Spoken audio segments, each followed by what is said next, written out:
Under the bright eerie glow of the blood moon, a small ghost with the head of a little girl, and a tattered ruined body covered in deep bone-exposing wounds tightly clutched a teddy bear that wept foul-smelling blood from its eyes. A long nail was driven deeply into the ankle of its bare foot. It stumbled precariously under the hellfire-red sky before suddenly stopping at the foot of an old residential building. Through a lit window, a couple could be seen sitting at a crude dinner table. The wife, face full of anxiety, clasped her hands in prayer before speaking with a trembling voice. "Husband, hurry up and eat. It has been ages since we have had any nightlife. I just feel so panicked inside." Her balding husband, chewing on a piece of tough meat, mumbled a hurried, indistinct response. "Rose, we are only keeping the lights on for a short while. We will not be that unlucky. With the spiritual energy resurgence and ghost creatures running rampant, we have not had a proper meal in a long time." The wife nodded, her voice a mix of exhaustion and faint hope. "Yes, when will this world ever be peaceful again?" Suddenly, a dry, rasping knock echoed through the dead silence of the night. The wife left her seat, hesitating as she walked toward the door, filled with suspicion. Who would come at this late hour? Peering through the peephole, she glimpsed a small ghost, its head pale as a corpse with a talisman fixed to the top of its skull by a nail. From the dining room, the husband asked loudly, "Honey, who is it outside?" She turned her head sharply, her voice stuttering slightly. It is a little girl. She looks very young. Maybe someone's child ran out." The husband smiled gently, his tone warm like a loving father. "It is dangerous outside this late. Let the child come in." The wife nodded as she turned the handle, opening the door a crack. "All right." The little ghost instantly rushed in, eyes red as charcoal fire, fingernails black, long and sharp. A frenzied hunger instantly swallowed the entire space. The next morning, police tapes surrounded that pitiful building. Police and reporters crowded the scene, reporting on the tragedy. For days, multiple apartments in the Cheongnan district had become targets for vicious ghostly creatures. The Exorcism Police Department had issued an emergency notice requiring high alert. The wife was carried out of her home covered by a grim white sheet, revealing only an arm wearing a shiny jade bracelet, the last sign of a fragile life. The TV was broadcasting an emergency news break, with the anchor hoarsely appealing to residents not to go out at night and to contact the police immediately if they noticed anything unusual. Chen Zhou, wrapped in a quilt like a ghost, was squeezed amidst a chaotic group of mental patients. A nurse was struggling to stop him as he held a cotton slipper to his ear, pretending it was an old-fashioned telephone. "Hello, this is Dong Yao, alien agent. The Ghost Cave headquarters sent me to maintain peace on Earth. But Earth is facing many dangers and humanity is being threatened by unknown forces." After speaking, he threw open his clothes to reveal a messy pile of books. The most conspicuous one was 5 years of college entrance exams, 3 years of simulations. His voice echoed powerfully. "As the greatest warrior on the planet, I must act immediately." He leapt from the chair, landing with a loud smack. A stack of books and papers behind him fluttered wildly in the air, startling everyone into looking back. The nurse chased after him in a panic, watching him rush toward the door, shouting, "Chen Zhou, no running around during TV time." Chen Zhou sprinted barefoot down the cold corridor, running while sharply turning to the slipper, whispering urgently, Dong Yao calling headquarters. "I have intelligence here." Dong Yao calling headquarters. "I have intelligence." Ancient memories flashed through his mind as he muttered to himself. Just like before, Dong Yao is still alone, no backup. Dong Yao must solve this crisis alone or humanity will perish. He used his momentum to leap over the hospital gate, then bam, he face planted onto the ground, still mumbling, "Ah, fake nurse." The other patients watched him fall, bruised and swollen, then put their arms around each other's shoulders, letting out ear-piercing laughter. "Ah ho ho, clap clap, the banquet is served."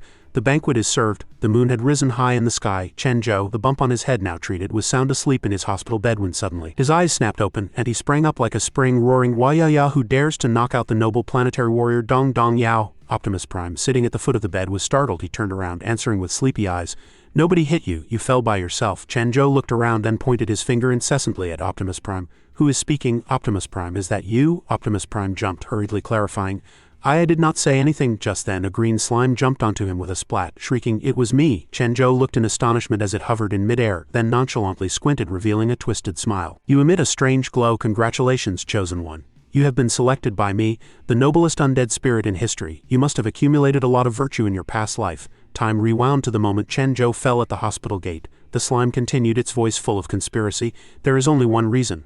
I lost my body and need to parasitize a mentally strong human." It curled the corners of its mouth, pointing at him.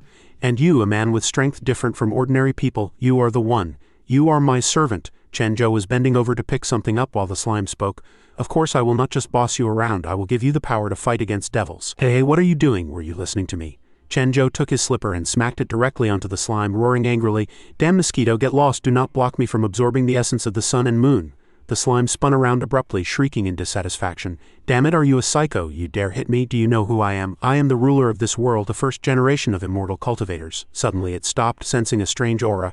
Hey, not good, something is coming. A shrill scream came from outside. Chenjo tilted his head to look at the door. Optimus Prime asked foolishly, what's that noise? Is someone practicing their singing voice outside? He and Optimus Prime pressed their faces against the glass window of the door, peering into the night. He muttered impatiently, do not push, let me see who sings so terribly. In the darkness, a ghost came crawling on the ground, twisting as it moved. It raised its head, causing Chenjo and Optimus Prime to freeze like statues. Chenjo asked, new guy? He answered himself, voice hesitant. I do not know. Oh, definitely a new guy, Optimus Prime added, his eyes wide and round. That little beauty looks really unique. The slime chimed in at this moment, explaining hurriedly, that is a female drought demon, a second-tier resentful ghost, drowned in cold water, corpse undecayed but soul imprisoned. She has turned into a drought demon. She comes out at night to feed. She is here to eat you. Chenjo looked at the drought demon approaching the door, his tone calm. Hey new kid, what's with all the screaming in the middle of the night? It is quiet cultivation time now, probably acting up because the nurse has not checked the rounds often enough. The slime screamed a warning. Dodge quickly, the drought demon roared. A hand pierced through the door and then its entire body squeezed in. Chenjo and Optimus Prime tumbled to the sides. The drought demon jumped onto the bed, whipping its head around to stare at Chenjo. It twisted its body in reverse and lunged at him. Chenjo looked at the lunging demon, pale with shock. He took off his slipper, complaining, you actually got black water all over the bed. Then, holding the slipper, he slapped the female ghost directly in the face, sending it flying out the door. He shouted angrily, I am on duty today. He marched aggressively toward the ghost, cursing, I do not care if you are new. Since you are here, you have to follow the rules. The drought demon slowly stood up, dripping with slime. Chenjo, face dark with annoyance, said, oh, how many times do I have to say it? He slapped the drought demon's face repeatedly while chanting, I am on duty, I am on duty, I am on duty. Chenjo glared at the demon, threatening, wipe it clean fast, do you hear me? The drought demon shrank into the corner weakly and nodded silently. The surveillance camera recorded the chaotic scene and transmitted it directly to the control room. Zhang Yu pointed at the screen, shouting in surprise. He can actually fight back against ghost creatures, Kaka continued, his voice full of excitement. It is amazing. He could defeat a drought demon with his bare hands. That is a high-level, resentful ghost. Through the surveillance screen, Optimus Prime spoke up. Chenjo, since she listens to you so well, can you make her wash the socks too? Chenjo immediately answered happily, no problem. Since you asked, she can wash the underwear too. Director Zuegu was so moved he wiped tears with his handkerchief, his voice trembling. No need. You Kaka, I might be about to receive a merit. I never thought I could discover a civilian cultivator. He slammed the table and stood up, announcing resolutely, I have decided. Tomorrow the whole squad heads to Castle Peak Mental Hospital. We absolutely cannot let this talent slip away. Meanwhile, in Chenjo's room, he sat cross-legged on the bed, supervising the busy drought demon, shouting, wipe over there too. Chenjo held the slipper in front of his face, threatening, if there is no black water, you do not have to wipe? Is that the attitude for cleaning? The drought demon cringed into a ball. As Chenjo walked away, he did not forget to look back and instruct, wipe that place, change the sheets, wash the clothes. No food until you are done. A while later, when everyone had drifted into dreams, the slime marveled, it is really clean. That drought demon is truly pitiful. Let us just let her go today. It looked at the trembling demon and continued, next time Chenjo is on duty, come back then. The slime watched as the drought demon ran away crying. Safe travels, remember to come again. Early the next morning, Zuegu, Zhang Yuyu and Kaka walked along the hospital's long corridor. Zhang Yuyu spoke softly, her tone firm.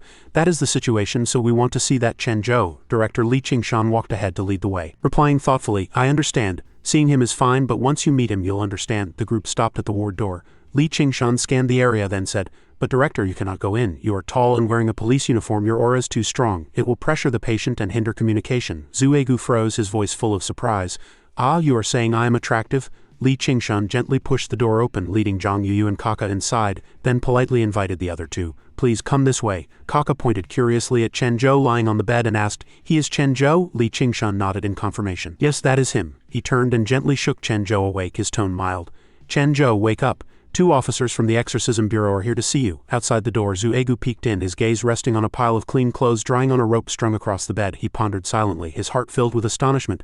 So clean, he nodded with satisfaction internally. This was all cleaned by that female ghost last night. I did not expect to find someone who can treat ghosts and even subdue them. Chenjo, I have decided, you are the person I am looking for. Li Qingshan quickly pulled his hand back as Chenjo sprang up. Chenjo screamed, despicable scoundrel. Last night, a lot of messy voices started in my head. Was it you who did it? It definitely was you, idiot. Li Qingshan was bitten on the hand by him but remained strangely calm, explaining, you see it this time right. He is a severe mental patient. I estimate he does not even know he made contact with a drought demon last night. Kaka and Zhang Yuyu stood watching helplessly. Kaka continued, confused. But last night he clearly defeated the drought demon. Could he have a dual personality, becoming a leader when he is lucid? Li Qingshan immediately interrupted this train of thought, his tone decisive. There is absolutely no such hypothesis. Have you guys been reading too many stories? Zhang Yuyu stepped forward, observed Chen Zhou for a moment and said, let me ask him. Hello Chen Zhou, I am a police officer from the Exorcism Police Department. Do you remember what happened last night? Chen Zhou blushed, dazedly let go of Director Li's hand and answered slowly. Last night. Zhang Yuyu pressed patiently. Yes, last night, he thought to himself, his heart suddenly stirring. Oh she is really pretty. The slime held a magnifying glass, examining while muttering, hey, this girl's aura is not quite right, let me see what the problem is. It sighed, pointing at Zhang Yuyu's X-ray image, its tone full of regret. Cough cough, what a pity. Because this girl has been in contact with yin energy for a long time. She has late-stage breast cancer. Chen Zhou blushed, pointed at Zhang Yuyu's chest and said loudly, the two little balls on your chest seem to be sick. Come here quickly, I'll help you take a look. Zhang Yuyu hurriedly covered herself with her hands, screaming, a pervert. Kaka rushed up angrily to stop him. Hey, what do you want to do? Li Qingshan held him back in time, hurriedly smoothing things over. I am so sorry, truly sorry, he is just like this. He has no concept of gender at all, it wasn't an intentional offense. Zhu Egu stood outside with his mouth wide open, his heart filled with disappointment. No, it cannot be, he shook his head helplessly. Does he really have a mental illness? Finally, Zhu Egu and the others walked out. He asked persistently, Director Li, does this Chen Zhou usually show any abnormal behavior? Li Qingshan answered hesitantly.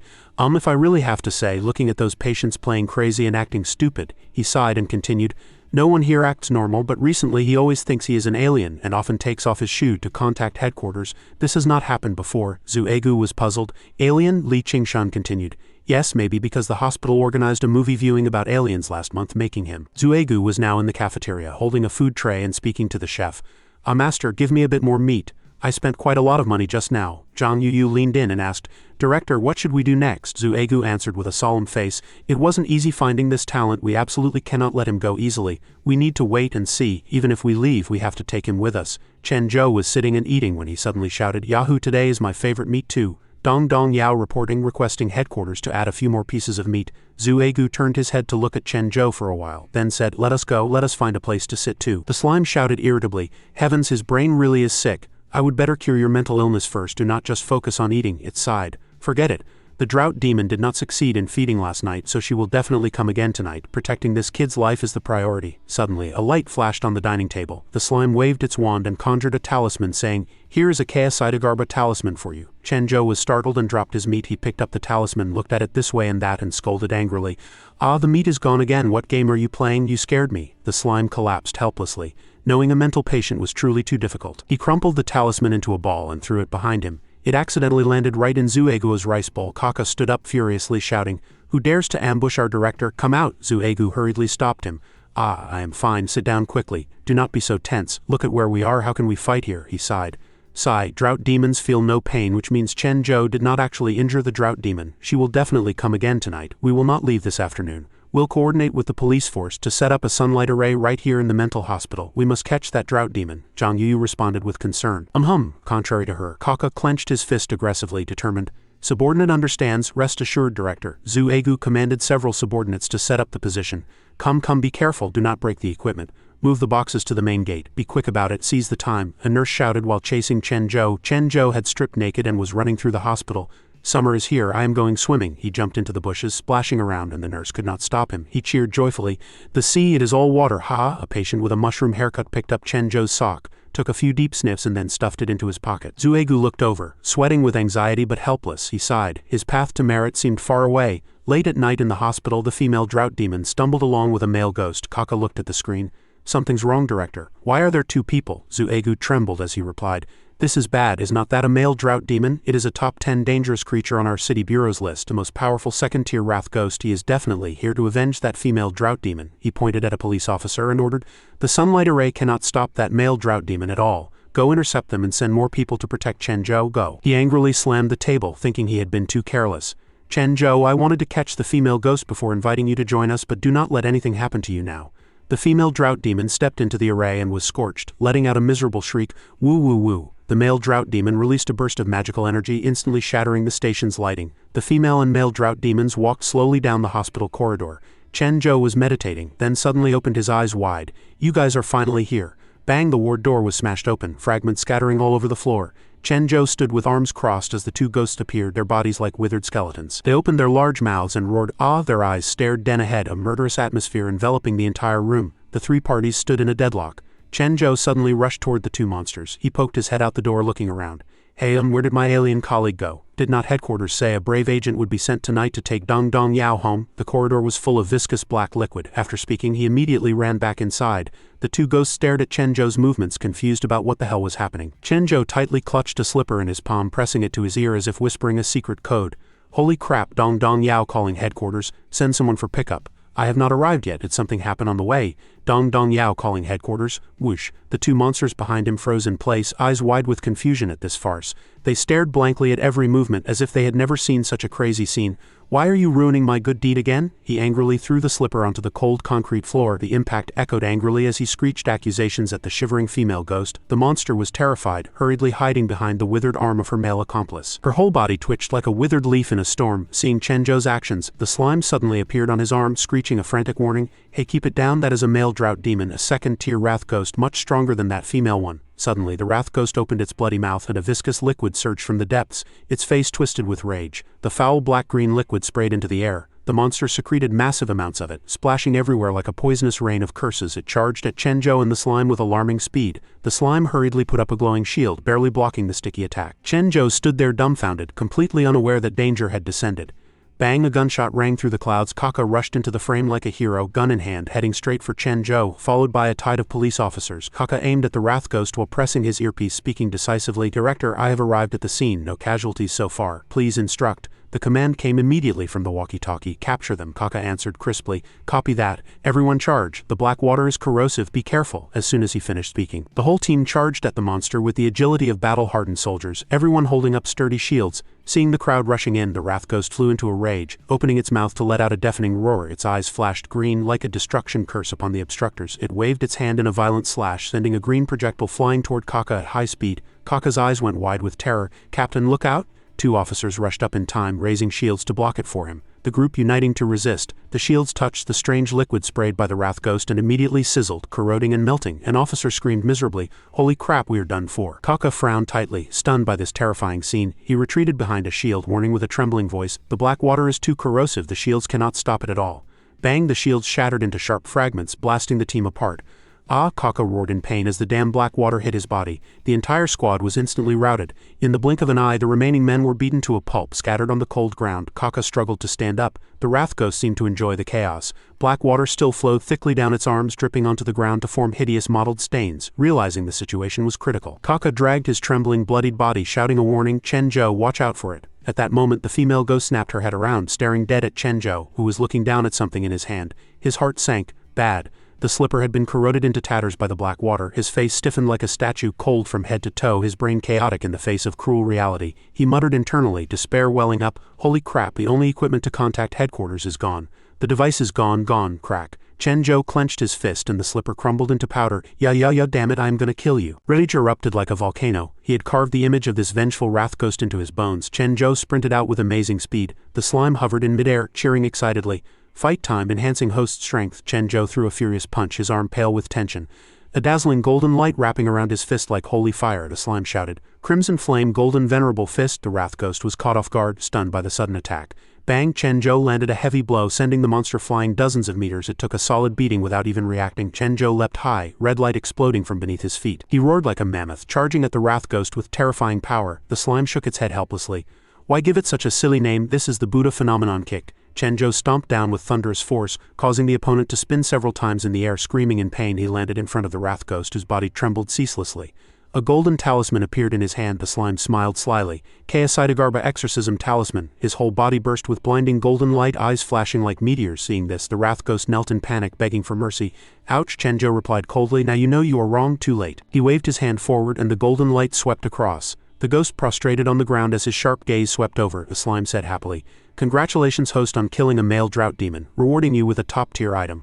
Although you chose to throw it away since you would not understand its value anyway."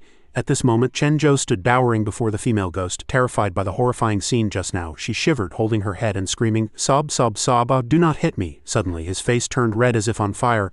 "My communication device is gone. I cannot go back to my planet. Damn it, wah!" Chen Zhou screamed like a madman, jumping around as if he had lost his soul. The onlookers could only stand there helplessly. The surveillance camera recorded this chaotic scene. The commander grabbed the screen in astonishment, mouth wide open. Chen Zhou is actually this strong. My god, time is tight. Go to the director's office, I must take him. Zhu Egu slammed the table and roared. Hearing this, Director Lee pushed up his glasses and said hesitantly, "This order is really hard to obey, Director Zhu." He slowly stood up, walked to the window, his voice gentle.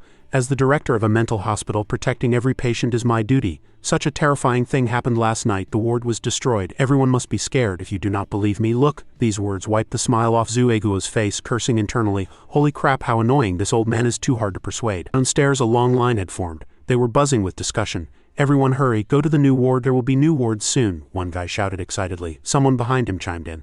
"Last night was too thrilling. My ward suddenly had a lot of black water and then my body hair just rubbed right off," that person nodded. Me too, look at my eyebrows, not a single one left, awesome right?" Another person showed off excitedly. Me too, I lost a few down there as well, let me show you." The director looked down at the chaotic crowd and sighed helplessly. Seeing this, Zhu Egu said earnestly, "Director Lee, I understand your difficulties and I hope you can understand me. The Exorcism Bureau really needs a talent like Chen Zhou." He cried with snot and tears. "Ghosts are running rampant. We are always at the front for all the dirty, tiring, and dangerous work, but there is the soul suppression division above and suffering masses below. There is so little we can do. The pressure is so high that every night, if this goes on, I might as well move in here too." Seeing him cry so miserably, the director softened awkwardly.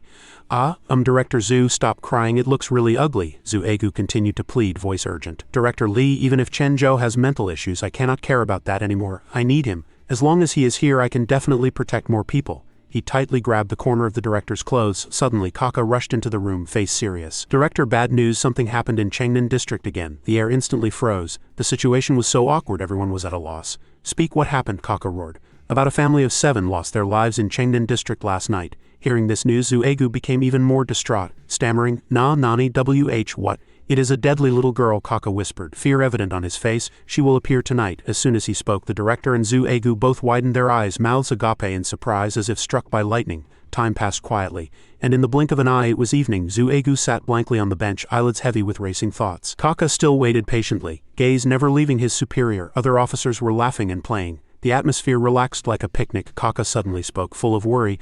"Director, are not we leaving? It is getting dark." The memory of begging the director at noon flooded back into Zhu Eguo's mind. "Director Lee, there is really no time, let me take him." The director nodded slightly, a trace of hesitation in his tone. "All right, but you can try to take him." "I cannot guarantee anything." People surrounded Chen Zhou tightly, scrambling to chase him, faces full of excitement. "Chen Zhou, there are lots of delicious snacks here." Over here, Chen Zhou, hurry and put on this police uniform, it'll surely look handsome." Chen Zhou giggled nonstop, happy as a child. "Aha, I am invisible, you definitely cannot see me. I cannot see me." Zhu Egu looked at this chaotic scene, shaking his head helplessly. After a while, Chen Zhou tightly gripped the slipper, suddenly turning to shout, "Dong Dong Yao," calling headquarters. Dong Dong Yao suspects surveillance by stupid humans. Dong Dong Yao resolutely denies it and will defend the planet's honor to the death. HMPH. The crowd behind was panting, chasing him with sweat pouring down. "Oh my god, he is harder to catch than that vicious dog that wandered East City for 10 years. On Kaka and Zhu Eguo's side, they could only look at each other in despair. They could not take him away, simply could not take him. Seeing him wandering around like this, Kaka roared in anger. Chen Zhou's face was flushed with indignation. Kaka rushed in front of him, voice cracking with anxiety. "There is no time, listen to me clearly, do not move." Chen Zhou pointed at him while speaking, interrupting decisively and raising his hands. "Or I'll shoot." Hearing this, Kaka had to obediently raise his hands, stammering, "Who are you? What is your purpose in approaching me?" Chen Zhou's question left Kaka speechless, not knowing how to answer. It is a long story." Zhu Egu suddenly jumped up, his voice loud and decisive. "Decided, drag him to Chengnan." He continued, "Use force." Understood. The others immediately surrounded Chen Zhou, pouncing from all directions like hungry wolves. "HMPH, you finally could not hold back. You finally made a move on me," he shouted as the crowd surged up by nightfall in the neighborhood. Chen Zhou was tied up tight like a zongzi, struggling frantically and roaring in grievance. "Holy crap, let me go. What kind of skill is sneaking up on me, you bunch of bad guys?" Chen Zhou was helped up by someone and he immediately growled curses. "Let me go, do you know who I am?" Hearing this, Zhu Egu hurriedly answered, "Dong Dong Yao, you are Dong Dong Yao, right?" As soon as the words fell, Chen Zhou was startled and froze. Zhu Egu blushed, shouting awkwardly, "I am your alien teammate, Dong Dong 7. Ear-piercing laughter echoed as the laughter faded. The ropes on Chen Zhou loosened. He jumped up, pointing at Zhu Egu and shouting loudly, "Beep beep ba ba ba ba ba ba boom." Hearing this, a light bulb went off in Zhu Eguo's head. He thought frantically. The scene with the director surfacing in his mind. The director had specifically warned before departure. Director Lee specifically reminded that no one knows his code, which means there is no correct answer at all. Damn it, I'll just gamble. Then to play along, Zhu Egu flushed red, raised his hand in a salute and shouted, "Aha, brave agent, I salute you, I salute you, I salute you." Zhu Egu was trembling all over, sweating like rain. Chen Zhou sat in the distance, giggling, raised his fist and said seriously, "Planet's most glorious warrior Dong Dong Yao and Dong Dong 7 connected successfully." Hearing this, Zhu Egu was ecstatic, tears and snot flowing. He high-fived Chen Zhou, wiping tears from the corner of his eye, thinking excitedly, "Woo-woo, damn it, finally succeeded, it wasn't easy." Then he spoke seriously to Chen Zhou, his tone solemn. "Comrade Dong Dong Yao, headquarters ordered me to convey the highest command to you. Lovely humans are being attacked by ghost creatures. Heroic warrior Dong Dong Yao's new mission is to eliminate the ghost creatures." Hearing the order, Chen Zhou stood at attention and saluted. "Yes, whoosh," Dong Dong Yao obeying orders. Suddenly, Kaka rushed out from somewhere, slapping the wall heavily, expression serious. "Nani, director, detected yin energy activity. It might be that deadly little girl coming." Hearing this, Zhu Egu cried out in surprise. The two hurried away, leaving Chen Zhou standing there alone. Zhu Egu shouted, "Damn it, where is the yin energy? Send me the location." Kaka and Zhu Egu's men had already arrived outside and regrouped. Kaka said, "Director, the yin energy is right outside in the corridor, very close to us." Zhu Egu immediately replied, "Connect the yin energy detection equipment, quickly." At this moment, Chen Zhou stood secretly behind them, thinking excitedly, "Oh my banana, looks like Dong Dong 7 has infiltrated the stupid human's interior. He really is a qualified planetary warrior. I must also contribute to the planet's great plan." Suddenly, he noticed something. "Ha!" Chen Zhou approached a doll model on the shelf, face flushing red with interest, shouting excitedly, "What is this thing? Never seen it around here." Zhu Egu had already turned around, shouting loudly to his subordinates, full of vigilance, "That little ghost is very vicious and has caused multiple bloody cases. Everyone must put safety first. Do you hear clearly?" The crowd shouted in unison. "Heard clearly." Zhu Egu was still explaining the situation to the others. He said heavily, "Our operation this time is mainly to measure yin energy values and assess that little ghost danger level. That little girl's danger rank definitely exceeds our capabilities." At this moment, Chen Zhou had already walked out, startled by the lines drawn on the ground. Chen Zhou rushed over and lay down on the ground, filling that white humanoid frame perfectly. Seeing him appear, a soldier's mouth dropped open in surprise. Zhu Egu was still speaking. "Just go back and report to the Soul Suppression Division directly." At this moment, the slime appeared, dodging Chen Zhou, and shouted, "Holy crap, stop playing, danger is coming." Hearing this, Chen Zhou turned pale with fright. A team member looked over there, trembling as he said, "Holy crap, director, yin energy is approaching." Hearing this, Chen Zhou thought worriedly, "Danger again? Could it be that old thief from this morning found out I wasn't at the hospital and wants to catch me?" Zhu Egu felt angry at these words and shouted, "Nani, what? Shush, be quiet, I will not indulge his bad habit." Chen Zhou suddenly jumped up and left. Zhu Egu was baffled by this move, his heart full of panic. Chen Zhou walked out with arrogant confidence. The people inside were terrified. Just then, a little ghost holding a doll stood in front of him. It was also surprised by Chen Zhou's appearance. A massive murderous aura radiated from its body, its red eyes filled with demonic energy. The slime spoke up, tone full of surprise. "Wow, really impressive. This little girl was sacrificed by her biological parents. The heavy resentment has already claimed 17 lives. Although pitiful, she must be punished." The people in the room were shivering with fear at this sight, huddled together, stuttering, "Ouch, do not push me to the front." Seeing the little ghost head appear, Chen Zhou did not care at all. He turned his head to look around, then said, "Holy crap, why is there only a kid? Did you see a guy in a white coat when you came?" Hearing his question, the little ghost shook its head. Seeing this, Chen Zhou revealed a fierce expression, gritting his teeth. "Think clearly before you speak the truth or I'll smash your mouth and sew it up." The little ghost trembled and answered, "Really did not." Chen Zhou pointed at the ghost. "He definitely created this. That guy is the enemy. That voice is the enemy." The voice said again, "I am the enemy. The enemy of the enemy is my friend." Hearing the host say this, the slime cursed angrily. "What the hell logic? Holy crap, what the hell? Host, are you a psycho?" Suddenly, the little ghost handed over the dirty doll in its hand, saying to Chen Zhou in a coquettish tone, "Play with me for a while." That doll lay in Chen Zhou's palm, tattered and ruined, eyes bulging terrifyingly, emitting a gloomy evil energy. With just one glance at that weird toy, Chen Zhou's face immediately showed obvious disgust, brows knitted like a knot, face full of nausea. He hurriedly slapped the thing away, muttering, "Too dirty, too scary." Seeing its beloved teddy bear treated so roughly, the anger in the little ghost's heart erupted instantly, sharp fangs flashing with cold light, eyes red as hellfire. "Come in quick.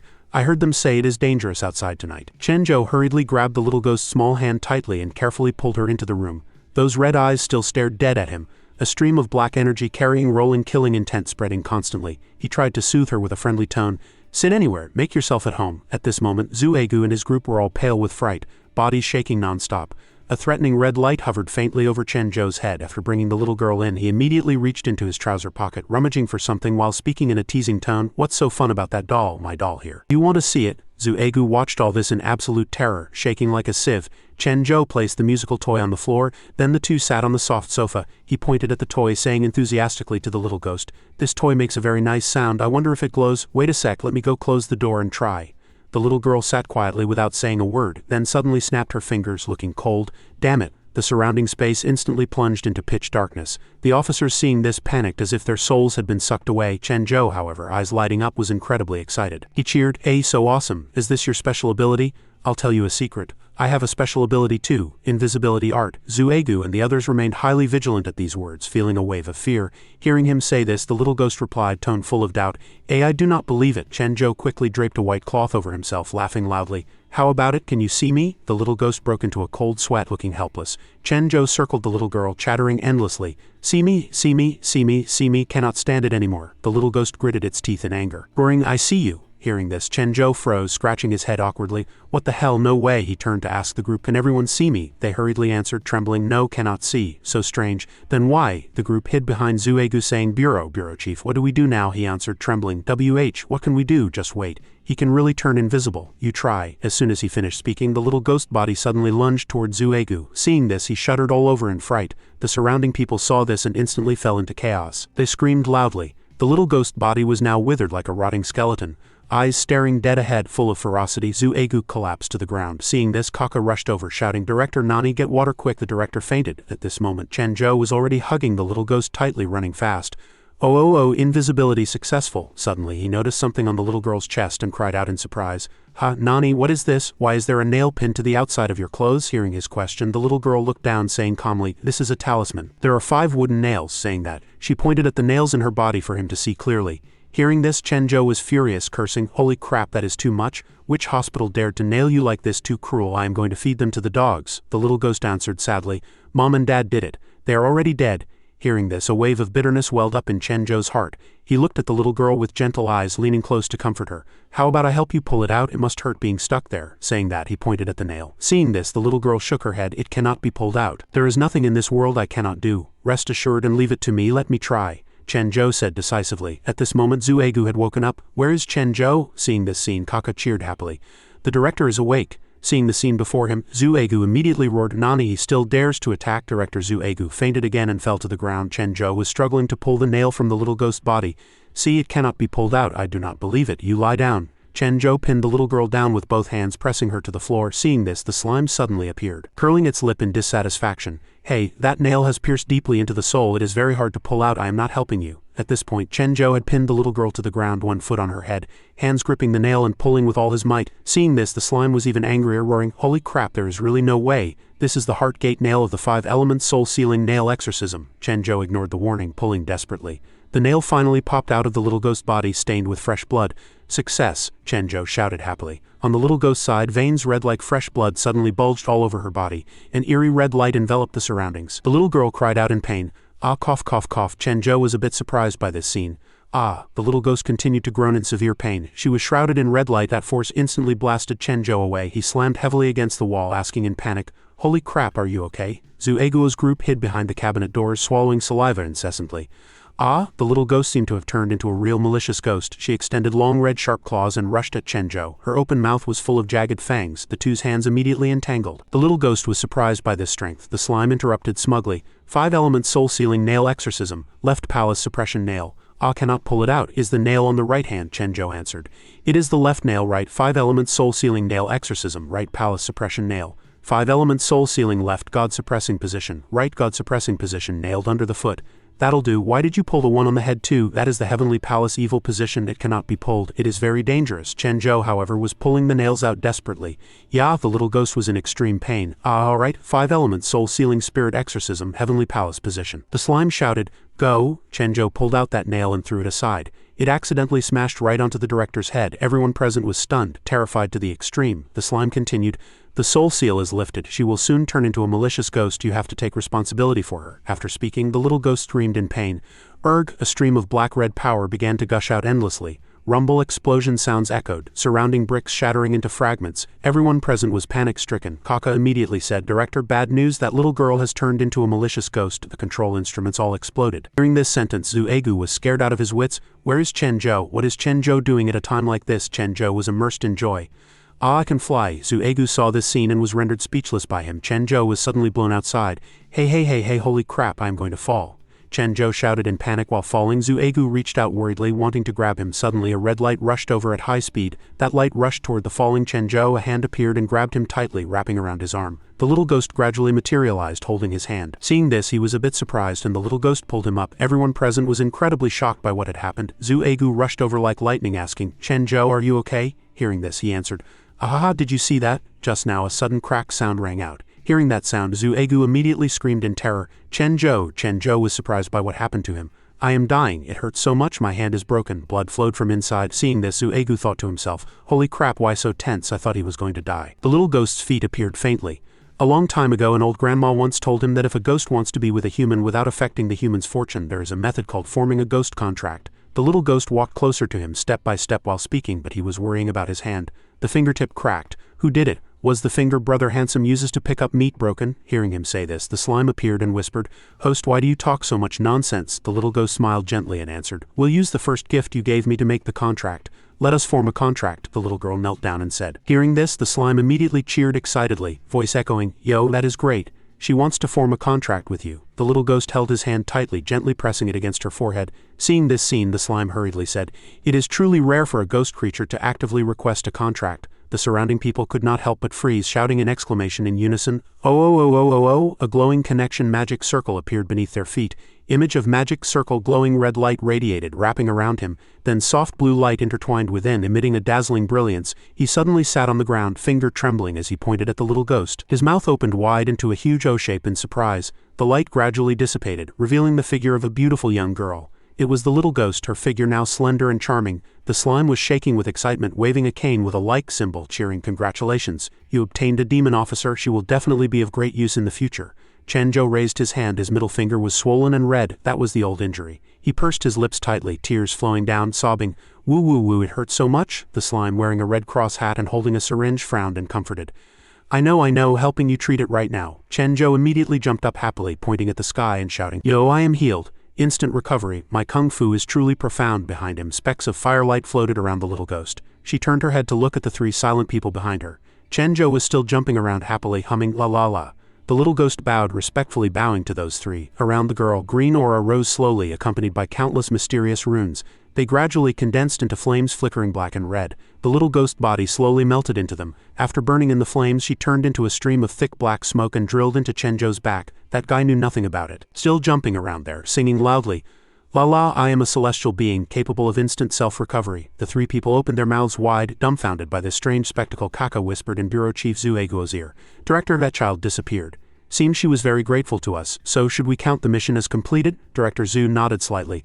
Oh, the group immediately cheered in celebration. Someone even tore their jacket, roaring, Wow, Chen Zhou, you are too awesome. Chen Zhou looked at everyone blankly. Director Zhu Egu trembled all over, tears streaming down his face from excitement. He reached out to cover his mouth, suppressing his sobs. Thinking to himself, I really did not expect this fool to settle the male and female drought demons, and then actually handle that child, even signing a contract with her.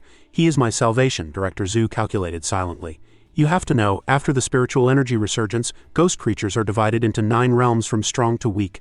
Our exorcism police department can only deal with some level 1 wandering souls and a few level 2 resentful ghosts.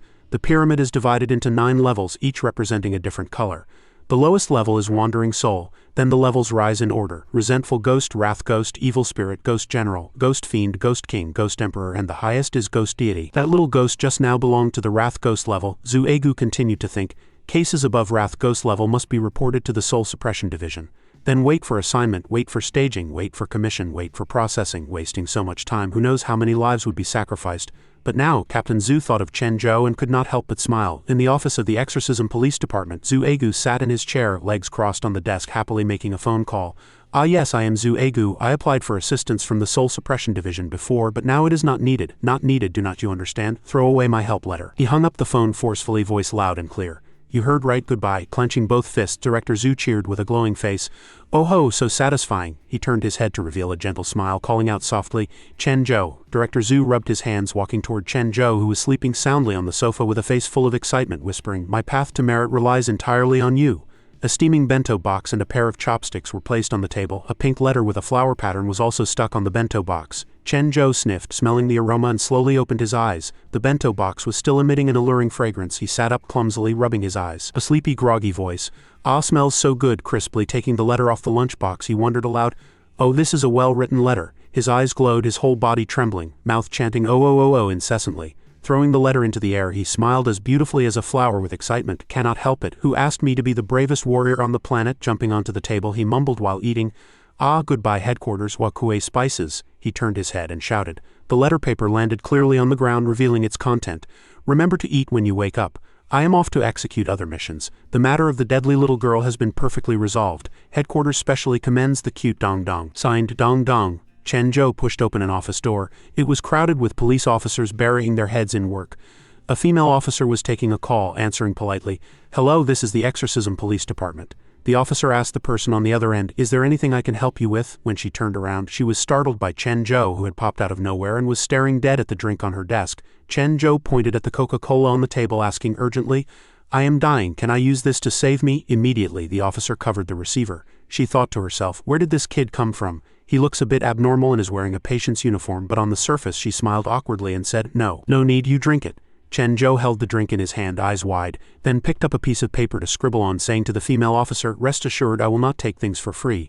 I'll draw you a talisman." The officer held the phone without saying a word, at a loss. Chen Zhou grabbed her hand and stuffed the paper into it, surprising the officer greatly. Stuffing the coke into his trouser pocket, Chen Zhou patted his chest and said loudly, "This talisman is not ordinary. It can absorb the spiritual energy of heaven and earth and protect your descendants for 3 generations. You must keep it safe." Chen Zhou's remarks attracted the onlookers of the surrounding police. Looking at the drawing of a fish and a few bubbles on the paper, the female officer stammered, Chen Zhou ran out of the room happily holding the drink. The people inside buzzed with discussion. A male officer looked at the paper with the drawn charm and said, "He actually gave you a talisman. I have to hurry and beg for a few too." The female officer from before asked in confusion, "But whose talisman has a bubble-blowing fish drawn on it?" A police officer with glasses behind her leaned in and said, "You really have no vision. Do not look at him as a mental patient. He has many skills." The female officer was puzzled. Is he really mentally ill? In the director's office, everyone was crowded together. A police officer shouted, "Hey, do not push one by one." Another black-haired officer said, "Brother, I have field duty later. Can you let me cut in line?" Another officer objected, "No way, everyone is urgent. If others cut in line, go queue up slowly. Our bureau's style is that no one has special privileges." Director Zhu walked in through the main door holding files, seeing that everyone had left their desks and was making a racket at the door of his office. The director asked, "What happened?" in the room. Chen Zhou hugged his legs, staring wide-eyed at a pile of snacks on the table. A police officer with black hair and a small mustache on his chin cupped his hands and smiled.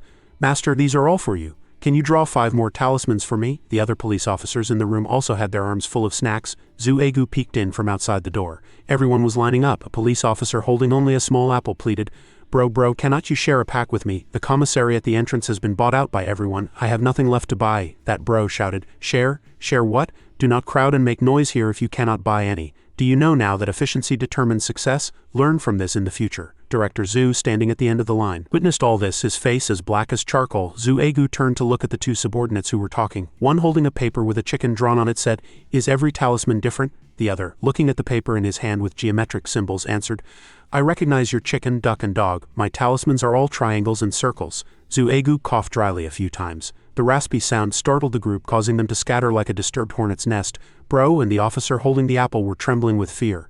The snacks in Bro's hands even fell all over the floor as he stammered incoherently. Director." Zhu Egu glanced into the room. The coffee table was piled high with snacks. A buzz-cut police officer was using a pleading tone with Chen Zhou. "Master, draw a few more strokes, please. Just add 2 more strokes. 2 strokes are enough." Chen Zhou's mouth was stuffed with candy. While scribbling, he looked up and asked, "Are you suspecting my ability?" The officer waved his hands hurriedly. Dare not. Zhu Egu quietly walked behind the buzz-cut officer and suddenly asked, startling him, "What are you doing?" Director Zhu stepped to the door and gave a loud shout, his voice thunderous. "Drive everyone away. What is this ruckus? Go back to work. Get out." The buzz-cut officer hurriedly rushed out of the room, and the remaining people were silent as cicadas in winter, daring not to make a sound. Zhu Egu's face was gloomy as he slammed the door shut with a bang. Director Zhu dug into his trouser pocket, then ran to Chen Zhou holding a piece of paper with both hands, smiling brightly. "Dong Dong Yao, draw a few for me too."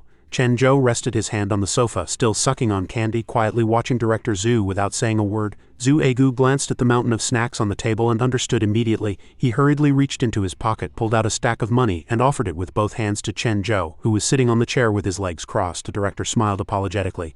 "I came back in a rush this time and did not make any preparations. This is a small token. This money is enough to buy several boxes of snacks." Having collected the money, Chen Zhou casually handed the director a few packs of snacks, saying happily, "Understood, this is my good comrade. You have some too, my treat. Do not be polite." Director Zhu peeled the candy wrapper.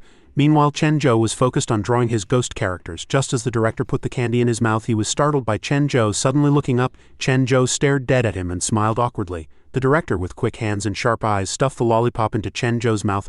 "I do not really like it. You eat it." Chen Zhou chewed on the candy noisily, held up a paper with a swimming turtle drawn on it and muttered, "That is more like it. Here, it is done." Zhu Egu took it happily, cheering, "Oh, thank you, Dong Dong Yao." Suddenly remembering something, the director pointed at his hand, smiling playfully. "By the way, there is another thing." Chen Zhou froze. "Huh?" Zhu Egu became serious, his expression tense.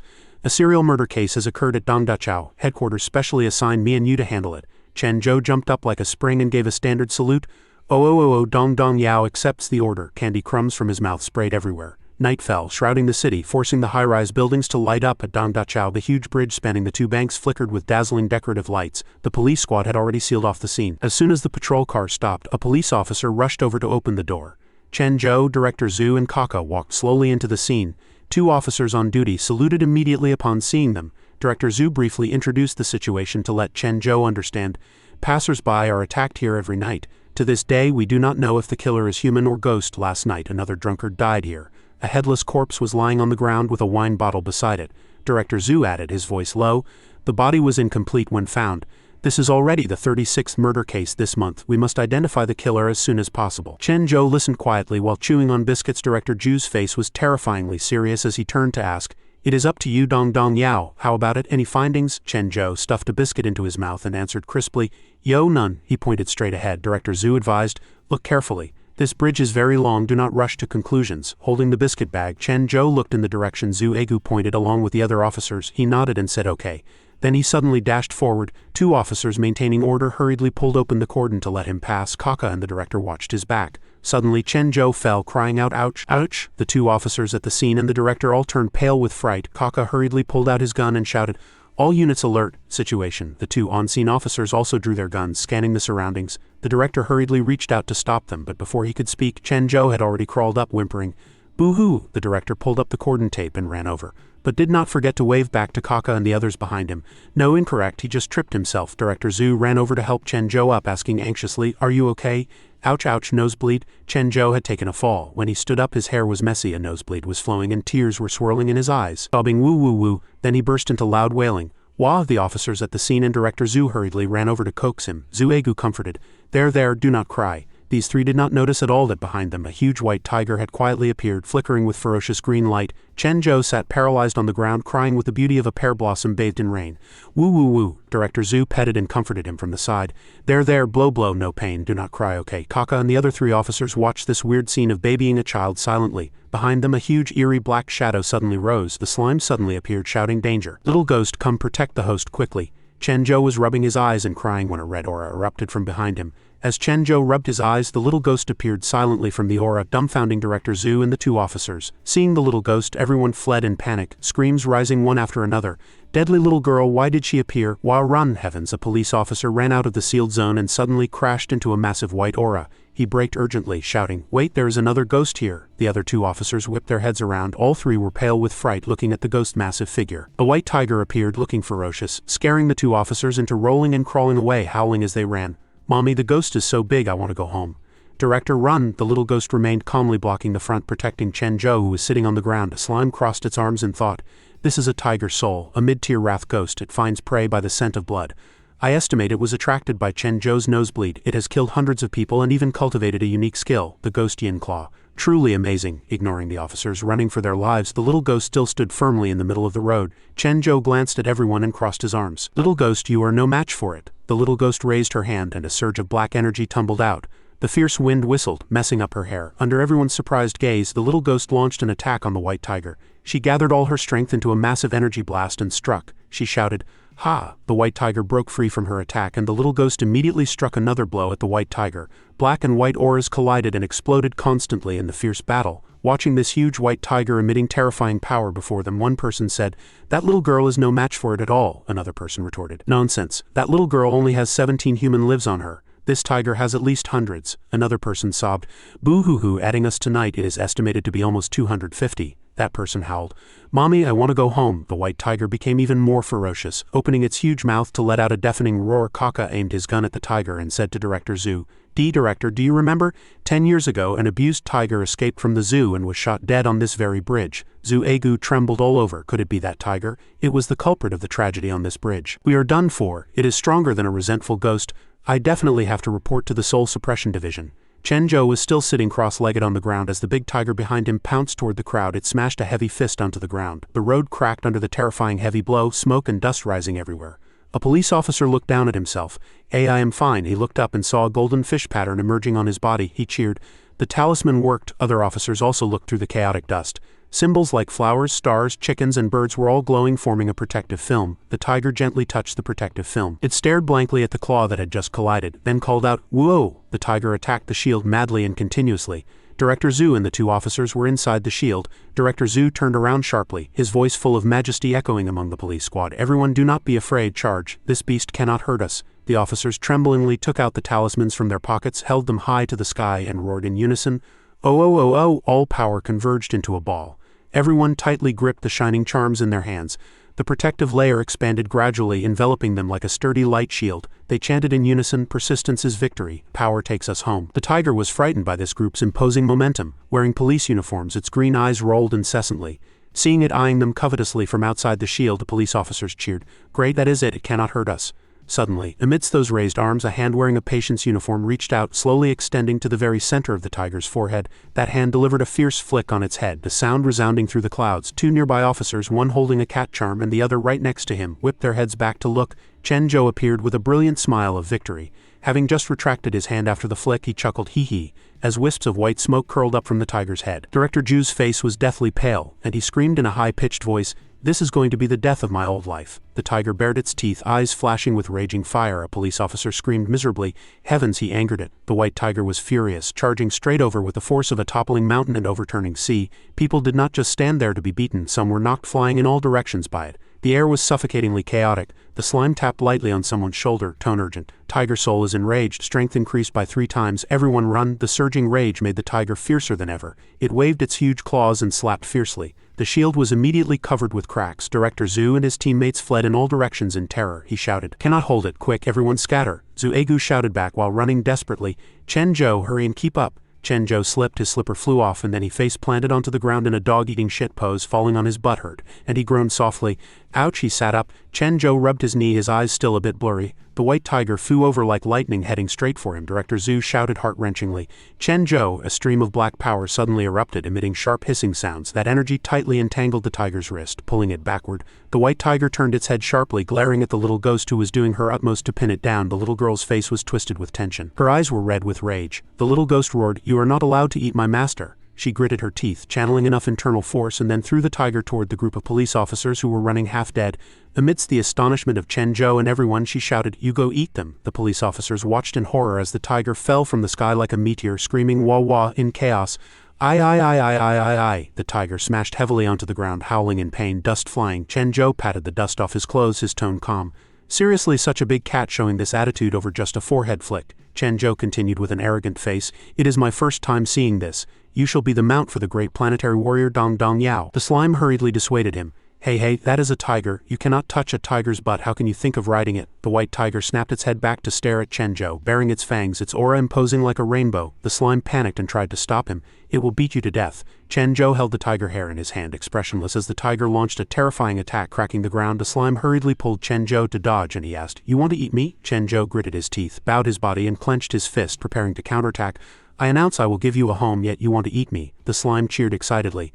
System Evolving Host's Fist, 1,000-pound hammer. Meteor Combat Fist. Chen Zhou landed an earth-shattering heavy punch right on the tiger's face. This punch was heavy as 1,000 tons, knocking it to the ground, causing dust to billow and crushed stones to fly. The tiger lay prone on the ground, its facial bones red and swollen, its tongue lolling out as it groaned. Chen Zhou jumped next to it, startling it. He shouted, "Killer move," and then unleashed a storm-like attack on the white tiger, even using the meow-meow fist combo. The sounds of impact were incessant. Little brat Director Zhu and the others stared wide-eyed at this crazy scene. Miserable wails rose one after another.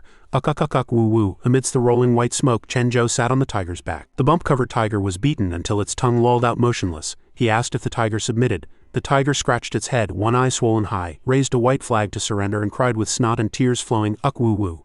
Chen Zhou knelt on one knee to put on his shoe, then climbed onto the tiger's back to sit firmly, cheering excitedly. "It submitted. I have a new skill. I know beast taming." The tiger, eyes swollen, held its head with both hands and obediently lay down. He called out to the little ghost. The little ghost stood up and walked over to look at this new member. He patted the tiger's head and ordered Big Cat, "Get up and walk 2 laps." The tiger, eyes brimming with tears, obediently stood up. The little ghost looked at it, arms crossed. Want to eat my master? Get past me first. Chen Zhou sat upright on the tiger's back, pointing happily. Cha cha cha woo, over there, over there. The little ghost floated behind them. The police officers stared blankly at their retreating figures. The white tiger spread its wings and flew high. Chen Zhou and the little ghost sat on the tiger's back, cheering for joy. Woohoo, big cat can fly, ha ha ha, so fun, this is too fun. The police officers opened their mouths wide, watching a man and a ghost soul riding a tiger soul flying far away. A colleague looked dumbfounded as the tiger carried the person flying toward the hanging moon. Kaka spoke up. Director Chen Zhou seems to have flown away. Director Zhu was furious. Roaring, I am not blind, do I need you to remind me? What are you still dazing for? Chase. Kaka froze. Chase where? The director ignored him with a dark face, gritting his teeth and pointing ahead in the direction where the tiger had disappeared, with Chen Zhou roaring, the damn tiger does not have GPS, how would I know? Split up, even if you have to dig 3 feet into the ground, bring Chen Zhou back. Everyone ran wildly, shouting as they ran. The white tiger carried Chen Zhou flying in the night sky. Every movement dragged a shining light trail, kicking up dust in the boundless night. The white tiger carried Chen Zhou across the sky like a falling meteor. The white tiger carried Chen Zhou and the little ghost past the moon. Chen Zhou shouted excitedly, Yahoo, so thrilling. Below was the brilliantly lit city nightscape. The slime, flashing with a 20 progress bar, patted the tiger's head. Chen Zhou ordered, hey, can you fly faster? The little ghost sat in the back looking down. Chen Zhou said, sit tight. The little ghost nodded. The white tiger sprinted at light speed, the wind blowing Chen Zhou and the little ghost's mouths wide open, hair standing on end. 5 minutes later, Castle Peak Mental Hospital. The white tiger flew toward the rooftop. Chen Zhou grabbed the tiger fur and pulled hard, at amazing speed, dragging a white light trail behind. The tiger braked urgently, emitting a piercing friction sound, then lay prone on the ground. Chen Zhou jumped down from the tiger's back. The little ghost flew down after him. He yawned while stretching. Had real fun tonight, sleepy, going to sleep. Just as the white tiger wanted to slip away quietly, Chen Zhou suddenly remembered, right? He whipped his head back to look at the tiger, who was pale with fright. Chen Zhou said, leash the cat, he gestured wildly, conjuring a huge light ring and placing it around its neck. The tiger looked confused, a large collar now on its neck, stunned and dumbfounded. Chen Zhou said happily, dang, now you have an owner. Chen Zhou walked the tiger on the rope, saying as he walked, come, follow me. The little ghost looked at him blankly, gesturing to order it to sit down. While busy tying the tiger to a lamppost, he put a bell on it. Chen Zhou instructed, you sleep here tonight, adding a small bell. No running around, hear me? The little ghost scratched its head blankly, muttering internally, is big cat too stupid, or have I been dead too long? Why cannot I understand? Pointing at the white tiger's nose, Chen Zhou said, from now on this is your home. He grinned and continued, with the great planetary warrior of the same trade here, no one dares to bully you. Slime. System taming 70. Leaving the white tiger under the street lamp, Chen Zhou happily led the little ghost away, he said as he walked. Have a good sleep after work, my big cat. The white tiger curled its lip and smiled, barking twice. Ow, ow. Taking advantage of Chen Zhou and the little ghost walking far away, the white tiger leapt up, wanting to escape. Suddenly, the rope on its neck yanked tight, making it scream in pain. Meow. System prompt. According to host's will, air rope materialized. Soul locking rope tightened. The white tiger fell flat on its face with a look of confusion. Energy bar full. The slime cheered excitedly, waving a flag to announce the taming was perfectly complete. The system immediately sounded warm congratulations, announcing the host successfully conquered the tiger's soul mount. Just at that moment, the slime's image miraculously changed. It grew a messy little mustache, wore a bright red bow tie and a mysterious black magician's hat, holding a confetti gun to celebrate. The gentle morning light shone through the hospital window, suddenly torn by a piercing scream. Chen Zhou was startled awake, rubbing his sleepy eyes and asking, eaten yet? The ward was bright, walls snow-white, beds separated by curtains. The female nurse was stunned watching this scene, covering her mouth, but the scream still woke him. Seeing him awake, she rushed over and asked anxiously, did not you go to the police station? How did you come back quietly? Did they send you back? Chen Zhou blushed, scratched his head and pointed at his chest. No, I came back myself. The nurse gently held his bandaged hand, asking tenderly, who did this? How did you get hurt like this? What were you doing to get like this? Did they bully you? Does it hurt? Chen Zhou bit his lip tight, eyes brimming with tears, body trembling. No pain, I fell myself. Woo. Seeing him sitting there rubbing his eyes and crying, the female nurse cursed angrily, that bunch of bad guys making you do dangerous things, the director definitely will not let them off. In the director's office, Director Li sat opposite Director Zhu and Kaka, fuming with rage. A mental patient actually managed to disappear right under the police station's nose. Simply outrageous. Director Zhu, you must give me an explanation for this. Director Zhu sweated like rain. Kaka hurriedly spoke up. Director Li. Director Zhu interrupted awkwardly. Listen to my explanation. Last night veins popped on Director Li's forehead as he roared with a dark face. Shut up, I will not listen. Do not make excuses that you searched all night only to not expect that child to return to the hospital himself, right? I am the director here, not a 3-year-old. Director Zhu and Kaka could only wipe their sweat in the face of Director Li's fury. What's done is done. The two looked at each other, not daring to make a sound, waiting for him to cool down before discussing further. In the hospital garden, tree shadows danced and patients whispered. Chen Zhou sat on a bench, holding bread in one hand and a water bottle in the other, humming happily. La la la, the sun shines brightly, the flowers smile at me. Just as he was singing, sparrows chirping in his ears, the slime suddenly appeared, drawing out its voice. "Hey, go treat your mental illness, you can totally find someone to help you now." The slime's words annoyed Chen Zhou. He swung his hand forcefully and sent it flying. "Ouch, so annoying." Outside the main gate, a girl pushed the car door open and stepped down. The slime crossed its arms and shook its head. 43rd treatment attempt, failed. Chen Zhou froze for a moment seeing her approach, then hurriedly sat up straight and waved. Zhang Yu, oh my little ball, meet again. I passed by your workplace but did not see you." Yu smiled and answered, "Long time no see. I am not at the unit, I came to the hospital." She glanced at his side and asked, "Hospital?" Sitting on the bench, Yu nodded. You were right before, I am indeed sick. It is breast cancer." He grinned. "See, I told you so. I judge people very accurately," revealing a faint smile. A trace of sadness flashed in her eyes. Yu admitted, "Yes, you are very amazing. Sorry, I misunderstood you back then." He suddenly stood up, startling Yu, hands on his hips. "No matter, why care about that?" Extending his hand, he giggled foolishly. "Let us be good friends in the future." Yu bit her lip, tears sliding down, lowering her head to sob. "There is no future," Chen Zhou exclaimed softly in surprise. "Ah?" Bending down to hold her hand, he comforted. "The doctor said I will not live long, but I really do not want to die. I still have many things unfinished. I like the police station's work. I want to protect everyone in a world where ghost creatures run rampant. But I am always the one being protected." Yu recalled the last mission. Director Zhu holding the demon-revealing mirror, Kaka holding a gun, standing in front of her, her body trembling uncontrollably, choking with sobs. "To this day I cannot even protect my best friend," she wailed loudly. "I am really not resigned." Looking at the crying girl in front of him, Chen Zhou was at a loss, not knowing what to say. He placed 2 fingers against his forehead, the other hand pinching fingers in calculation, crossing his legs, and announced, in front of the great planetary warrior Dong Dong Yao, "What is this small matter?" Yu stared wide-eyed, mouth open. Could it be you have a way?" Holding the water bottle. Chen Zhou said confidently, "That is of course, watch me." He shook the water bottle up, down, left and right, chanting Tian Ling Ling Di Ling Ling. Yu was dumbfounded, mouth shaped into an O, staring blankly as the slime appeared with a bitter face. Hey, I am a decent undead spirit. I do not do scams like this, give up early." Chen Zhou squeezed the water bottle until it deformed, face turning red, muttering, "Nu," then shouted, "Ha!" The slime disappeared into the water bottle at that moment, revealing a brilliant smile, improving water quality. Chen Zhou handed the bottle to Yu, saying excitedly, "Phew, drink it. I guarantee your body will be healthy. Eating anything will taste good." Inside the bottle, a thin layer of red liquid floated on the top, sparkling. Yu took it, exclaiming softly, asking in confusion, "Was I seeing things just now? Why did I see this water was red for a split second?" Pointing east and west, Chen Zhou snickered. "Bottoms up?" Yu nodded. Okay." She picked up the bottle and gulped a mouthful. Suddenly her hand slipped, covering her neck and opening her mouth, pointing at him. "It is you." Zhang Yu held the water bottle in thought, facing Chen Zhou's expectant gaze. She turned her head helplessly. "Water has sand, does not seem to feel any special effect," Chen Zhou said seriously, "but according to my prediction, your illness is already cured." Zhang Yu heard this, and patted his head. "Is that so? Then thank you. I'll come see you again when I have the chance." Chen Zhou was as happy as a puppy. "Okay." Zhang Yu turned to leave, secretly wiping tears, thinking she was really grasping at straws in desperation. How could she have hope in him? He is just a mental patient. Chen Zhou looked at Zhang Yu's back, muttering, Why is she crying again? Was she moved like this by drinking my water?" He stood on the chair, spreading his arms to enjoy his own greatness. Dong Dong Yao is truly too great. Sacrificing the small self to save others, truly too heroic. Zhu Egu encountered Zhang Yu, who was taking a walk, her face covered in tears. Director Zhu Egu said seriously, "I have read your resignation letter. I will not approve it." Zhang Yu just wanted to retort, but Director Zhu Egu cut in loudly. "I know." He held her hand tightly.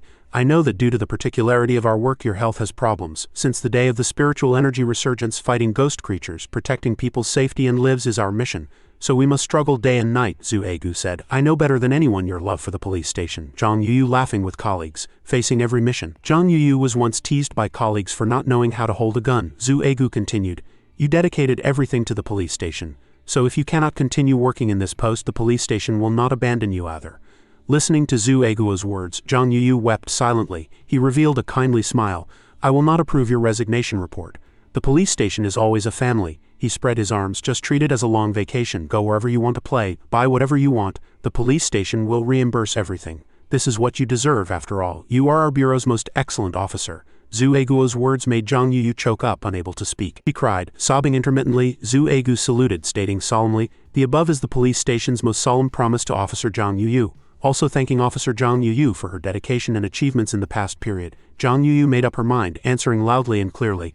Officer Zhang Yuyu accepts the order. She was still crying, blowing a small snot bubble. Zuegu walked to Chen Zhou, who was acting the fool, teasing. Dong Dong Yao, stop playing, come down quickly. Look at what gift I prepared for you. Chen Zhou heard and said, oh, holding an Apple phone with a bite taken out of it. Chen Zhou blossomed with joy. I was sparkling. Is this the planetary signal receiver for me? Zuegu shook his head helplessly, 3 parts weak, 7 parts forced, collapsing into the chair to speak. Correct, that old man Li Qingshan would not let you go to the police station no matter what, but we must maintain contact. I'll pick you up when needed. Chen Zhou cheered excitedly, spinning like a top, smiling like a bountiful spring. Ha ha ha, I have a signal receiver, Dong Dong Yao. Thank you, Dong Dong. Zuegu smiled warmly, asking happily, do you know how to use it? Come, I'll teach you. Chen Zhou was obedient as a puppy, nodding like a pestle pounding garlic. Okay.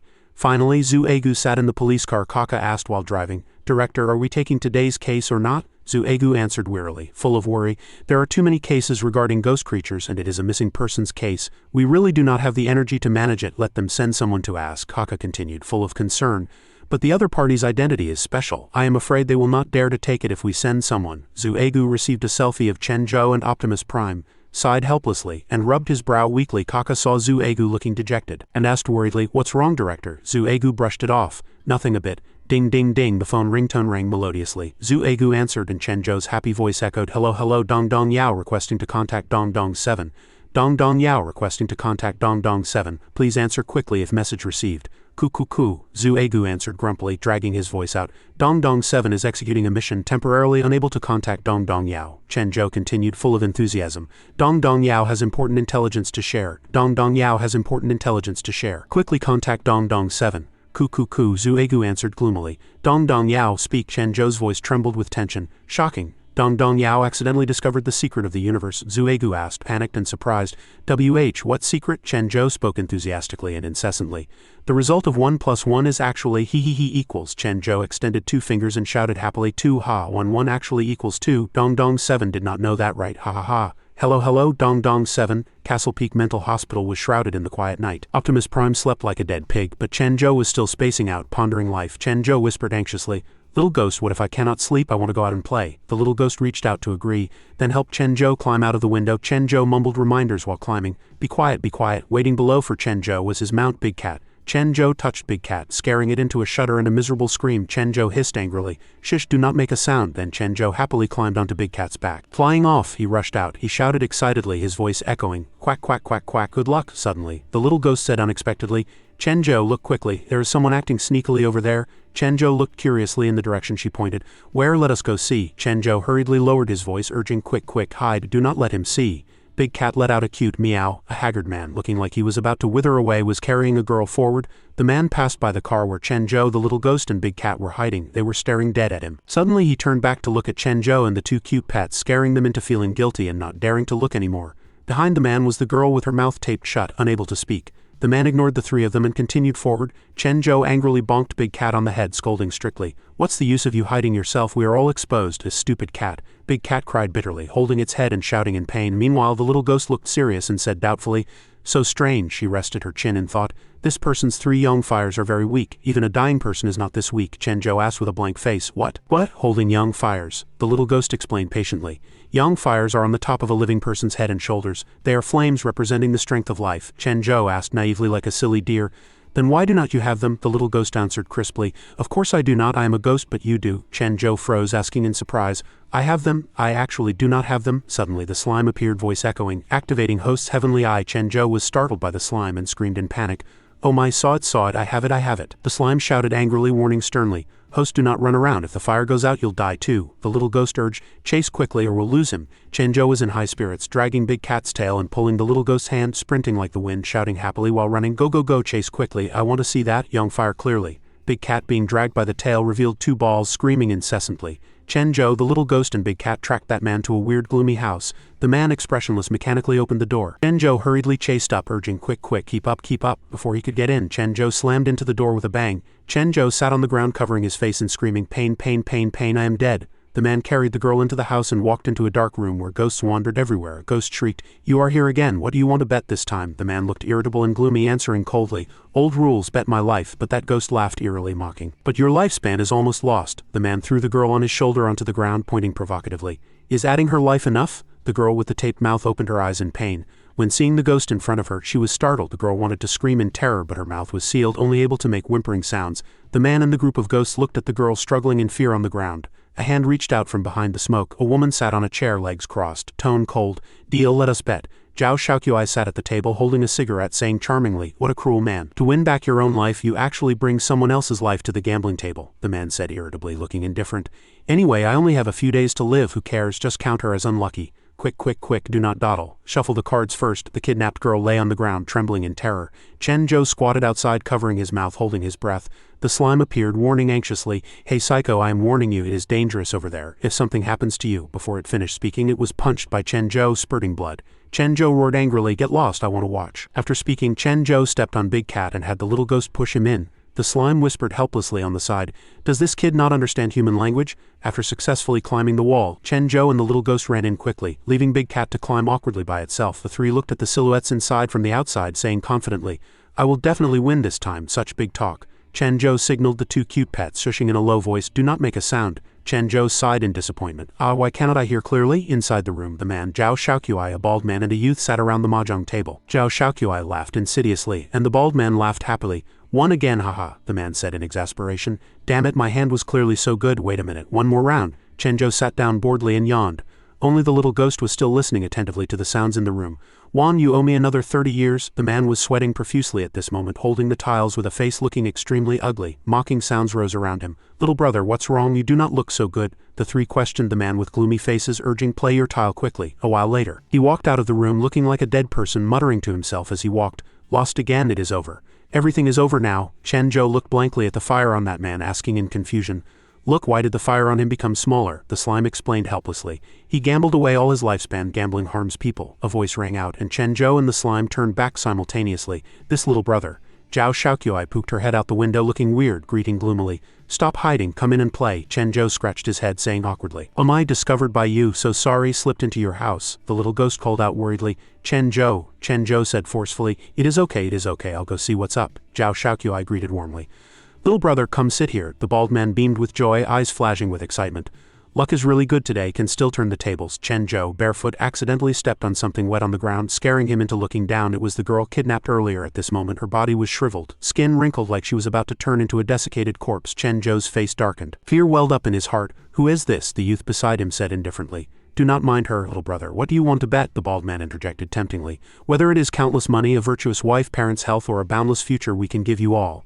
Chen Zhou thought confusedly, what did that person bet just now? Zhao Shaoqiu smiled and leaned close to his ear to whisper, the thing he bet, she continued softly, breath tickling his skin, is life, the youth repeated dully. Life? Zhao Shaoqiu explained, voice sweet as honey. The result was a loss, both lives belong to us. She continued, eyes flickering with temptation. But if you win, you can live a long life, have 3 wives and 4 concubines. How about it, little brother, want to try? Suddenly the system flashed beside Chen Zhou, sharp sounds ringing out repeatedly.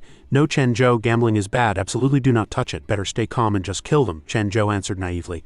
I can gamble too, but do you guys know how to play old maid? Hearing this, the three's faces instantly turned pale, a trace of concern flashing in their eyes. Zhao Shaoqiu asked, stammering, old maid, you mean gambling by playing old maid? Chen Zhou snapped his fingers, bursting with confidence. What old maid is a top-tier gambling game recognized by the great planetary warrior. A deck of glowing cards appeared in his hand. Chen Zhou held 2 joker cards, tone clear. 1 deck, removing the 2 jokers, leaving only 1 big joker and 8 cards. He spread the cards on the table, explaining in detail. After distributing cards evenly, draw and play cards in order. When a pair is formed, play it. The person left with the big joker in the end is the loser. Chen Zhou happily dealt cards to the 3, saying excitedly, hee, come on, do you not understand what I said? Do you want me to teach you again? The youth answered dully, no need, we know. Chen Zhou held his cards, scratching his head awkwardly. Oh my, why are they all in my hand? The slime beside him mocked. Your luck is too rotten. The system glanced at those 3 insidious guys, thinking deeply. Looks like it is time for me to act. Chen Zhou grinned, pushing the cards toward the youth. Hee, you draw. That youth secretly scanned Chen Zhou's card pile with X-ray vision. The system immediately discovered it, warning, hey kid, trying to peek at cards, looking for a beating? Chen Zhou smiled foolishly. So fun, the youth was startled, thinking, whoa, no way, these are clearly ordinary cards. Why cannot I see through them? Chen Zhou turned his head, saying impatiently, can you hurry up, waiting until the flowers wither? The slime crossed its arms, looking arrogant. HMPH, with this great lord here, you low-level ghostly things do not think about playing tricks. Chen Zhou giggled.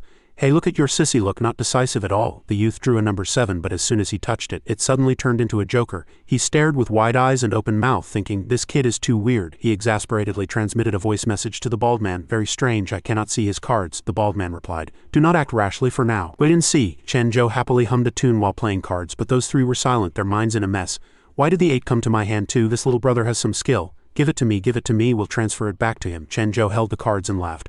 Ha ha, I am about to win, let me think hard. The youth thought angrily. Damn it, Chen Zhou reached out to draw Zhao Shaoqi's card, muttering which one to draw. Zhao Shaoqi secretly used her ability, laughing darkly. Hee, no one can win against us. She stared dead at her cards. Right, just that one, draw it quick. Suddenly Chen Zhou pulled one out, shouting, I choose you. The card in his hand turned into a number 3. Chen Zhou cheered.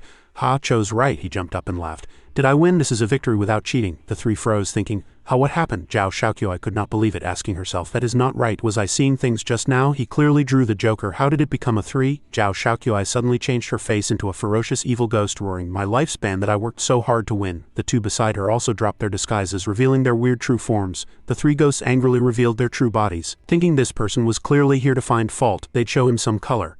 HMPH, daring to come to our door, then do not blame us for being impolite. Chen Zhou still giggled naively like a lost little fairy. Suddenly 2 candles went out, and the door slammed shut with a bang, scaring Chen Zhou and the slime. He was tightly surrounded by the 3, forced into a corner by the door. They frantically closed the door, planning to finish him off immediately. Seeing the door close, that green ghost immediately transformed into an exorcist Taoist wearing a hat and holding a sword, flying to block in front of Chen Zhou. It shouted at the group of ghosts, hey, what do you want to do? Chen Zhou looked at the closed door, not worried at all. He picked his ear, saying casually, the wind is quite strong today. The door was blown shut, scared me to death. Hearing this, the green ghost looked at him blankly, face full of question marks. Chen Zhou turned and touched the door, resulting in a boom. The door collapsed under the astonished gazes of him and the green ghost. In the chaos, Chen Zhou was panic-stricken, but soon revealed a confident smile, looking back at the group of ghosts. Oh my, your door is too fragile. I swear I did not use force, did not do it on purpose. But those ghosts did not listen at all. The 3 ghosts immediately revealed their ferocious true forms, faces pale and iron blue, rushing at him aggressively. Zhao Shaoqi was the first to scream, kid, stop playing dumb. A short and fat ghost with green skin pointed and cursed, we are not talking about the door. At this moment the green ghost saw the 3 stupid ghosts rushing over, a look of excitement appearing on its face, cupping its hands. Really want to fight, little ghost, big cat? Upon hearing the summons, the tiger ghost immediately appeared, roaring and rushing over. Simultaneously, the little ghost also appeared, blocking in front of Chen Zhou, floating in midair, looking serious. The 3 ghosts stared with wide eyes and open mouths, chins almost dropping to the ground, stunned by this powerful lineup. Before they could panic, they saw Chen Zhou punch the tiger ghost on the nose, cursing angrily, what are you doing? What are you yelling for? Useless. The tiger ghost was beaten. It dared not resist at all, only covering its nose and whimpering in pain. Chen Zhou stood with hands on hips, ignoring it, ordering the little ghost, take out my snacks. While the little ghost rummaged for snacks in the tiger ghost's thick belly fur, Chen Zhou secretly reminded, take the ones that do not taste good, take less. The green ghost and tiger ghost both widened their eyes, completely confused. The little ghost nodded blankly. Okay. The 3 ghosts stood there like zombies at a loss. The female ghost sweated cold sweat, glancing at her 2 accomplices, thinking and transmitting, is this the one from Dong Da Chao today? The green-haired ghost bowed its head, trembling. Seems so, the old ghost interrupted. Last time we crossed the street we were chased and bitten by him. Although we did not see the face clearly, this feeling is very familiar. At this moment, Chen Zhou suddenly leaned close, holding a pile of snacks in his hand, gently handing them to the 3 ghosts. Sorry, broke your door. This is compensation for your door. You guys will not be angry, right? The 3 ghosts were scared into sweating profusely. Thinking fearfully, how would we dare? Despite this, the female ghost still politely reached out to accept, whispering, no, please do not be polite. Hearing this, Chen Zhou blurted out a rhetorical question, tone naive enough to make one dumbfounded. Then let us continue playing. After speaking, he quickly pulled out the high-end mobile phone given by someone else, face beaming with excitement. Since we are engaging in a secret operation together in the middle of the night, we are practically best friends now. Without hesitation, Chen Zhou picked up a nearby chair, hopped onto it with a whoosh, and held his phone high, cheering excitedly, come, let us take a photo together. While Chen Zhou was busy organizing the photo op, the 3 ghosts exchanged vigilant glances. The female ghost secretly made a hand signal, whispering with a face full of caution, this guy clearly came prepared. He is truly an old pro. The old ghost immediately chimed in, his tone calculating.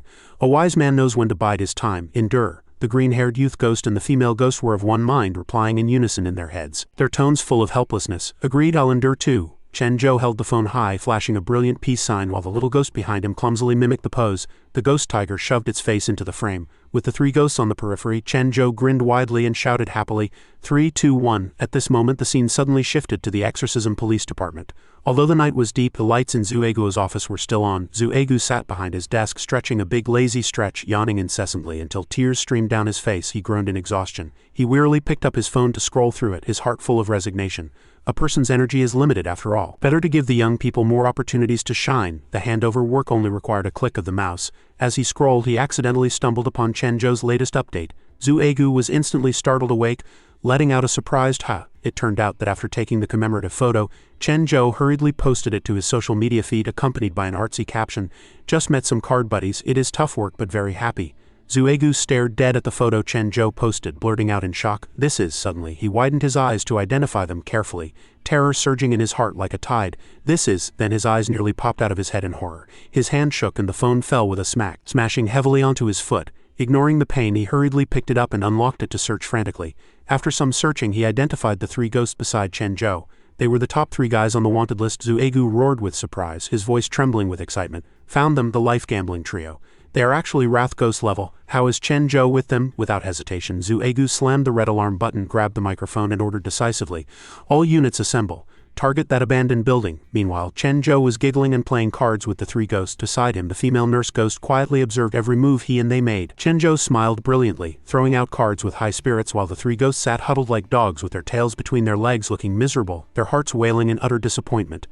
Lost again, lost again. The 3 ghosts stared dead at Chen Zhou, the old ghost filled with deep suspicion. "This kid is definitely not simple." The female ghost beside him nodded in agreement, her tone full of malice. "Damn it, not only did we not get that girl's lifespan back, but our cultivation is also almost won by this kid." Suddenly, the 3 ghosts revealed insidious smiles simultaneously, their faces instantly turning dark and full of calculation. The female ghost secretly made a hand signal, a look of determination flashing in her eyes. "We cannot go on like this, we must make him taste our power." The old ghost immediately put on a fake smile, his tone tempting. "One more round, I'll draw first this time." Hearing the old ghost's words, Chen Zhou immediately nodded happily. "Sure." The slime beside him, seeing Chen Zhou reaching out to draw the old ghost's card, panicked and tried to stop him, speaking anxiously, "Wait, something's not right." Before the words fell, Chen Zhou's hand had already touched the deck and a burst of green demonic energy instantly spewed out. In an instant, Chen Zhou and the slime were sucked into a strange space and fell to the ground. Chen Zhou widened his eyes, looking around in confusion, wondering, where is this?" The slime looked around and analyzed with certainty. "If I guessed correctly, those 3 ghosts were driven crazy by your winning, so they opened a ghost domain. This is probably a scene from their past life memories."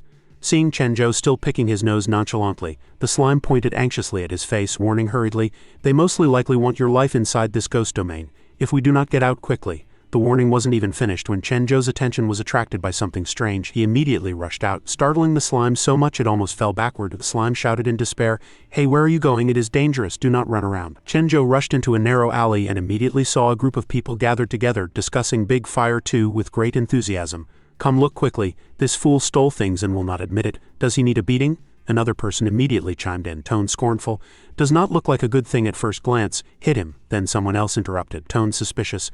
"Is he really human? Looks truly disgusting." Surrounded by the crowd, an old man with bumps all over his head was lying on the ground. Face buried in the dirt, desperately protecting his body to avoid further beating, he defended himself painfully, his voice trembling and full of humiliation. "I did not steal it." The old man held his swollen head, weeping bitterly. Tears flowing uncontrollably, he let out a miserable wail, "Woo!" Seeing this injustice, Chen Zhou rushed over like the wind, shouting loudly. Then he leapt high, landing in front of the group of meddlesome people. Chen Zhou put his back to the wall, blocking in front of the bump-headed old man, revealing a mysterious, charmingly evil smile. The people who were buzzing with discussion suddenly shut their mouths, looking as if they'd seen bad luck, confused by what was happening. A woman asked angrily, "What are you doing?" Chen Zhou ran circles around the bump-headed old man while waving playing cards to perform a magic trick, singing a cheerful tune at the same time. "Heaven works wonders, earth works wonders. Can he play cards with me? No blunders. Heaven has love, earth has love. My love for card buddies is true love." The group of people was frightened by this weird scene, discussing all at once. "Too scary. Why is there another fool? Stay away from him quickly. Do not know if it is contagious." Immediately after, Chen Zhou tightly grabbed the old man's wrist, smiling brilliantly, holding up the playing cards temptingly. Go back and play cards with me." Under the astonished gazes of the old man and the villagers, the bump-headed old man saved by Chen Zhou actually blushed, shy yet mixed with emotion, eyes filling with hot tears. Seeing this scene, the slime suddenly realized, this old ghost must have been bullied in his past life and held monstrous resentment toward humans. If Chen Zhou participates in bullying within the ghost domain, he will definitely suffer backlash from the resentment. But some people's addiction to cards is even greater than the resentment of the dead.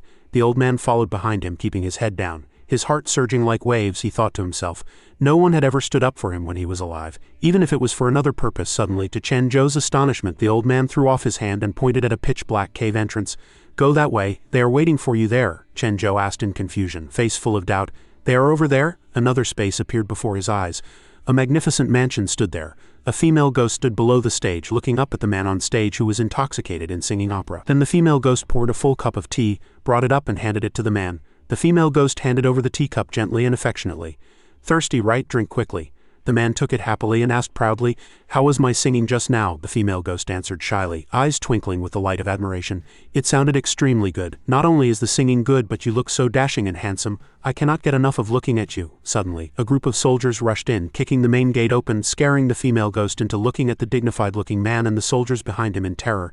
He stood tall before her, and she asked in panic, her voice trembling, Commander, you are back. The commander glared with angry eyes, staring ferociously at the woman, roaring in rage. You dare to cheat on me behind my back? After speaking, the old commander did not hesitate, waving his hand to slap the female ghost's face with a smack, knocking her to the ground. The young man behind her also shouted in panic, full of worry, Little mistress, are you okay? Before the words were finished, the old commander had already rushed up and kicked the man in the stomach, shouting curses, And you animal. Then the commander turned to look at his soldiers, ordering sternly, What are you still staring for? Arrest this adulterous couple for me. Unknowingly, Chen Zhou had already turned into a small soldier under the old commander. He was still tightly clutching a few cards in his hand, staring blankly at the chaotic scene before him, asking himself with a heart full of depression, Oh my, what act is this again? Are we playing cards or not? The old commander signaled his subordinates to beat that man severely. He stood there with hands on his hips, smoking and cursing nonstop.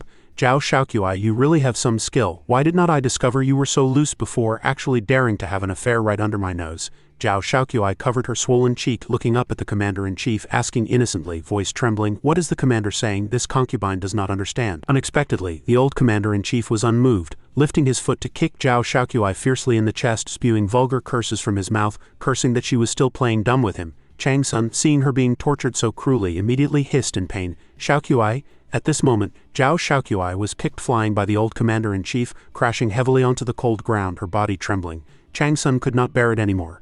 Ignoring the danger, he broke free from the soldiers' encirclement and rushed up to block in front of Zhao Shaoqiui. He burned with rage, roaring angrily, Animal, what kind of skill is beating a woman? Come at me if you have the skill. You forced Shaoqiui to marry you and beat her out of human shape every day.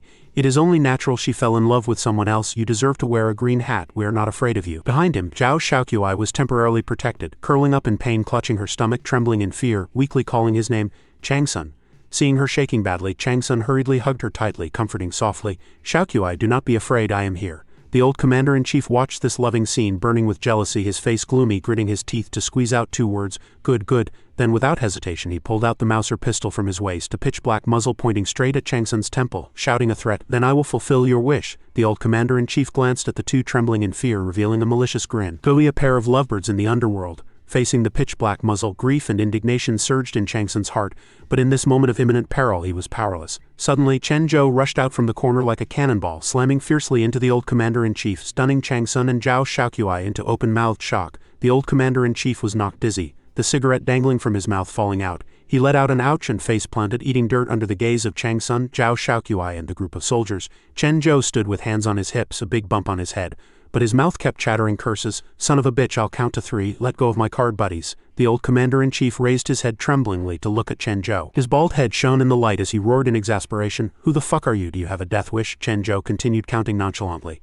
1, 2, then he held up 3 fingers, eyes serious and determined. 3.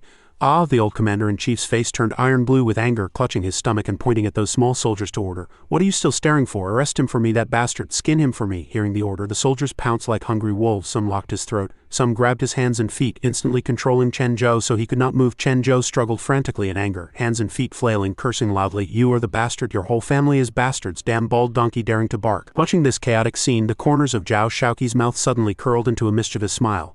Then she suddenly covered her stomach, laughing back and forth.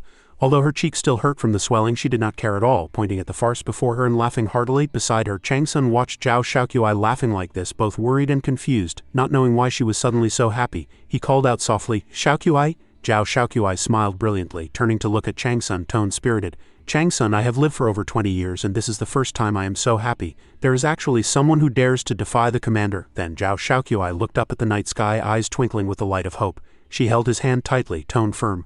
I want to summon my courage once too. I do not believe in fate, and I do not want to live in this disgusting place all my life. Chang-sun, take me away." Hearing these words, Chang-sun revealed a warm smile. He looked at her affectionately, whispering, "Okay, I'll listen to you in everything. Wait for me to kill the commander. Only when he dies can you be free." After speaking, Chang-sun reached out to grab a long spear beside him, stood up abruptly, the spear tip pointing straight at the old commander-in-chief, full of determination. "Pass on. Today you will be my Chang-sun's rightful wife. In life we share a quilt, in death we share a grave." As soon as the words fell, Chang-sun gripped the long spear and rushed forward. He swung the spear forcefully, sweeping at the soldiers controlling Chenzhou, roaring, "Military lords handle things too poorly," clipping wings and destroying flowers. Then Chang-sun charged straight into the encirclement, knocking the soldiers surrounding Chenzhou flying with a few thrusts. Chenzhou watched Chang-sun's crisp and neat movements, eyes shining, cheering in admiration. "Oh, too handsome, card buddy." The slime witnessed the whole process, crossed its arms in thought for a moment, and analyzed. This ghost domain was supposed to reenact the tragedy of those 3 ghosts' past lives. As long as the ghostly things did not follow the predetermined path, Chenzhou would die. But Chenzhou's appearance gave them different choices and thoughts. The development of events has completely changed. Then the slime sighed with regret. "What a pity, the result still cannot be changed." Chang-sun stood tall with spear in hand, majestic and awe-inspiring, looking at the old commander-in-chief paralyzed on the ground, tone scornful. "Since it is hard to be peaceful in the courtyard, how can it compare to spreading wings and flying high? I'll send you on your way." As soon as the words fell, Chang-sun gripped the long spear and stabbed straight at the old commander-in-chief, intending to end it all with one blow. Under these circumstances, the old commander-in-chief actually did not dodge or evade. He sat motionless on the ground, raising his hands to protect his body and screaming, "Wah wah!" Just then a despicable soldier rushed out carrying a saber. He roared, "Bastard, stop!" Chang-sun only had time to turn back and glare angrily at that soldier, but the ruthless blade had already sliced off his head. Chang-sun's head was instantly separated from his body, rolling gurgle to front of Chenzhou. Seeing this terrifying scene, Zhao Shaoqi's heart felt like it was being cut by a knife, tears falling like rain. She screamed miserably. Chang-sun, darkness suddenly descended. Chenzhou only came to his senses now, eyes wide open looking around. Seeing himself and Zhao Shaoqi tied up tight, he asked in confusion, "Wu-wah, where is this?" Hearing Chenzhou's voice, Zhao Shaoqi answered sadly, "You woke up?" Chenzhou grimaced, twisting his body uncomfortably, crying out in pain. Tied beside him, Zhao Shaoqi was powerless, face full of sorrow as she whispered, "Sorry to have dragged you into this. Look, Chang-sun is dead and I will not live long either." Thinking of the current miserable situation, Zhao Shaoqi lowered her head, blaming herself. In the end, one cannot fight fate. The slime beside them watched this tragedy, heart aching endlessly. It whispered, Chang-sun was beheaded and Zhao Shaoqi will be burned to death. This is the destined fate. We cannot change the ending. Chenzhou remained blank, looking at the pitch-black sky, blurting out, "Look quick, there's a bird in the sky, eh?" Suddenly, Chenzhou and Zhao Shaoqi turned pale with fright. Below was a group of villagers pointing fingers and cursing loudly. "Zhao Shaoqi, you shameless thing, actually betraying such a good man as the commander. Hurry up and die." Then a hooligan threw a torch into the firewood pile beneath their feet, muttering, "Burn you to death, you slut." Chenzhou and Zhao Shaoqi were startled. The torch fell into the dry wood and the fire blazed instantly. Suddenly, Chenzhou gritted his teeth, burning with rage. "Damn it, have you played enough? Can we still play this game of cards or not?" Then, under Zhao Shaoqi's astonished gaze, he used all his strength to snap the ropes. The slime was shocked seeing this. "How, you still remember the card game?" Chenzhou hugged the wooden stake tightly, roaring sternly. Zhao Shaoqi was not wrong. Chang-sun was not wrong either. Just these 2 sentences moved Zhao Shaoqi to tears. Chenzhou immediately pulled up the burning wooden stake and the slime beside him also joined forces to push down the adjacent pillar. Chenzhou roared in anger, "You guys are the ones who are wrong." Then he hugged the pillar of fire, waving it frantically, cursing as he fought. "Get lost, ah!" Zhao Shaoqi was deeply touched by this scene of frantically waving the wooden stake. Tears flowed uncontrollably as she sobbed, "He actually..." As Chenzhou swung the flaming stake, the surrounding houses quickly caught fire and the blaze swallowed everything. The gossipy villagers from before fled in terror, screaming repeatedly, "Quick, get water, or Mao's place is on fire too." The surroundings were filled with the red glow of the fire and billowing black smoke. Chenzhou walked majestically through the sea of fire, brows furrowed, expression cold yet exuding an irresistible domineering aura. Suddenly a voice echoed, "The ghost domain is about to vanish." It was the 3 ghosts from earlier. Zhao Shaoqi spoke first. "We wandered here for a long time but never thought perhaps there was another possibility." The old ghost continued, his tone full of contemplation.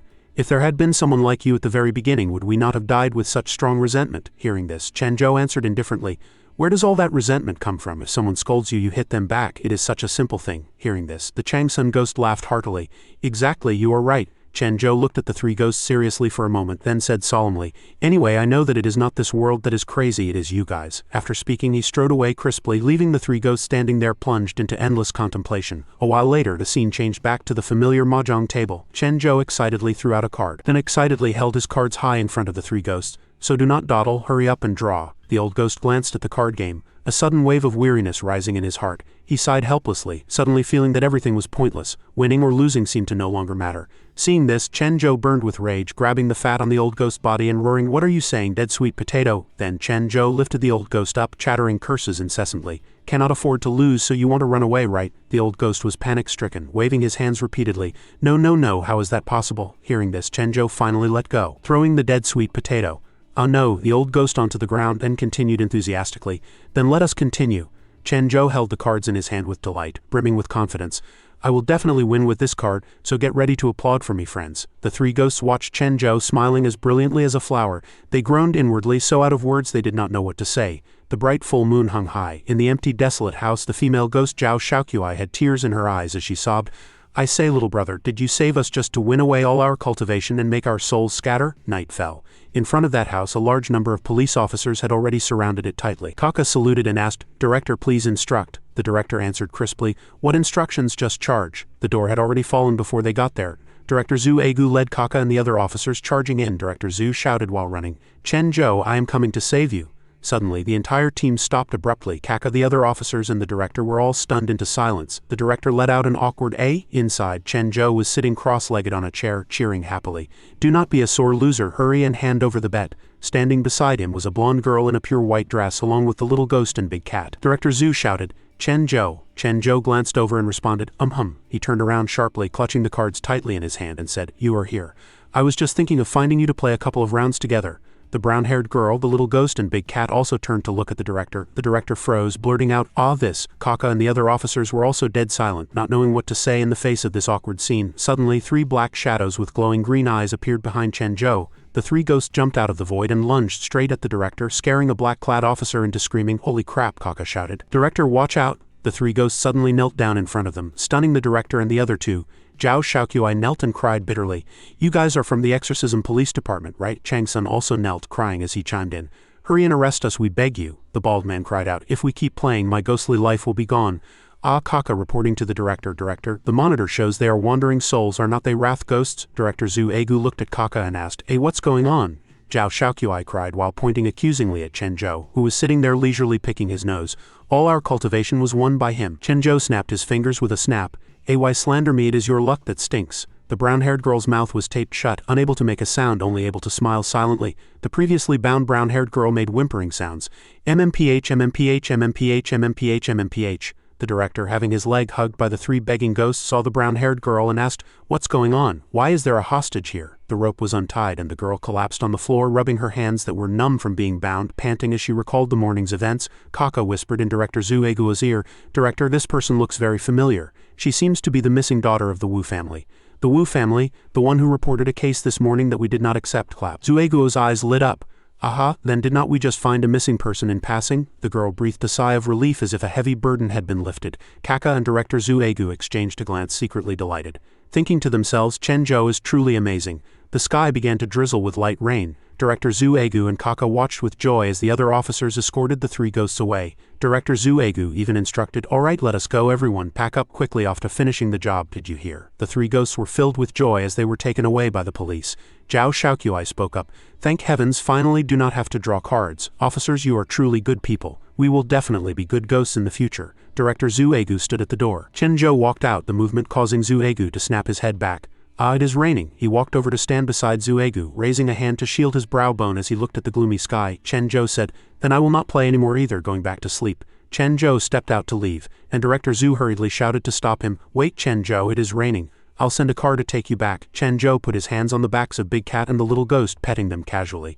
"No need, that little black box of yours is too slow." Watching Chen Zhou fly away riding the tiger, Kaka pointed in that direction, saying in terror, Director, that little female ghost and the tiger soul, one is a mid-tier wrath ghost, and the other is a late-stage wrath ghost." Zhu Egu was equally terrified upon hearing this. Everything has become stronger. Heavy rain poured down, washing over everything as the two hid under the eaves. The director said, "How on earth did Chen Zhou do it?" Chen Zhou and the little ghost rode the tiger, flying through the rainstorm. He sneezed, "Big Cat, faster." Big Cat answered the command. Ow, ow. Early morning in the hospital, Chen Zhou was lying in bed sleeping soundly. While Chen Zhou was sleeping sweetly in bed, a black shadow hovered outside. He frowned, exhaled a breath, and snapped his eyes open, glancing to the side. Chen Zhou discovered a black shadow with a giant syringe appearing by the bed, revealing a sly smile. He sprang up from the hospital bed, jumping high, then fiercely kicked out while shouting, Ah, Yuan monkey, today it is either you die or I live. That black shadow nimbly dodged Chen Zhou's flying kick. Because the opponent dodged quickly, Chen Zhou slipped and slammed heavily onto the floor due to the pain of the fall and the excessive force used. His face twisted in agony. He muttered curses. Dead monkey, so annoying. The nurses outside heard the commotion and rushed in to check. Chen Zhou, what happened? We are here to help you. Chen Zhou pointed ahead and said to the nurses, you guys came just in time. Help me catch a Yuan monkey quickly. He wants to sneak attack me. A handsome doctor with dark green hair, holding a snow-white syringe in his hand. That was Dr. A Yuan, Chen Zhou's attending physician. He pushed up his glasses. A Yuan said, no matter what, I have to give him this shot. The nurses immediately got excited, some rolling up their sleeves. Okay, leave it to us. Chen Zhou was suddenly yanked violently, screaming. Ah! 4 nurses each grabbed one of Chen Zhou's limbs, lifting him up and pinning him down firmly. Chen Zhou shouted, everyone. A Yuan held the syringe and asked, have the nurses pinned him down? Watching A Yuan approaching slowly with a smile and the syringe, Chen Zhou stammered, A Yuan monkey, do not come over. Chen Zhou screamed in terror. Subsequently, miserable screams echoed from the room. A Yuan smiled happily. Nice, learned something new. Chen Zhou sat curled up in a ball on the hospital bed, his face looking terrible. Director Li hid outside the door, peeking at Chen Zhou while answering the phone. Chen Zhou ran out last night and you are only telling me now? Should not you have contacted me immediately? Director Li squatted at the door and continued. He got caught in the rain yesterday and caught a cold. Do you know how much effort it takes to give him a shot? A Yuan passed by Director Li, raising 3 fingers to greet him. Director Li turned his back to the door and continued, Director Zhu, do not try to brush me off with wrath ghosts. I will not listen. Chen Zhou walked out of the room looking like he had lost his soul. On the other side, Director Li was still angrily scolding the person on the phone. Do not make excuses and do not tell me you are on the way to Castle Peak Mental Hospital right now. We do not welcome you. In the opposite direction, Chen Zhou stumbled along as if his spirit was lost, plunking down on a bench in the hospital garden. Chen Zhou pursed his lips tightly, thinking with tears and snot flowing, white coats really have no good people. They all help a Yuan monkey and not me. Yu suddenly appeared holding a bag of snacks. Chen Zhou messily wiped the tears from his face, turning his head to see Yu carrying the snacks she brought. His eyes immediately lit up, cheering excitedly.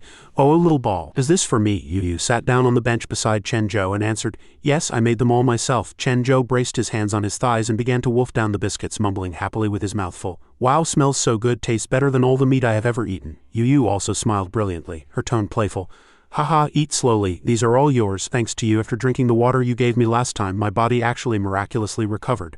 So I can go back to work at the exorcism police department. Yu looked at Chen Zhou with warm eyes, continuing, Chen Zhou, I really do not know how to thank you. Chen Zhou held the food in his hand, grinning while chewing. It is nothing, we are good friends, are not we? Yu thought about Chen Zhou's tragic past. She had investigated it.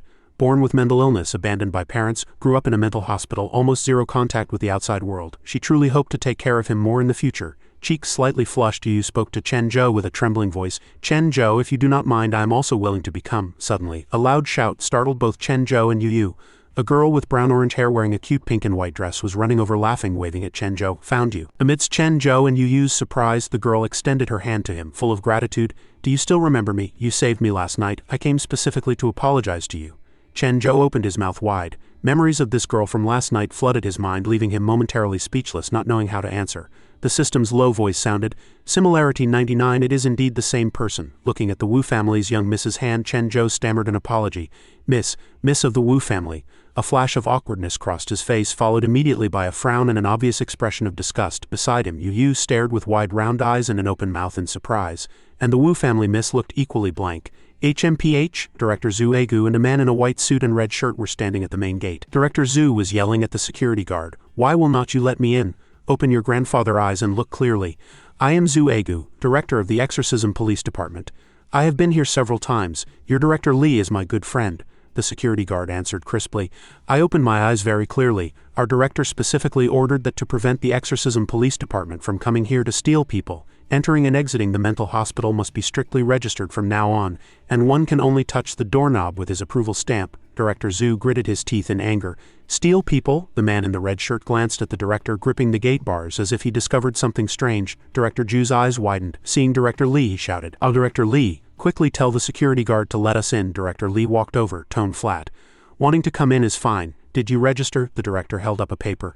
Registered right here. Do not believe me. Look, Director Li pressed. Does it have my stamp? The director blushed. No, I cannot get in. How do I find you to get the stamp? Director Lee said nonchalantly. Oh, then you cannot enter. Procedures must be strictly followed. Director Zhu almost fainted upon hearing this. The man in the white suit leaned close to Director Zhu's ear and whispered, Director Zhu, this seems to be a dead loop. He seems to be deliberately making things difficult for you. Director Zhu asked with a dark face, teeth gritted. Then just stamp it for me now, will not that do? Director Lee shook his head, spreading his hands and shrugging. Sorry about now, did not bring it today. Grabbing Director Lee's collar, the director said in a deep voice, Director Lee, I admit I brought some trouble to the hospital. Cannot I compensate and apologize for the trouble? Director Lee answered immediately. No, our hospital does not welcome you. Gritting his teeth, the director said, Hey, do not be like this. I really have urgent business. Director Zhu put his arm around Director Lee's shoulder, pointing at the man in the red shirt who was adjusting his suit, whispering, See that person, Wu Batong, chairman of Fenzheng Real Estate Co., Limited, the richest man in Jinei City. Last night Chen Zhou and I saved his daughter. He came specifically to thank Chen Zhou. Director Lee beamed and said, Why did not you say so earlier? I watched Chen Zhou grow up since he was little. He is just like my own son. Open the gate quickly, do not delay them. Director Zhu was speechless. The gate opened and Director Lee welcomed them warmly. Welcome, welcome. Director Lee walked while saying to Wu Batong, Director Zhu and I are good friends. We occasionally like to crack jokes, haha. Wu Batong revealed a social smile while Director Zhu walked beside them, huffing with anger and a dark face. Suddenly Miss Wu's scream rang out, you, I am thanking you, and you actually threw a bone at me? Chen Zhou finished eating and threw the bone at Miss Wu, scaring her into dodging frantically. Beside him, Yu waved her hand to stop him, and the system spoke up, Hey, this kid tasted the sweetness at the police station and learned bad habits. Did not they come without a thank you gift? As Director Zhu's trio walked over, Director Lee asked, why are they fighting? The director also ran over, shouting, Dong Dong Yao, I came to see you. Seeing the visitor, Yu called out, Director. The director walked over to greet Yu, asking, Yu, have you fully recovered? Yu smiled happily at the director. Yes, thanks to Chen Zhou. He is truly a god man. Wu Batong asked his daughter, Xuanqi, what's wrong? Did you thank Master Chen properly? Xuanqi burst into tears. Dad, I apologized to him, but he seems to dislike me especially. He even threw a bone at me. Hearing this, Director Lee said, What? President Wu, rest assured, I'll go teach him a lesson. Director Lee walked over with his hands behind his back. Chen Zhou, people came specifically to thank you. How can you be so rude? Chen Zhou stood on the chair, one leg curled up, hands extended flat. Doctor, you and I are sworn enemies. Chen Zhou's actions and words attracted the attention of the other four. Chen Zhou extended his fist in front of Director Lee, then sat cross-legged on the chair with arms crossed angrily. Yu ran over to coax him, while Director Lee ran back to say to the others, he just had a shot this morning, controlling it poorly right now. He is talking to himself. Director Zhu spoke up. How about I go try talking to him? The director walked over and patted Chen Zhou's shoulder. Dong Dong Yao, what's wrong? Can you tell me? Director Lee watched blankly as the two whispered. Chen Zhou said unhappily, What else could it be? Look at the delicious food little ball made for me with her own hands. This is coming to thank me. Who are those two empty-handed people coming to thank? The director sighed in relief. So that is it. The other four were pricking up their ears to eavesdrop. Chen Zhou hugged his arms and sat on the chair together with Director Zhu. Watching Wu Batong pace back and forth, he walked and said, Master Chen, thank you so much. You saved my daughter last night. We came in a rush today and did not prepare any thank you gift. Handing out a check, he smiled apologetically. How about this? You fill in this check as you please. Consider it a token of our appreciation. Chen Zhou recalled a movie character he had seen who had a line, Take this check and fill it out however you want. Just stop harassing my wife. Chen Zhou thought to himself. A check, this is a check. Chen Zhou jumped up happily. A check, I want a check. Everyone looked at Chen Zhou. The director thought to himself. This kid has only known Zhu Egu for a few days. How did he become so materialistic? Wu Batong handed the check to Chen Zhou with both hands, saying, Easy. Master, fill it out as you please. Any amount is fine. Chen Zhou accepted it happily. Seeing this, Director Lee thought, he is really giving it. Chen Zhou examined the check, sitting there counting the units. Ones, tens, hundreds, thousands, 10,000s, 100,000s, millions, 10 millions, 100 millions. He looked up and asked Wu Batong, Can I really fill in as much as I want? President Wu nodded. Of course. Chen Zhou sat down happily to fill it out and the others crowded around to look. The bureau chief asked in confusion, How much did he write? Turning to look at everyone, Chen Zhou's eyes were sparkling. Done. Looking at the long string of 9s on the check, Wu Batong said, He probably wanted to write 9,999. Looking at the numbers on the check, Wu Batong's mind was a mess, his face stiff. This is too unceremonious. How could I possibly take out that much? Director Lee and Bureau Chief Zhu came over to pat President Wu on the shoulder. Wu Batong complained, Director Lee, I am afraid this is too perfunctory. It is still hard to get close to Master Chen. Can you think of a way to help me build a closer relationship? Patting President Wu's shoulder, the director said, Rest assured, leave it to me. The bureau chief suddenly interrupted.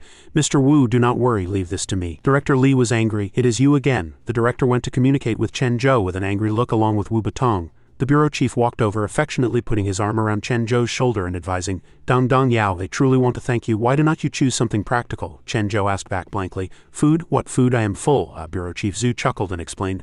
No, I mean actual items. Things that fly in the sky, run on the ground, things to eat, use, or wear. Chen Zhou pondered, images of huge machines like spaceships or tanks appearing in his mind. The bureau chief leaned close to his ear and whispered, that check is just a piece of waste paper to you. You have to choose something you can use or something you want in your dreams but cannot get. Chen Zhou suddenly fantasized about Zhang Yu wearing a pure white wedding dress, making him giggle foolishly until he got a nosebleed. The slime appeared and teased, Oh my Chen Zhou, are not you ashamed? Chen Zhou snapped out of it. All right then, I have decided. Turning to look at him, the bureau chief asked, what's wrong? Wipe it, you have a nosebleed. Chen Zhou shook his head. Nothing, thanks for the reminder. Dong Dong 7, you are indeed my good comrade. He looked determined, announcing clearly, Black box, I also want a black box. Bureau Chief Zhu was surprised. Black box? A car? Wu Batong interrupted.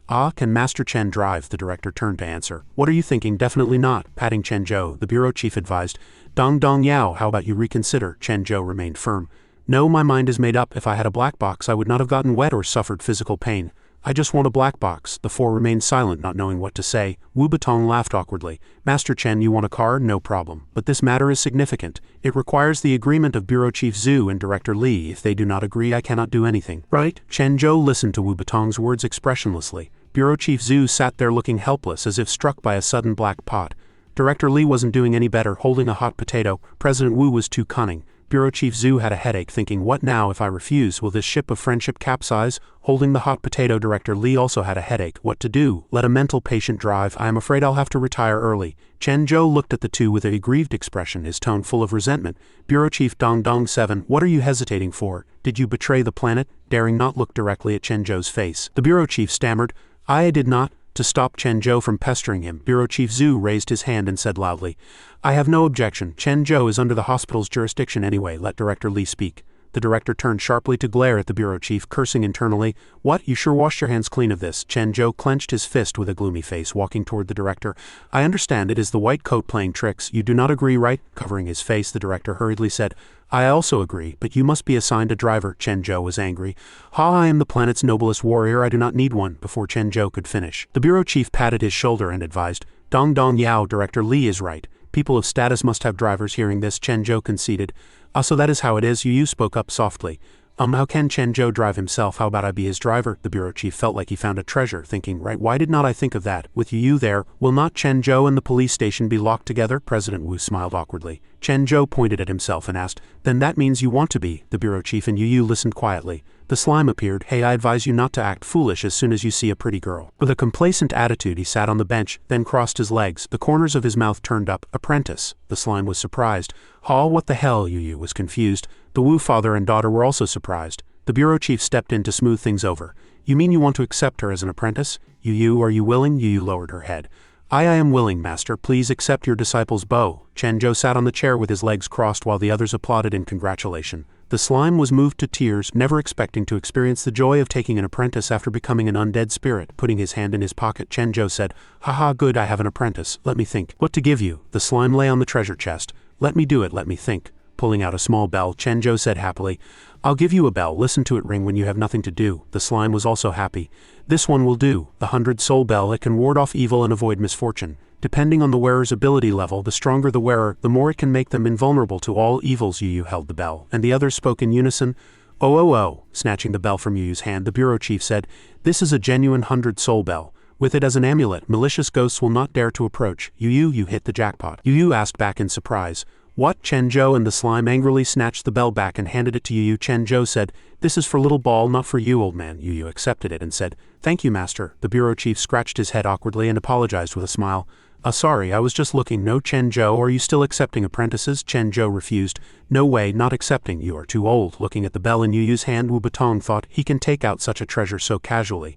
As long as I build a good relationship with him. He. Wu Batong suddenly said excitedly, Master, there is no day like today. Let us go buy a car right now. Chen Zhou's eyes were brighter than car headlights, excited and expectant like a child. What? Can we go buy a black box right now? Wu Batong smiled slightly, kicking the ball to someone else. Of course, I just do not know what Bureau Chief Zhu and Director Li think. Zhu Egu was scared into hiding quickly.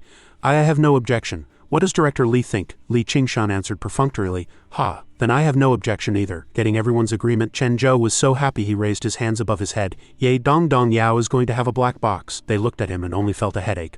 Although smiling on the lips, they were crying in their hearts. A few moments later, time flew by. It was already a few minutes after that conversation. On the wide and airy road, the director and Wu Batong walked in front, whispering. The bureau chief walked slowly behind, looking back from time to time to observe the person who caused him so much worry. Who else could it be but our Chen Zhou? He walked between Zhang Yuyu and Xuanqi. Yuyu struck up a conversation with him. Ha, master, you chose this outfit. Lifting the hem of his clothes to admire it, he answered naively. Dong Dong 7 bought it for me. Chen Zhou turned his head proudly. This is the strongest trial combat suit secretly developed by the planet. How about it? Looks impressive, right? With the large size M tag still attached and the price of 49 yuan printed on it, he looked completely unreliable. She agreed awkwardly. Oh, Xuanqi was not to be outdone. She leaned in and tempted. Master Chen, what do these clothes count for? A car you choose later will be the impressive one. Mentioning the car, his eyes lit up. Really? Then can I choose the most impressive one? She replied. Of course. Xuanqi pressed close to him naturally and intimately, holding his arm. She excitedly distracted him on purpose. Then let us go quickly. Yuyu opened her mouth wide at the side, stunned by her tactics. Chen Zhou and Xuanqi walked away quickly, leaving Yuyu and the bureau chief discussing behind. What kind of car do you want? He replied. Oh, have not thought about it yet. Zuegu clicked his tongue and whispered. Yuyu, you have to be proactive, learn from her. You and Chen Zhou need to communicate more to get close. Yuyu sighed with worry. Sigh, but I do not have any special skills, he immediately tempted. It is all for the police station, she agreed reluctantly. Oh, will that work? Xuanqi turned sideways to ask Chen Zhou. Then what kind of car does Master Chen like? Rolls-Royce, Ferrari, Aga, or Huaha CCXL? Facing her rapid-fire questions, he could only widen his eyes, thinking, what the hell, cannot understand, but a Dong Dong Yao planetary warrior absolutely cannot have weaknesses. Chen Zhou raised his hand awkwardly and said something outrageous. I like USC. The slime felt embarrassed listening to it. There is no such car at all. Do not pretend if you do not know. You caught up at this moment. For the sake of her job, although a bit awkward, she bit the bullet and shouted, I am the same. I also like USC cars. Chen Zhou immediately turned his attention to Yuyu, giving a thumbs up in approval. Haha, as expected of my good apprentice, she coordinated tacitly. Xuanqi behind them was petrified. She doubted life. What car is a USC? Seeing Yuyu being guided so easily, Bureau Chief Zhu could not hide his joy. The slime held its head in pain because of this weird conversation. I am tired. I want some peace and quiet. After a chaotic conversation, the group finally drilled into a luxury car. Zuegu waved goodbye to the gloomy-faced Director Lee, saying excitedly, Director Lee, just rest assured. I will definitely bring Chen Zhou back before dark. Nothing will happen. Li Qingshan stood at the main gate, sighing heavily. Suddenly someone approached politely. So sorry to disturb you. Two men got out of a small car parked on the roadside, bowed respectfully and greeted. Hello, may I ask if this is Castle Peak Mental Hospital? Their excessive politeness made Li Qingshan pause. He pondered silently. That guy called him old man, making him look up at the clearly visible huge sign behind him, muttering in a low voice, Looking for trouble, cannot read such big characters. Where are you better than me? The young man was startled, suddenly recognizing the sign, saying helplessly, Sai is not this sign. Li Qingshan did not wait for him to finish before shaking his head firmly. No, the person understood immediately, bowing politely and explaining his purpose. Old man, it is like this. We heard that Master Chen Zhou is very good at drawing talismans, so we came specifically to interview him and ask for a few talismans. Hearing this, the director looked unhappy. He despised silently in his heart. What? Chen Zhou is a celebrity now, but on the surface he maintained a polite tone. Truly unfortunate he is not here. You guys came just after he left. The two immediately asked in panic, Where did he go, old man? When will Master Chen come back? The other person chimed in. We can wait, please help us contact him. Li Qingshan, motherfucker. He cursed secretly. Old man, your mom. Opening and closing your mouth with old man. Am I that old? I am only 38, his anger erupted, and he drove them away loudly. All right, leave quickly. This is a hospital, not a place for drawing talismans. The two continued to pester. Hey old man, put in a good word for us. Director Li Qingshan muttered in his heart. Wanting talismans yet calling me old man, keep dreaming. In another place, a car showroom filled with soft sunlight exuded a charming atmosphere of luxury and nobility. A long red carpet was spread at the entrance, and the staff on both sides bowed deeply, shouting respectfully in unison, Welcome Chairman Wu. From a shining luxury car, a figure in a sharp white suit and polished leather shoes stepped down. It was none other than Wu Batong. He walked calmly on the red carpet, waving for the staff to make way. The female employee beside him hurriedly agreed, yes. Chen Zhou was still dazed by this magnificent scene in the back, carried by the crowd to a glittering supercar in the distance. Chen Zhou cheered and jumped, expressing extreme excitement. Wu Batong stood not far away chatting with Zhu Egu. Bureau Chief Zhu, I have booked a table at Jinjiang Hotel for you. Let us have a meal together later. The bureau chief responded enthusiastically.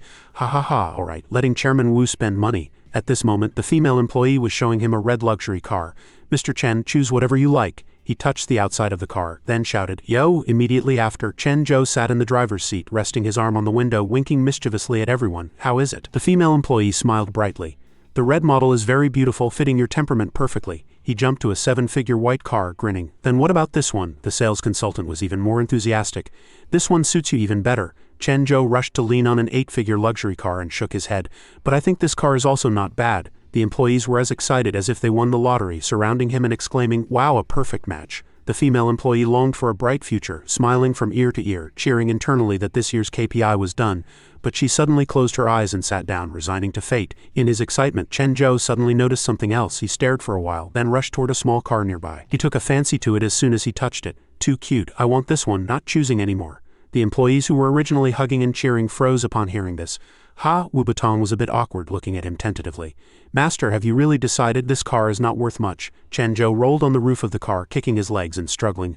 "I do not care, I just want it." The 3 employees beside him froze, hearts broken into pieces. Wu Batong hurriedly soothed, "Master, do not be so angry. Swipe the card, go right now." An employee tremblingly handed over the card machine. The majestic black card swiped crisply, but the money received was only enough to fill a tooth gap. The employees stood collectively at the door, waving handkerchiefs to see them off. Chen Zhou cheered endlessly in the car.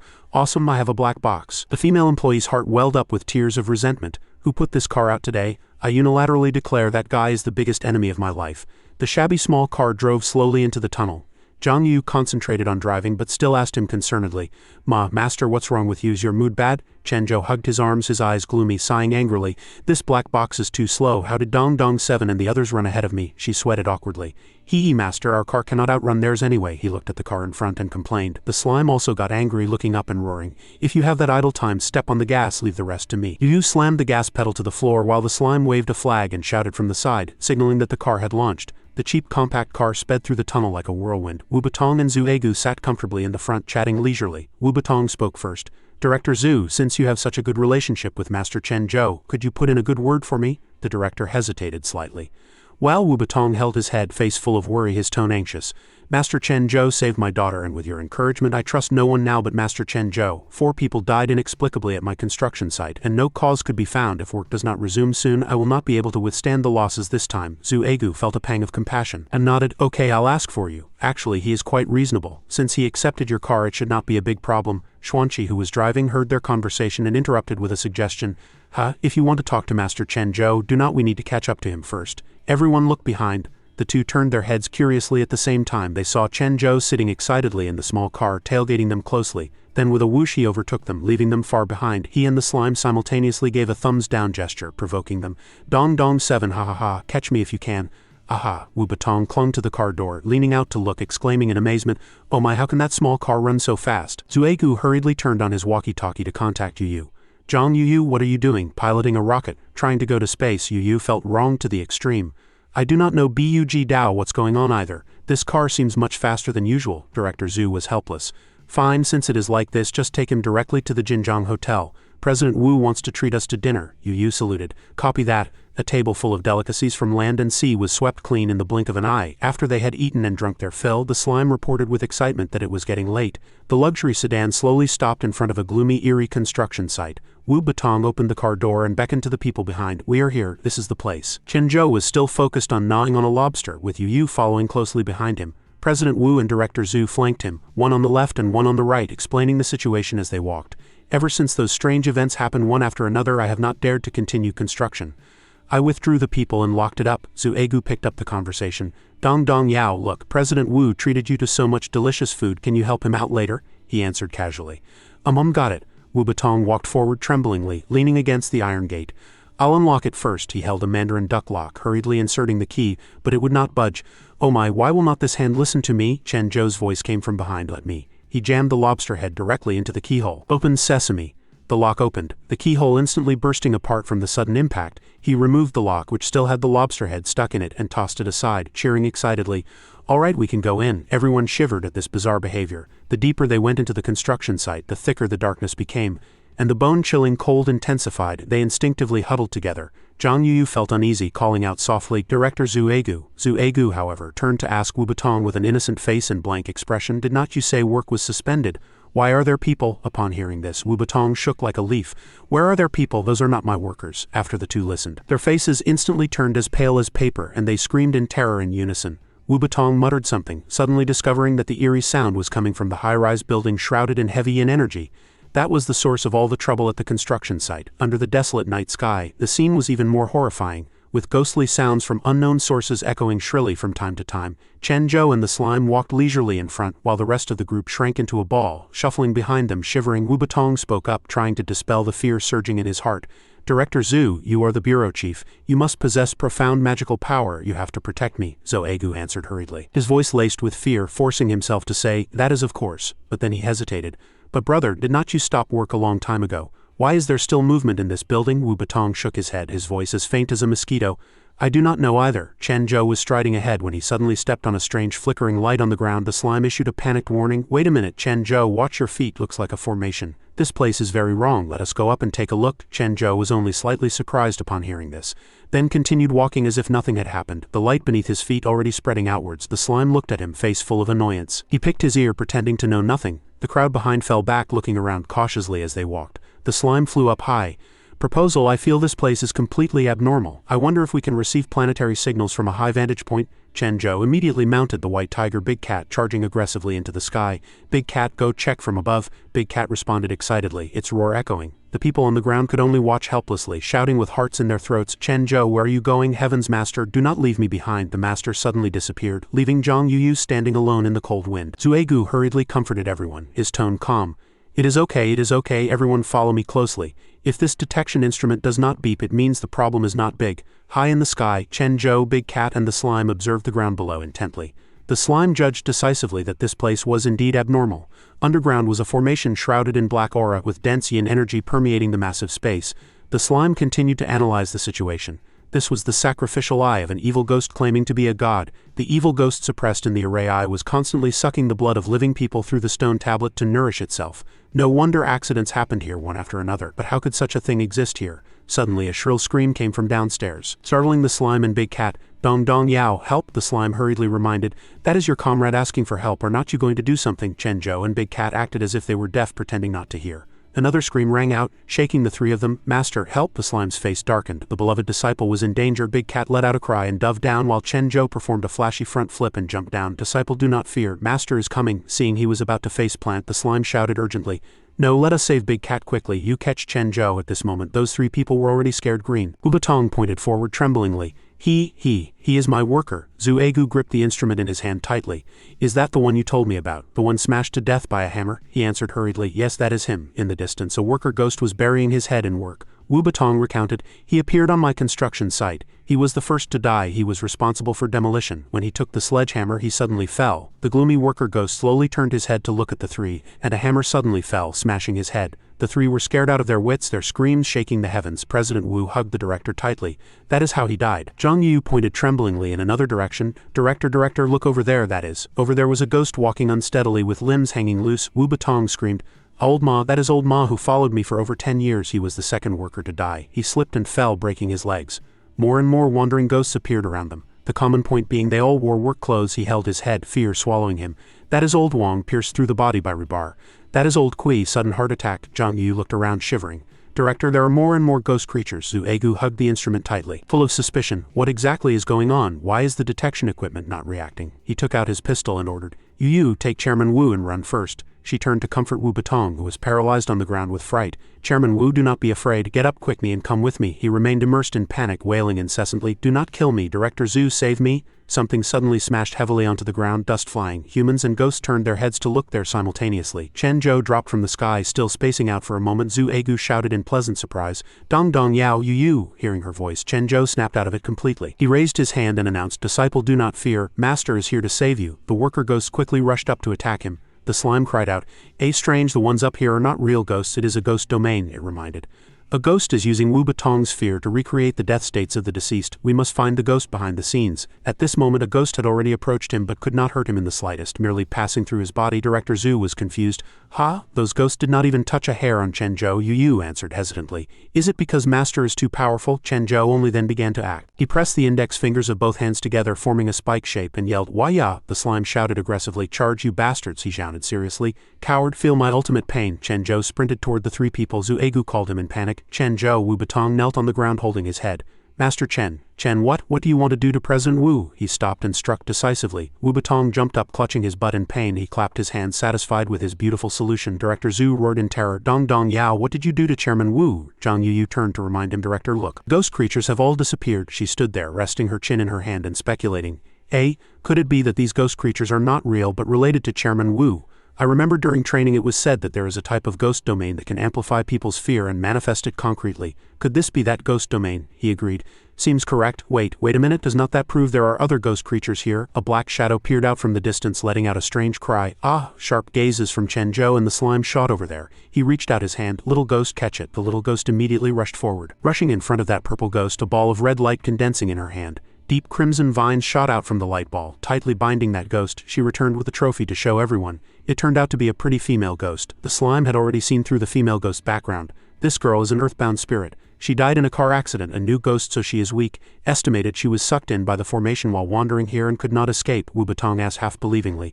"Master Chen, is it her? Did she materialize my fear?" Zhu Egu took charge. "Do not move, let me see what rank ghost you are." Female ghost Ah Yan suddenly opened her eyes wide. She broke free from the little ghost binding and charged at Chen Zhou with surging killing intent. Everyone was dumbfounded. Director Zhu warned. "Dong Dong Yao she. She strangled his neck tightly, causing him pain." Chen Zhou cried out suffocatingly. He struggled to extend a hand toward Ah Yan. Chen Zhou gently scratched her a few times. The female ghost immediately shivered all over, pursing her lips tight. She was forced to let go of him, clutching her stomach and laughing. Too ticklish, too ticklish." Ah Yan turned her head in shame and anger, thinking how annoying. I actually laughed, too embarrassing. She turned to face Chen Zhou's group, trying to scare everyone. "I warn you, leave here quickly or you will all die." Everyone listened with total confusion, big question marks hanging over their foreheads. Zhang Yu turned hesitantly to ask the director, tone worried. "Is she warning us?" He answered awkwardly, face looking a bit panicked. No way." Sounding like he was joking, Ah Yan shouted weakly, eyes wide and filled with despair. "I am not joking. Leave quickly, otherwise he is going to wake up." The slime quickly intervened as a consultant, constantly analyzing the situation. "This female ghost is bound by the sacrificial eye, so she can clearly perceive the evil ghost lurking here." Director Zhu behind him could not hold back his curiosity and continued to press. Who is waking up?" This was also the question, making everyone anxious. Ah Yan did not answer, only continuing to scream in fear. Thick purple smoke gradually permeated, shrouding the surrounding space, bringing a hair-raising chill. "Woo, I cannot say." He woke up. Done for. You are all going to die." The purple smoke blotted out the sky, forming a heavy curtain. Someone shouted a reminder, tone vigilant. "Chen Zhou, watch out. The evil ghost suppressed by the sacrificial eye has awakened." Female ghost Ah Yan collapsed to the ground, her body trembling under the invisible pressure. Her voice distorted with fear, she whispered to everyone, "I feel his anger. You must sacrifice one person's life, otherwise everyone will die." Zhu Egu turned his head to glance at Wu Batong, muttering anxiously. "Looking at this posture, I am afraid there really is a big ghost controlling everything." "So?" Zhang Yu behind him interrupted curiously. "So what?" Wu Batong was startled, whipping his head around in panic.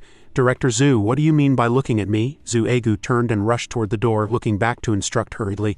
"So retreat first. The problem here has to be solved by the Soul Suppression Division." President Wu also hurriedly chased after, panting heavily as if relieved of a heavy burden. "Heavens scared me to death. I thought I was going to be sacrificed," Yu yelled while running. "Master, run quickly." She looked back only to find him cheerfully preparing to jump out of the window. She shouted in alarm, "Ah, Director, bad news." Director Zhu heard this and looked out with her. The two rushed to the window only to see Chen Zhou had already plunged headfirst, accepting the judgment of death without hesitation. Zhu Egu shouted in horror. "Chen Zhou!" At this moment in midair, Chen Zhou waved his hand forward, golden light condensing in his palm. "Bastard!" The slime held its hands together and cried out, solemn as a Buddha statue. Buddha's palm. He blasted a huge beam of light toward the ground, instantly crushing earth and stone to powder. Late at night, the two sturdy buildings trembled slightly, dust flying and billowing outwards. The three people hurriedly ran out of the building. Director Zhu shouted to dissuade. "Chen Zhou, stop messing around. It is really dangerous today. Let us go quickly." At this moment he saw the scene clearly, blurting out in shock. Watching the smoke and dust fill the air, he could not help but panic. My god, is this a true demon? How can this power? Is he even human? Yu looked around anxiously, voice trembling. Where is master? Where is master? Is he okay? Wu President hid in the corner, moaning in heartache. My construction site. The three came to the edge of the huge pit together. Chen Zhou raised his head from below, voice hoarse. Client, you guys finally came, Yu shouted down. Master, come up quickly, are you okay? Chen Zhou rubbed his nose and coughed a few times. Cough, cough, I am fine, just this dust is a bit. Director Zhu looked into the distance and suddenly froze. Wait a minute, there seems to be something else at the bottom of the pit. Everyone followed his gaze and looked in unison. The bottom of the pit lay huge ancient coffins covered in dust, grim and terrifying. Wu Batong screamed in fright, breathing rapidly. Why are there so many coffins here? When I bought this land I did not know anything. The director held his head, shivering. Done for, completely done for. This seems to be the heavenly demon cult Sacrificial Eye. Chen Zhou was climbing up and asked curiously. Heavenly demon cult? President Wu also asked. Sacrificial Eye, Yu explained while pulling him up, tone anxious. Master, perhaps you are not aware. Since the spiritual energy resurgence, demons have frequently appeared all over the world, bringing many disasters to the human world. Meanwhile, a group of evil cultivators appeared. They burned, killed, and looted, committing every crime imaginable. This group of evil cultivators gathered together to resist the police's wanted warrants. The biggest and most notorious among them was, she recalled with fear, those villains bathed in blood under the moon. The image of the city sinking into a sea of fire loomed. The Heavenly Demon Cult. The Sacrificial Eye is an ancient formation of the Heavenly Demon Cult, using the formation to raise vicious ghosts. It was last found in Yuanjing City a year ago. The Soul Suppression Division suppressed it, but 2 people died. He turned his head, a look of evil excitement on his face. Chen Zhou jumped down decisively. I am Planetary Warrior Dong Yao, watch me eliminate him. Yu shouted. Master, do not go. Zhu Egu shouted from behind. Chen Zhou clenched his fist, thinking tremblingly, so troublesome. This is a formation capable of destroying a city. He does not realize the danger at all. Bureau Chief Zhu gritted his teeth, made up his mind to jump into the pit, and shouted, Yu, quickly contact the Soul Suppression Division. Protect President Wu. Nothing must happen to Chen Zhou. I am going to bring him back. Yu hesitated, but seeing the bureau chief's determination, she agreed. Yes, understood. Zhu Egu waved his hand. Wait for me. Yan propped herself on the windowsill, looking outside in terror. They are dead meat. They are dead meat. Down below, Zhu Egu found Chen Zhou among the messy coffins. He shouted, Bad guy, where are you hiding? Zhu Egu patted his back. Dong Yao, stop messing around. The enemy here is not something we can deal with. Run quickly. Chen Zhou stood before a huge coffin and began to reason, his tone firm. A planetary warrior never runs away. If even we cannot solve it, then no one can. Hearing this, Zhu Egu felt something was wrong but could not put his finger on what. Chen Zhou started acting up. He danced wildly in the graveyard. Come out, bad guy. He jumped up and kicked the nearest coffin lid. I kick. Bureau Chief Zhu was scared out of his wits. Ouch, my ancestor, you cannot do that. A wisp of purple smoke drifted from the coffin crack. Chen Zhou took a sniff and cried out, Wow, so stinky. The slime wearing a gas mask shouted, Oh my, this is the stench of a corpse. Do not inhale it. He covered his nose. Damn it, I want to see what is so smelly. He swayed unsteadily. Chen Zhou held onto the coffin and vomited all over the ground.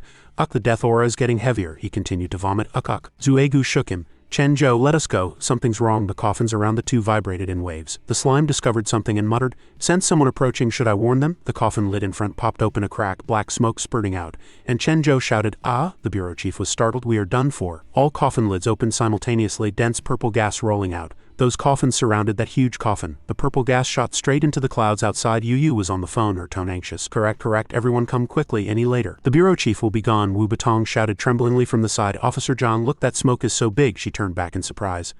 Seeing the black smoke blotting out the sun, her eyes went wide and round. It is over. The Sacrificial Eye watching the black smoke obscure the sky, she said tremblingly, It has started. She dropped her hands, no mood to continue the call in the smoke. Zhu Egu covered his nose and shouted, Dong Yao, where are you? He held onto a nearby coffin, muttering, Too stinky, cannot see anything. He reached out, groping blindly. What is this? Thinking it was Chen Zhou, he was overjoyed. Dong Yao. It is you. When he saw he was grabbing a dead corpse's leg, his face turned pale with fright, barely finishing his sentence. Why is it over here? Chen Zhou was searching everywhere, looking left and right. Playing hide-and-seek with me, right? Let me see where the bad guy is hiding, the slime complained from the side. I say, why are you actually looking forward to it? We do not even know what level of ghost creature this formation has raised. Suddenly, a withered hand rested on his shoulder. The two instinctively turned their heads. He instinctively asked, who is it? Only to see a zombie soldier behind him. System prompt, living dead, stage 3 late phase wrath ghost, likely dead for 1,000 years. Looks like he was a sergeant in life. The living dead suddenly turned violent. It roared and charged at him. Chen Zhou's eyes widened, delivering a fatal heavy punch directly. Solved. The zombie fell to the ground. He cracked his knuckles. I am looking for a real opponent. You are not worthy. He continued walking, muttering. The box in the middle has not been opened yet. The bad guy must be hiding there. Chen Zhou ran to find it. This black gas is so annoying, cannot see the road clearly. He tried hard to squint and probe the surroundings, suddenly discovering Bureau Chief Zhu in a predicament. Ha! Chen Zhou had not realized the anomaly yet. He turned around revealing a brilliant friendly smile. Oh my, is not this my prison mate? What's wrong with you? Zhu Egu had completely fainted by this time, his body extremely weak from having his yang energy sucked by the living dead. The slime hurriedly warned, Chen Zhou, save him quick, his essence has been sucked, his soul is about to leave his body. Chen Zhou immediately rushed over, flying kick launching the living dead away. I kick. Although Zhu Egu was saved in time, he had not fully regained consciousness. He collapsed on the cold ground. Chen Zhou said nonchalantly, Oh my, is the prison mate asleep? He turned to leave, casually hoisting the bureau chief onto his shoulder, continuing to fumble in the dark. The slime sent an emergency signal. Chen Zhou glanced over there, sharply turning to look at the huge coffin nearby, dragging Zhu Egu over. Oh, consider it found, so it was here. The slime hurriedly held him back. Chen Zhou, I feel something is not right. He looked at the coffin excitedly, eyes shining. The slime desperately dissuaded. Chen Zhou, how about we just leave? I feel the guy in the array eye. He crossed his arms, replying with a deep voice, has a big background, but it is too late. The living dead in the coffin lifted the lid and rushed out, carrying a suffocating death aura. Facing the ferocious living dead, the slime advised earnestly. Chen Zhou, run quickly. Chen Zhou frowned, radiating killing intent. These guys are very annoying. The ghost creature in the main coffin is even more powerful. In a moment they roared and echoed again. In the mist behind, a massive figure slowly rose, bringing terrifying oppression. The slime closed its eyes in fear. Done for, he came out. Conversely, Chen Zhou's face was full of excitement and longing. The giant living dead walked heavily, the earth shaking under its feet. The slime looked at him with an extremely aggrieved expression, not forgetting to analyze the situation. Such strong, imposing manner, it is actually a zombie general. This guy had illustrious military merits in life, admired by thousands, and actually still has a trace of national destiny remaining on his body. He definitely had the merit of founding a nation in life. Having absorbed 1,000 years of yin evil energy, he is already an early stage 4 evil spirit. The zombie general groaned. He extended his index finger, ordering the soldiers to catch them. At this moment, Zhu Egu woke up in a daze. Chen Zhou looked back at him in pleasant surprise, muttering, great, you are okay, he responded.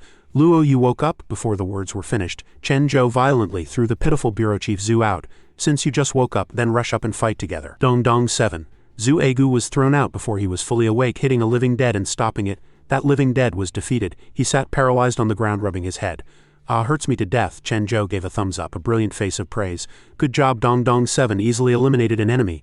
Bureau Chief Zhu wanted to cry but had no tears, stammering, Dong Yao, you, what are you doing? He looked around, startled by a swarm of zombie troops rushing in. Zhu Egu could not care about anything else, scurrying away with his head in his hands, shouting as he ran. Chen Zhou's momentum was like a rainbow, cracking his knuckles. Planetary warriors teaming up to deal with bad guys for the first time, the slime chimed in. That general has not fully recovered. The only chance to solve him is now. He picked up the conversation. I am fired up. Fire burned in Chen Zhou's eyes as he swung his fist fiercely. Bad guy, eat my punch. He rushed up like an arrow, punching out, repent and be saved. The slime screamed incessantly from the side. What kind of ghostly things are you thinking in your head? Do not repent to a big bad guy. His punch hit the living dead, but the force suddenly weakened. Chen Zhou's attention was distracted. The slime beside him was still clueless, estimating the time. It shouted, success, Chen Zhou. Chen Zhou's eyes widened, face flushing red from extreme excitement. He circled around, examining the long sword at the zombie general's waist. Wow, this sword is too handsome. I like it, give it to me. The slime shouted helplessly. What the hell are you doing? Chen Zhou excitedly held up the sword with both hands. The slime was dumbfounded. Is now the time to do this kind of thing? He ran back happily, and it shouted, Hey, did not you see him holding this? This sword accompanied him on the battlefield for many years. The two have long been one with the sword. How can you just snatch it? Chen Zhou said unreasonably. If I like it, it is mine. Besides, he turned to look at that zombie general, face full of disdain. This guy is not any general, he is not worthy. The slime was completely speechless, dying inside. What nonsense are you talking about? It seemed his words poked the zombie general's sore spot. He exhaled a breath, then the zombie general roared to the sky. Black smoke rotated with it, gathering into powerful energy, forcing Chen Zhou and the slime to run holding the sword. Wah! The others were also blasted away by the shockwave. The black smoke was thicker than before, spreading out to cover the entire deep pit. Those two were also affected by the power, raising hands to block. Wu Batong turned to Zhang Yu. Officer Zhang looked quickly. The black smoke scattered. Yu shouted loudly, Master, Bureau Chief. A stream of smoke shot over and both were stunned. Blah! That stream of smoke pierced through the newly built high-rise. The building was cut in half, collapsing with a boom. President Wu held his head. House, my house. Yu was panic-stricken. This is. Wu Batong looked at the scene before him, his heart shaking violently. Too scary, but why do I feel like there is a trace of fear in this attack? If there is fear, maybe I can do something. He knelt holding his head and light patterns appeared on the ground. The ghost domain unfolded. The zombie general waved his hand to attack. Chen Zhou hugged the sword tightly, dodging nimbly. The slime said in panic, See that? How scary this guy is? Chen Zhou waved the sword irritably. Damn it, I gave you face. He slashed fiercely at the opponent with the sword. Zhu Egu shrank in the corner, watching one man and one zombie fight. The surrounding zombie army was waving hands and dancing, cheering loudly. He muttered, "Who come save me?" The zombie army suddenly quieted down, stiff as if frozen. He looked at them. "What's wrong? Is the winner decided?" The battle over there fell into a stalemate. Chen Zhou gritted his teeth and ripped off the general's cape, smiling. "Fake," the slime faintly perceived. This guy is indeed a bit weird." The zombie general could only stand blankly making woo-woo sounds. A band of light suddenly split open in the sky. He looked suspiciously for a long time. The light expanded, transforming into the battlefield of the past. The slime was surprised. This is a ghost domain." Zhu Egu hurriedly ran over. "Dong dong yao, bad news. We probably entered the scene before the zombie general's death." He did not care much, only happy to see the bureau chief appear. "Hey prison mate, you came too." In the illusion was the zombie general's final battle. Soldiers on both sides charged with shouts shaking the sky, both sides rushing toward a group standing in the middle. "Kill!" Bureau Chief Zhu hurriedly thought of a way to escape. "Run quickly, Chen Zhou, they are attacking." He reached out to grab the bureau chief. "Come back, do not run." A person riding a horse holding a spear rushed over. Zhu Egu screamed in fright. A strike passed through his body. That was a strike by a brave man to block the attack wherever he passed. Enemy soldiers fell one after another. That person controlled attacks precisely, killing with one slash while the enemy was unprepared. This was already a common meal for him. On the battlefield, that person rode forward, corpses strewn everywhere behind him. The slime shouted, "Look, that person is the general." The setting sun went down, afterglow sprinkling on the vast battlefield. The existence of life became small and blurred. Zhu Egu muttered to himself, Is it over?" Chen Zhou was silent.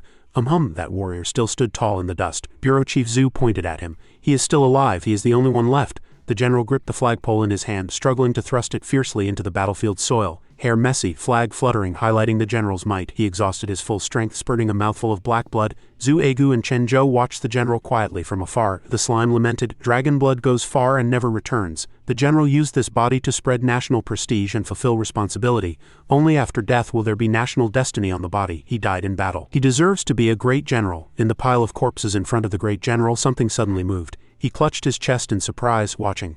A soldier covered in wounds crawled up from the pile of dead, holding a long sword high. He jumped up and cleanly chopped off that general's head. The soldier collapsed to the ground in exhaustion. He picked up the general's helmet in ecstasy, hurriedly putting it on his head. The slime frowned. "So that is how it is." Bureau Chief Zhu frowned tightly. What is this situation?" Chen Zhou remained silent. That zombie general knelt on the ground, trembling nonstop. The soldier looked up to the sky and shouted in wild joy, "Haha, my war merits." Contrary to that wild joy, the zombie general here looked terrified. He laughed wildly to the sky. Zhu Egu turned his head and whispered, "So this guy is not the general at all, just a villain who stole the general's identity." Chen Zhou suddenly bent down to pick up a helmet. He put on the helmet and picked up the sword, muttering, "Do not know why." Chen Zhou prepared to draw the sword aggressively. "Seeing your face makes me feel disgusted." The slime waved its hand to summon the skeleton dance, enhancing power for the general. Zhu Egu raised his arms to block, forced by the terrifying pressure of the attack to twist his face. Chen Zhou took a deep breath, stood firm to accumulate power, then rushed out like an arrow, decisively swinging the blade to chop at the top of the zombie general's head. He stared with wide eyes in astonishment. The sharp sword in Chen Zhou's hand was only inches from that guy's throat at this moment. Chen Zhou sidestepped to dodge. Meanwhile, waves of living dead swarmed over, making him involuntarily exclaim at this strange sight. He dodged to the side, and the living dead army immediately rushed into the encirclement surrounding the zombie general. They swarmed up and tore him to pieces. Chen Zhou turned to everyone and said calmly, "Let us go." Bureau Chief Zhu was dumbfounded by this sudden situation. That is it? Do not need to mind them?" He shook his head decisively. "No need over there. That zombie general has already been dismembered by his soldiers." That group of living dead stood up in unison. Roaring sounds echoing, they slowly turned around, and all living dead faced straight at Chen Zhou, as if expressing gratitude. Zhu Egu explained to him, "They are thanking you." The slime crossed its arms with a meaningful smile. "Definitely, if we had not intervened, who knows how long they would have been trapped here. Just serving that fake general like that. Just thinking about it makes me feel ashamed for them." In the sky, the gloomy dark clouds gradually dissipated, giving way to the warm sprinkling sunlight. The soft sunlight shone on that group of living dead, causing them to instantly disintegrate into nothingness. Zhang Yuyu and Wu Batong rushed over in a panic, cheering in unison. "Master, Grandmaster Chen," Yuyu asked anxiously. "Master, are you okay?" President Wu gave a thumbs up, his voice full of admiration. "You are too amazing," Chen Zhou replied, his voice full of smugness. HMPH, no problem. Who asked me to be a brave planetary warrior? With teammates, my action naturally leads to a rival brings the cure," the slime hurriedly corrected. "It is a rival brings success and medicine brings the cure." Zhu Egu sat slumped on the ground, secretly wiping tears and whispering, "Sigh, I was also very brave. Why does no one care about me?" On the other side, Chen Zhou laughed and said happily, "Remember to ask someone to carry that big coffin back." Yu asked curiously, What does Master want that for?" He was secretive, his voice mysterious. "Heaven's secrets cannot be revealed." Zhu Egu sat on the ground holding his head and groaning. Ah, he staggered to his feet, suddenly feeling his head spin and getting dizzy. By the time Chen Zhou turned to look, Bureau Chief Zhu had collapsed heavily onto the cold ground as dawn broke. Jinnei Hospital was bustling with people. Zhu Egu lay motionless on the hospital bed, being rushed into the emergency area by nurses. "Make way, everyone, make way." Chen Zhou and Zhang Yuyu chased anxiously behind. The nurses pushed him into the emergency room. The two had to stop outside the door. Yuyu asked impatiently, "Master, why did the bureau chief faint?" The slime replied hesitantly. Sucked of too much young energy by the zombie. It would be weird if nothing happened. Chen Zhou calmly reassured. "Beloved disciple, do not worry, he probably exercises too little." Yuyu sighed wearily. "Sai, I cannot help with anything. Can I really be of any use? How about I go prepare some dishes the bureau chief likes, things like braised trotters, braised pork, and rib soup to nourish his body?" Chen Zhou perked up his ears in excitement. Yuyu made up her mind and turned back happily. "Let us go, master, I'll take you." Chen Zhou pretended to be sick, leaning close to the wall and trembling. "I feel uncomfortable." The slime looked familiar with this act. Yuyu hurriedly ran over to support him. Oh, master, what's wrong with you?" Chen Zhou began to whine, his voice complaining. "Cough, cough, teacher consumed too much internal energy in the battle just now. I am afraid I will not make it." He smiled slyly. "Go, good disciple, do not cry. Hurry and ask teacher how to keep the internal energy." Yuyu naively followed his words. "Ho, how to do it, master." The slime was furious. It shouted angrily, "Do not trick the good disciple anymore." Chen Zhou shouted loudly, "Hospitalization, teacher also needs to be hospitalized." Yuyu stood dumbfounded like a statue, full of confusion. In the recovery room, the heart rate monitor beeped steadily. The doctor informed Zhu Eguo's wife, his voice serious. "Bureau Chief Zhu was invaded by a lot of yin energy, and his organs have been corroded. Given the current medical level for treating ghost-related cases, we can only help the patient reduce the pain. The family should still prepare themselves." Zhu Eguo's wife panicked. "Doctor, then how much time does my husband have left?" The doctor replied. "About 2 to 3 more days." The wife was heartbroken, tears rolling down from the corners of her eyes. Bureau Chief Zhu's son was also terrified, his face drained of blood. Zhu Egu groggily woke up. He spoke in a rasping whisper. He turned to look at everyone. "What's wrong?" The son threw himself onto the hospital bed. "Dad," Zhu Eguo's wife asked solicitously, "you are awake? How do you feel? Is your body uncomfortable anywhere?" She held a box, her voice gentle. "You from your bureau made a dish you like. Want to taste it now?" Bureau Chief Zhu trembled. "Why cannot I move?" He turned his face away. "I will not eat." "How is my illness situation?" The wife forced a smile. "Oh my, what nonsense are you talking about? What could happen to your health? In my heart you are just like a young lad. Your blood sugar is low. Just need to rest for a few days." His son pouted and chimed in. "That is right, Dad, you have worked hard for the family. When you recover, I'll take you to Disneyland." Zhu Egu understood, thinking to himself, "My wife is not scolding me, it is being this gentle. I am definitely about to pass away." He spoke up. "Where is Chen Zhou? I want to see him." Bureau Chief Zhu sat in a wheelchair. He was pushed to Chen Zhou's ward at this moment. Chen Zhou was bandaged up tight all over. Seeing this, Zhu Egu panicked, his face turning pale. "Dong Dong Yao, why are you hurt so badly?" He approached the hospital bed, trembling as he looked at Chen Zhou, who was covered in blood. Speaking rapidly, "Sorry, it is all my fault, all my fault. If I had not dragged you to the construction site, you would still be at Li Qingshan's place, wrapped in a blanket, happily acting like a butterfly as a mental patient. Sorry, it is all my fault," Bureau Chief Zhu continued.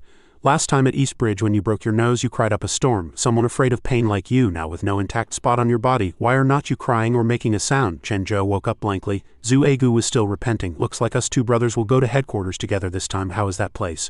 Are the benefits good? It is my first time going there. You have to guide me, but my life has been lived quite well. After all, I have started a family and have a child, but you are different. You have not even had a partner to date, right?" He cried loudly. "Now I really regret dragging you away from Castle Peak." Chen Zhou frowned. He sprang up and angrily hit Zhu Egu. "Noisy to death." The ward became noisy, nagging and nagging in my ear. "Not sleeping even in the middle of the night?" Bureau Chief Zhu was surprised. You are not dead." He grabbed a chicken leg and chewed voraciously. "Of course, I am the planet's #1 warrior. How could I die so easily?" Zhu Egu rejoiced inwardly. "Great, saved. Chen Zhou could cure cancer with a bottle of mineral water. For this illness of mine he definitely has a way. I must find a way to beg him while he is in high spirits." He chimed in. "That is right, you are the bravest warrior on our planet, the strongest existence, the pride of our entire planet." He continued to praise him. "I finally understand why the planet sent you on the mission. A useless person like me could not even block one move from the enemy, ultimately still having to rely on you. You are truly different." Chen Zhou was smug. "That is nothing, you will also become an elite warrior." Zhu Egu thought the opportunity has come, turning his head to wipe tears. "I am afraid I do not have the chance anymore. The doctor said I only have about 2 days left." He sat up straight on the bed with a start. "Tell me the story." He was robbed of yang energy, yin energy entered the body, and the internal organs are all corroded.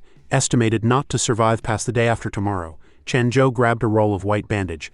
"What is that? It cannot stump planetary warrior Dong Dong Yao." He pulled the fabric strip, approaching with a deep voice. Zhu Egu was a bit frightened, watching the person wrapped in white bandages slowly getting closer to his face.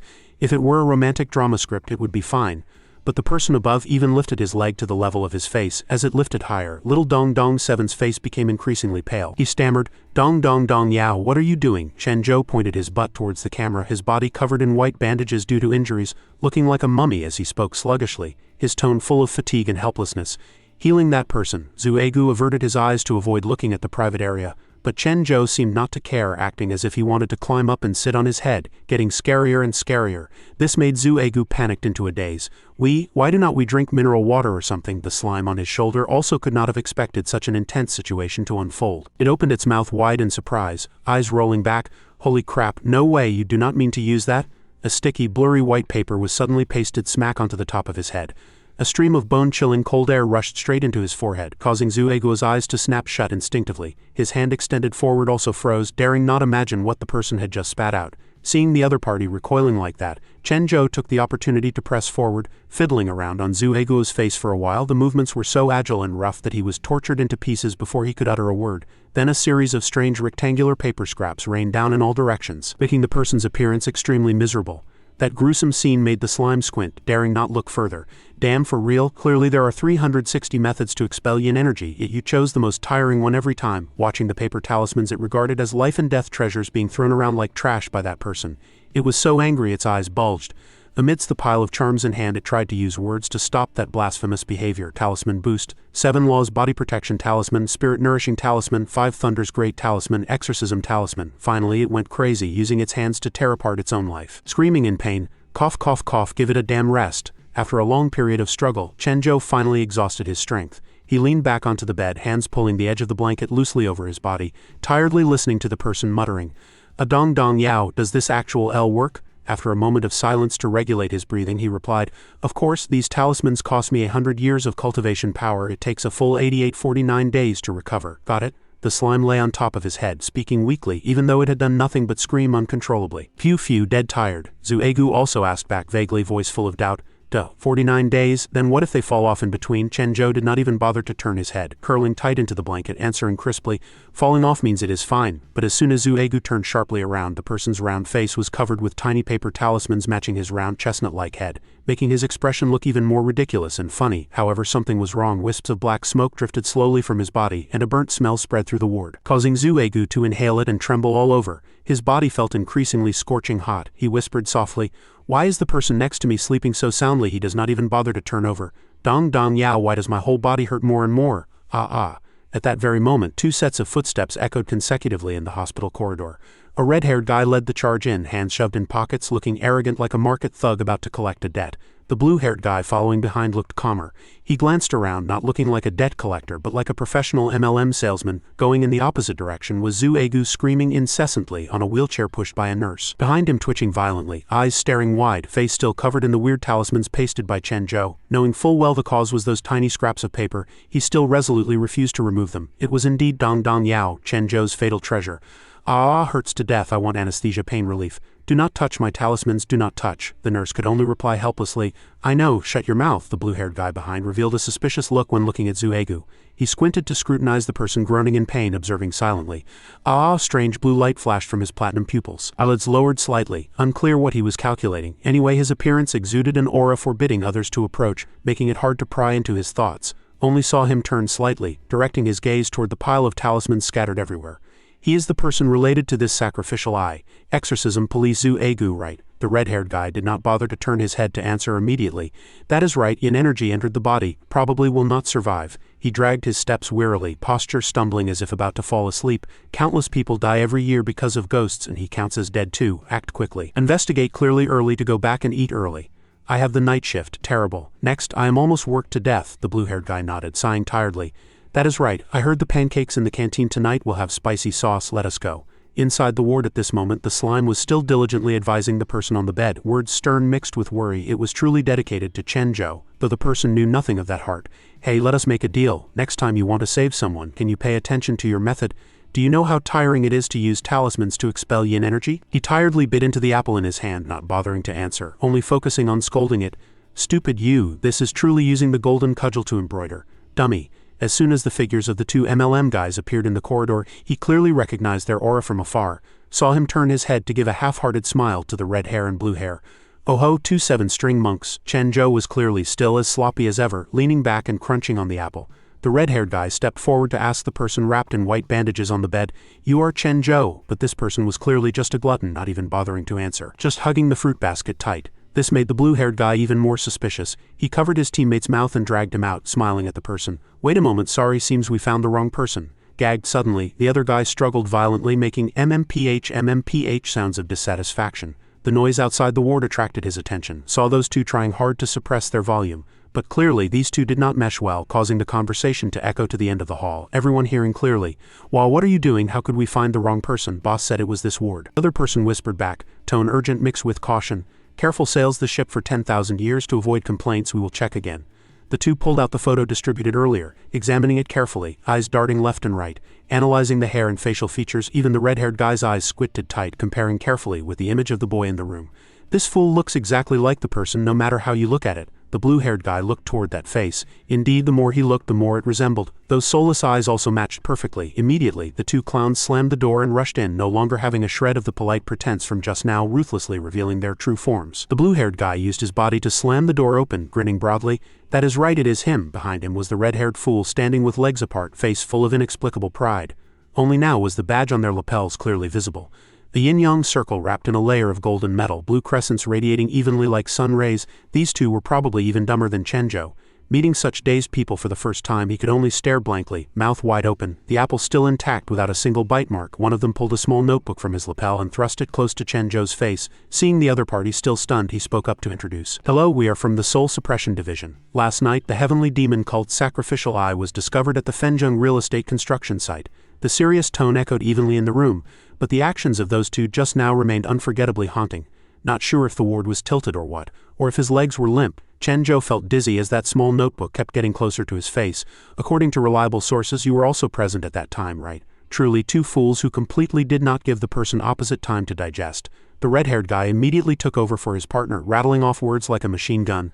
On-site inspection showed a stage 4 evil spirit. This is simply not something the exorcism police department can handle. Speaking without even pausing for breath, he was too lazy to even open his mouth. Therefore, Chen Zhou, please cooperate with our investigation. We want to know if you are an unregistered cultivator. Just when I thought it was over, I saw green hair rummaging in his trouser pocket for a long time without finding anything. There was also a blue crystal ball. It constantly emitted a strange blue light, catching the eye. It looked quite large and should be worth a lot of money if sold. The atmosphere around the two suddenly became heavy and gloomy. That person's voice was full of threat. His face was twisted strangely. "What is your relationship with the heavenly demon cult?" A strange impulse surged in his heart, urging Chen Zhou to reach out and touch that thing. That person insisted on extending his hand to invite, his tone polite yet full of oppression.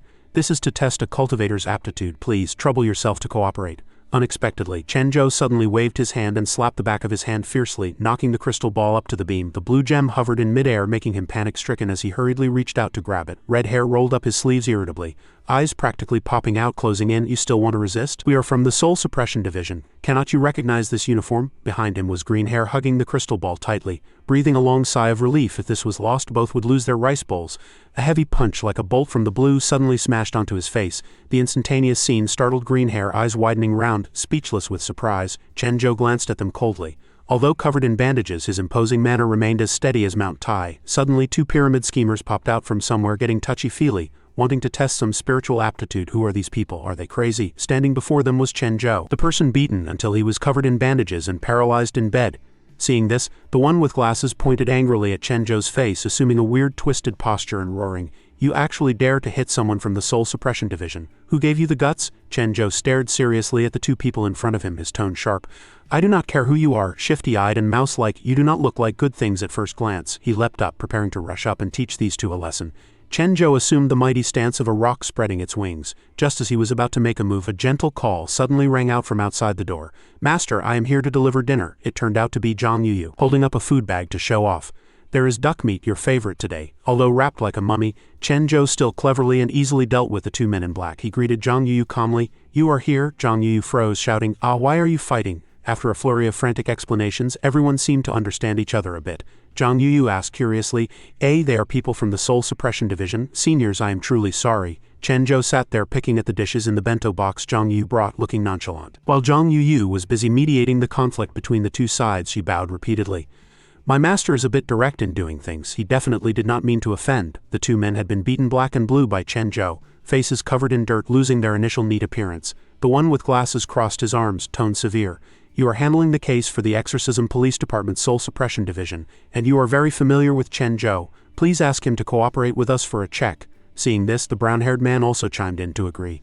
That is right, this guy has brain problems. We cannot communicate with him. I saw in the file that he is mentally ill. Hearing them say this, Zhang Yuyu reacted fiercely, shouting loudly, "Wait, who are you saying has no brains? You represent the problem. You are the ones who are mentally ill. Even if you are from the Soul Suppression Division, you cannot say that about my master." The brown-haired man was shaken by Zhang Yuyu's roar, stammering, but he really is mentally ill." Zhang Yuyu could not bear it anymore, driving the two out, her tone severe. "Get out. If you want to investigate, that is fine, but send someone polite." The one with glasses hurriedly explained, "Miss, what are you doing? We are one entity. We have fully investigated the scene of last night's accident. Except for the big coffin, there are not even any clues. We can only investigate Chen Zhou."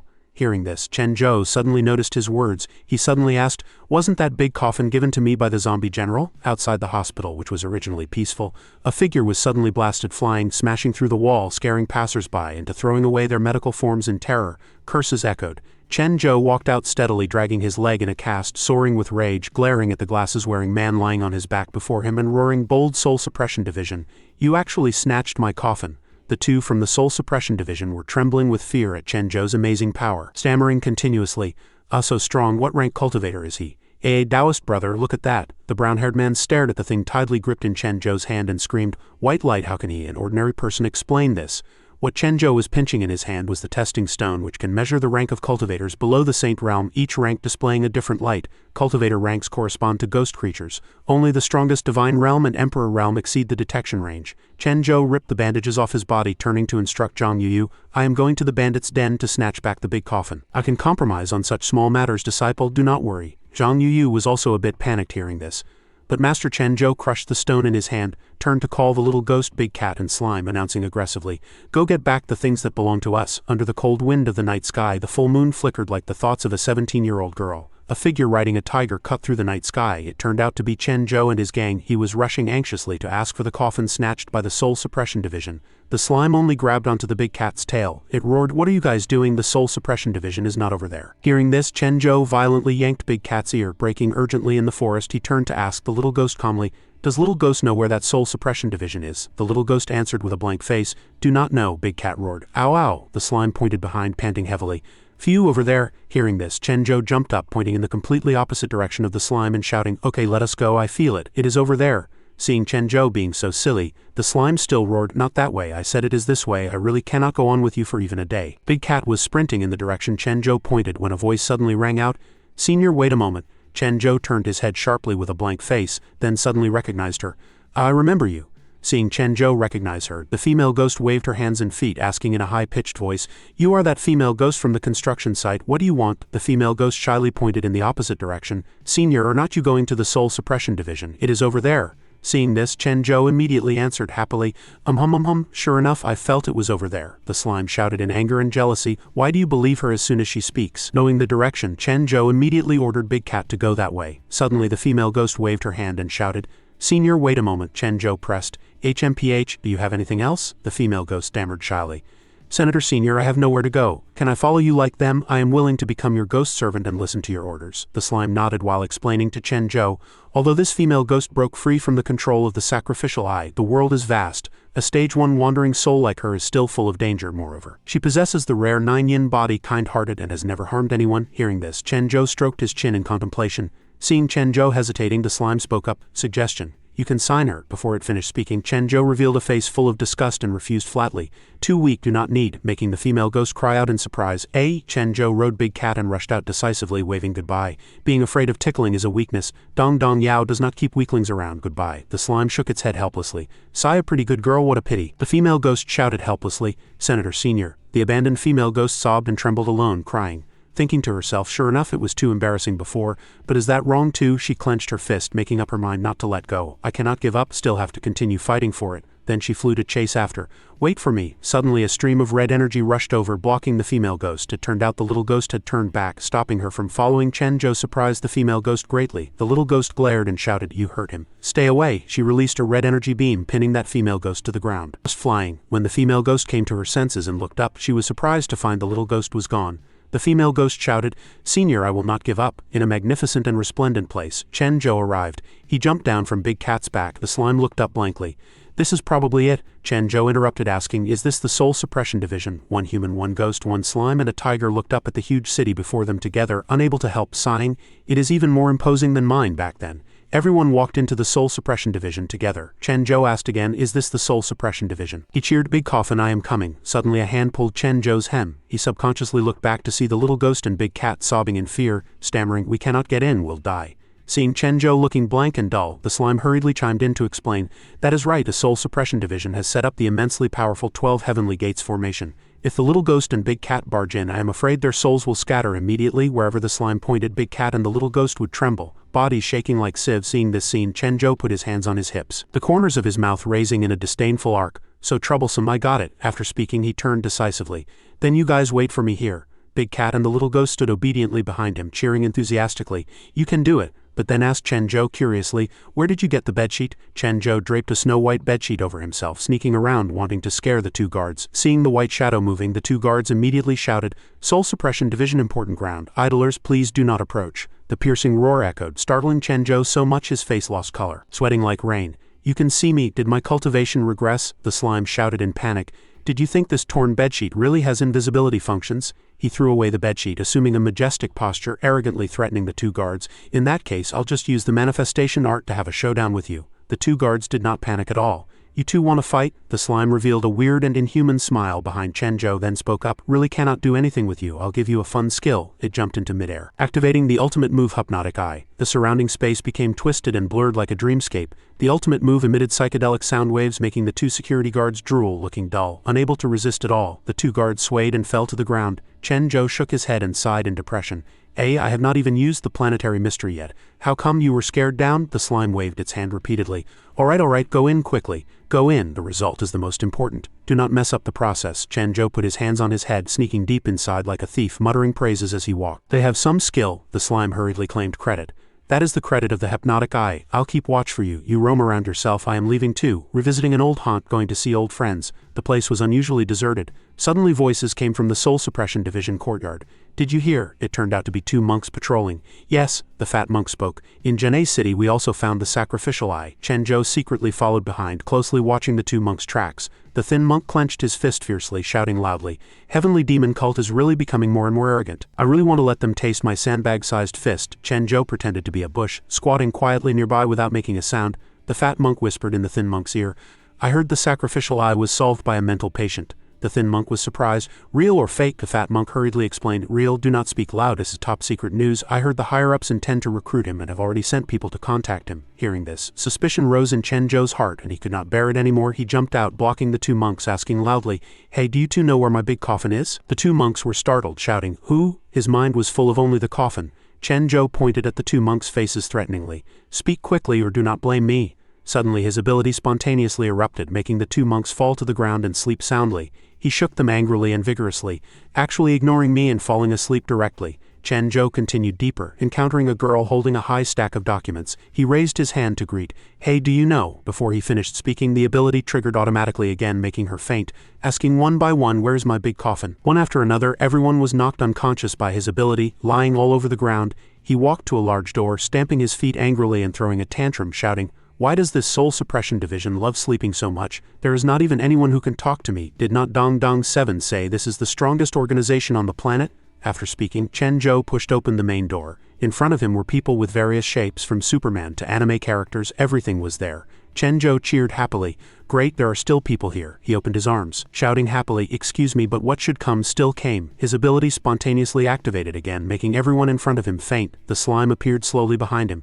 "Chen Zhou, I found your big coffin." The slime took Chen Zhou to a room that looked sturdy. It spoke, This is the Soul Suppression Division's storage room. Inside are various strange things collected by the Soul Suppression Division. The big coffin is right here. I'll crack the password for you." Before it finished speaking, Chen Zhou interrupted it. He prepared to blast out a heavy punch, hitting the door directly, too disappointed. The slime walked away helplessly. "Let me add some strength to you." Chen Zhou landed a heavy punch on the door and the main gate instantly shattered into pieces. Just then the slime shouted, "1,000-pound hammer." Chen Zhou was smug because he broke the door. The slime was also happy. "As expected of my power, too awesome." Suddenly alarms blared. "Warning, warning, warning. Someone is trespassing in the Soul Suppression Division." Chen Zhou and the slime whipped their heads around, eyes sharp. It turned out to be the Soul Suppression Division guards rushing over. They shouted, "All cultivators assemble." Red lights flashed outside the Soul Suppression Division, illuminating the entire area. The alarm sound was piercing. "Warning, warning. Someone is trespassing in the Soul Suppression Division. All cultivators assemble." The little ghost was extremely anxious, shouting, "It is over. Chen Zhou is probably in trouble." Walking into a spacious room, the main color tone was brown. The ceiling was golden, with white dots connected by white lines. There were many treasures displayed in glass cabinets in the room. Chen Zhou looked around at everything in the room, saying angrily, "They clearly have so many treasures, yet they actually snatched my big coffin. Simply a bunch of bastards." Chen Zhou and the slime saw the coffin and rushed over to hug the big coffin. Chen Zhou said affectionately, "Finally seeing you, my big coffin. Did those bad guys do anything to you?" The slime beside him stated, "Hey, I say stop being so mushy. The alarm was already triggered just now. Let us go quickly. There are experts in the Soul Suppression Division. It will be troublesome if they come." Rapid footsteps flooded in, kicking up dust. A group of people rushed in from outside the door, dressed very strangely. Some wore Superman suits, some wore samurai outfits. As soon as they rushed in, they shouted, "Who dares to trespass in the Soul Suppression Division? Do not move." One person wearing a Superman suit raised his hand while running. "Hands up, turn around." Another person dressed as a Taoist priest wearing glasses and holding a precious sword said aggressively, "Tisk tisk, truly Ada Bear Heart and Leopard Gall idiom, very audacious, not even looking at what place this is." Chen Zhou turned his head slightly to glance at them, then used the hypnotic eye. That group all fell for it. The flying Superman fell to the ground, fainting directly, not forgetting to say before fainting, "Ah, I am fainting." The old Taoist patted his head. "Damn it, such strong sorcery." The group all fainted at the door. Chen Zhou shouldered the coffin and walked out of the room. The slime said, "Strengthening power for the host." Shouldering the coffin, Chen Zhou said, "Truly ridiculous, snatching other people's things, and they think they are right." The slime and Chen Zhou were carrying the coffin, walking, when a voice came from nowhere. "Little fellow, leaving in such a hurry?" A black shadow emerged in the darkness. Behind the shadow was a ball of flame, a white-haired old man. A hairpin inserted in his bun with a long white beard, one eye closed and one eye open, one hand with 2 fingers raised at his chest, the other hand placed in front of his abdomen. Golden energy light surrounded him, resembling flames. Sitting with one leg crossed, he said, "Knocking out so many people of my Soul Suppression Division just for a coffin." Chen Zhou shouldered the coffin with one hand, picking his nose with the other, a look of disdain on his face, not putting that old man in his eyes at all. The slime beside him was anxious, spinning around. "Hypnotic eye? Why did Hypnotic eye fail? Done for. This is Nanying Si, a 5th-rank cultivator. Hypnotic eye failed." That old man was casting a spell. The energy behind him grew stronger and stronger, dust flying. Chen Zhou still shouldered the coffin, looking at him calmly. The slime beside him kept saying, "The pressure is so strong, completely different from those people before. Let us run quickly." The old man cast a spell, his fingers also covered with golden energy. Eyes still one open and one closed, he said, "This old man is Nanying Si, a consecrator of the Soul Suppression Division. Those who offend the Soul Suppression Division, I stomp heavily on the ground." He charged toward Chen Zhou, one hand covered in energy. He shouted, "Kill." Chen Zhou carried the coffin on his shoulder, hand in his pocket, looking at Nanying Si calmly. The slime beside him said anxiously, "Run quickly." "What are you standing there for?" Nanying Si rushed over like a fierce wind. Chen Zhou did not hesitate, landing a heavy punch directly on his face, beating the old man until his face was almost deformed. Ignoring the guy beaten to the ground behind him, he easily shouldered the coffin, reached out to pick his ear, tone contemptuous. "This old man has a lisp," did not hear clearly what he was yelling just now. The slime stood aside and could only shake its head helplessly, feeling it was too awesome. Under the azure sky, high-rise buildings stood in rows. On a narrow street, 2 Soul Suppression Division members were supporting each other, moving forward with difficulty. The green-haired man with glasses spoke up, voice exhausted. "The higher-ups wanted us to understand the situation," he tried to explain. "Cannot explain it this time." Hearing this, the brown-haired man clutched his wound and groaned in pain. "I find it very strange. He beat me so I had no power to fight back. How could he be an ordinary person?" The one with glasses also sighed helplessly. "Sigh, I do not know either. Report it to the higher-ups." Suddenly, the two discovered 2 unconscious figures lying on the ground. The brown-haired man asked in surprise, "Hey, what's going on?" When they arrived at the Soul Suppression Division, they were even more stunned. The green-haired man with glasses shouted, "Hey, wake up." The brown-haired man howled in despair. "Heavens, what exactly happened to our Soul Suppression Division?" The gentle sunlight sprinkled over streets and alleys. Janai Hospital stood in the city center. The tall building occupied a vast area, with cars parked full in front. Bureau Chief Ju's face was ashen and lifeless, a few yellow talismans stuck to his cheeks, groggily opening his eyes, voice weak. I. In his blurry vision he vaguely saw a white figure float by. Bureau Chief Zhu thought to himself, in heaven are you an angel? An older doctor wearing thick glasses with sparse hair. Smiling kindly, Bureau Chief Zhu, you are awake. Zhu Egu was startled. Bureau Chief Zhu sat up in panic. It turns out to be Director Sun. Thank you. How is my illness? Director Sun pointed behind him. I was just wanting to tell you about this. Come look. This is the latest X-ray. Bureau Chief Zhu focused on the image. Director Sun pointed at the X-ray on the board, tone full of surprise. Initially, all organs in your body were corroded by yin energy, failing rapidly, but now they have almost all healed. Truly a miracle. Face full of fatigue, Bureau Chief Zhu let out a long breath. Actually, that is great. Looks like I will not die this time. He bent down to pick up the paper on the floor. Director Sun asked curiously, the person who pasted papers on you is called Chen Zhou, right? Who is he to you? Lying on the bed with his head on his arm, one leg curled up, comfortable all over, Zhu Egu chuckled lightly. Correct, he is my subordinate and also my salvation. Director Sun beside him suddenly revealed a doubtful expression. Suddenly the door was pushed open violently, startling Bureau Chief Zhu and Director Sun Yu rushed in to report. Bureau Chief Bad News Master he broke into the Soul Suppression Division that day. Like a thunderbolt from the blue, Bureau Chief Zhu opened his mouth wide, a look of breakdown on his face covered with talismans. What is he crazy? Jumping up in exasperation, Zhu Egu roared, quickly go to the Soul Suppression Division. The Soul Suppression Division is full of experts. Does Chen Zhou really think his life is too long? Yu walked beside him, supporting the Bureau Chief while worrying. Oh okay, Bureau Chief, are you alright on your head? Bureau Chief Zhu hurriedly stopped her. Hey, do not touch my talismans. He gripped the talismans in his hand tightly. Director Sun pondered, never expecting this small piece of paper could actually cure yin energy invasion. I am becoming more and more interested in you. Chen Zhou. A doctor ran in frantically to report, startling Director Sun. Director Bad News. A person carrying a big coffin broke into the hospital. Hearing this, Director Sun hurriedly stood up. Where? Take me there quickly. Yu and Bureau Chief Zhu hurriedly got in the car. Bureau Chief Zhu urged, I have to hurry and call Li Qingshan. He counts as Chen Zhou's guardian. Now that Chen Zhou caused trouble, only he can withstand it. Behind, Chen Zhou walked over slowly, whistling, carrying the coffin, looking around blankly, then continuing to walk happily. Chen Zhou smiled and said, the Soul Suppression Division was defeated by me. All come at me together. I am not afraid at all. The slime beside him also repeated excitedly. The Soul Suppression Division was defeated by me. All come at me together. I am not afraid at all. Suddenly Chen Zhou and the slime frowned. In front was a group of doctors and nurses. Almost all the hospital staff had gathered, rolling up sleeves looking angry. Chen Zhou growled low, sure enough, white coats have no good things. You guys want to snatch it too? The slime hurriedly held Chen Zhou back. Wait, do not be impulsive. The sound of celebratory firecrackers rang out. Doctors surrounded them, cheering and congratulating, leaving Chen Zhou and the slime completely confused, unable to make heads or tails of it. Welcome heroes return, a doctor whispered in Director Sun's ear. Director, will this work? He is a mental patient. Are you sure you can make him listen to us? Director Sun answered soothingly. Rest assured, I have seen how he gets along with Bureau Chief Zhu. Definitely no problem. He is very likely our hospital's breakthrough for conquering ghost-related diseases. We must conquer him. Director Sun waved to greet Chen Zhou, scaring him into dodging. Director Sun smiled friendlily. Hello, great hero Chen Zhou. I am Jinei Hospital's director. Sun Tong, welcome back. Everyone knows you saved Bureau Chief Zhu with small paper strips. Everyone thinks you are a great hero and all want to be friends with you. The slime beside him whispered vigilantly. Chen Zhou, a weasel paying respects to a chicken, probably harboring no good intentions. Chen Zhou, you cannot easily trust strangers. Chen Zhou assumed a stance, preparing to punch. I do not need friends. Damn whitecoats, do not think about hitting on the idea of my big coffin. The director froze. Watching Chen Zhou's resolute attitude, Director Sun turned his head, signaling to another doctor that the situation was not good. Plan B. That doctor also flashed an okay gesture back to Director Sun under the azure sky. A female nurse pushed a wheelchair out with a little girl. Seeing Chen Zhou, the little girl cheered. Hello, big brother, are you the great hero? Chen Zhou glanced at the little girl. She handed out a candy with both hands. The little girl smiled brilliantly. Big brother, can I be friends with you? I'll give you the candy I hid to eat. The slime stroked its chin and thought, this little girl also has yin energy entering the body, causing necrosis of leg nerves. I understand. These white coats flattering you probably want to beg you to help cure her legs. Chen Zhou here also panicked, thinking, damn it, to conquer me, they actually sent out a human cub. Stupid, a qualified planetary warrior should not sympathize with the enemy's cub. The little girl handed the candy with an innocent and cute face. Big brother, can you accept it? Chen Zhou trembled all over, took a deep breath, a look of extreme restraint on his face, thinking, done for. She is a bit cute. Dong Yao, you have to hold on, cannot take it anymore. He suddenly snatched the candy from the little girl's hand. Chen Zhou could not hold back anymore, chanting a spell in his mouth. The slime beside him roared angrily. Chen Zhou, you big idiot, you are quite active in saving people. When can you cure your own mental illness? Chen Zhou's eyes were sharp, throwing the candy into the air, continuing to chant amidst everyone's surprise. The candy flew high into the sky, emitting dazzling orange light.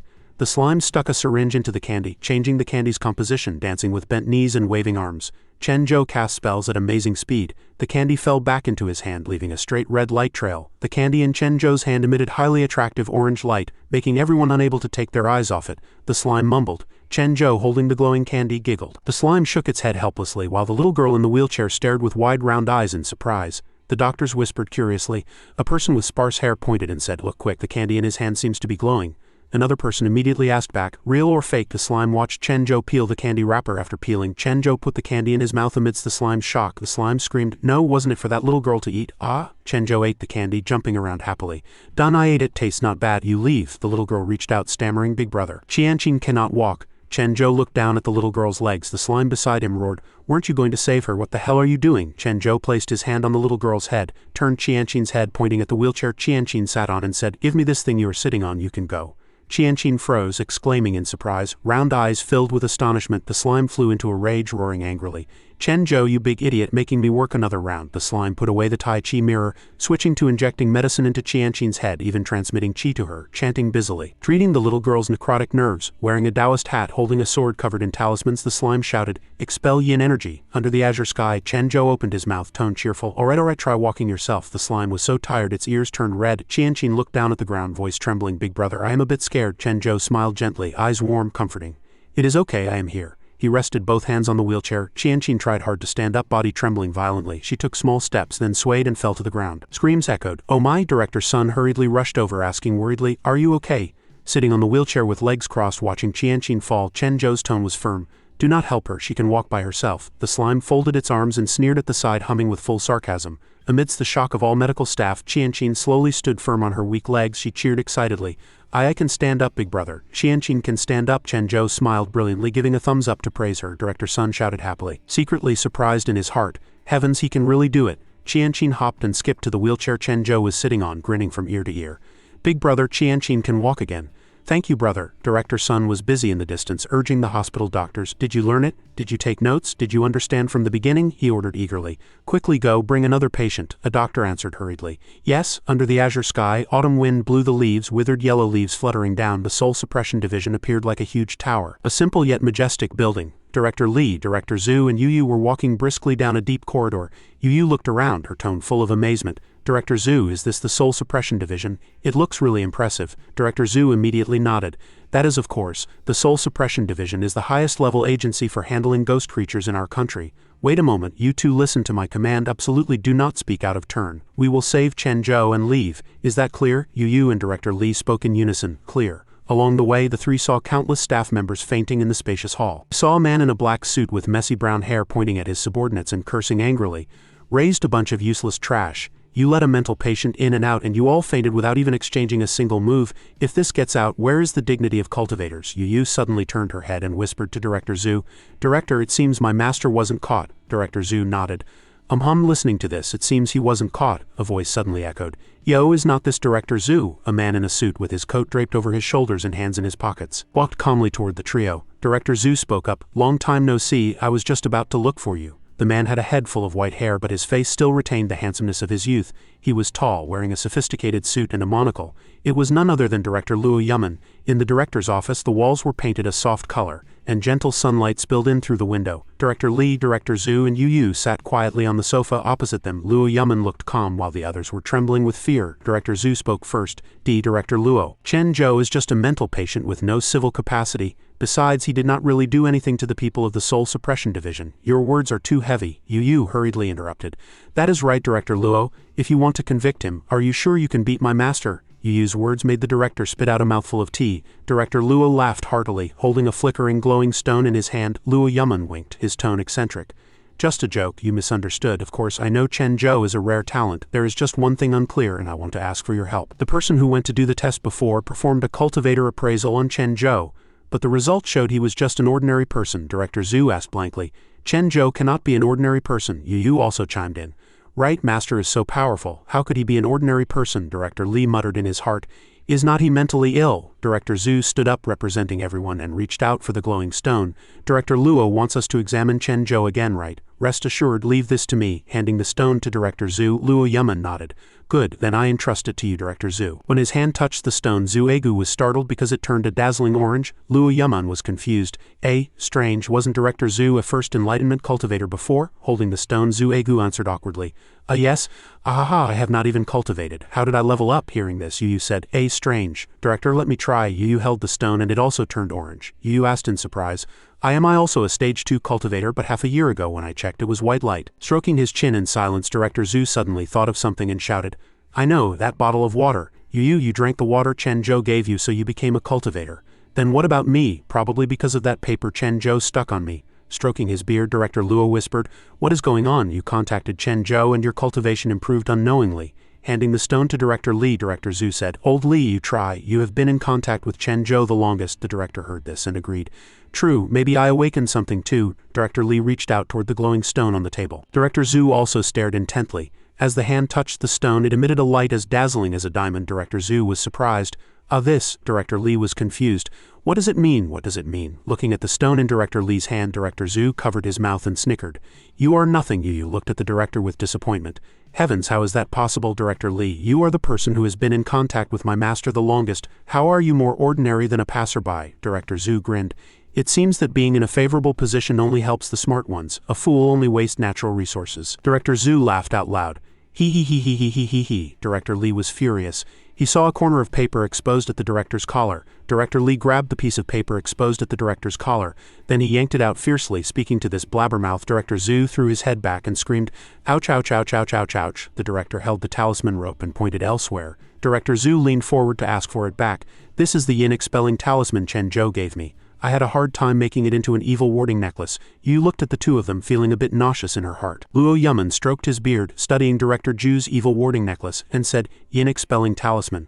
This, looking at the characters on the talisman, Director Luo's eyes widened in shock.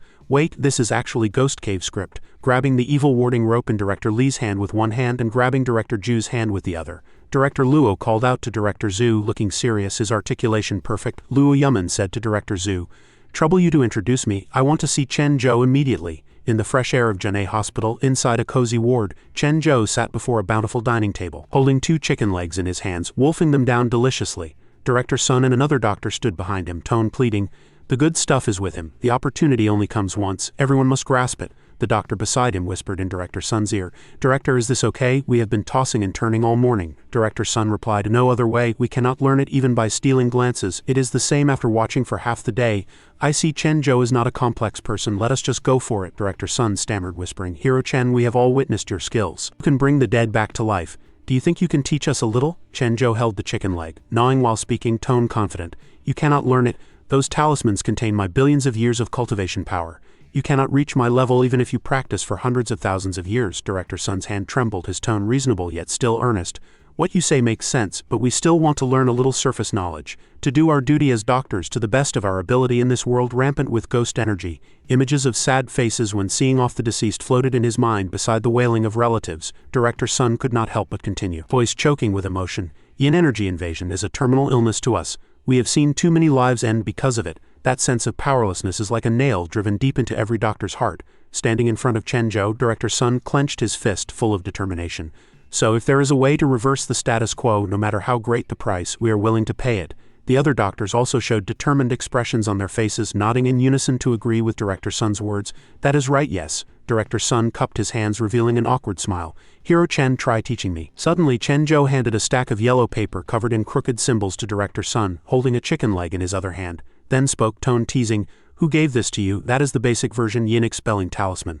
The slime beside him crossed its arms, sneering with full sarcasm. Saving the dying and healing the wounded is a big matter. Let us make an exception and teach you. Director Sun held that stack of yellow paper, lifting it to examine it. His and the other doctor's eyes suddenly lit up. He cheered excitedly. Heavens, got it so easily. Looking carefully at the characters on the paper, Director Sun froze. Voice stunned. Hero Chen, how come the words on this? I cannot read a single word. The slime immediately reprimanded, tone irritable. Nonsense, I told you. Drawing yin-expelling talismans requires a Ghost Cave script tutorial, so of course it is written in Ghost Cave script. Ordinary people naturally cannot read it. Chen Zhou continued, gnawing on the chicken leg, chewing big mouthfuls, tone flat. This is Ghost Cave script, so stupid. Director Sun held the yellow paper, muttering repeatedly, tone surprised. Oh, Ghost Cave script, Ghost Cave script. Suddenly, Director Sun threw that stack of paper on the ground in panic, shouting, "A Ghost Cave script." Other doctors also hurriedly backed away, faces pale. Director Sun broke out in cold sweat, asking with a trembling voice, "TH, that is not the script of underground ghost creatures." The gloomy atmosphere and the myriad terrifying images of ghosts from the ghost world instantly flooded his mind. Director Sun's voice trembled with fear. "I heard Ghost Cave script contains supernatural energy. If living people touch it rashly, I am afraid they will lose their minds. In serious cases, it might even attract evil ghosts." Chen Zhou held the chicken leg, bending down to pick up the discarded paper, tone deep and mixed with bitterness. "We have seen too many lives end because of this. But true, after all, it concerns your own lives, impossible not to care." He held up the paper in his hand, expression serious, voice low and majestic. "Ask you one last time, want to learn?" Director Sun, the bald doctor, and the others looked silently at the paper in Chen Zhou's hand. They were struggling internally to make a choice. Suddenly, a black-haired doctor standing at the end of the line raised his hand, voice loud and decisive. "Director, I want to learn," that doctor continued, tone carrying a trace of humor yet firm. "Anyway, my family has 2 brothers. Missing one will not affect carrying on the family line. If my parents blame me, please tell them their son has become successful and went to save the world." The bald doctor heard this and immediately shouted excitedly, "Well said, then I want to learn too. I have spent my whole life in the hospital. Family does not understand, friends do not understand. Now is there a chance to tell them I am saving the dying and healing the wounded?" Another doctor with glasses interrupted, tone full of agreement. "Then what about me?" A doctor with a black mushroom cut also shouted. "Director, I want to learn too." Another doctor with slick back hair also shouted. "And me." Director Sun covered his mouth, suppressing sobs, voice moved. "Haha, you guys." Chen Zhou held the talisman text, looking at them with a smile, stuffing the chicken leg into his mouth with the other hand, then handed the talisman text to Director Sun. He accepted it with both hands, face overflowing with joy. "Hero Chen, we want to learn, not a single one is afraid." The slime crossed its arms, tone surprised yet admiring. "Truly did not expect you weaklings to have such guts. The younger generation is to be regarded with awe." At the door of Director Sun's ward, it shouted to the remaining doctors. "Quick, everyone quickly go to the conference room. We need to hold an emergency meeting immediately." The remaining doctors obeyed the order, answering in unison, "Yes." Chen Zhou stood and looked them over. Director Sun stood at the door watching the doctors successively head to the conference room. Suddenly a call rang out. Director Sun turned to look at the corridor. The group of 4, Director Zhu, Director Luo, Director Li and Yu was walking over. Director Zhu spoke up to ask, tone curious, "Why is everyone in such a hurry? Did something happen?" Director Sun looked at the 4 of them, answering proudly, "Director Zhu is back. Chen Zhou is truly too amazing. Not only did he save our hospital's patients with yin energy invasion, but he also taught us the method to expel yin energy. By the way, could this be the famous Soul Suppression Division, Director Luo Yuman?" Luo Yuman spoke up to respond, tone gentle. "It is." Director Sun happily took that stack of yellow paper talismans Chen Zhou just gave him and pounced toward Director Luo, tone full of anticipation. "Great, you are knowledgeable. Could I trouble you to look at the content of this book?" The 2 bags in Luo Yuman's hands dropped to the ground. He looked at the paper in his hand, tone shocked and disbelieving. "This is really Ghost Cave script and a tutorial for yin expelling talismans written in Ghost Cave script." Tightly grabbing Director Sun's shoulder, Luo Yuman said loudly, tone serious, "Director Sun, this paper is extremely important. I will send cultivators from the Soul Suppression Division to help you learn." Director Sun was startled, hurriedly nodding. "Okay." Closing his eyes, Luo Yuman pondered, images of the cruel war between humans and evil ghosts flooding his mind, corpses strewn everywhere. He thought to himself, humans and ghost creatures have fought for thousands of years. If this yin-expelling talisman can really expel yin energy, then the stance of humans and ghost creatures will change. Then the moment for humanity's counterattack is fast approaching. Luo Yuman slammed the door open, thinking. Chen Zhou is sitting in a wheelchair looking at the scenery outside the window, turning back to look at the pushed-open door, tone surprised. Luo Yuman sees Chen Zhou and asks himself in his heart, "Who exactly are you?" Glancing back at the door, Chen Zhou asked, tone full of confusion, "Who is this one-eyed dragon with white hair?" The slime beside him answered, tone contemptuous, "Oh, where did a stage 5 human cultivator come from? Impressive." Director Zhu stood behind, watching Luo Yuman walk over carrying 2 bags, tone full of apology. "Brother Chen Zhou, hello, I came specifically to apologize. This is the director of the Soul Suppression Division." Luo Yuman, the slime, and Chen Zhou frowned, stroking their chins in thought. Chen Zhou said, tone full of vigilance, "Soul Suppression Division." Sitting in the wheelchair, he kicked Luo Yuman fiercely in the stomach. Chen Zhou shouted while standing up from the wheelchair. I stood up from the wheelchair. Chen Zhou kicked Director Luo, then cursed angrily, "The Soul Suppression Division who snatched my big coffin are bandits." Director Luo dodged the attack in confusion. Keep punching a few times," Chen Zhou cursed. "You bandit leader." Luo Yuman continued to retreat and dodge, having to hurriedly deny the accusation. "No, it is not." Landing a fierce punch, Chen Zhou asked, "Actually dare to dodge?" Luo Yumin hurriedly said, listen to my explanation. Suddenly, Chen Zhou's collar was grabbed by someone. Director Zhu Yuyu and Director Li hugged him, desperate to pin him down. Chen Zhou struggled, wanting to break free from control, shouting, wah ya ya ya. Director Zhu quickly spoke up. Dong Dong Yao, it is a misunderstanding, a misunderstanding. Director Li also said, they did not want to snatch your coffin. Yuyu also explained, Master Director Luo came to apologize to you. Chen Zhou was pinned down tightly by the three of them, and Director Luo also hurriedly began to explain, that is right, I came to apologize to the little brother. Look, these are all. Outside the spacious and empty corridor only two people were talking, but screams were coming from the room. Bureau Chief Zhu is not a good thing. Screams rang out from the room again, and a figure flew out, startling the two people talking. Then the door slammed shut with a bang. Chen Zhou angrily cursed you, Bureau Chief Zhu and Director Li. You three really have jinxed mouths and blind eyes, cannot distinguish good people from bad, actually siding with that bad guy. Truly chilling your teacher's heart, and Dong Dong 7, you've been corroded by humans too severely, wasting the title of planetary warrior. Yu, with tears in her eyes, cupped her hands. Master, I was wrong. Blame your disciples' shallow cultivation and inability to judge people. Bureau Chief Zhu also acted cute and said, Brave Dong Dong Yao, I was blinded by evil because of my physical injury, please believe me. I absolutely have no second thoughts about the planet. Director Li also hurriedly defended himself. I saw at a glance that old man wasn't a good thing, definitely came to steal things. Outside the ward, two female nurses passed by and were surprised to find Director Luo bending over, ear pressed against the door, eavesdropping. Director Luo thought to himself, this room's soundproofing is too good, right? They should be putting in a good word for me. On the other side, Director Luo was still concentrating on pressing against the door to listen. Will it work or not? Meanwhile, the two female nurses were whispering. The brown-haired nurse spoke first. Why does this person look like Director Luo from the Soul Suppression Division? The red-haired nurse glanced at the figure lying on the ground eavesdropping and answered, How could Director Luo come to our place to eavesdrop on a ward? Do not talk nonsense. The air was fresh and the hospital was shaded by green trees. Suddenly a loud shout echoed. Chen Zhou held his hands high, face beaming with excitement, cheering. Dong Dong Yao finally recovered and came home. Bureau Chief Zhu grinned from ear to ear, saying happily, Haha, Dong Dong 7 too, Director Li persuaded while leading Chen Zhou into the hospital. This is the right way. Chen Zhou, Castle Peak Mental Hospital is your home. Do not go to other hospitals. Go take a look, the hospital has prepared a surprise for you. Chen Zhou froze upon hearing this, asking back, real or fake? What surprise? Is it the invincible thunderbolt lightning pork floss quack doctor? Watching the two walking away, Bureau Chief Zhu thought, that is not right, this is not my home. Luo Yumin suddenly appeared behind Bureau Chief Zhu, tone anxious. Bureau Chief Zhu, you said a familiar environment would help me contact Chen Zhou easier. Now that I am back at Castle Peak, why is he still ignoring me? Bureau Chief Zhu whipped his head around to look at the person behind him and comforted, Director Luo, you have to have some patience. Think back to when I pursued Chen Zhou. The road was also long and arduous. Do not rush, just keep pestering him. Director Luo asked back hesitantly. Pursued? Director Li took Chen Zhou to a private room and introduced, to reward your contribution to saving Janae City, a single room was specially prepared for you. See how it is? Director Li calculated in his heart. Actually, it is because Chen Zhou's big coffin would scare other patients standing outside looking at the spacious room. Chen Zhou cheered. Aha, so good. Behind him, Bureau Chief Zhu put his arm around Chen Zhou's shoulder and coughed twice. Cough, cough, Dong Dong Yao, you misunderstood. This is headquarters' intention. Headquarters feels Dong Dong Yao should have his own independent space and should not always mix with mortals. Chen Zhou glanced at Bureau Chief Zhu, then also laughed foolishly. Oh hee, so that is how it is. Dong Dong Yao thanks headquarters for the arrangement. Looking elsewhere, Bureau Chief Zhu revealed a sly smile, thinking, I have had my eye on this place for a long time. It is close to the back door, easy to climb the wall. Never have to fear old Li not letting me into the hospital again. Director Li stood at the door as Chen Zhou rushed in happily, cheering excitedly. Wow, this place is so big, 3 times the size of the previous room, no, 5 times. Turning back to look at Director Li and Bureau Chief Zhu, who were standing there stupidly, Chen Zhou shouted, What are you two still dazing for? Hurry up and move my big coffin in. Bureau Chief Zhu and Director Li shouted in unison. Chen Zhou curled his lip, saying nonsense. Otherwise who else? The sunlight is so good today, I am going to cultivate. The weather was sunny. A voice rang out, Come lend a hand quickly, 3, 2, 1. Lift. A truck stopped at the hospital entrance and various noises kept coming from the cargo bed. Bureau Chief Zhu and Director Li were struggling to lift the ancient coffin off the truck. Director Li looked at the ancient coffin and shook his head.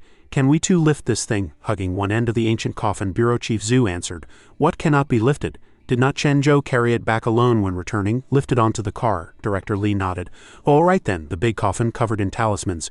Bureau Chief Zhu and Director Li each hugged one end. Bureau Chief Zhu asked, Ready? About to lift. Director Li answered after getting ready. Okay, the two lifted the coffin with all their might, trembling all over. Bureau Chief Zhu exerted force.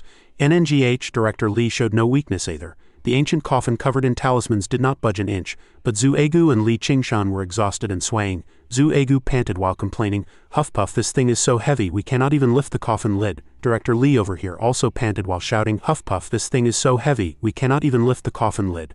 turning around and taking out his phone. Bureau Chief Zhu wiped the sweat from his forehead and said, "I better call some people." Standing at the other end of the coffin, Director Lee heard this and roared, "If you could call people, why did not you say so earlier, bullying me, an old man?" Bureau Chief Zhu stood excitedly on the side cheering. Everyone put in some effort. Pointing ahead, Bureau Chief Zhu said excitedly, "Last 100 meters." Bureau Chief Zhu's 4 subordinates gritted their teeth carrying the ancient coffin, chanting while walking, "Heave ho, heave ho." On the side, the Bureau Chief tried hard to encourage his subordinates lifting the coffin.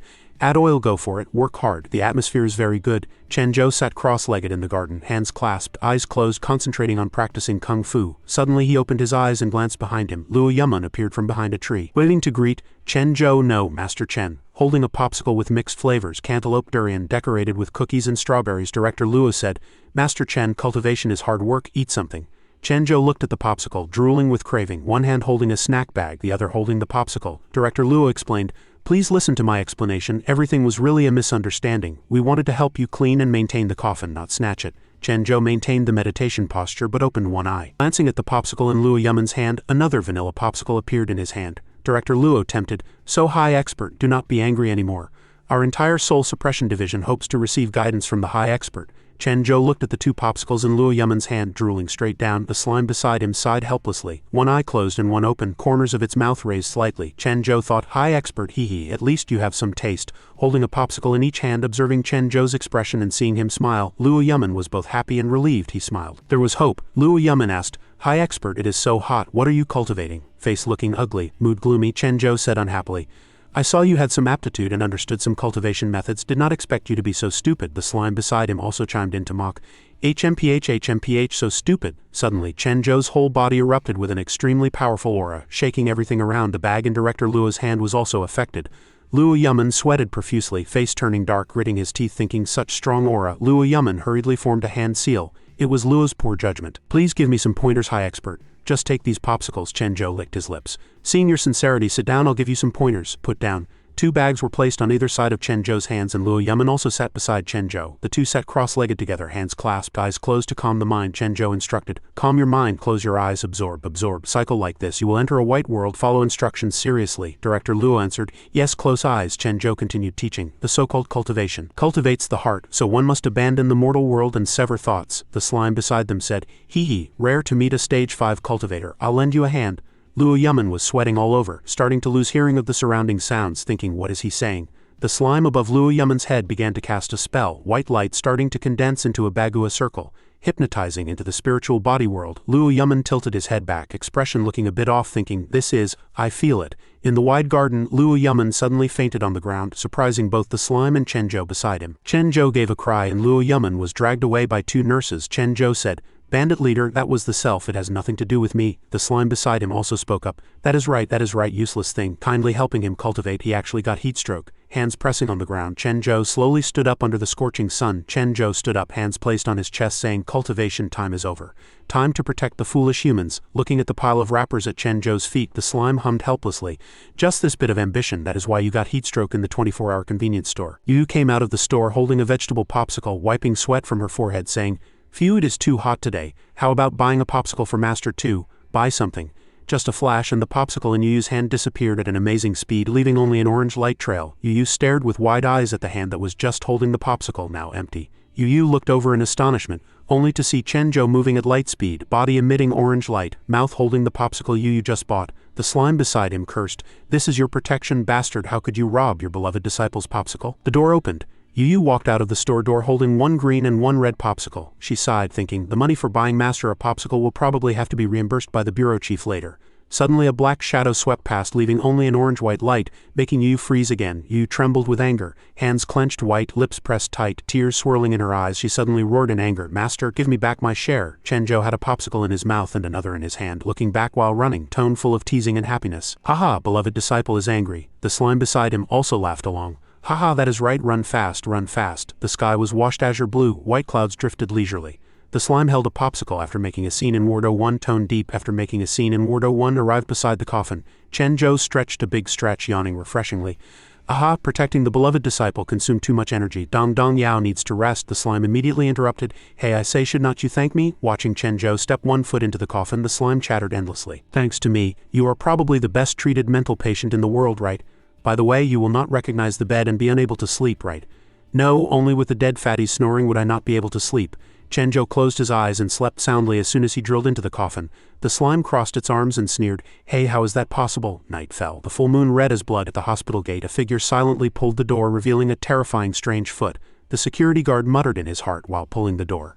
Heard that director from the Soul Suppression Division who got heatstroke is also on good terms with Director Lee. Did not expect at my age to still encounter a love rival. Suddenly a huge black shadow loomed down and the security guard jerked his head up. HMPH, he saw a massive black monster standing at the gate and immediately let out a shrill scream.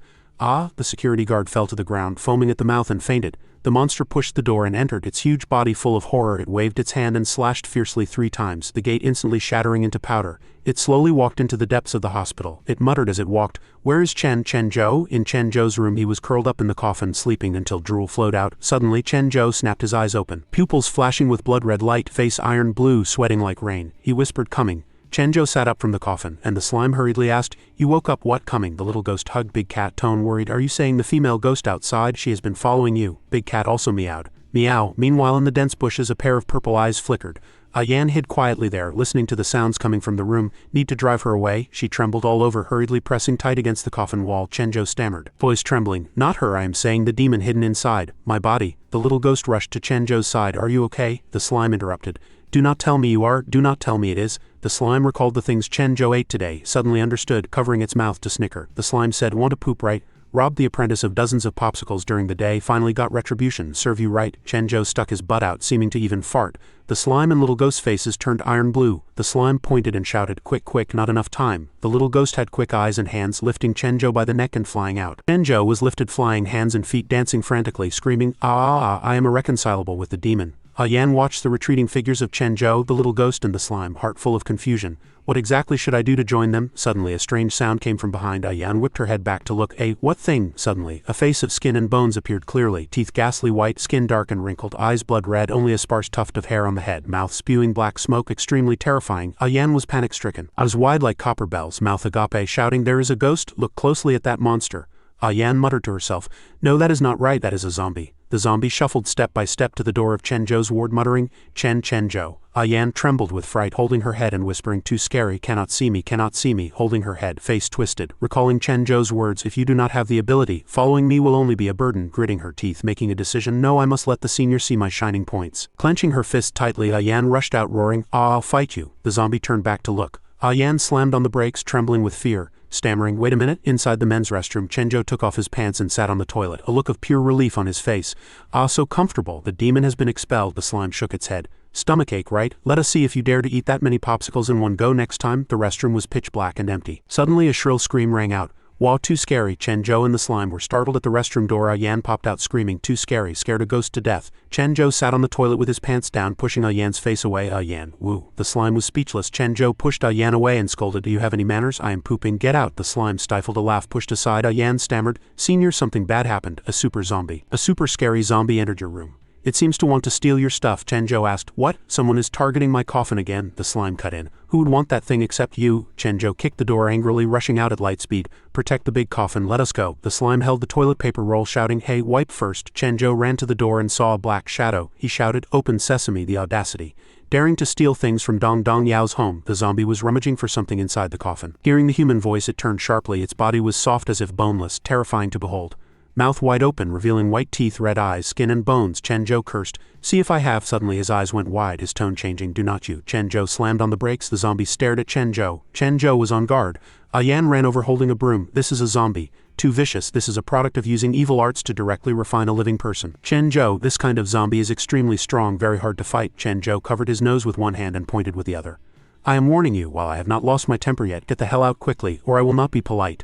Yan held the broom ready for battle. The slime looked annoyed, poking Chen-Zhou's back with a tree branch. Chen-Zhou turned around. Yan asked, "Say, senior, why are you backing up too?" Holding the broom, trembling and weeping. Yan asked, "Do not tell me you are afraid of it too." Chen-Zhou angrily bonked Yan on the head. With a ferocious expression he roared, "Idiot, how could a planetary warrior be afraid?" The zombie whipped its head back, opening its mouth and looking at Chen-Zhou with red eyes, groaning, Chen-Zhou must die." The slime observed that zombie from the air. This corpse puppet is so strange, let me see." Chen-Zhou and Yan were trembling violently but still talked tough.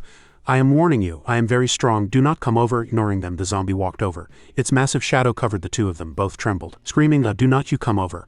Ah, senior, it is coming, too scary. The closer it got, the stinkier it became. Chenjo covered his nose and shouted, ah, it is too fucking stinky. The zombie attacked. Because of the stench, Chenjo turned and bent over to vomit. Yan was so scared she turned around, held her head and squatted down. The two happened to dodge the attack, surprising the zombie. Seeing Chenjo dodge, Yan praised him happily like a child. Senior is too strong, easily dodged the attack. Chenjo's face was pale after vomiting. He wiped the drool and looked back. Ha, when did it attack? Cutting the chatter, the zombie attacked again. Yan knelt in fear, hugging Chenjo's thigh with eyes closed. Of the 36 stratagems, fleeing is best. Chenjo and Yan ran for their lives, the slime lamented. To increase the power of this corpse puppet, they actually deliberately left the living soul inside. Truly vicious means. The zombie chased them into the night. For some reason, it only chased Chenjo. Yan cleverly exited the battle circle, thinking to herself, whoever is afraid goes home. Chenjo dodged wretchedly. The slime explained confidently from above. Chenjo, I know how to deal with it. The weakness of this kind of corpse puppet is that the controller cannot be too far away. The mastermind must be within a 1,000-meter radius. Let us go catch the master. Chenjo was busy dodging. Seeing Chenjo ignore it, the slime roared in anger. Hey, did you hear what I said? Yan shook her head on the side. Turns out its target is only senior. Impatient from running, Chenjo suddenly turned back and roared at the zombie. Damn it, I gave you face, did not I? The slime was stunned. Ha, you still want to fight? Chenjo charged at the zombie. The slime cast a spell and shouted, then let us change the material. Willow wood broom, expel evil spirits. The surroundings of the broom instantly changed, golden light energy wrapping around the wooden body.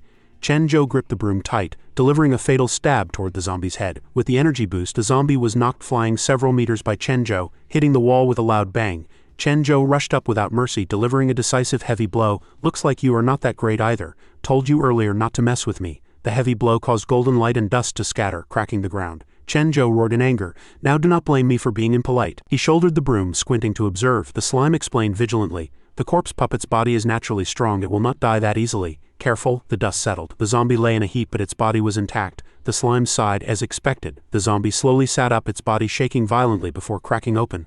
A shrill, miserable scream. Ah! Chenjo and the slime panicked. Chenjo held up the broom to protect his chest. Confused, he asked, why did it crack open? Suddenly, the zombie erupted with terrifying heat and exploded. Chenjo was caught off guard and the broom was set on fire. He froze for a moment, then regained his composure. His eyes turned sharp. Chenjo waved the broom to extinguish the fire, roaring, damn it, playing with fire is not allowed in the hospital. The more he fought, the more energetic he got, spinning the broom to put out the fire. Finally, the fire was extinguished. The zombie knelt on the ground in pain. Chenjo continued to extinguish the fire, saying majestically, be good and do not move. The slime saw his intention and shouted in panic, wait a minute, why do you always create your own moves? What are you doing this time? Chenjo stopped. The move was complete. A huge golden pillar of light swallowed the zombie. The zombie screamed, ah! The slime flew around, sighing with pride. I get it, trapping it, right? Chenjo stood with his back to it, holding the broom, looking arrogant. He sneered coldly. HMPH cannot get out now, right? The slime complained weakly. Playing along with this lunatic all day exhausted me. Luckily my reaction was fast, seeing it was controlled. Yan ran over in adoration. Say, senior, you are too strong. Chenjo rubbed his nose proudly. Of course, a planetary warrior fears nothing. Suddenly noticing an anomaly, Chenjo looked at the zombie in confusion. The zombie clawed at the barrier, groaning in despair. Roar, roar, roar, it knelt down. More and more cracks appeared, begging painfully, roar, roar, save. Unaware, Chenjo stared at it. Inside the body, a soul wrapped in chains emerged, screaming miserably, save me. Yan stared blankly. This seems to be its soul, the slime explained. Correct. He was burned alive by evil heretics and refined into a puppet. The living soul has been trapped inside the body. Looking at the degree of decay, he has been controlled for a long time. It must be very painful. The chained man screamed and begged. I want to die. Yan sympathized, imploring Chenjo. Senior, he is too pitiful. I beg Senior to help him. The slime sweated profusely, worried. He is already like this. Dying again means his soul will scatter, not even a chance for reincarnation. Sigh, really difficult. Chenjo slowly approached, surprising everyone. He squatted in front of the soul and asked, you got bullied? The soul groaned in pain. Chenjo reached out his hand and bullied them back. Saying this, Chenjo grabbed the chain and pulled hard. The boy shed sorrowful tears. The slime screamed, holy crap, what are you doing? This is too crazy. Chenjo pulled angrily to break the chain. The slime shouted in panic, you, what do you want to do now, trying to break the chain? The slime hurriedly took out scissors and shouted, cut, cut, cut. The chain broke. Chenjo fell backward from using too much force. Luckily, Yan caught him from behind. After a long time, the soul finally felt freedom, unable to believe it. Muttering, aye. Chenjo arrogantly pointed at the soul and announced, all right, now I declare that not only are you free, but your strength has also greatly increased. The slime flipped through the spellbook, complaining, what is it? What is all this? Stop talking nonsense. Do I have to help a ghost creature increase its cultivation too? Finishing speaking, it threw the book angrily. I absolutely will not go along with you this time, Chenjo cheered excitedly. In the name of Dong Dong Yao, tonight I will definitely make your wish come true. The slime was even angrier. Damn it, I have really had enough of this mental patient. No choice, could only do it. Pointing a treasure at the soul, it shouted, mighty Vajra atomization. A scream, A huge body appeared in front of them. Yan held onto Chen Zhou in fear. Say, Senior, how did he become like this? Chen Zhou stared in shock. Maybe he was moved by me. The slime was haggard from exhausting its energy. Panting. Phew, exhausted. The puppet technique is also lifted. The zombie changed completely. Muscles developing, whole body expanding, including that part. The slime sighed. Phew, I cannot forcibly help you improve your strength permanently. That is a bad thing, but I can lend you medicine to temporarily boost your cultivation. While the effect lasts, go do what you want to do. Chen Zhou proudly instructed the zombie. Go on, do not think I am afraid of you just because you got bigger. Steal my big coffin again and I'll beat you. The zombie turned back and bowed, stammering, Duh, thank you. It blended into the night road. Zhu Egu rode his bicycle, covered in sweat. Distant car headlights pierced the darkness. Looking back, the driver was Luo Yuman. Director Luo waved from the car in surprise. Bureau Chief Zhu, what a coincidence. Where are you going in the middle of the night? Zhu Egu turned around, panting. Oh, Director Luo, I am looking for Chen Zhou. Why are you here too? Suddenly, the two looked at each other, thoughts synchronizing. So that is it. He has an informant in the hospital. The two walked vigilantly into Castle Peak Hospital. The ground was wet, the iron gate was open, and the security guard lay on the concrete. Luo Yuman rushed over to check, speaking anxiously. I received a report, heard the hospital was invaded by ghost creatures. Zhu Eguo's heart tightened. Ah, is the ghost creature okay? Before finishing, the two rushed into the corridor. Footsteps were hurried. Luo Yuman panted while running. I am more concerned about whether Chen Zhou is okay. Bureau Chief Zhu, since the Soul Suppression Division received the report, just leave the rest to us. You go back. Zhu Egu shook his head violently, resolute. How can I do that, Director Luo? With your rank, you do not understand that Chen Zhou is my close comrade in arms. I must confirm his safety. Thinking to himself, do not even think about separating me and Dong Dong Yao. Suddenly the two stopped, sensing something strange in front of them. The little ghost and big cat were keeping strict watch. Small body, but an imposing aura. The little ghost crossed her arms, her voice cold. You two freeze. Chen Zhou is sleeping. No one is allowed to disturb him. Luo Yuman hurriedly raised the Soul Suppression Division badge, lowering his voice to speak respectfully. Ah, you are the high expert's ghost servants, right? The Soul Suppression Division is handling a case. We want to see him to understand the situation. Zhu Egu stood to the side, secretly sizing them up. Big Cat let out a fierce low roar while the little ghost crossed her arms and sighed helplessly. Luo Yuman shut his mouth, not daring to make a sound. Seeing this, Zhu Egu interjected, his tone gentle yet firm. Oh my, let me handle it. He stepped forward, bent down and cupped his hands toward the little ghost, pleading earnestly. Little ghost, I am Dong Dong 7. Just make an exception and let us in to find Dong Dong Yao. The little ghost and Big Cat exchanged a glance. The little ghost stroked her chin and thought, this dead fatty was obviously someone Chen Zhou trusted, so perhaps she should let him in. Finally, the two were granted permission to enter the depths of the hospital. Appearing before the giant coffin, Zhu Egu and Luo Yuman exerted force together, trying to lift the coffin lid to wake Chen Zhou. They shouted with all their might, Aya Dong Dong Yao, wake up. After a strenuous struggle, the two slumped to the ground, panting heavily, their voices revealing a strange weakness. This coffin seems to have been enchanted by high expert Chen. Huff huff huff, it is no use, cannot wake him at all. Suddenly, that bespectacled Soul Suppression Division officer came running, face drained of blood. Director, bad news. A fire has broken out at the nearby Manhwa district. Preliminary checks confirm it is the work of ghost creatures. The two, already exhausted and grim-faced, jerked their heads around in fright upon hearing the news, shouting in unison, What? Zhu Egu and Luo Yuman looked at each other, quickly deliberating, their tone full of anxiety. Old Luo, what do we do? Chen Zhou cannot be woken up right now. Luo Yuman made a prompt decision, his tone resolute. Anyway, no one here is injured except the security guard. I'll leave someone to handle the aftermath. Then you and I will go to the scene to take a look. Zhu Egu nodded repeatedly, agreeing immediately. Moments later, in Manhwa district, dim yellow light still shone in a room. Inside, a man in a yellow robe holding a precious sword and emitting black energy stood before a ritual altar, muttering incantations and performing strange magic.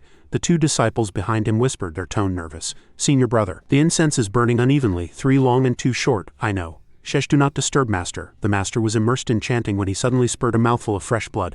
Wapu! The two disciples rushed up in panic, supporting the master, their voices trembling with worry. Master, what's wrong? He clutched his chest, face twisted in anger, muttering, Damn it, how could this be? As if suddenly realizing something terrible, his face turned pale, eyes widening in terror. That damn mental patient used some unknown method to actually help the puppet break free from my control, actually causing me to suffer a backlash, the brown-haired disciple shouted in surprise. How is that possible? The heavenly demon cult's puppet control technique counts as high-level sorcery. How could it be broken by him? The talisman master whipped his head around, tone decisive. Chen Zhou is definitely an evil cultivator, so he is absolutely an evil cultivator. Burning with rage, he rushed toward the window, roaring loudly. Damn it, come with me. First capture that living soul back, then we'll go settle the score with that mental patient. Just as he opened the door, that zombie was blocking the doorway, its massive body full of oppression. He did not know yet, turning back to scold the two trembling disciples. I do not believe that I, a dignified cultivator of the Northern Dome, cannot deal with him. The zombie stood tall outside the door, blood-red eyes staring dead at the talisman master. The two disciples stammered, voices full of fear. "Ma, master, run quickly, master." Only then did the talisman master turn his head. Upon recognizing the opponent, he was scared pale. This is that living soul. No, that is not right. How did his cultivation level improve? Stage 4 late phase evil spirit. Before he could think further, the zombie charged in. Strange pale green smoke permeated from the room above, and then flames suddenly exploded, swallowing the entire balcony. Smoke curled upwards. The fire soared to the sky and the crowd surged out in panic. Amidst the chaos, someone shouted. Someone said, "There seems to be people still inside. I heard miserable screams inside when I came downstairs." Zhu Egu rushed from the distance, pushing through the crowd, tone anxious. "Please make way, everyone make way." Whispers from bystanders reached his ears. Beside him, Luo Yaman was wearing pink pajamas, his words full of urgency and disbelief. "Director Luo, this is," Yaman responded in a low voice, tone uneasy. Bringing this up did not seem easy. "It is yin fire. This is unextinguishable yin fire, demon fire, created by someone burning their own soul as a catalyst." A drop of cold sweat slid down his cheek. His hands quickly formed seals in front of his chest, expression solemn as he faced the pale green flames, instructing in a low voice, "Bureau Chief Zhu, trouble you to clear the scene. I will seal this yin fire." Golden energy wrapped around his entire body, even flashing with dazzling golden lightning spreading outwards like sparks. Zhu Egu was startled, retreating a few steps, stammering. "Oh, okay," exclamations came from his ears. "Oh my, there is another cultivator here." He moved around, slowly evacuating the crowd, keeping them away from the person performing official duties. "It is too dangerous here. Everyone move back." The crowd buzzed with discussion, finally recognizing the two, whispering, "This cultivator looks a lot like the director of the Soul Suppression Division, just that their clothes are a bit weird. Every time the Soul Suppression Division appears, they look sanctimonious. It is the first time seeing the director wear lotus root pink pajamas to exorcise evil." "What? Do not be silly. That is our Genè's hero. How could he wear such silly clothes?" The crowd was noisy, but one person seemed out of place. He watched the fire silently, running back and forth with a face full of anxiety. "Master, senior brother," as if 10,000 horses were galloping through his mind. Inside, a giant titan had actually appeared in this room as small as a nostril. The leading yellow-robed Taoist stammered, raising his peachwood sword to point forward, voice trembling with anger. "Da, damn heavenly demon cult." The two disciples huddled close, looking at their master in terror, trying to dissuade him. "Ma, master, this guy not only broke the puppet technique, but also improved his cultivation. What do we do now?" But he seemed to want to confront it head-on, tone arrogant. "No need. Since I could kill it once, I can kill it a second time." Shao Da Ajia lonely soul net, completely unexpected. Since it revived, what fool would continue to be stupid like last time? The two disciples responded in low voices. Yes. Countless pale purple ropes surged from their palms, deadlocking the movements of the giant monster ahead, making it unable to move, only able to roar in anger. "Ah!" With a bang, the Taoist took a step forward, the soles of his shoes flashing with gold-green light. He leapt up, raising the peachwood sword in his hand to stab at it. Teeth gritted loudly, he shouted, "Evil creature, submit to capture." Hands formed seals, and waves of strange purple-black aura spread from his fingers. Peefed, a thick, strange liquid splashed onto the giant titan's body. He had witnessed with his own eyes this creature falling to this move, so although he was confident in his ability to deal with the evil creature before him, a trace of worry still involuntarily rose in his heart. But the two disciples behind him had simpler thoughts. They excitedly clenched their fists to celebrate victory. Just then, the monster suddenly struggled violently, without any fear. This scene scared him so much his jaw almost dropped. It grinned hideously, its body covered in green liquid cracking like a statue, strange orange light revealing itself from under the skin, like magma about to erupt from deep within a volcano. Suddenly, that ball of green fire exploded and spread, swallowing it and his frail body together. The monster did not give the old Taoist a chance to resist, clutching his collar tightly as the green fire slowly spread, enveloping both of them. The scorching temperature and terrifying pressure made him scream in pain. "Ah!" Anxious shouts came from behind. "Master!" One of the disciples angrily clenched his fist, wanting to rush up to save his master. "Animal, you!" But the other hurriedly held him back. "Do not, junior brother. Going in now is no different from delivering your head to that guy on a platter. Even someone as strong as master could not control it." But that guy was more reckless than he imagined. He still rushed out, accelerating toward that ball of green fire, roaring, "I'll fight you to the death." The monster realized someone was sneak attacking from behind and turned its head slightly, pupils having turned a strange red like bloodstains in a pitch-black night sky, both enchanting and deadly. The green fire moved with its will, turning into a long whip lashing toward him. But before he could react, the other person had already rushed to the front, using his body to block the entire attack, protecting the junior brother behind him. Everything happened too fast. He could only stare wide-eyed as his senior brother fell under the monster's attack. Senior brother flew out from the momentum, rolling several times on the ground before stopping, his thin body covered in horrific green cracks. But before falling completely unconscious, he still used his remaining will to whisper to his junior brother. That remaining will was also specifically left for his junior brother. After all, 2 dying is better than everyone dying. Leave one person to live on with the hope of him and master. To some extent, this also symbolized the enduring spirit of the two of them in order not to become its opponents. "Ah, cough, cough, run quickly," watching master still wailing in pain. "Ah." The monster seemed to be thoroughly enjoying this miserable scene. It giggled excitedly.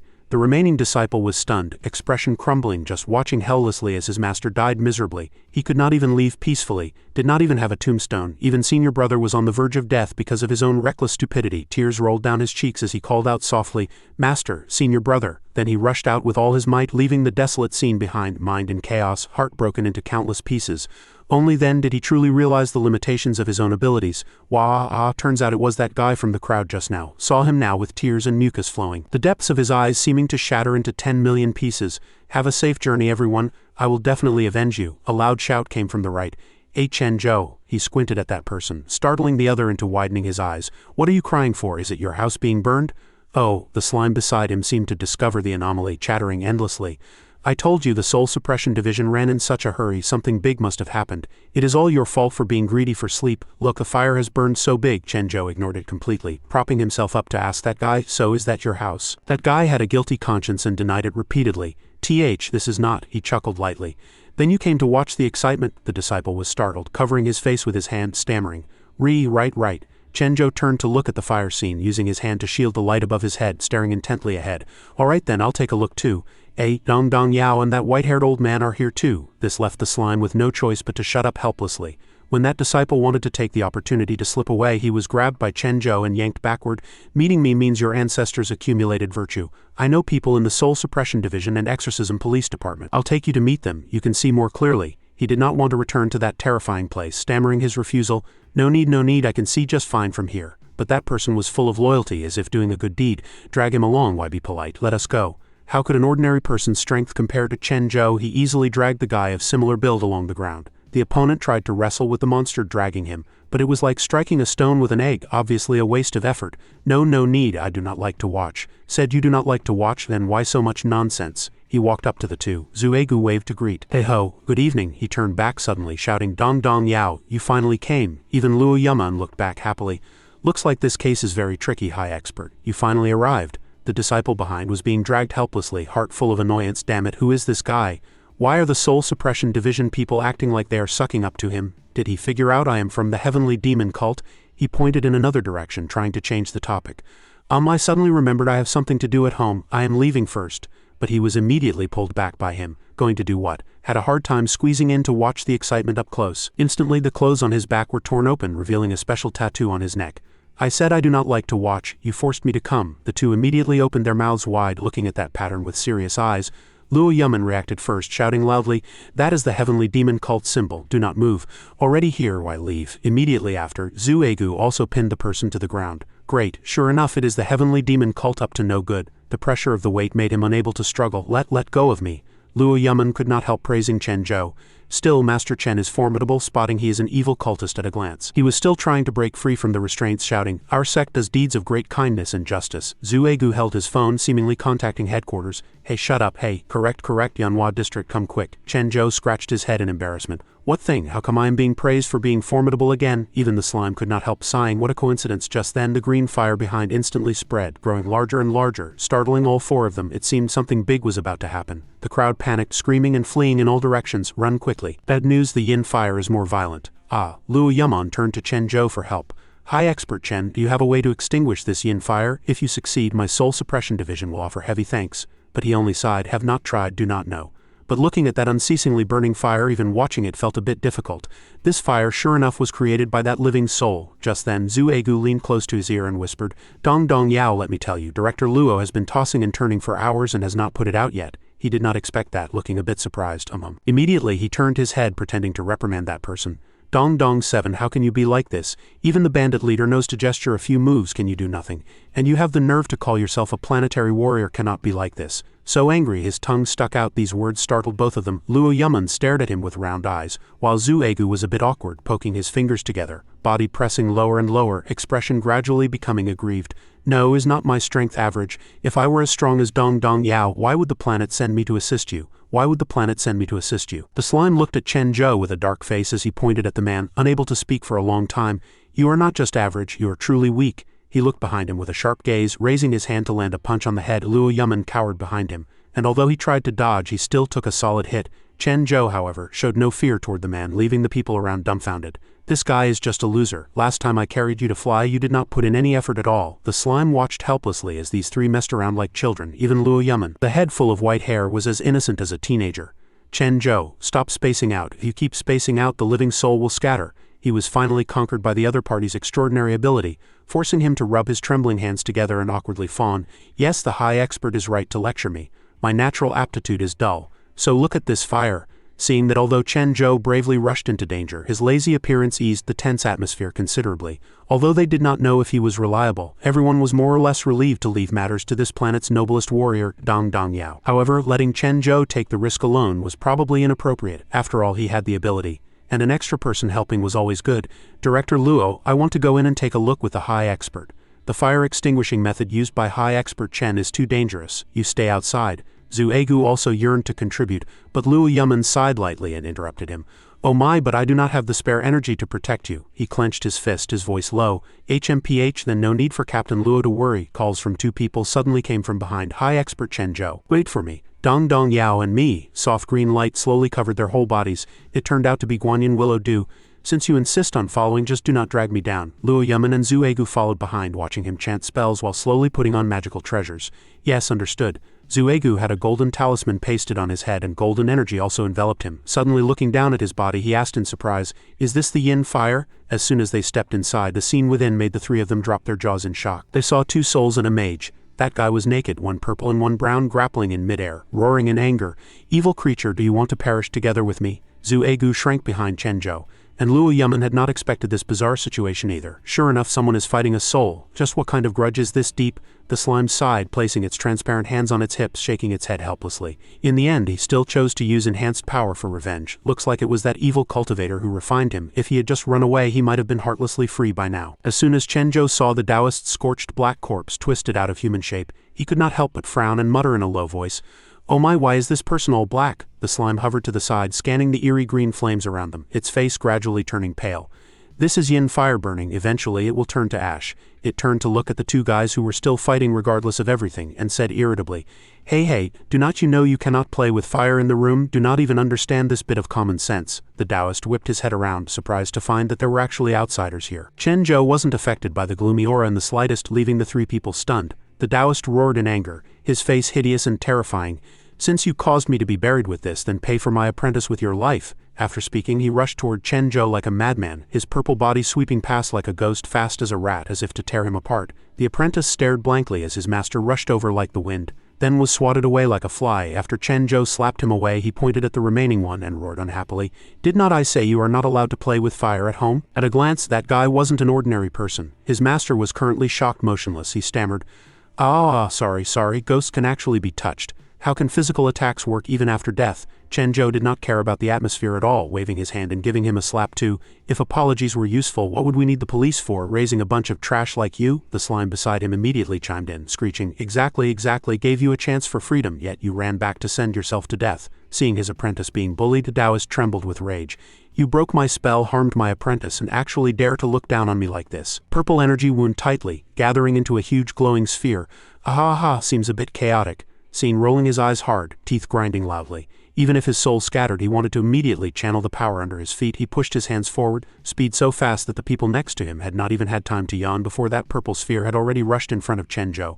"I am going to drag you all down with me." Luo Yaman raised his hand in terror to warn. "Chen Zhou, bad news, the evil cultivator has been forced to use his ultimate move, High Expert, be careful." Just as those hands were about to touch him, the surrounding air seemed to freeze. A golden light flashed, causing everyone's breathing to stop. No one knew what would happen next. The remaining person did not know what change had occurred, only seeing golden energy frantically blocking the Taoist's attack. The Taoist seemed to have lost his mind from anger, his brain filled only with the thought of killing Chen Zhou. His eyes rolled back, pupils shrinking until they disappeared. "Evil creature, you are really annoying. Can you hurry up and die?" That person, eyes obscured, roared in anger, spraying blood essence from his mouth. "Do not touch that lord." The two fought from the ground to the ceiling. This scene made the slime and Chen Zhou stare with round eyes in surprise. The slime looked at the chaotic scene in panic, unable to believe its eyes. The living soul is burning its spirit to accelerate. He wants to perish together with the opponent. Chen Zhou, however, was a bit worried. That guy actually desperate to this extent?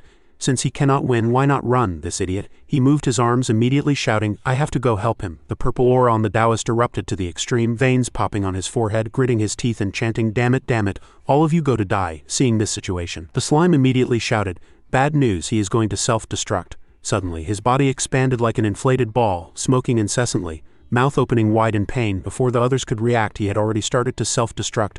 Luo Yaman and Zhu Egu covered their eyes because of the intense light. Is it over? But when the surrounding light gradually faded, everyone was stunned again by the rare sight before them. Even the slime was stupefied. It was like a shattered crystal ball. Golden light wrapped around the Taoist purple death energy, sealing the aura trying to squeeze out from within. This made Chen Zhou surprised enough to press himself against the wall. Slime's shout echoed in his ears. He actually absorbed the self-destruct. Like this he will also. Finally his body shattered like a ball of light. With a boom, fragments flew everywhere in the room, and the outer shell slowly disintegrated along with it. Chen Zhou's face darkened. He walked silently toward the apprentice's soul fragments, first time sacrificing for his master, second time having his soul crushed by Chen Zhou. He had actually been living for others all along. Why did such a good person end up like this? Idiot, you actually did such a superfluous thing. The three people behind stood blankly. Not knowing what to say, he propped himself up, complaining helplessly to that person. But Chen Zhou's tone clearly carried a trace of faint regret. With Dong Yao here, what was a fool like you trying to prove? That person stammered, unable to speak clearly. Sorry, he smiled brilliantly, the surrounding atmosphere seeming to radiate charming allure. Clearly he had been attracted by this smile in the beginning too. Forget it, come find me in the next life, I'll take you to the sky. His body gradually disintegrated into fine particles before completely disappearing into nothingness. The two's fists almost touched, and he revealed a brilliant smile. Okay, it is a deal. However, just at the moment the two hands were about to touch, cracks had already spread. Until the last moment, Chen Zhou still could not fulfill that person's wish. But just a promise was enough to be carved in the heart like an indelible contract. He watched blankly as that light mischievously flew high into the sky, turning into fine dust and scattering in the wind. Zhu Egu whispered in Luo Yaman's ear, tone conflicted. Old Luo, let me ask you, you did not expect this either, right? You say it. His continued whisper came from the ear. I remember, if a ghost creature's soul scatters, it cannot reincarnate, right? After hesitating for a moment, he answered in a low voice, tone deep. It will not. The slime sensed Chen Zhou's mood was gloomier than usual, so it shut its mouth, not daring to interrupt, afraid of making him unhappy. Anyway, eliminating an evil cultivator counts as a good thing. Even so, Chen Zhou did not seem to care about what happened just now. He looked like a carefree person. No one knew what he was thinking in his head. Still, Dong Yao is amazing. Put out the fire with a casual move. The slime hurriedly chimed in, giggling. Right, everything you said is right. Maybe we thought too much. Zhu Egu was so helpless, his face turned dark, thinking, suddenly feel like this mental patient is not so bad. Even Luo Yaman nodded in agreement. Correct, Zhu Egu spoke first, walking up to Chen Zhou without hiding his admiration.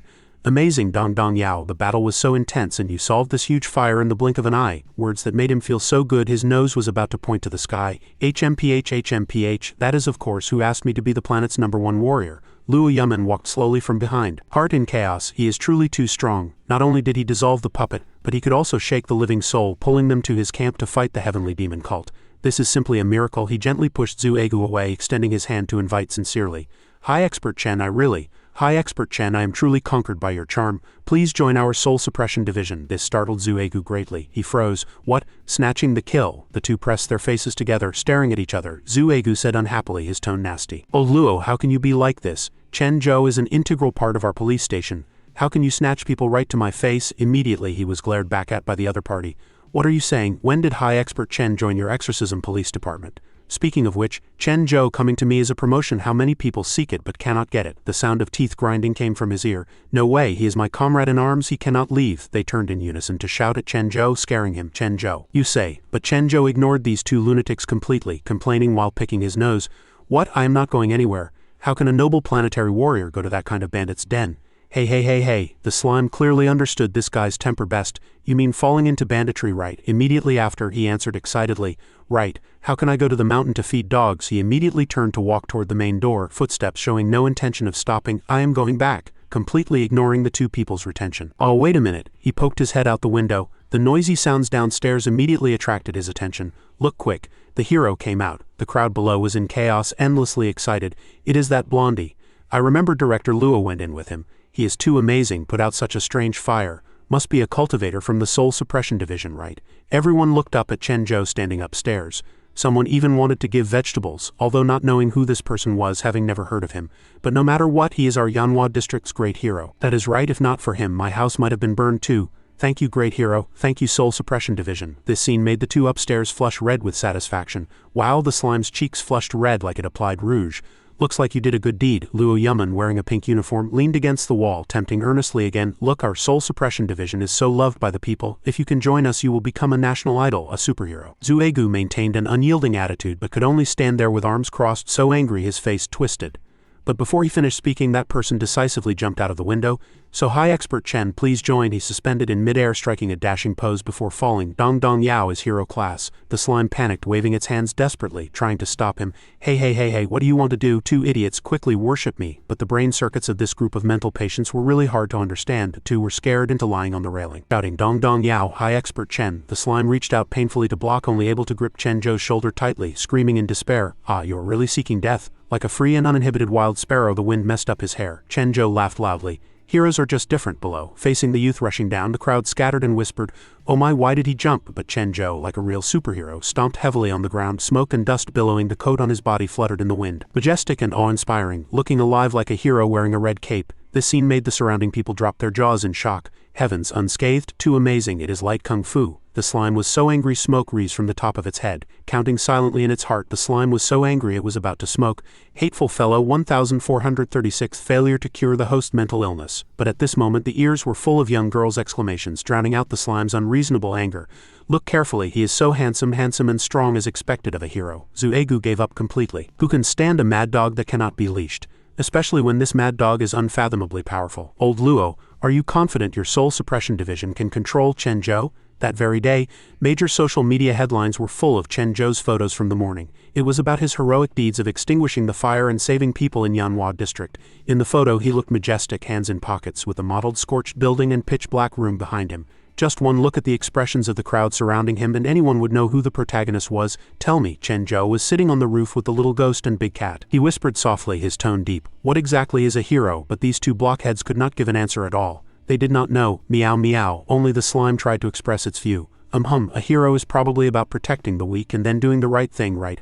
However, the expression on Chen Zhou's face seemed a bit melancholic. He said a strange sentence as if whispering to the wind, only do the right thing, then how to distinguish what is right? The little ghost thought seriously for a while, suddenly revealing a brilliant smile, platinum hair fluttering in the wind. Do not know, but I feel what we are doing now is all right. Her answer echoed in his ears, but Chen Zhou remained silent. So you want to join that whatever soul suppression division? The scene shifts to a large nearby hospital. A young nurse walked toward the room at the end of the corridor. The bone-chilling cold inside gave her goosebumps all over. She quickly pushed the door and entered. Sigh, little Zhang was right. Leaving me alone on duty in the morgue is simply killing me. She hurriedly left the room, muttering to herself, I better hurry back too. Just then, one of the refrigerated corpse cabinets made a weird noise. With a click, cabinet number 37 was pushed open by an invisible force. Hearing the strange sound from the morgue, the nurse was a bit panicked, immediately whipping her head around, her face gloomy. Seemed like there was movement just now. She squeezed her eyes shut, turned her head away and sighed helplessly. Must be me being too nervous, but she completely failed to notice that the morgue cabinet door behind her had opened at some point. White cold air slowly spilled out from the crack, permeating the air. She whipped her head around and at that very moment the cabinet door slammed shut with a bang. This time fear truly struck, causing her heart to contract violently. The nurse whispered tremblingly, her voice as faint as a mosquito. Little Zhang, is that you? Stop messing around, come out quickly. Behind her a tall figure lunged over, skin pale and covered in terrifying purple-black corpse spots, pupils red like an evil ghost, saliva fluent from the corner of the mouth dripping onto the ground. She looked back, her face instantly twisting from extreme terror. That monster had approached her at some point, the distance constantly shortening. Wah-ah-ah-ah. Hanging on its ankle was tag number 37. Originally a red corpse identification tag, it was now dyed pitch black by death aura. Her face turned pale instantly, drained of blood. Ah, do not come over. That evil ghost opened its bloody maw as if to swallow her whole into its belly. Between the jagged teeth there were actually larvae of some mollusk hissing. In the hospital center, the sky outside was still peaceful and serene, but the atmosphere inside was destined to descend into chaos. That doctor laughed excitedly, flipping through the documents in his hand. Thanks to Senior Nanyang's help, our hospital's task force could master the Ghost Cave script so quickly. The person called Nanying Si just stroked his beard, looking like an immortal sage. Director's son is too polite. This old man only completed the task assigned by Director Luo. The truly amazing one is still Master Chen. At this moment he suddenly felt a strange pressure shrouding the building. A ray of light flashed over Nanyang's head, shocking his scalp into numbness. This made him an ordinary doctor, suspect if his brain was playing tricks on him and seeing hallucinations. Inside was clearly already in chaos. Saw a group of doctors in white coats pushing and shoving forward, terrified. A red-eyed zombie was chasing relentlessly, essence flowing down the corners of its mouth making its cheeks wet. The way it chased the crowd looked miserable and terrifying. Because it had just adapted to this body, its movements still appeared clumsy and slow. One of them fell, stumbling and lying on the ground, looking back in horror, brain blank. Ah, done for. Who save me, it is coming. Saw it raise its pitch-black hands, pitch-black death aura spilling from the corner of its mouth, forcing that person to tremble all over. Just then, a golden energy strand wrapped around its body, locking the zombie's stiff limbs. A shout came from behind, making it turn its head. Stop, it was Nanyang-si. Golden energy surged from between his two fingers, meandering like a spirit snake, finally strangling that tattered zombie body tightly. Animal, the soul suppression division is here. Do not think about harming people. It could not move, only able to roar incessantly.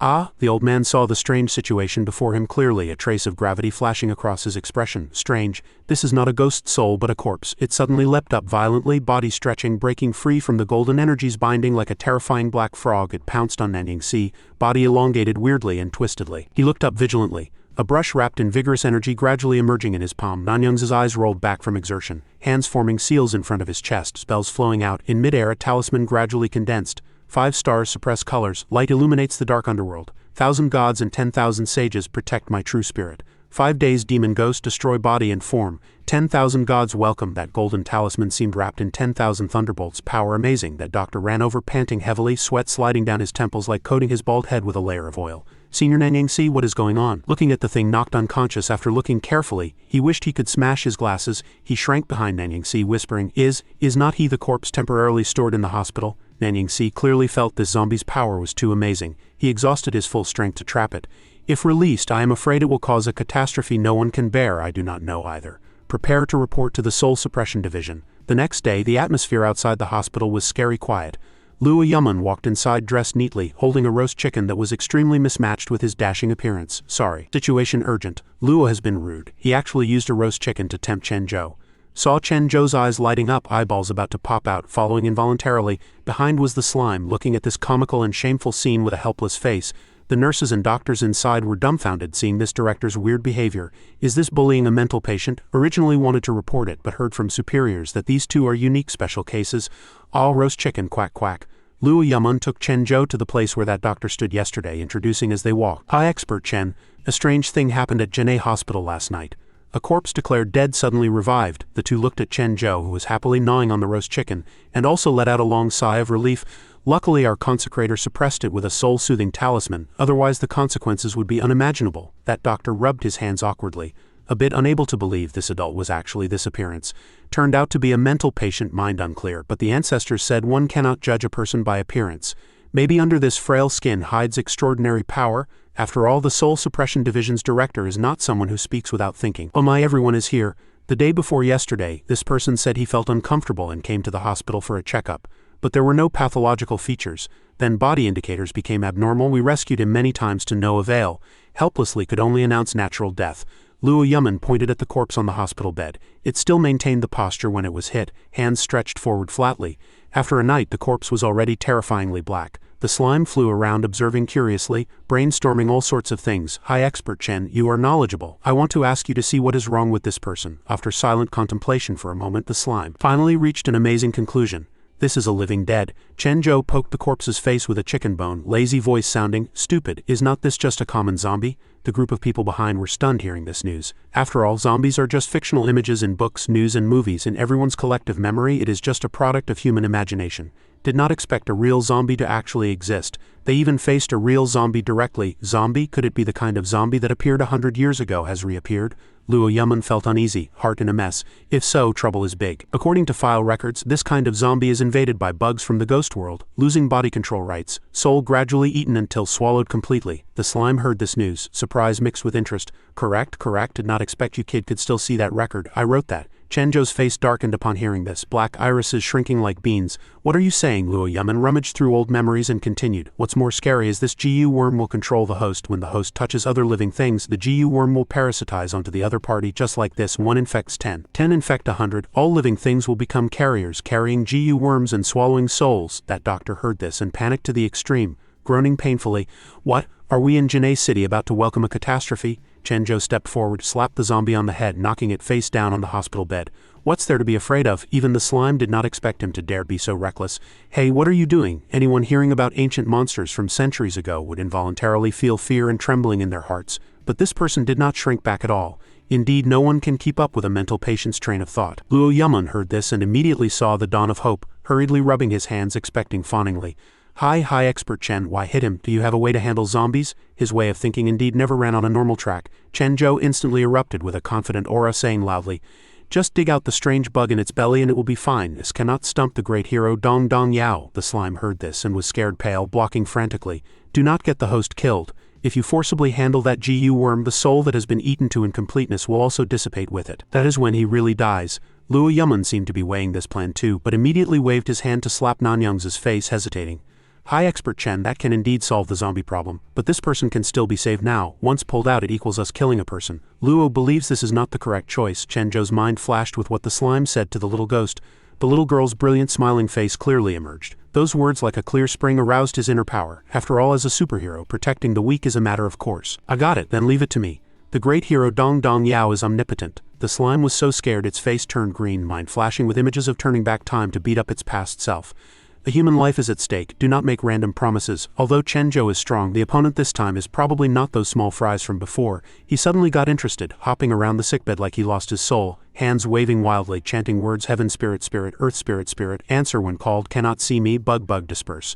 Just these few sentences of nonsense actually made people mistakenly think the larva in the zombie's belly was really going to be driven away. The slime was completely helpless with this mental patient. It roared angrily, "Stop messing around." Suddenly Chen Zhou reached out and violently ripped off the yellow talisman on the zombie's head. It immediately sat up, pitch-black twisted face facing him. Fingertips dyed with elusive darkness, slowly reaching out. Chen Zhou was still addicted to examining the talisman in his hand, completely unaware of the change behind him.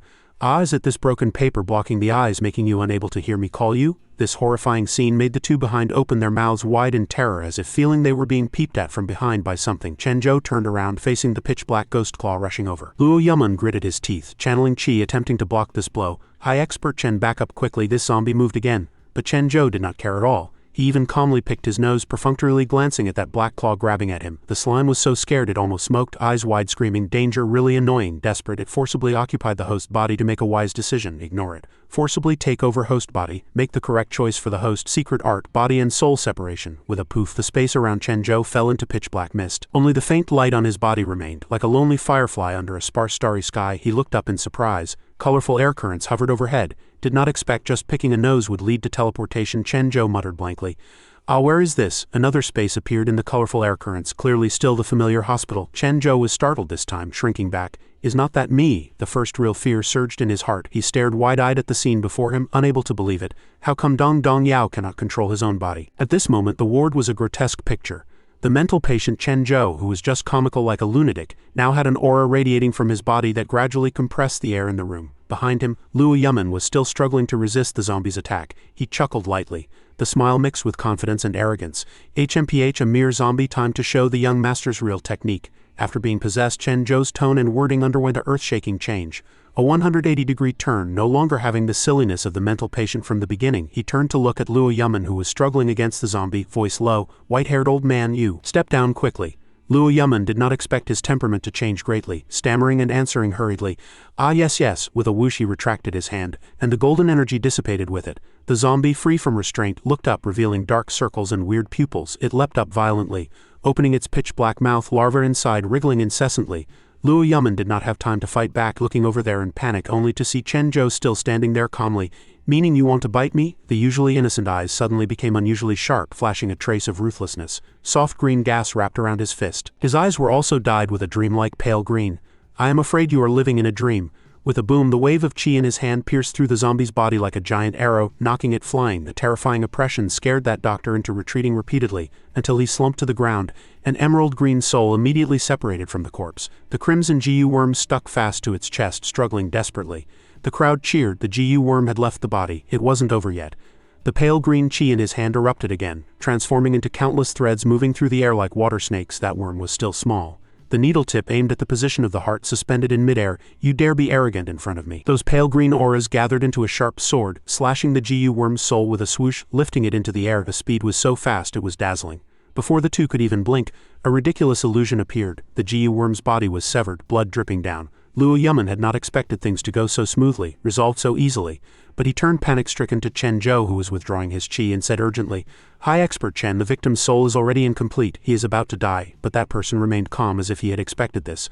"I am not blind, why panic?" His fingertip flashed with green light again, condensing into a tiny needle.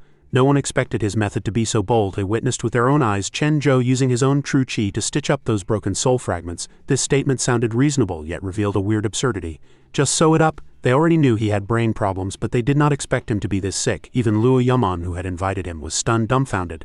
How is this possible? Sewing up a soul is unheard of. With a whoosh, as the final stitch was completed, the originally huge 2 soul fragments transformed into a tiny soul body, looking just like a newborn baby. It smiled happily. Seeing this, Chen Zhou also smiled brilliantly. He gently stroked its head. "All right, hurry back to your body." The living soul in his hand blushed shyly, revealing a mischievous smile and nodding. The other 2 stared with wide eyes and open mouths as they watched that wisp of soul rush into the bruised and purple body on the bed. Luo Yaman even exclaimed involuntarily, "Ah, looks like he anticipated this situation long ago." Chen Zhou rubbed his sore neck, feeling uncomfortable all over. "Matter resolved, I should return control of the body to him." Luo Yaman excitedly clenched his fist, turning to him with excitement. "High Expert Chen, your methods have truly opened my eyes. Can you teach me?" The doctor behind was startled to see the corpse suddenly sit up, its expression sluggish in a somewhat comical way. "Truly a miracle," he resurrected. But Chen Zhou did not care about this scene at all. He slightly closed his eyes, pale green aura gently wrapping around his whole body. Gradually handing back control, the slime suddenly appeared on his shoulder, its voice full of grievance ringing out, "Sai, I just borrowed your body for a bit, was that necessary?" The Chen Zhou just now was so majestic and awe-inspiring. Now looking so miserable, tears flowing like a river, acting as if you were deeply hurt by someone. Truly no justice. Mental patients are indeed hard to figure out. Chen Zhou was so angry his blood boiled, teeth grinding loudly. He pointed his finger at it, his voice shrill and full of grievance.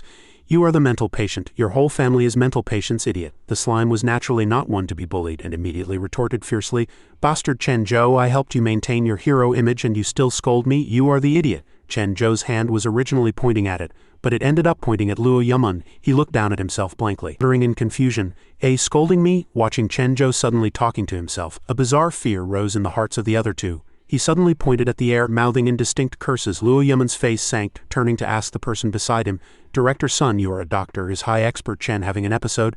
But that person did not know what happened either. The master was so cool just now. How did he turn into a mad dog in the blink of an eye? What is going on? I do not know either. "I am a surgeon." The slime finally exploded with rage. It unleashed a bolt of lightning straight at Chen Zhou. He screamed in pain, "Ah, pissing me off, 1000 volts, apologize to me quickly." He hurriedly jumped up, stammering a plea for mercy. Sorry, wrong." Although the doctor beside them was confused, he could not help but giggle. He did not expect Master Chen to be quite energetic. Just then, the front door was slammed open with a huge bang. A bald doctor rushed in, face pale. "Director, big trouble." Outside, zombies had formed groups, frantically chasing the panic-stricken fleeing crowd. They pounced on victims, pinning them to the ground to tear and bite. The doctor approached in panic, voice trembling. They suddenly all went crazy. The person who just entered picked up the conversation, startling the 2. "Not crazy. If that were the case, they must be infected by GU worms." Luo Yaman anxiously turned to Chen Zhou, tone earnest. Luo Yaman looked at Chen Zhou somewhat hurriedly and said, "High Expert Chen, you heard it too. There is more than one zombie." Chen Zhou waved his hand, slowly kicking the door open and walking out. Headquarters already sent Dong Yao to save the stupid humans. Luo Yaman hurriedly chased after him. Footsteps hurried, muttering questions. Luo Yaman immediately caught up to that person's pace, asking in confusion, "Master Chen, what does headquarters mean?" After a storm of beating, the hair on Chen Zhou's head was now messy like a golden bird's nest. The expression on his face became serious, voice calm. After a bout of lightning strikes, the hair on Chen Zhou's head had turned into a ball of golden cotton. He looked serious. Dong Yao is not a mental patient. Dong Yao is a big hero. Just leave this place to me." The slime followed behind happily, excitedly giving a thumbs up. The slime also followed behind, excitedly giving a thumbs up. "Oh my, too proactive. Dong Yao is truly awesome." In another corner, a skyscraper was immersed in suffocating darkness, the air heavy enough to make one breathless. The people inside were silent, the room terribly quiet. Everyone looked at each other, faces ashen. The first to break the silence was a muscular middle-aged man. He leaned against the wall, clenching his fist, corners of his mouth raising in a sneer as he looked at the elder. "Since the 20,000 GU worms we released are about to activate, right?" The man referred to as Elder Shang had a treacherous face. He nodded. Jan'e is about to fall into great chaos. This old man congratulates the minister's plan on its success in advance." A harsh voice suddenly came from above, immediately attracting all gazes. A harsh voice rang out from above, immediately drawing everyone's attention. Just as Elder Shang said, the Hungry Ghost Festival is coming soon. These zombies are enough to make that rabble in the Soul Suppression Division scramble for a while. When the time comes, the Ghost Gate will open wide and ghost creatures will invade." A beautiful woman with pink hair and lavender eyes that flickered with a hazy light in the darkness, her posture enchanting and charming. That was a beauty with pink hair and lavender eyes, the light in her eyes faintly visible in the dark. Her figure was absolutely that of a rare calamity-inducing concubine. Janae City will be our world. Meanwhile, in Janae's bustling commercial district, the atmosphere of chaos shot straight into the clouds. Meanwhile, a commercial street in Janae was also in an uproar. Run quick, many people have gone crazy. Zombies actually occupied most of this area. Survivors fled in panic in all directions. "Ah mom, help!" Zhu Egu gripped the walkie-talkie tightly. Standing at the back of the team, face iron blue, Zhu Egu stood behind holding the walkie-talkie, expression becoming serious. "Everyone pay attention, the opponent is not a ghost creature, so use physical methods to capture them. Do not be afraid, attack together." His leadership talent was indeed extraordinary. The team was full of elite experts, but the situation was still completely out of control. Since this morning they had constantly received emergency alerts of people being attacked by the dead. What kind of nightmare had Janae City fallen into? Zhang Yuyu stepped out of the police car, anxiety surging. His leadership talent was definitely unusual. The people in the team were all elites in ability, but this situation was completely wrong. Since morning they had constantly received similar alerts saying people were attacked and the opponents were dead people. What exactly happened to Janae City? Zhang Yuyu walked out of the police car, saying full of worry, "Bureau Chief, my master is not at Castle Peak Hospital. His phone has not been getting through." Zhu Eguo's mood hit rock bottom. Immediately, Zhu Eguo's emotions fell to the lowest point. Strange, at such an important moment, where could Dong Dong Yao go? The central hospital had also fallen into chaos. The central hospital was clearly also in an uproar. A zombie's head was stuck in the wall, howling incessantly, trying to break free. "Ah, damn!" Chen Zhou carried a little nurse on his shoulder, kicking away the zombies blocking the way while running. Chen Zhou carried a little nurse in his hand, kicking down those zombies attempting to rush out and block the way while running. "Be honest, heard me? For you little brats, the planetary warrior is not afraid at all." The slime excitedly took the lead, using its finger to guide the way. "Chen Zhou, there are some over there too, do not let him run." The two quickly ran to the door where that doctor had stood at some point. "Do not run." Behind was Luo Yumun chasing in panic. "Hi expert Chen, wait for me, I am coming to help you." The scene outside made everyone stare wide-eyed in horror.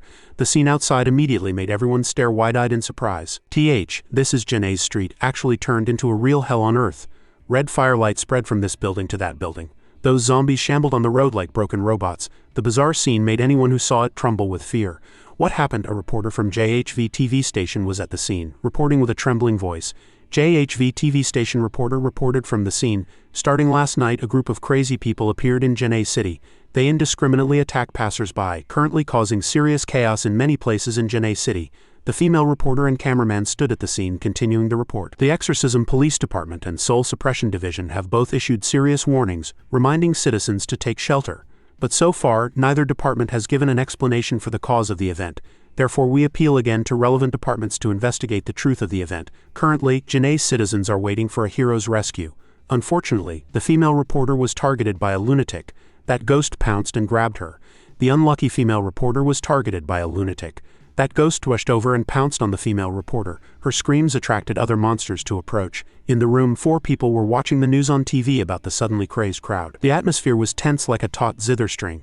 Amidst the chaos, Chen Zhou was eating instant noodles carefree. Slurping sounds echoed. 4 people sat in the room watching the news playing on TV about the crowd that suddenly went crazy. Although everyone was nervous, Chen Zhou was happily eating instant noodles. He slurped while speaking. "The food in the bandits' den is not bad." Zhu Egu stood up abruptly, slamming the table and roaring, "Old Luo, we have to make a plan quickly. If this goes on, Janae City will completely fall in less than a day."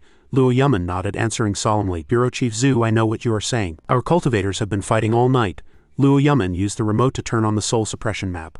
Although it is said so many citizens were infected in just one night, such a large-scale outbreak must have someone manipulating it behind the scenes. Luo Yumun crossed his hands and continued, "I guess the mastermind is the heavenly demon cult." Hearing this, Zhu Egu and Zhang Yuyu were both stunned. Despite everyone being nervous, young Chen Zhou was still immersed in the gourmet food. Luo Yumun stroked his chin and continued to analyze.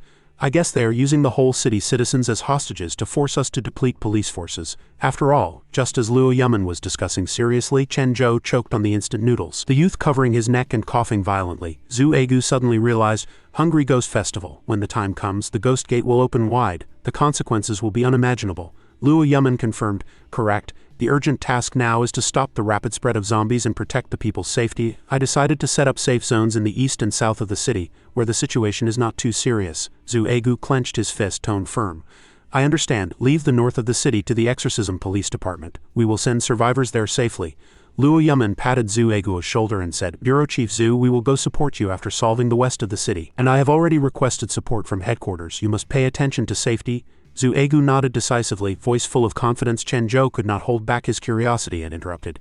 Hey, where are you going? Why not take Dong Dong Yao? Luo Yamen and Zhu Egu involuntarily lowered their heads to look at each other, then turned together to Chen Zhou, who was standing with hands on hips and a brilliant face. He shook his head helplessly, tone full of regret. Bad news, only focused on studying zombies and forgot to arrange for high expert Chen. Bureau Chief Zhu, look, Zhu Egu sighed, analyzing carefully. His ghost servants can only appear at night. Combat power might be unstable during the day. It would be troublesome if he got infected.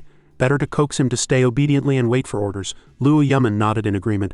I think that works. Zhu Egu crossed his arms, blocking in front of Chen Zhou, persuading gently. Dong Dong Yao, you stay here and wait for me. I heard the Soul Suppression Division's dinner is very bountiful. You must taste it well. Chen Zhou blinked his innocent eyes and asked, real or fake? Zhu Egu hurriedly turned his head to instruct Zhang Yuyu. You stay to watch Chen Zhou. Remember not to let him run around. Zhang Yuyu answered blankly, but Bureau Chief, yes I know. Chen Zhou heard it before he could figure out the situation. Wait, before he finished speaking, the two had already left in a hurry. Zhu Egu's voice was resonant. The fate of Janae City lies in this battle. We depart. Chen Zhou glared angrily at the retreating figures of the two. The youth trembled with rage, tears streaming down his face. Are you kidding? I am the big hero. What are they pretending for? Cannot do anything. Chen Zhou rolled on the ground, shouting miserably, pissing me off. Even Dong Dong 7 will not take me when going out. Zhang Yu comforted him in a flurry. Not like that, master. HMPH, master, you did not rest well following Director Lua last night, right? The slime nodded in agreement.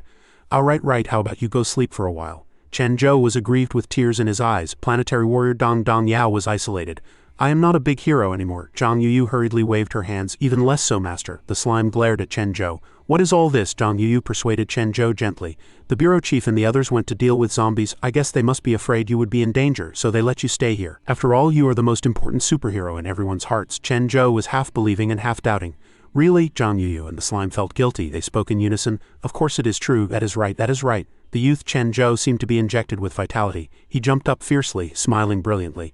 That is good then. As soon as his voice fell, he dashed away, leaving those two looking blank. Chen Zhou announced confidently, Today I will let them see. Hero Dong Dong Yao does not need anyone's protection. His figure vanished instantly, his heroic shout still echoing. A bunch of small fries tremble beneath my arms. Zhang Yu only had time to shout. Master, the slime beside her sighed helplessly. Heavens, I said it before, cannot live with a mental patient. Chen Zhou rushed out the main gate, looking back at both sides of the street. Let me see where Dong Dong 7 and old Whitehair went. Zhang Yu chased up from behind. Master, how about we just wait here? Suddenly Chen Zhou discovered something. Something is coming over. Zhang Yu and the slime looked over blankly. A man stepping on a sword was speeding toward the three of them. The slime squinted to observe. Where did a stage 3 cultivator come from? Could it be reinforcements from the Soul Suppression Division? The youth Chen Zhou suddenly took off the slipper on his foot. Or magnificent. This bunch of small fries have not been seen for just a moment, and they already evolved flight abilities? Before the three could react, that man had already swept past instantly. The man continued rushing forward, his voice echoing. Where are you running? He turned his head to look. Before he could see clearly, congratulations to the uncle for hitting the jackpot. A slipper whooshed straight onto his face. The uncle was hit by a holy slipper, instantly losing balance and falling face first to the ground. Zhang Yu and the slime opened their mouths, wide eyes staring round in surprise. Chen Zhou approached angrily, knuckles cracking. Truly audacious small fry. I have not gone to catch you yet, but you ran over yourself, Yu stammered in panic. Master, he is our reinforcement, the slime interrupted. Hey Chen Zhou, he is not a zombie. What do you want to do? The man jumped up, blood boiling with anger, eyes about to pop out, a holy flip-flop print still on his face. He roared, Damn it, who is it? The man had a nosebleed, blood flowing like a stream. He covered his nose, glaring angrily as he introduced himself. I am Lu Benchong, a consecrator from the Soul Suppression Division headquarters, specially here to support Janae City. As soon as his voice fell, that man was rushed by Chen Zhou again, who used his legendary golden slipper to ruthlessly slap his face swollen. Chen Zhou shouted angrily, Small fry comes and still dares to be arrogant. The force of Chen Zhou's slap was so great it directly sent Lu Benchong flying to the 9 heavens. Seeing this, Zhang Yu, with tears in her eyes, asked Chen Zhou tremblingly, Master, he is foreign aid. Should I report to the bureau chief? The slime was sweating profusely. The Soul Suppression Division not letting him out on missions was indeed the correct choice. Unknowingly, Chen Zhou had already picked up Lu Benchang's 2 swords to examine, drooling at the corner of his mouth as he sighed. This small fry's big knife is not bad. The slime hurriedly flew over to explain, This is not a knife, these are the Yin-Yang 2 instrument swords. Chen Zhou stepped on the sword, jumping up and down, shouting, Fly, fly, fly, fly. Why not flying, son? The slime aside was also speechless. How could someone else's thing be easily controlled by you? Zhang Yu was still shivering. Master, we better. Before she finished speaking, Chen Zhou stuck the swords on his back and said, Forget it. He carried the 2 swords behind his back, walking with a swagger. Even if it cannot fly, it is mine. Beloved disciple, let us go save Jene City, the slime immediately retorted, walking so firmly. Do you know where to go? On a certain roadside there were two old people, bodies tougher than young people, each carrying a package as big as a mountain. The old woman nagged, Old man, hurry up, the news said to go to the safe zone in the east of the city. The old man answered, Ah, cough, cough, I know. At this moment, Chen-jo suddenly appeared behind them, scaring the old couple. The old woman's dentures were scared off, screaming, Ooh, he said, HMPH, walking so strangely. Are you also small fries? Chen-jo shouted fiercely. Hey, you guys, do not run. Dong Dong Yao is not afraid of your scaring. The old couple ran desperately, screaming, Help. The slime knocked on Chen-jo's head indignantly and scolded, Are you sick? Zhang Yu also followed, shouting, Master, stop. They are just ordinary passing old people. The scene shifted to a room. Someone was still leisurely scrubbing in the bath. Hearing the TV news broadcast, the Exorcism Police Department and Soul Suppression Division both issued serious warnings, reminding citizens to immediately go to safe zones. She said leisurely, No way, is the news real or fake? Chen-jo and the slime both pressed their faces tight against the glass, watching, asking, Hee, did you see the small fry? Zhang Yu tried hard to pull him back from behind, saying awkwardly, Master, do not be like this. The girl bathing turned her head, not understanding what was happening yet. Then she hurriedly wrapped a bath towel, rushing out the door, screaming, Aha, pervert. The girl ran away. The slime chased after, holding that towel with a lecherous look, saying, Put on clothes, sister. Chen-jo and Zhang Yu stood aside, thinking secretly, That is the direction of the South City safe zone. On the road outside, a mother and son were currently pulling at each other. The mother reminded, Hurry up and follow mommy. Lin Sheng, the child, was disobedient and cried loudly, Wah wah wah wah, I do not want to. My toy is still at home, wah wah wah. Chen-jo suddenly appeared behind the little boy again, holding the sword hilt, threatening with a fierce face, What toy? Is it fun? I'll trade my big knife with you. The little brat turned back suddenly, without thinking, feeling he was too scary. The little boy was instantly scared into peeing, pulling his mother and running desperately, shouting, Wah wah wah mom, let us go quickly to the safe zone. Chen-jo stood dazed behind, not understanding what he did. Night fell. The three were still wandering in the city. Chen-jo said listlessly, Damn it, how come I have not met even one small fry all day? The slime explained. Although we did not meet zombies, if my sensing is not wrong, the people on these few streets were all chased away by you. No, shifted away by you. Suddenly, a notification sounded on the building's large screen. According to the latest news from this station, the riots in Jene City are still continuing. The North City safe zone has fallen. Zhang Yu looked up in confusion. North City, that is.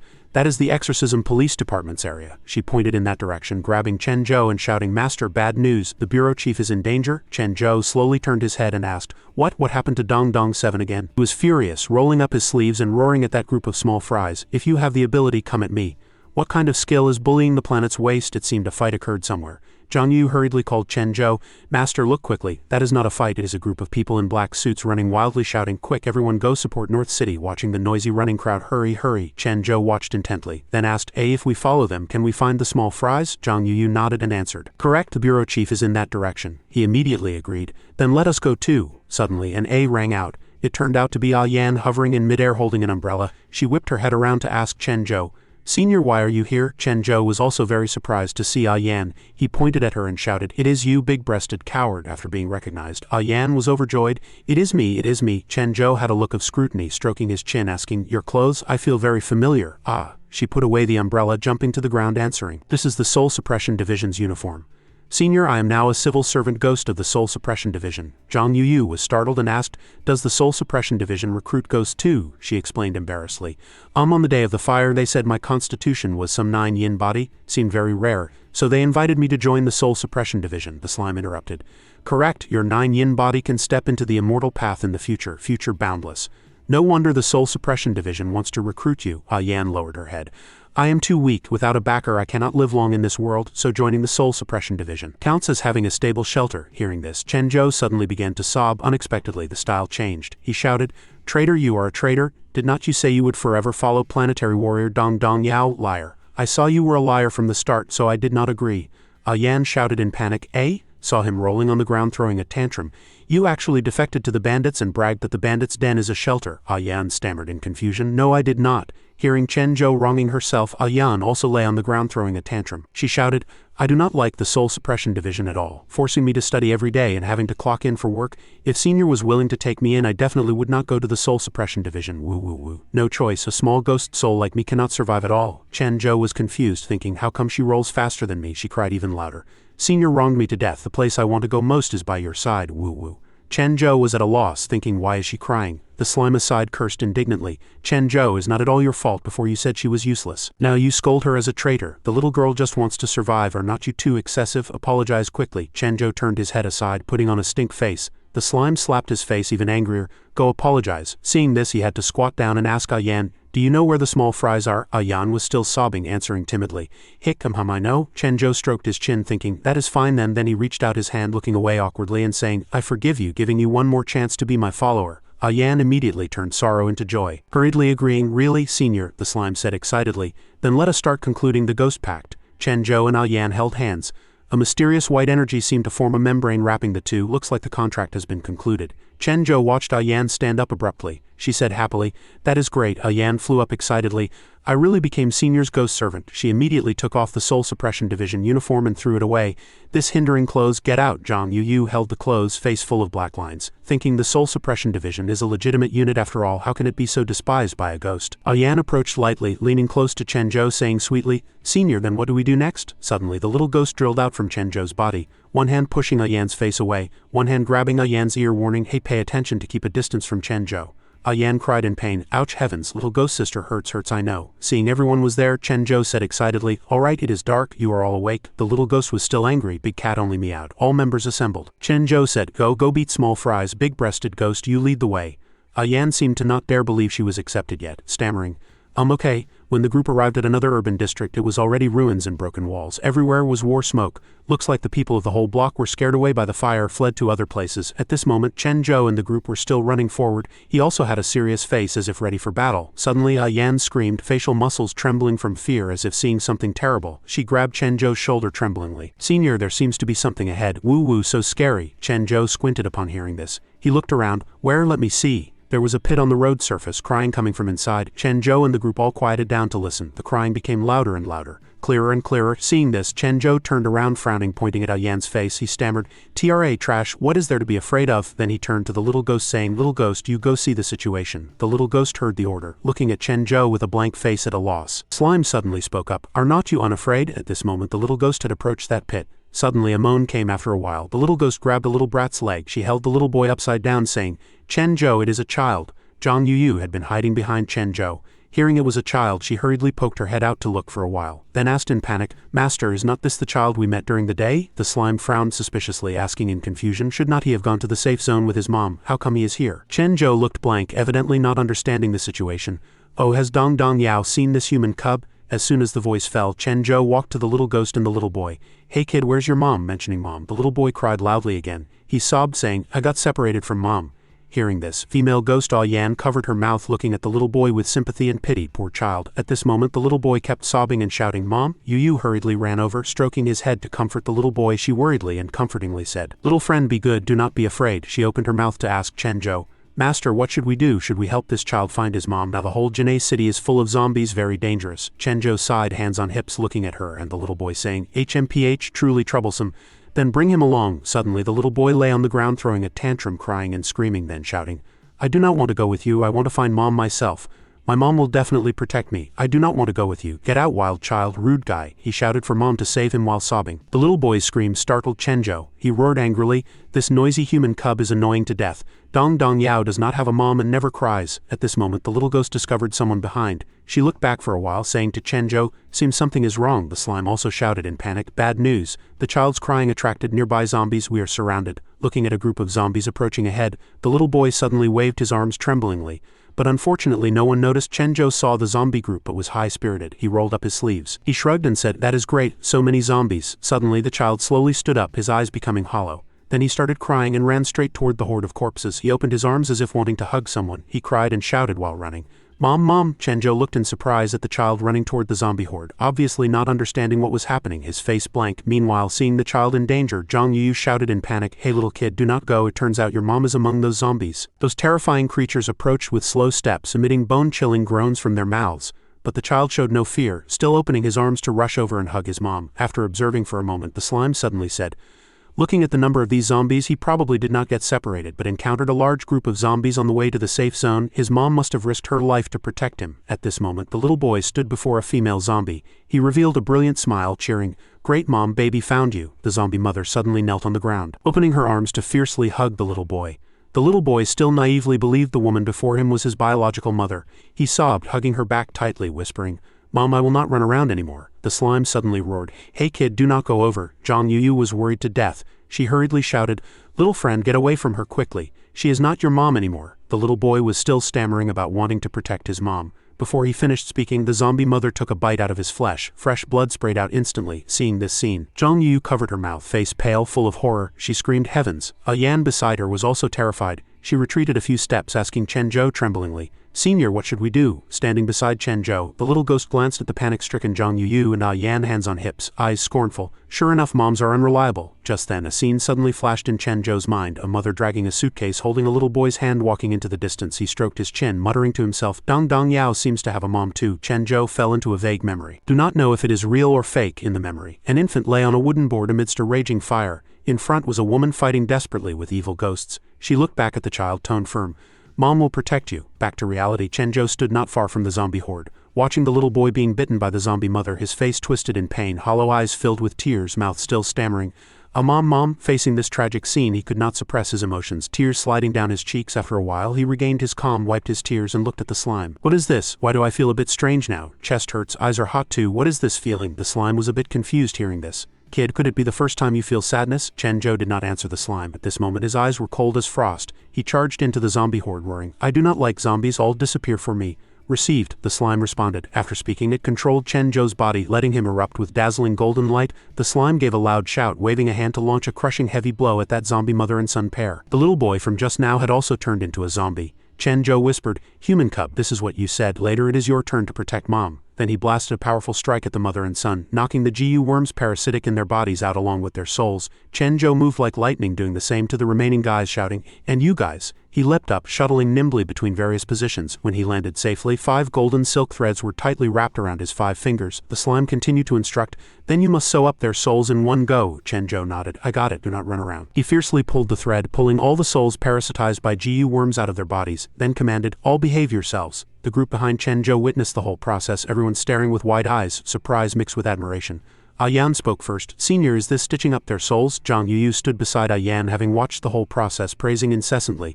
"Master is too amazing." Those victims parasitized by GU worms were hovering in midair at this moment. Chen Zhou shouted with all his might, "Go back." After completion, the slime gave a thumbs up to praise. "Beautifully done." Those people, after clearing the GU worms, gradually recovered their human appearance. They looked around blankly and at a loss. "Why am I here? My body hurts so much. What happened?" After exterminating all parasitic GU worms, Chen Zhou turned his back to them and walked toward his team. At this moment he was like a hero silently guarding Jene City. Majestic and awe-inspiring, he turned to walk forward, steps firm. The little ghost shouted in surprise. Chen Zhou turned those zombies back into normal people. Zhang Yu was equally shocked, nodding repeatedly. I did not see clearly how Master did it either." Chen Zhou ignored their words. He looked at the slime and said, "Hey, handling them one by one is too troublesome. Is there a way to gather all the zombies together?" Because only Chen Zhou could see the slime, the little ghost asked blankly, "Who is Chen Zhou talking to?" The female ghost Yan beside her shook her head. "No, not me." Suddenly, the slime flew high into the sky, muttering, let me think. GU worms feed on souls. The stronger the soul, the more it can attract them." Zhang Yu stared at Chen Zhou in a daze, feeling his serious appearance was like a different person from that lunatic. I feel Master is a bit strange today. Seems like he has not had an episode." The female ghost Yan beside her was equally blank. Stammering, "Do not know." The slime communicated with Chen Zhou after deep thought. "But this is not the ghost world. Souls are trapped in flesh bodies. Fluctuations are extremely small. How can the GU worms sense them?" At this moment Zhang Yu, the little ghost, and the female ghost Yan gathered together whispering. Yan said softly, "Look, Senior's expression looks so normal." Zhang Yu asked, "Does Master usually have this kind of abnormal looks, very normal state?" The little ghost answered, "No, never." Chen Zhou here was still discussing heatedly with the slime. It suddenly thought of something, cheering. Continuing, "Right, speaking of the strongest soul in the human world is not at you. If we amplify your soul fluctuations through a formation, letting the GU worms sense your presence, they will definitely swarm over." Chen Zhou clenched his fist, face solemn. "Okay, let us do just that." Chen Zhou and his group arrived at the top floor of a high-rise building. The slime spoke up. "This is Jene City's tallest building, Baitong Building." Looking down from above, Jene City was currently devastated, smoke permeating everywhere. No one dared to extinguish the fires because danger lurked everywhere. The slime was weighing the plan, speaking to Chen Zhou. It pondered for a moment and said, "If we set up the formation here, the soul fluctuations can cover the entire Jene." After weighing it, Chen Zhou suddenly put on a stern face, then cut the crap, set up the formation quickly. The 4 people behind still looked at his back blankly. Big Cat turned back and meowed once. Zhang Yu looked at Chen Zhou's back and said, completely cannot figure out what master wants to do. The female ghost Ah Yan was equally confused. She turned her head. I heard Senior muttering about gathering zombies all along. Could it be he wants to catch all the zombies in the city? The little ghost stared at Chen Zhou's back and said, does not matter. No matter what he does, I'll accompany him. At this moment, Chen Zhou held up the slime in his hand. It said happily, then I'll teach you to set up the formation. First, you need to cut your palm using your own fresh blood. Chen Zhou listened intently to the slime's instructions, nodding repeatedly, evidently having understood. The slime continued, draw a mark like this in the palm. Hearing this, Chen Zhou suddenly threw the slime flying, scaring it into trembling all over, eyes wide with surprise. A look of extreme vigilance appeared on his face, as if vigilant against some invisible threat. Seeing this, the slime froze, tone full of panic. Hey, what's wrong? Chen Zhou began to dance comically, face carrying a trace of suspicion and annoyance, muttering, still want to take my blood? Too excessive, cannot use someone else's. How about that one behind you? The slime hurriedly comforted, tone sweet like coaxing a child. After all, we need to amplify your soul through the formation, so we can only use yours. Rest assured, I'll be very gentle. After listening, Chen Zhou answered with a tone full of suspicion and determination. Believe your ghost talk. Then he continued to jump around crazily in front of the slime, dancing while humming a self-made tune, will not listen, la la la.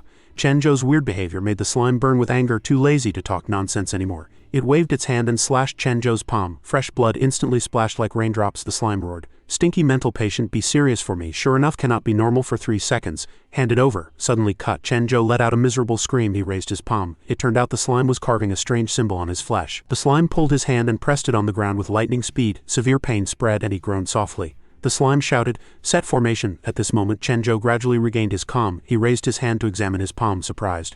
A does not hurt, and then, it turned out the heart-wrenching pain just now was all a hallucination in his brain. The slime continued to guide, tone patient. Then palm facing up, recite the incantation with me. As soon as the voice fell, the slime immediately demonstrated. It raised its hand to the sky smugly, shouting high, with my flesh, blood, and soul as the guide, all living beings moved to the south of the North Sea. Chen Zhou stared at the slime with effort for a while, thinking secretly, what is all this? Too tongue-twisting, cannot remember at all. Seeing his dull face, the slime frowned, asking, HMPH, what now? Chen Zhou hurriedly covered up, nothing, I'll try. After speaking, he immediately jumped up, raising the palm engraved with runes to the sky, shouting, watch me use 5 fingers to bluff, invincible in battle. Seeing Chen Zhou messing around, completely deviating from the process, the slime exploded in rage and roared, what the hell is that? Chen Zhou turned sharply, glaring fiercely at the slime and said, how could I remember such a long thing? How about you do it? The slime also glared back with sharp eyes and answered, I am really defeated by you. I'll do it then. After speaking, it drilled directly into Chen Zhou's body, squeezing his soul out. It whispered to him, learn from this. At this moment, Chen Zhou's body was wrapped in flickering green light. The slime controlled the body with confidence and decisiveness. It raised a hand to the sky, shouting, with my flesh, blood, and soul as the guide, reveal the true self. At this moment, Chen Zhou watched the slime control his own body. He hummed contemptuously. Suddenly, light erupted from the slime's body. A dazzling pillar of light descended from the sky, striking the rooftop directly, making the little ghost, Zhang Yu, Ah Yan, and Big Cat stare with wide eyes, exclaiming in unison, wow! The slime continued chanting. All living beings moved to the east of the North Sea. As soon as the voice fell, the light pillar expanded into a huge ring, shooting from the rooftop straight into the clouds. Tonight's night sky, although covered in dark clouds with twinkling stars, revealed a weird tranquility. On Bureau Chief Ju's side, being heavily surrounded by zombies, he collapsed on the ground from exhaustion, thinking, done for. Really cannot hold on anymore. He panted, sweating profusely, eyes closed tight, praying inwardly, begging all gods anyone will do, save Jene City. Just at the moment of despair, a beam of light suddenly shone on Bureau Chief Zhu, exactly the light pillar emitted by the slime controlling Chen Zhou's body. His subordinate shouted in surprise, Bureau Chief, look quick. Bureau Chief Zhu opened his eyes, staring in confusion. Those zombies saw the light, gave low roars, then ran frantically toward that direction, abandoning their group. They roared, completely ignoring Bureau Chief Zhu's presence. Seeing this, he was stunned. The zombies scribbled to rush toward that building. The subordinate ran over to help him up and reported, Bureau Chief, those zombies all went toward the light pillar. Bureau Chief Zhu finally breathed a sigh of relief, tone relaxed. Right, we are saved. Director Luo Yuman's side was also in a desperate situation, countless zombies swarming. Luo Yuman shouted with imposing momentum, boosting morale, everyone hold steady, do not slack off, hold on a bit longer. At this moment, Luo Yuman suddenly discovered a green light pillar on a distant high-rise building. He watched carefully for a while, muttering to himself, what is that? Seeing the zombies stop attacking and flocking toward the glowing building, Nanyang Si turned to Luo Yuman and said, Director Luo, those zombies seem to have been attracted away by that light pillar. Luo Yuman hurriedly grabbed his coat to drape over himself, face flush red, anger and fighting spirit interweaving, shouting, what exactly happened? Go, let us follow and take a look. Director Luo's subordinates responded, yes. Meanwhile, on the opposite building, a girl stood on the rooftop looking at that light pillar, talking to herself. Janae actually has such a figure. Indeed exceeded the data range. She drew her sword, lowering her head and continuing, but suddenly she flew up shouting, absolutely will not let you ruin my plan. Below, countless zombies surged toward the light pillar. They could not climb up, only able to stand downstairs looking up. Luo Yaman and his group also arrived in a hurry. Nanying Si looked up, pointing at the building and asking, Director Luo, look who is on the rooftop. Luo Yaman looked up upon hearing this.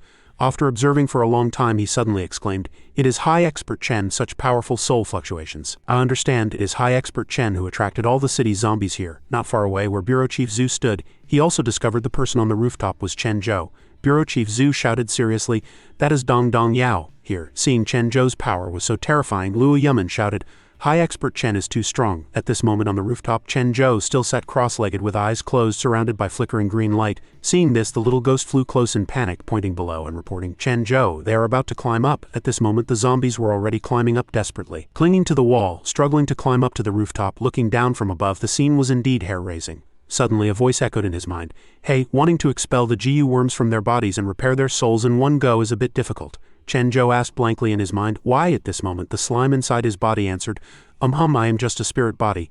My strength is not as good as when I was alive. If we continue to maintain high consumption like this. Just as it was speaking, Chen Zhou's body suddenly churned and fresh blood seeped out from his skin. The slime barely continued speaking, dragging on until his body also started to become unable to bear it. The slime was also running out of power now. Desperately worried about failure, it whispered. What should we do now? In Chen Zhou's subconscious he sat cross-legged, his expression unusually serious. He muttered to himself, what do you mean what should we do? Dong Dong Yao is the strongest planetary warrior. He will not be defeated that easily. His eyes instantly became sharp, revealing a confident smile as he said, not afraid, just charge directly. Just then the slime reached out to wipe the blood from Chen Zhou's face, muttering incessantly.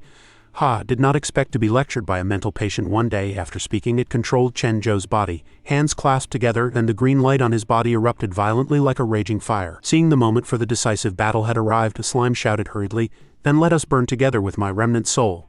Chen Zhou was surprised in his heart, let out an "oh," and clasped his hands to cheer for the slime. As soon as the slime's voice fell, all the zombies attempting to climb onto the rooftop twitched as if electrocuted. Immediately after, GU worms flew out from their throats, detaching from their bodies. Witnessing this scene, Nanying Si was astonished. His mouth gaped wide, unable to close at all, and he exclaimed, those GU worms, in order to swallow High Expert Chen's soul, have all detached from the victims' bodies and absorbed a large amount of essence, having already mutated and grown wings. At this moment, GU worms covering the sky and earth circled in the night sky. They had only one target, and that was Chen Zhou's body. Witnessing this scene, the slime controlled the body, slowly standing up, assuming a posture ready to engage with this swarm of dancing monsters, then squeezed a sentence out through gritted teeth. Fine, eat my attack. Immediately after, he roared, returning swallow destruction palm. As soon as the voice fell, a terrifying power spread from the slime, shrouding the swarm of GU worms as if to crush them into powder. Just watching, the female ghost Yan felt her heart racing. Heart filled with worry for Chen Zhou, this power indeed exceeded her imagination.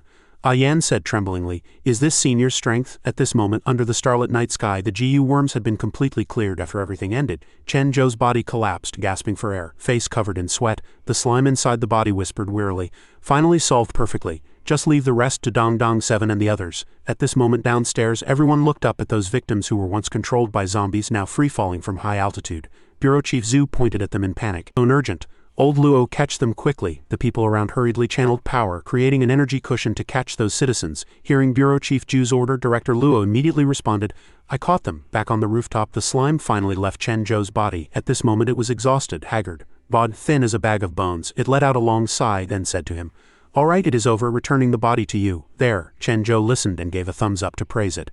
But just as the voice fell, the slime began to gradually dissipate before his eyes, making him extremely terrified, unable to stop himself from shouting, hey, what's wrong with you? The slime's soul finally disappeared completely. Before fully dissipating, it whispered a sentence in his ear.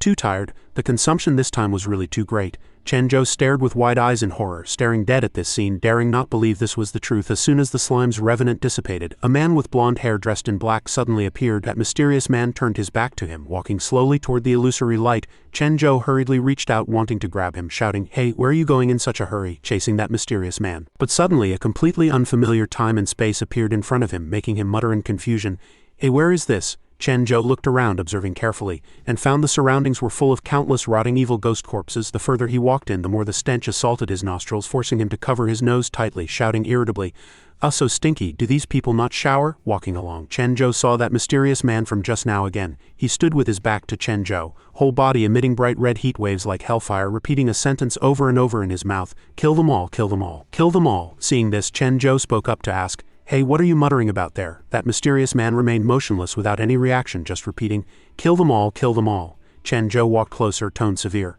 I am asking you, who are these people? Before he finished speaking, the mysterious man suddenly whipped his head around to look at him. His handsome face was covered in fresh blood at this moment, a line of bloody tears flowing from the corner of one eye. He put a finger to his lips, signaling Chen Zhou to be quiet, then whispered, Those who hurt you, I will not leave a single one, kill them all. Then, he continued, tone resolute, No matter what others say, if I do not become a demon, who will? As soon as the voice fell, his body erupted with immense power, emitting dazzling light, stinging Chen Zhou so much he had to reach out to shield his eyes. The mysterious man's power blasted Chen Zhou out of the illusory scene, throwing him back to reality, scaring him into trembling all over and shouting, Awa! The little ghost whipped her head around to look at him, swaying and falling, asking worriedly, Chen Zhou, what's wrong with you? Yu rushed over from the distance, tone full of concern. Master, are you okay? Chen Zhou sat paralyzed on the ground at this moment, rubbing his dizzy head, then answered, I am fine, just a bit drained. Suddenly, a woman walked out of the darkness, a smile of a successful conspiracy on her face, clapping slowly. Truly opened my eyes. The red-haired woman approached Chen Zhou, tone full of sarcasm. The zombie plan was actually ruined by you. Hearing this strange voice, Chen Zhou's group looked back at her blankly. That woman put on a mysterious expression, asking, Say, should Big Sister punish you? At this moment, Yan looked at her carefully, suddenly remembering something terrible, face turning pale with fright, stammering, She is not she Lu Wanhei, the person in charge of the heavenly demon cult. Why is she here? Hearing the female ghost Yan say this, Yu shouted in terror, What? She is the person in charge of the heavenly demon cult. Yan nodded, expression heavy and serious. Correct. I will not forget this face even if I die. On the Soul Suppression Division's internal wanted list, she is at the top. Hearing the female ghost Yan say this, Lu Wanhei revealed a sarcastic smile. Oh, recognized by you guys, then let us make a long story short. After speaking, she rushed toward Chen Zhou like an arrow, tone brief. Make a long story short, Lu Wan's sudden action caused panic for the little ghost and female ghost Yan. Completely lost vigilance. Lu Wanhei reached out to lift Chen Zhou's chin, tone full of probing. Hey, you were the one who destroyed the Eye of Sacrifice before too, right? Heard you were also a mental patient. At this moment, the little ghost rushed up from behind, hands burning with raging fire, face flushed red, eyes red like charcoal fire, roaring, Get lost, ugly monster, stay away from Chen Zhou. Lu Wanhei was fearless. She turned back, gently neutralizing the little ghost's attack, tone contemptuous. Little sister has no manners. Meanwhile, Big Cat also rushed up aggressively, but Lu Wanhei raised her knee to hit hard, striking the little ghost heavily, making her scream in pain. Big Cat, with its huge body, was actually kicked several meters away by her too. After dealing with the little ghost and Big Cat, Lu Wanhei calmly dusted off her knee, then slowly walked toward Chen Zhou. She looked at him, tone domineering yet full of seduction. Chen Zhou, alright, no one is disturbing now. How about it? Want to join our heavenly demon cult? Big sister will take good care of you slowly. Chen Zhou had been silent since just now. After hearing Lu Wanhei ask, his face suddenly turned dark from anger, brows locked tight, answering with a contemptuous tone, HMPH, you are the mental patient, your whole heavenly demon cult are mental patients. It is the kind of place dogs would not go. Lu Wanhei looked at Chen Zhou with contemptuous eyes. She said, This is the first time someone dared to scold me to my face, stinky brat, truly arrogant. Lu Wanhei raised the corners of her mouth smugly, drawing a shining sharp precious sword in her hand, raising it high to the sky, sword tip pointing straight at him, voice cold. Go die, fool. Chen Zhou's eyes suddenly became firm like steel. Suddenly he roared, Damn it, dare to bully Dong Dong Yao, want to die, then you die, I will not die, hear me, idiot? Then he leapt up fiercely, shouting, Eiau, but the trajectory suddenly deviated. Chen Zhou was knocked flying to the side. He stumbled forward a few steps, then fell heavily to the ground, face smashing ruthlessly onto the concrete floor. He cursed. Holy crap. Chen Zhou's body trembled as he slowly stood up. Lu Wanhei kept staring at him with scrutinizing eyes. He looked at his own palm tremblingly, face full of disbelief, stammering, Hey, what's going on? Why is not Dong Dong Yao's fist powerful anymore? That is not right, should be like this. I feel something is missing. Seeing the opponent like this, Lu Wanhei revealed a sarcastic sneer. Actually managed to dodge one cut of mine. Do not embarrass yourself anymore. She walked slowly toward Chen Zhou step by step, sat there blankly, back to her, head swaying back and forth, muttering to himself, Hey, where are you? Suddenly, the little ghost shouted from behind, Holy crap, Chen Zhou, words that startled him. Lu Wanhei laughed loudly in triumph. Then what about this time? She raised her move high, pointing straight at Chen Zhou. That guy was still foolishly unaware of everything, hurriedly turning his head to look. Suddenly a long pipe flew from the distance, making a piercing clang impact sound. Lu Benchong appeared in time, blocking Lu Wan's attack with that thing. The old man deftly used the long pipe to counter, forcing her to retreat a few steps. Lu Benchong spoke up to greet him. Young man, are you okay? Chen Zhou stood behind him, expression still dull. He froze awkwardly for a while, then lowered his head in contemplation, observing the opponent intently. Lu Wanhei raised one hand, a deep purple light flashed, covering the dazzling sword behind her. Lu Wanhei spoke up. Yo, I wondered who it was. Turns out it is the undefeated Sword Saint, one of the Soul Suppression Division's 10 great experts, Lu Benchong, HMPH. She immediately rushed out like an arrow tearing the wind, rushing toward those two, shouting while running. Coming at the right time, old lady. I is full of anger today.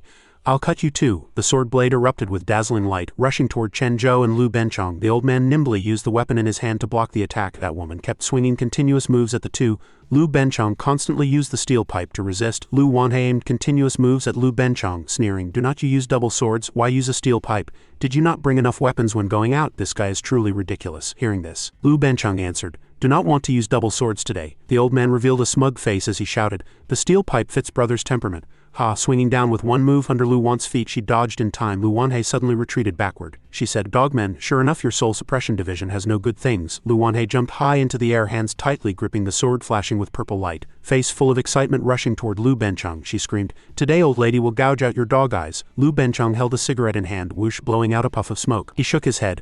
"Overestimating yourself." He threw the cigarette butt into the distance, saying, "Just you." Lu Wanhei looked at that cigarette butt in surprise.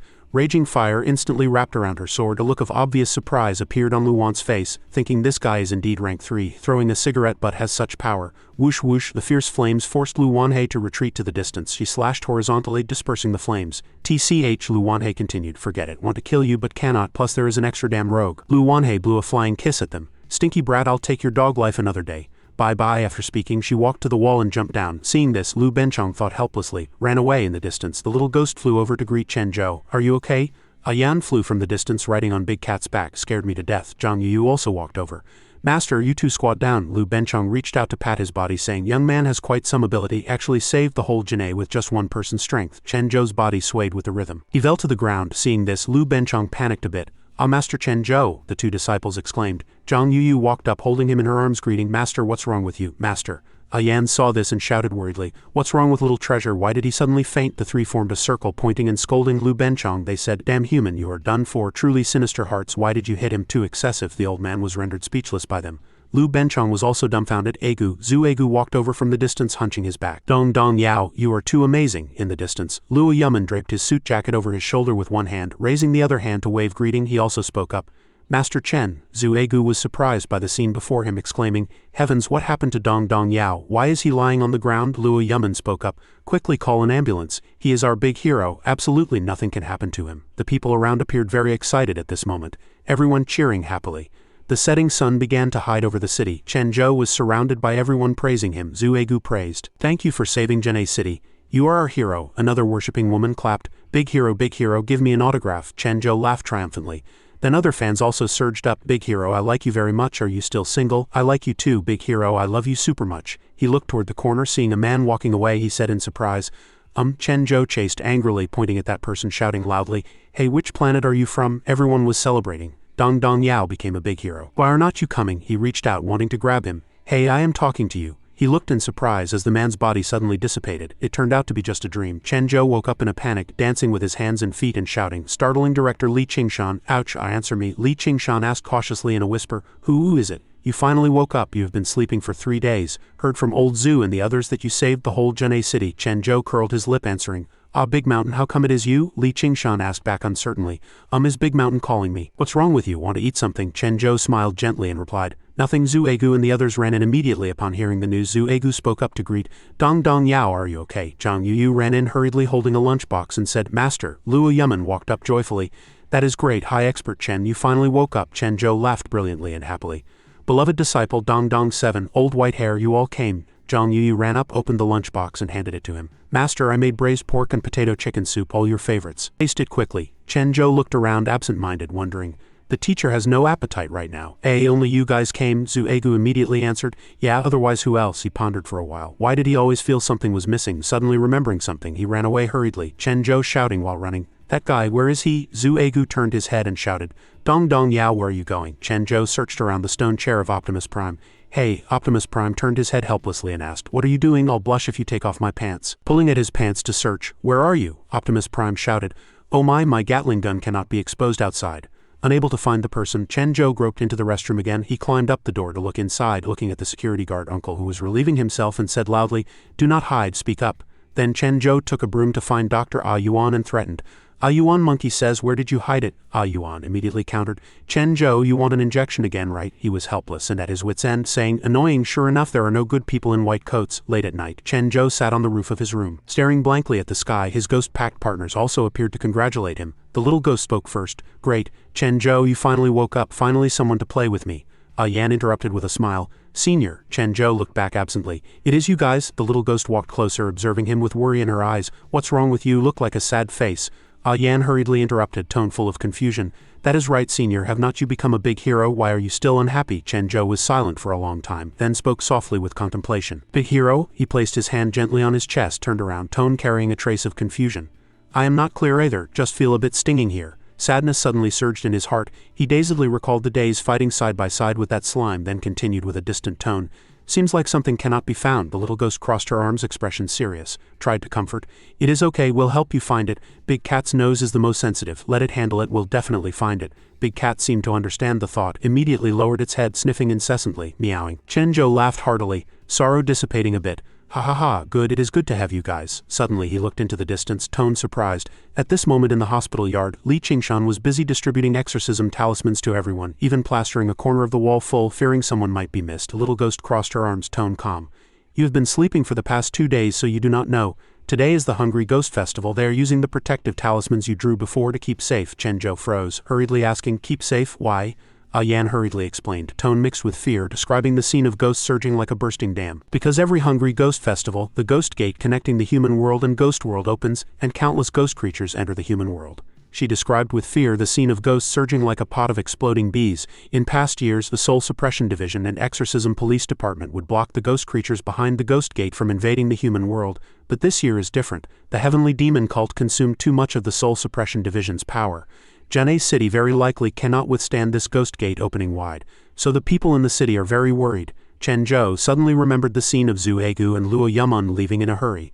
At that time Zhu Egu hurriedly said goodbye to him. We'll come see you another day. Dong Dong Yao, old Luo and I have something to do, you rest first. He gradually realized the problem, thinking no wonder Dong Dong 7 left so hurriedly today. Suddenly he sat up abruptly, waving his hand indignantly.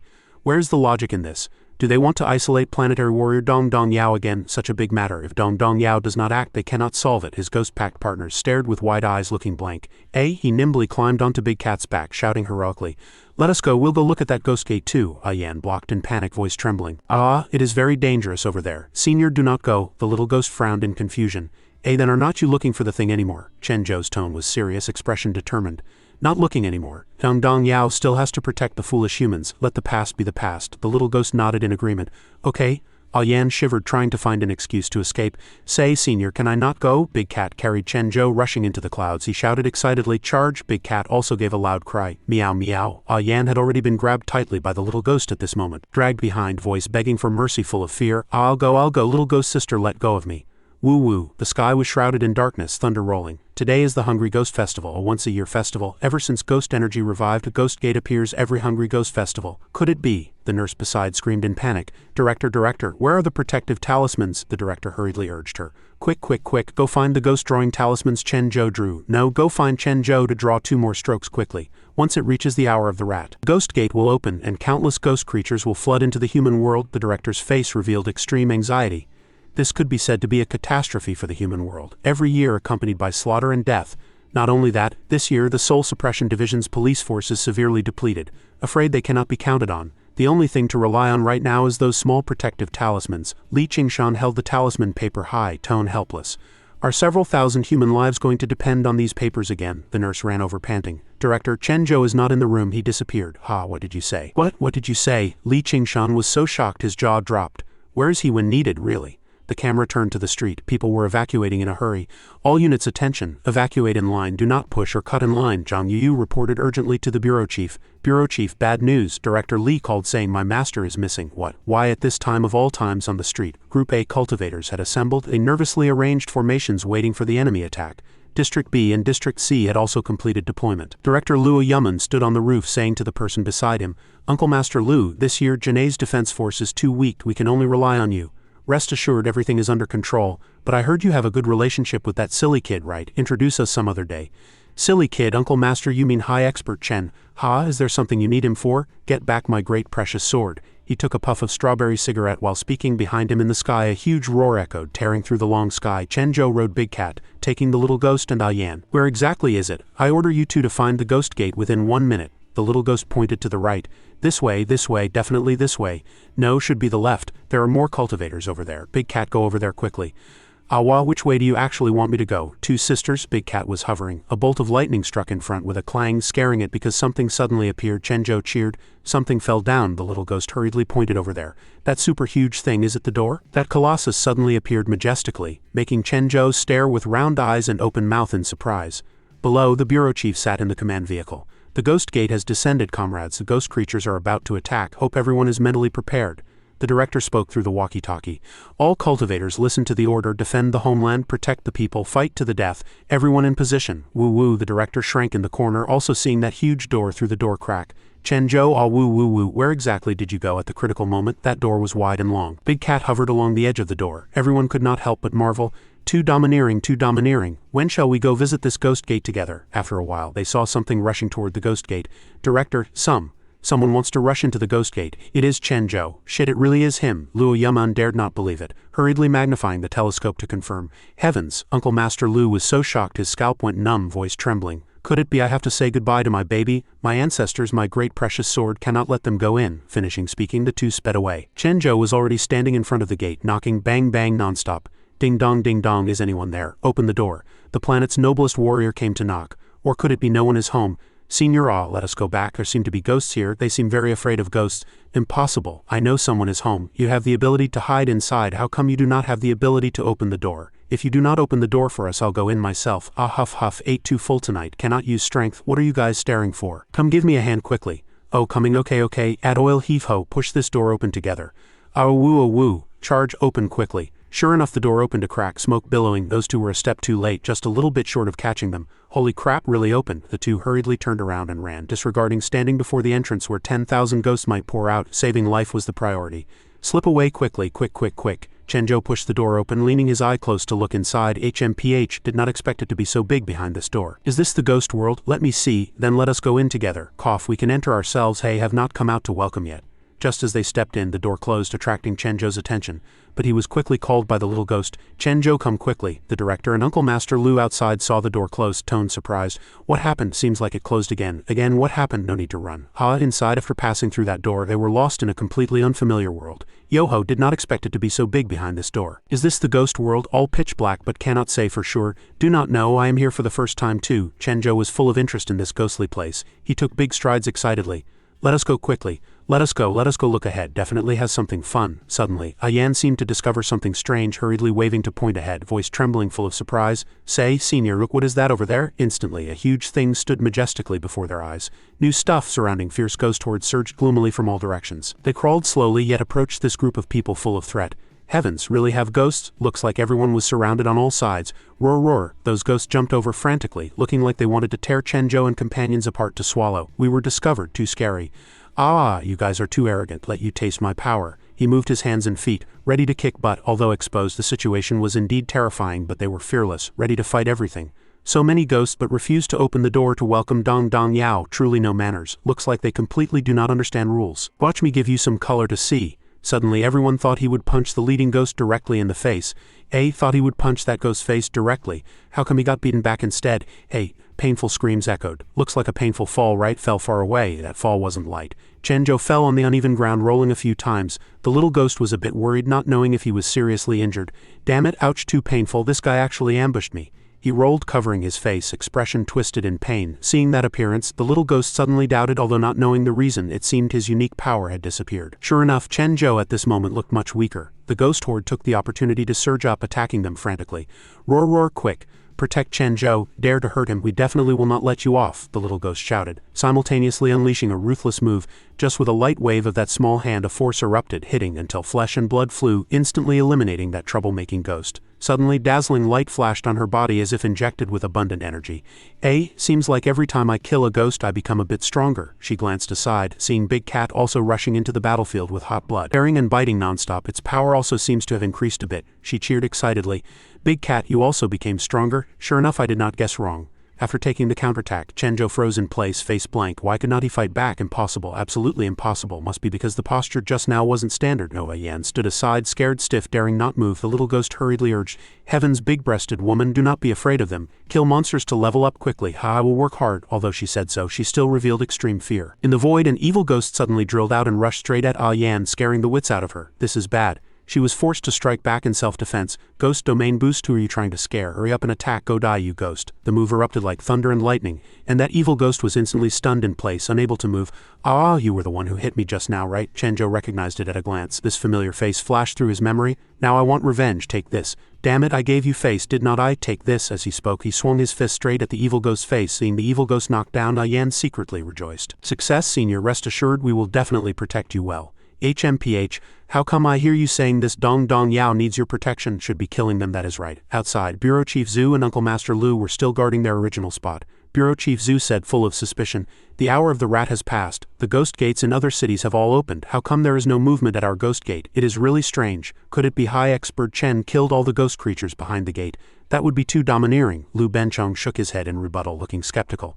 "How is that possible? Even if he is strong, how could he possibly fight against thousands of ghost creatures? We still have to prepare for the worst." "But old Lu, I still do not understand how that fool could enter the ghost world." "That is right, usually he cannot even touch the ghost gate." Chen Zhou did not understand our Soul Suppression Division's secret arts to begin with. This Hungry Ghost Festival headquarters sent Little White to the ghost city, hoping they could meet up, look after each other, and protect everyone. Back inside, Chen Zhou was still brooding over that evil ghost from earlier.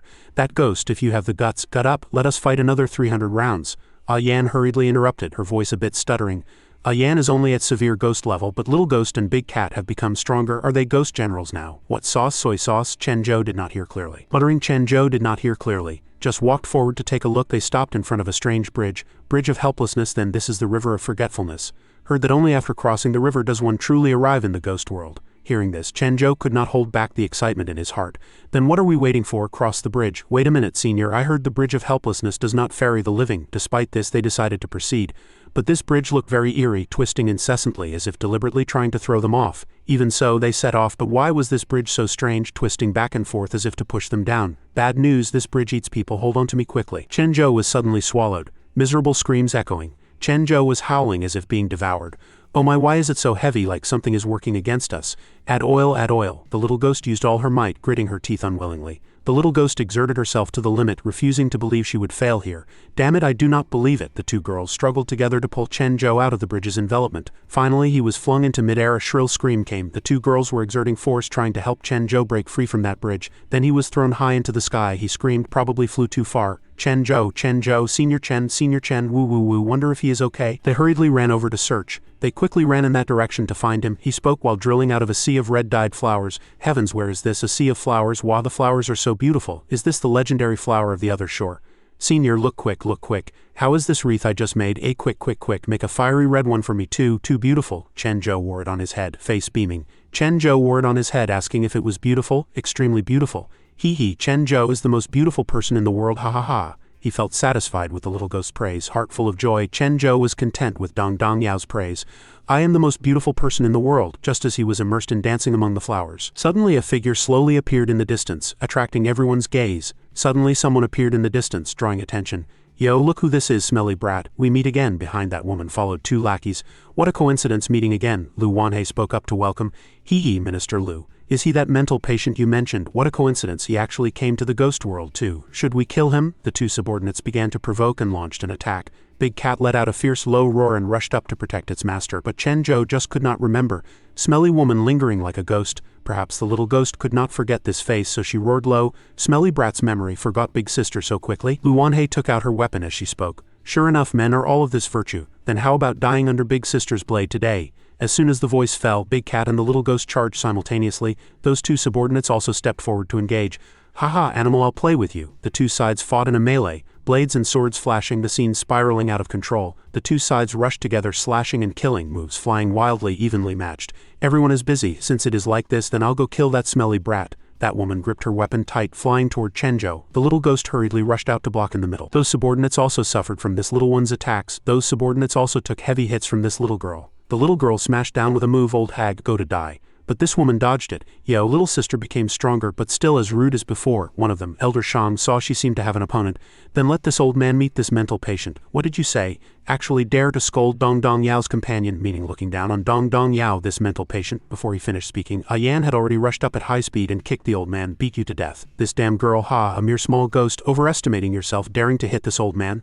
Old man really talks too much nonsense. Ghost domain. Yan unleashed a move, the erupting light dazzling and blinding, shaking everything around.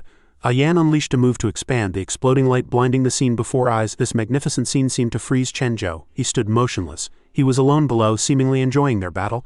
HMPH as expected of Dong Dong Yao's teammate. All very capable. Let me see. Which side should I help? Elder Shang fought against Yan. Weak female ghost, not even worthy of being food for my baby. You still stand there arrogantly declaring war on me? He spoke while taking out a jar containing a treasure from his bosom, a bizarre worm. Suddenly a laser-like beam shot out from the jar, piercing through Yan's body, catching her off guard. Realizing the situation had reversed, Chen Zhou trembled with anxiety. She was poisoned, her body swaying as she fell, rolling in the bright red sea of flowers. There is a big hole in your chest, bigger than the chest on your side. The little ghost flew over, hugging her tightly, voice trembling with despair. Finished. Why did you lose your heart too? Senior, careful. He can control GU worms. He is the one who created the zombies. Elder Shang stood aside, wrinkles on his face piling up into a smug smile. Correct, it is this old man. Do you know how much effort was wasted to cultivate those GU worms? This old man still has to settle this score with you. Senior, run quickly. I will definitely protect you. Heavens, do not move around. The hole in this chest is bigger than the chest over there. The little ghost whipped her head around to engage Lu Wanhei, but seeing the critical situation on Chen Zhou's side, her heart fell into chaos. Bad news. Just this split second of distraction caused her to lose focus on the battle. Hey, dull-witted little girl. What? Already distracted, the little girl only had time to raise her hand to defend against that ferocious blow. Oh, she is too strong. Stage 3 smelly woman. Get lost. The little girl tried to counterattack, but the situation seemed to tip completely to the disadvantaged side. Weak thing, even the counterattack is so laughable, that woman said, hand already grabbing the little girl's hair, and ruthlessly kicked her, making her spit out quite a bit of fresh blood. The little ghost was thoroughly defeated, body lying prone on the ground, feet sinking deep into the wet soil. This posture still suits you, Lu Wanhei said, stepping viciously on the little girl's head, then laughing loudly to celebrate victory. On the other side of the battlefront, Elder Zhang's GU worm was strangling Chen Zhou's neck tightly, refusing to let go at all. Let go of me. He seemed to be suffocating, about to die. Yan behind could only look up as her senior was tortured to exhaustion, pain spreading to the bottom of her heart. Senior, woo-woo, someone save Senior, little ghost sister and big cat, but everyone is injured. Woo-woo, everyone stand up quickly, Senior is about to be killed by them. Damn it. If I could be a bit stronger. Elder Shang laughed happily, smug laughter cackling and echoing. Just this bit of ability after all. This old man will tear you to pieces, make you food for my baby. Lu Wanhei watched the show from the side, finally getting bored. Alright, Elder Shang, do not torture him anymore. Finish it quickly. We still have to go to the Ghost City to give gifts, that woman urged, tone anxious, wanting to settle things quickly. Alright, let him off easy, she spoke sarcastically again. Bye-bye, smelly brat, this time no one can save you. Chen Zhou's face was pale, mind unclear, only able to emit weak moans. Already unable to resist, Elder Shang unleashed a fatal blow. Die, mental patient, go to die. Unexpectedly, a gust of strong wind suddenly hit, surprising everyone and distracting them. What thing? Suddenly discovered one of the old man's hands had been frozen stiff. Hand, this old man's hand. He was terrified, miserable screams echoing. Freezing, he howled frantically. Lu Wanhei on the other side did not understand what happened either. What exactly is going on? A fantasy-like light? What exactly is it? That was Yan. It completely transformed, hair turned dazzling blue. The hole in her chest seemed filled, expression becoming terrifyingly hideous. Old thing, let him go for me. Lu Wanhei stepped forward, scanning Elder Zhang's expression while he was secretly checking something through magic. Then his face crumpled and he shouted directly, suddenly awakening, this female ghost talent is the 9-yin body. Immediately after, a body fell straight from high altitude into the bright red cluster of flowers of the other shore. The blue-haired woman had a serious face, releasing frost magic forward, huge ice blocks formed one after another, attacking the enemy camp violently. Seeing the situation was bad, Lu Wanhei hurriedly shouted to remind her cohorts, bad news, retreat quickly. At this moment, ice blocks formed a protective circle around Chen Zhou's body, shielding him within, while forcing the 3 enemies to jump back. The blue-haired woman hurriedly picked up Chen Zhou's weak body, asking anxiously, Senior, are you okay? Lu Wanhei over here observed for a while, then asserted confidently, good, it is not my first time seeing a 9-yin body either. Heard the 9-yin body has infinite potential, let me see. Finishing speaking, she flew forward wholeheartedly, holding a sharp precious blade in hand, then provoked arrogantly. Come on, let me play with you, pray. Lu Wan's target was exactly the blue-haired woman. At this moment she was sitting on the ground, one hand holding the unconscious Chen Zhou tight, the other hand assuming a posture ready to strike at any time.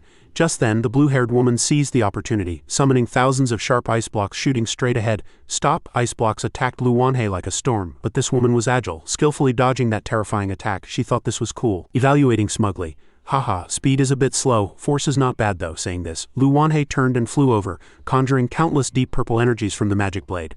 Borrowing inertia to charge up, prepared to knock down the opponent with one blow, Lu Wanhei mocked smugly. Is this all you have got? The blue-haired woman remained silent, the expression on her face obscured by a shadow. Then Lu Wanhei slashed heavily toward the ground, clumps of mist floating in front of her, making Lu Wanhei feel puzzled, could not help exclaiming, turned out that blow just now did not hit the target at all. Lu Wanhei looked at the opponent in astonishment, moved to a place further away, clicking her tongue in praise. Haha, ran quite fast. Lu Wanhei stood with hands on hips looking at the enemy, secretly calculating something in her heart. Wu Zhang saw this, hurriedly pointed to inform. Hey, you guys, look behind her. The blue-haired woman still held Chen Zhou's body tight with one hand. She stared at the three enemies resolutely with eyes mixed with coldness and anger. Elder Shang over here stated his view clearly. Turns out this female ghost has the ghost domain ability affecting the range just inside. Forget it. As long as we pull her out, she is ultimately a plaything in our hands. Thus the three split up to pincer attack the enemy. The blue-haired woman's will was firm and unyielding. She blocked in front, resisting the enemy's attacks to protect Chen Zhou. Just then, a cyan jade-colored aura shrouded the entire space, a voice sounding firm and tough. Stop dreaming. It turned out to be the little ghost. That small body stood aggressively in front of Elder Shang, announcing toughly, Wait to die, bastard. Immediately after, Big Cat also appeared. It desperately tore and bit at Wu Zhang, making him scream in pain. Ayaha! Lu Wanhei looked left and right, seeing her companions were all surrounded. Sighing in exasperation, all messed up, she stood in place, contemplating and deducing. Those three ghosts formed a defensive formation, plus the female ghost's cold air is still encroaching. My sword is also suppressed. Looks like we cannot end the battle quickly. Thinking this, Lu Wanhei suddenly proposed, Time is tight, let us do the main business first. Wu Zhang was busy dealing with Big Cat. Hearing this, he turned to question. Just let them go like this? Lu Wanhei revealed a treacherous smile, asking back. He who said let go. Chen Zhou was still unconscious, Lu Wanhei explained smugly. Mental attack. Although his magic is high, his current body cannot resist yin energy, will not live long. Wait for him to die. Those three wheels will not need us to act. Lu Wan's words were persuasive enough to shake Wu Zhang. He gave Big Cat a heavy punch, then sighed in agreement. Also true, let us go. 2 out of 3 had already decided. Lu Wanhei turned to call Elder Shang in confusion. Just then the expression on the old man's face was very ugly. Elder Shang revealed a cunning smile to express, Leader Lu, you guys go first. This female ghost 9-yin body is very useful to me. Immediately after, those two turned and ran desperately, Wu Yang's complaint still echoing in the air. What? Did not expect Elder Shang to have this taste. Lu Wanhei immediately raised her voice to remind, Then wish Elder Shang a good time playing. Do not underestimate the enemy. Elder Zhang's face was gloomy, affirming in a low voice, rest assured. Finishing speaking, Elder Shang leapt into midair, whole body absorbing rolling black energy like a magnet. Elder Shang hurriedly explained, tone full of excitement. This old man does not use flesh and blood to raise GU but with your bit of. He was still tirelessly absorbing a large amount of black energy, his body shape gradually undergoing obvious changes. A pair of fly wings grew on his back, buzzing loudly. The transformation was complete. His eyes turned into black and green mottled compound eyes, and his fangs glinted with cold light. Elder Shang was full of confidence, provoking arrogantly, Unforgivable, this old man will make you suffer. After speaking, he flew out like a fly, pointing straight at the little ghost, hiding no intentions. After seizing the 9-yin body, I'll feed you to them. The little ghost showed no fear, immediately meeting him head-on, sneering, truly vicious. Just then, Big Cat rushed out of the darkness, biting onto Elder Zhang's body in one go, roaring ferociously. Get lost, animal. Elder Shang showed no weakness, baring his fangs to intimidate fiercely. Big Cat was a bit confused by his bizarre behavior. Green spots sprayed out from that abyss-like maw. Big Cat threw him flying, and the little ghost immediately rushed up to attack, not forgetting to add a verbal jab. You are the one who should go reincarnate, old monster. Elder Shang was consumed by rage, eyes about to pop out. Flying into a rage out of humiliation, Elder Shang sprayed poisonous gas from his mouth, pressing straight at Big Cat, forcing it into a wretched defense. Then Elder Shang flapped his wings and flew to the other side to make his move more conveniently. He gritted his teeth to suppress his anger, immediately waving his hand to summon spells to attack Big Cat and the little ghost. On the other side, the blue-haired woman was burning with anxiety, her gaze scanning the chaos before her. Elder Shang rushed high into the sky, casting spells overhead. A giant rock continuously shot green light downward, aiming at the little ghost and her group. The little ghost group was surrounded by a thick green aura. The little ghost gritted her teeth, staring at Elder Shang with eyes full of hatred. Elder Shang in the sky sneered, Jia, go die. The green light pierced into the protective ice layer, and the surrounding red flowers of the other shore bloomed into a patch. The light spots in the sky continuously spewed green gas, falling like poisonous rain. Yan's cold air built a high wall but could not stop those light spots. Yan cursed in exasperation. Damn it, the old monster opened a ghost domain, cannot touch him. The green energy struck. Yan raised both hands to prop up a pale blue barrier, struggling to resist and prevent it from hitting. Chenjo gritted his teeth. Yan whispered, "Protect Senior first." With white hair, disheveled face pale and eyes red, her hand passed through the green gas. The little ghost shouted, "Smelly old man still wants to trick me." In midair, Elder Shang kept attacking with green gas. The little ghost not only dodged, but also turned her left arm fiery red, expanding instantly, and smashed it fiercely toward Elder Shang. The little girl gave a loud roar. Elder Shang was hit by the little ghost's red aura, shocked to find the wings on his back torn to shreds, arms returning to normal. The little ghost clenched her fist, dispersing the smoke from the attack. She danced in the air, white hair fluttering in the wind, shouting, "Big Cat!" Big Cat's huge black shadow appeared fast as lightning, dragging out a long tail of green light. Big Cat flew behind Elder Shang. This sudden appearance made his crisscrossed green eyes widen in horror. He secretly wondered in surprise, this animal can still move. The space was dyed a hair-raising blood red. Big Cat unleashed the Ghostian claw, sharp claws tearing at Elder Zhang's back, making him scream in pain. Attacked by Big Cat, Elder Shang in the air fell into the iceberg area covered by Yan's cold air. Yan immediately rushed up, shouting while running, "Watch this smelly old man." She clenched her fist, wrapped in ice condensed from cold air, her black eyes indifferent and ruthless. Yan roared, "Go to hell." A close-range blow blasted out. The cold air froze into a huge block of ice, naturally sealing Elder Shang tightly inside as well. The powerful blow stirred up rolling smoke and dust. Yan shouted, "Remember this." Locked inside the ice block, enduring Yan's blow, Elder Shang opened his mouth wide and stammered, "How could this old man?" Standing in the sea of blood-red flowers of the other shore, the little ghost added a punch to the ice block. The ice shattered instantly, and Elder Zhang's corpse was also blasted into fragments. The little ghost said coldly, "Shut your stinking mouth." The battle ended, and the ice block slowly melted. Bright red flowers of the other shore bloomed, red light spots dancing like fireflies. Yan ran toward the little ghost, cheering happily.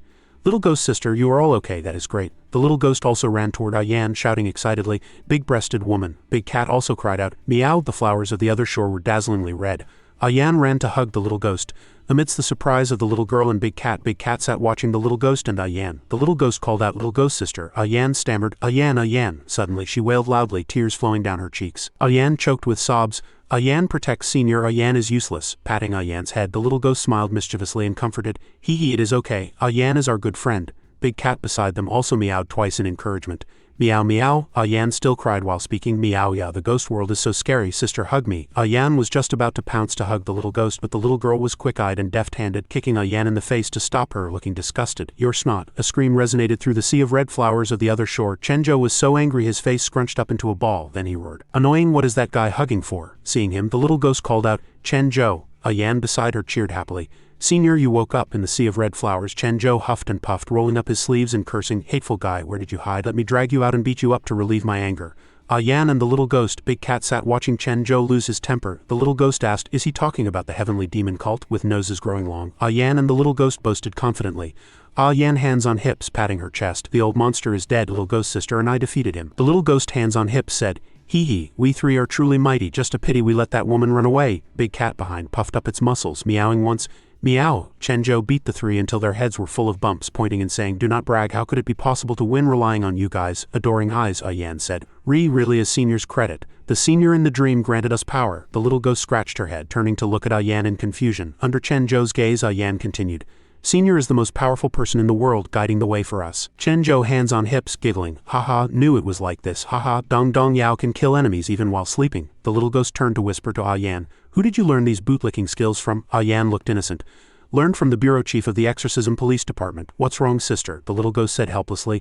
"Nothing as long as Chenjo is happy." Chenjo skipped happily with small steps, saying while walking, "Alright, let us go back to sleep. Want to eat meat?" Yan chased up, asking, "Back to the human world?" "Senior, that is great. This place is deadly dangerous." The little ghost and Big Cat also flew to follow. Chenjo walked for a while. Yan asked, "Hey Senior, did we take the wrong road?" Chenjo knocked heavily on Yan's head. "How is that possible? Are you doubting me?" Yan held her head. "Ouch, it is nothing, I'll go wherever you go." The little ghost and Big Cat looked at the two and laughed out loud. Suddenly Chenjo called out, "Oh!" A city appeared in front of the three, atmosphere gloomy, ghosts drifting, some headless, some without bodies, only legs walking. One said, "This place is not bad either." "Quite imposing," Big Cat spoke up. "This is the ghost market." Yan screamed. Sure enough, they were lost, and she hurriedly grabbed Chenjo's hand tight, face full of horror, persuading, "No, Senior."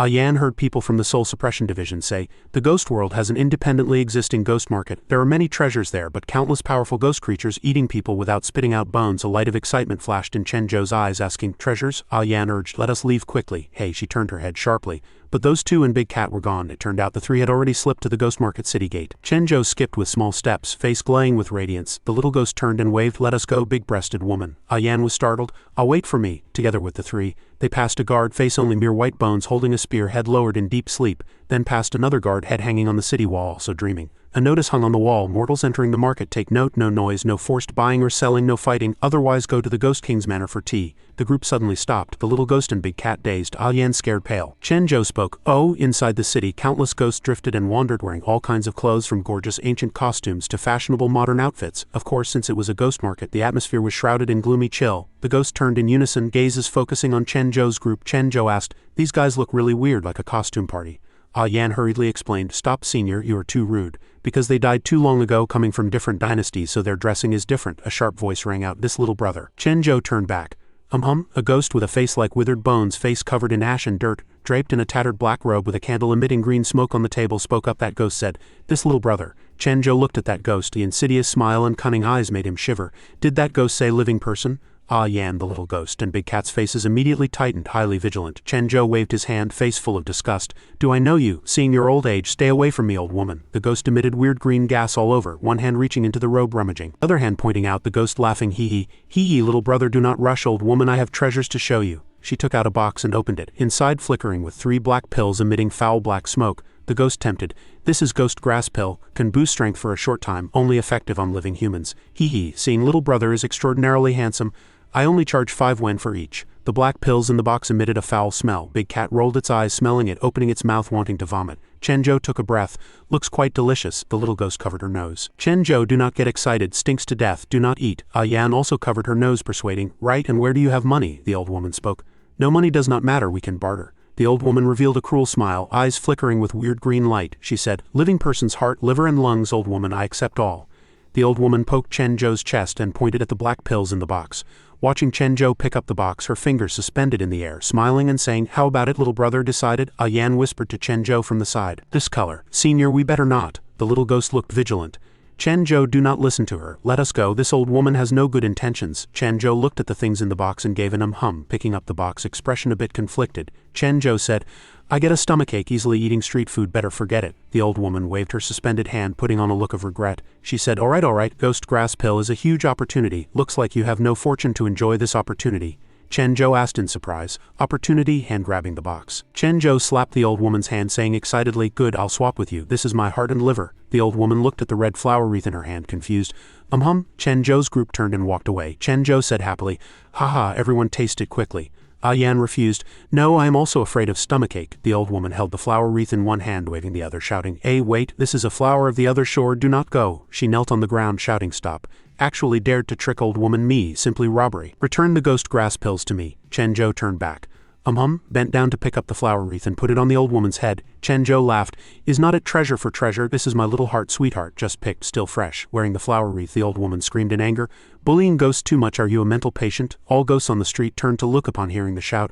The little ghost also turned back with sharp eyes. Chen-jo shouted angrily, "Who are you calling a mental patient?" The little ghost, Yan, and Big Cat also assumed postures, ready to fight anytime. The old woman looked at Chen-jo's group, trembling all over. "Holy crap, it is a ghost general. This is the ghost market. What do you want to do? Want to fight?" Clenching his fist and rotating it, Chen-jo said, "HMPH, today you provoking me is kicking an iron plate." Suddenly a hand rested on Chen-jo's shoulder, a voice sounding, "Fellow Taoist, calm down." Chen-jo and the little ghost turned to look at the newly appeared person, the black-haired man wearing an elegant black suit, tying a red striped tie, smiling friendly. Chen-jo's group stared blankly at the man. Chen-jo thought to himself, "Fellow Taoist, this guy can actually see my hidden identity. Looks like a person of the Jianghu." As soon as the man appeared, he raised his hand. "Is fellow Taoist here at the ghost market for the first time? Do not cause trouble here." The man walked closer, smiling. "Meeting his fate, how about leaving this matter to me to handle?" The little ghost stared blankly at the handsome guy.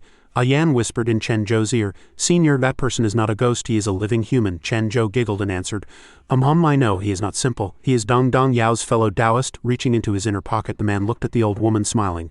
"Sorry, Granny, my friend does not quite understand the rules here. Maybe a little misunderstanding. How about I help him pay?" The old woman pondered.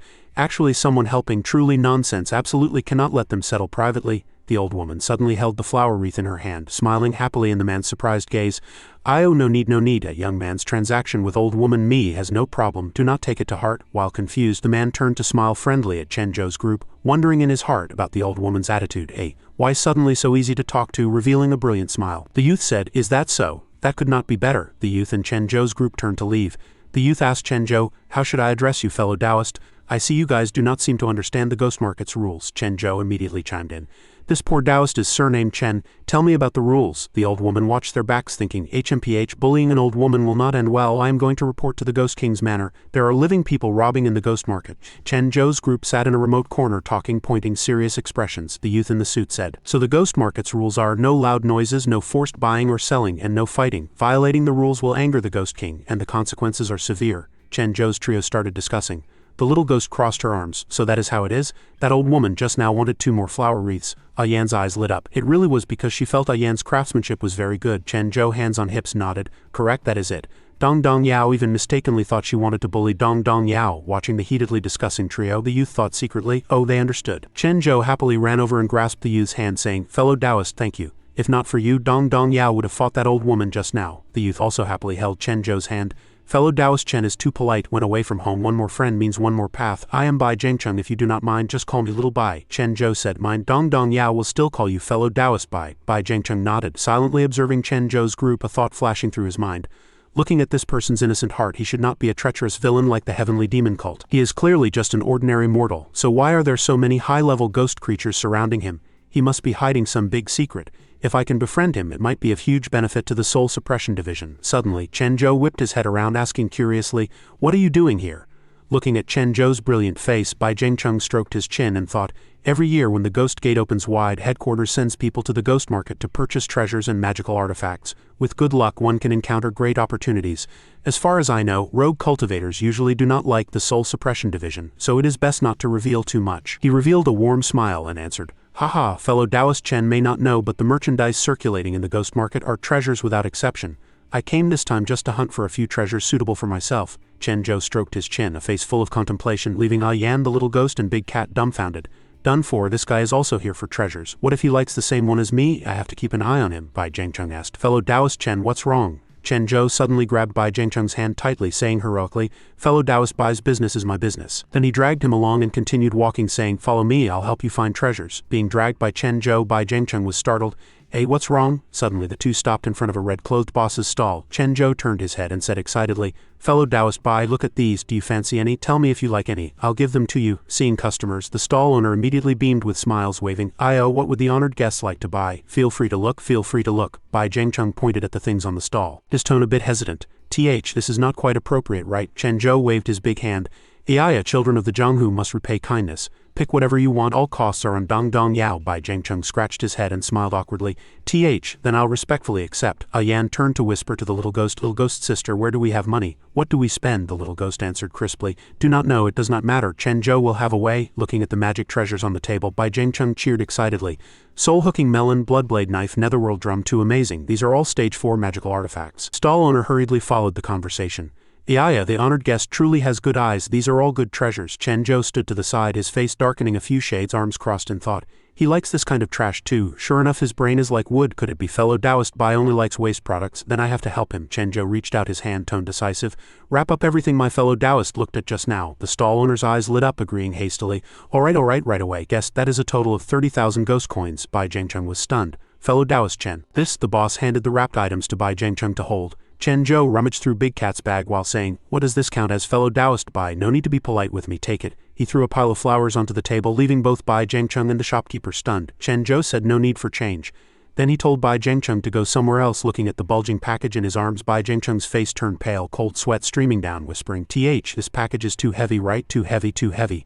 Bai Zhengcheng thought in panic. The development of matters was completely beyond his control. Really cannot figure them out. Daring to rob even evil spirits, where do they get the nerve? The more he thought about Chen Zhou's group, the more uneasy he felt. Fellow Taoist Chen ignored the merchant's objection and forcibly used flowers of the other shore to trade for their treasures. If anyone resisted, he would not even leave the flowers, and I could not stop him. Thinking this, he carried the package on his back. Although heavy, he could only endure silently, muttering to himself, the merchants are already mad. Someone definitely went to report to the Ghost King's manor. I have to find a way to escape quickly. Then Bai Zhengcheng spoke up. Chen, fellow Taoist Chen, are we still going to stroll? Of course, I have to help you find satisfactory treasures. Chen Zhou answered immediately. Actually I do not want to find any treasures anymore. Bai Zhengcheng answered hurriedly. Chen Zhou turned around immediately upon hearing this.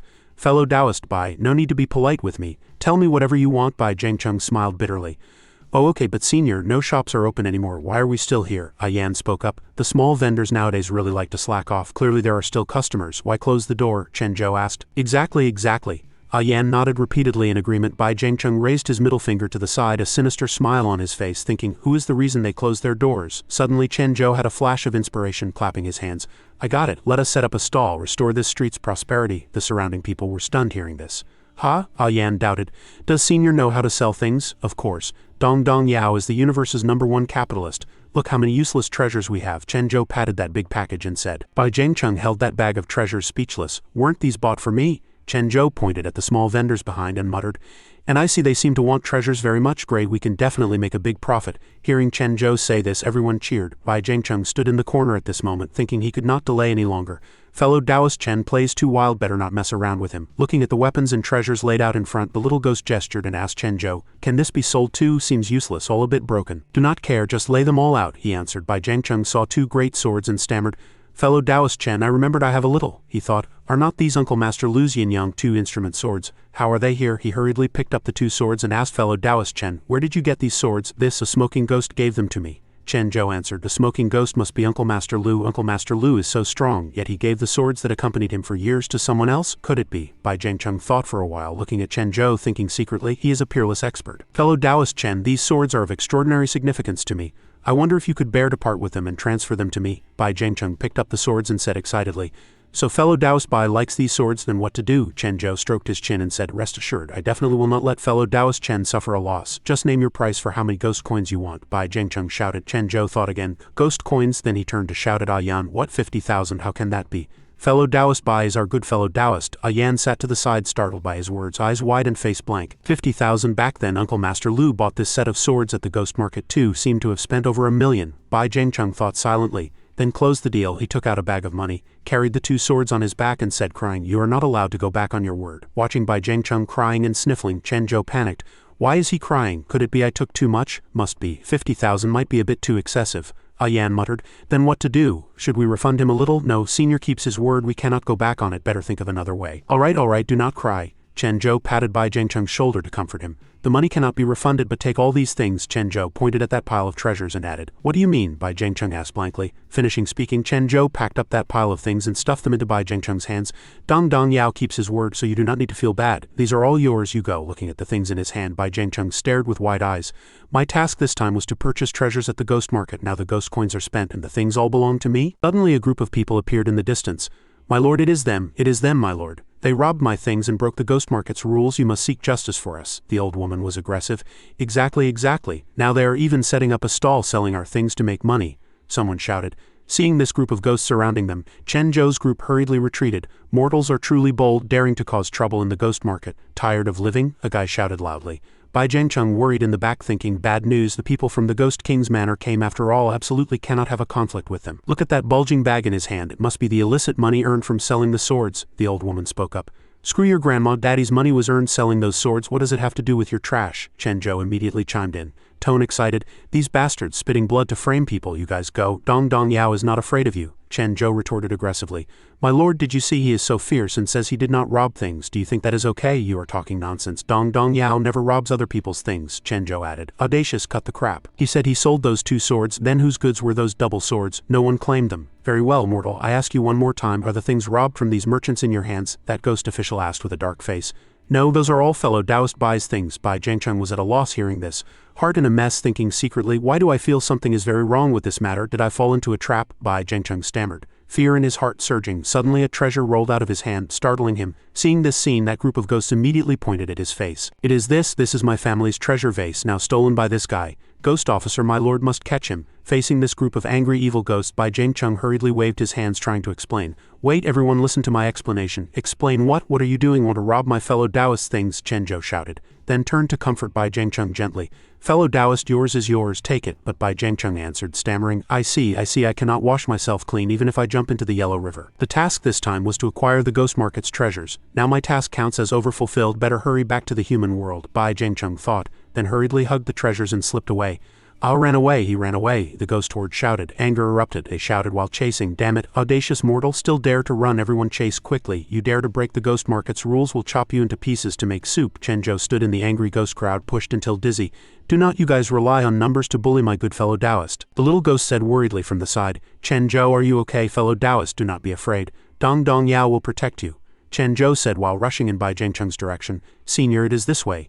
Yan hurriedly pointed in the opposite direction. Do not run, stand still. The ghost horde chased Bai Zhengcheng. Bai Zhengcheng ran while waving his hand at this moment, muttering, Soul Suppression Division, Secret Art, Godly Travel Step. At this moment in the town, a ghost drew a wanted poster. He drew Bai Zhengcheng's face, writing, This person and dogs are forbidden from entering the market. At this moment, Chen Zhou's group chased for a long stretch, panting heavily, exhausted to the point of falling apart, dying of tiredness. How come after chasing for so long we have not seen fellow Taoist Shadow? Maybe that guy was already caught. The little ghost answered. Did we run the wrong way? Yan screamed. How is that possible? Chen Zhou was surprised. Shish, do not speak. Chen Zhou, something is coming, the little ghost signaled. Ha, what thing? Why did not I sense it? Yan said. At this moment a lively celebratory procession appeared in front of everyone, accompanied by ear-piercing music echoing, Ghost King welcoming the bride, idlers make way. These words resounded through the street corner. Chen Zhou looked in surprise, eyes flashing with excitement. Majestic. Truly majestic. What are they doing? Looks like a wedding. Tisk, not resting even after death, the little ghost spoke up. Senior, I am a bit afraid. They said it is the Ghost King. A stage 7 ghost cultivator powerhouse. Yan trembling said. Ghost King welcoming the bride, idlers make way. Those ghost puppets said. Chen Zhou pointed excitedly and shouted. Hey everyone, look at that, too fun, I want to ride too. Ha, is that for the bride to sit or for wedding guests to sit? The little ghost said helplessly. No, only the main character of the wedding can sit there. Yan hurriedly stopped him. We should not trouble everyone to begin with, watch me. Chen Zhou laughed loudly and rushed over, leaving the people around confused. What are you doing? Scouting the path for Senior. Chen Zhou raised his hand to stop them. Stop, everyone stop. Let me sit in the sedan chair, I really want to sit. The group of ghost puppets continued to sway. Ghost King welcoming the bride, seeing him rush over, they shouted, audacious. Idlers make way, but Chen Zhou continued to swagger and push the ghost puppets to the back, then rushed toward that ghost. At this moment the ghost became hideous and terrifying, violently bending its head backward trying to scare him off. But before it could even touch Chen Zhou's body, it stiffened. Yan stood to the side, tone calm, activating her ghost domain for deterrence. The little ghost breathed a sigh of relief. Luckily we made it in time. Big-breasted woman, your skill is really useful. Teach me when you have time. Chen Zhou laughed loudly and lifted the sedan curtain. Seeing that inside was actually a male ghost, he froze. Ha, man, no way, the little ghost said. Is the bride inside? Then he violently shook that male ghost. Hey, did you marry someone to be a bride? Let me try sitting in the flower sedan chair. This outfit looks pretty nice too. That ghost was already controlled by Yan at this moment. Chen Zhou shook him violently, but he had no reaction. He said, Speak up, if you do not speak I'll beat you, believe it or not. Senior, is the bride pretty? Yan asked hurriedly. Chen Zhou, what happened inside? The little ghost joined in. Chen Zhou answered, Nothing. As soon as his voice fell, he pushed the male ghost out of the sedan. He put on the wedding clothes and said with a smile, Let us go, does anyone want to experience it? Then he looked at Yan and the little ghost in surprise. Why is no one talking? What are you spacing out for? Yan and the little ghost were stiff at this moment. A ghost woman had appeared in the sky, rendering them speechless. That ghost woman was exactly Tantai Mingyue. She reached out to Chen Zhou and asked, Little gentleman, do you like sitting in flower sedan chairs that much? Do you want to go to my Ghost King manor? Chen Zhou was blank at this moment, thinking, Who is this woman? She can fly, does she worship me? Oh, let us play together then. Chen Zhou smiled and said, Go, let us go. The Ghost King gave an order, taking Chen Zhou to the Ghost City. Lift the sedan. Yan and the little ghost were unsealed at this moment. She panted heavily. Can move now, little ghost sister. That was just the Ghost King. Big trouble now. The little ghost said, Hey, where did she go? I have not asked her name yet. Big-breasted ghost, big cat, you guys get on the sedan quickly. Chen Zhou shouted. He laughed while walking. Fun, so fun. At the Ghost King manor the flower sedan arrived. Everyone knelt in worship. Chen Zhou said loudly, This place is too fun. Did not expect that if you guys cultivate well and ascend you will also have so many worshipping people in the future. Little ghost sister, why do I feel a bit weird? Yan said with her arms crossed. Little gentleman, why not get off the sedan? The Ghost King reached out to Chen Zhou, then helped him down. Is this your home? Chen Zhou asked blankly. Yes, as long as you marry from now on this is your home too, the Ghost King answered. At this moment Chen Zhou froze. Marry? Wait a minute, what is marrying? It is getting married. The people around answered. It is a man and a woman doing that kind of shameful thing, so she wants that? Makes sense. With my cultivation there are lines of girls wanting to marry me. Chen Zhou frowned and thought, Little gentleman, are you done talking? The Ghost King reached out holding Chen Zhou's hand and leading him. Alright, I'll fulfill your wish, Chen Zhou said. What is little gentleman's name? The Ghost King asked. Me, this is like a fairy playing chess. Senior, you cannot tell her. Yan whispered. Chen Da-Zhou. Before Yan could finish, Chen Zhou had already answered. Good Da-Zhou, come with me quickly. The Ghost King said with a smile. The ghost gate opened wide and the ghost puppet shouted. Ghost King marrying cross the fire basin. Little gentleman, this is to ward off evil. Hearing her finish, Chen Zhou jumped over the fire basin without a second word, even turning back to ask, handsome or not? Suddenly flames caught onto his hem. Chen Zhou ran around screaming, Fire, fire. Everyone stood outside watching, faces helpless. In the hall people were discussing animatedly. The wedding is starting soon. I wonder if Elder Shang has arrived? Who cares about him? Maybe he went to play somewhere again. Us coming here to witness the Ghost King's wedding is the major event, Lu Wanhei said. There are only 10 rank 8 ghost cultivators in the ghost world. She is making such a grand scene because she is about to advance to Ghost Emperor. If she succeeds in breaking through, the situation in the ghost world will change. If such an expert can stand on our side, Lu Wanhei added. That bunch of rank 8 cultivators in the human world has not even reached 10. How did this master of the soul suppression division improve cultivation? A person beside asked. That is the theme of today. Look. Every year she chooses a groom with a different fate, then puts him into the spirit locking array, refining the soul for a full 360 days. This is called the soul erosion array. After the array is completed, strength doubles, realm approaching Ghost Emperor. This year happens to be the last year. Lu Wanhei continued, softly, tone solemn. This is the critical moment. Of course we have to take the lead to congratulate the new Ghost Emperor. In the corner a figure stood quietly, only sighing lightly in helplessness. Ghost King wedding, groom arrives. Everyone waited. Coming. At this moment Chen Zhou walked into the hall holding the Ghost King's hand, causing the people around to be astonished, exclaiming out loud, "Why is it him?" Chen Zhou held Tantai Mingyu's hand tight, smiling brilliantly, taking her inside, laughing loudly while walking, even waving to the guests with a trace of ceremonial sense. This bizarre scene made Lu Wan's group stare with round eyes in shock, unable to believe everything before them. Wu Yang's face twisted, expression full of suspicion, corners of his mouth twitching nonstop. How can this brat appear here? Could it be Elder Shang was killed? He rolled up his sleeves aggressively, wanting to rush up, looking like he wanted to tear the other party apart. It was Lu Wanhei who was thoughtful. This guy with developed limbs but a simple mind rushing up would only ruin things, even causing trouble for their side. Wait, this is the Ghost King's territory. No need for us to act personally. Tantai Mingyue glanced at Chen Zhou, seeing him still naively staring blankly at the 2 cups of wedding wine in front of him. She said gently, "Little gentleman, today is our big day." She revealed a cunning smile, eyes flashing with a trace of weird intent, cheeks flushing red, radiating charming allure. "Come drink this nuptial wine. Then we are husband and wife." But Chen Zhou did not understand the atmosphere at all, seeing him lift the wine cup to sniff for a long time, immediately frowning, face full of disgust. "What is this? No happy water? I like drinking happy water." Tantai Mingyue finally lost her patience. She used her hand to pinch his cheek, forcibly pouring the wedding wine in. She smiled with narrowed eyes, but her tone was full of irritability. "Be good, drinking this cup of wine will make you very happy." Chen Zhou was force-fed the wine and could not react in time, only able to passively open his mouth wide to swallow that spicy and pungent liquid. The expression on his face turned pale instantly. Woo, ouch, ouch, ouch, ouch. The bronze wine cup fell on the red stone slab with a clang, the sound crisp and weird. Chen Zhou fell to the ground, rolling, covering his throat desperately, trying to vomit that disgusting thing out. He shouted while rolling, "Cough, cough, too spicy, tastes awful." Tantai Mingyue stood behind, clenching her fist, secretly rejoicing as if a conspiracy had just been completed. "Drank it, great, he drank it." She waved her hand, expression mysterious, looking up into the air without saying a word. Several poof sounds rang out. The red lanterns beside suddenly lit up with bizarre green ghost fire. In front of the crowd a wooden altar appeared at some point, standing majestically opposite everyone, as if it had existed long ago. Yet no one had noticed the anomaly all along. The surrounding air instantly became gloomy, heavy, and suffocatingly oppressive. A strange wind blew past, lifting the 2 white cloths at the rear, revealing the scene behind. Those were layers upon layers of wooden memorial tablets. Only one tablet on the altar was particularly conspicuous, carved with exquisite patterns different from the rest. "Ha ha ha, done."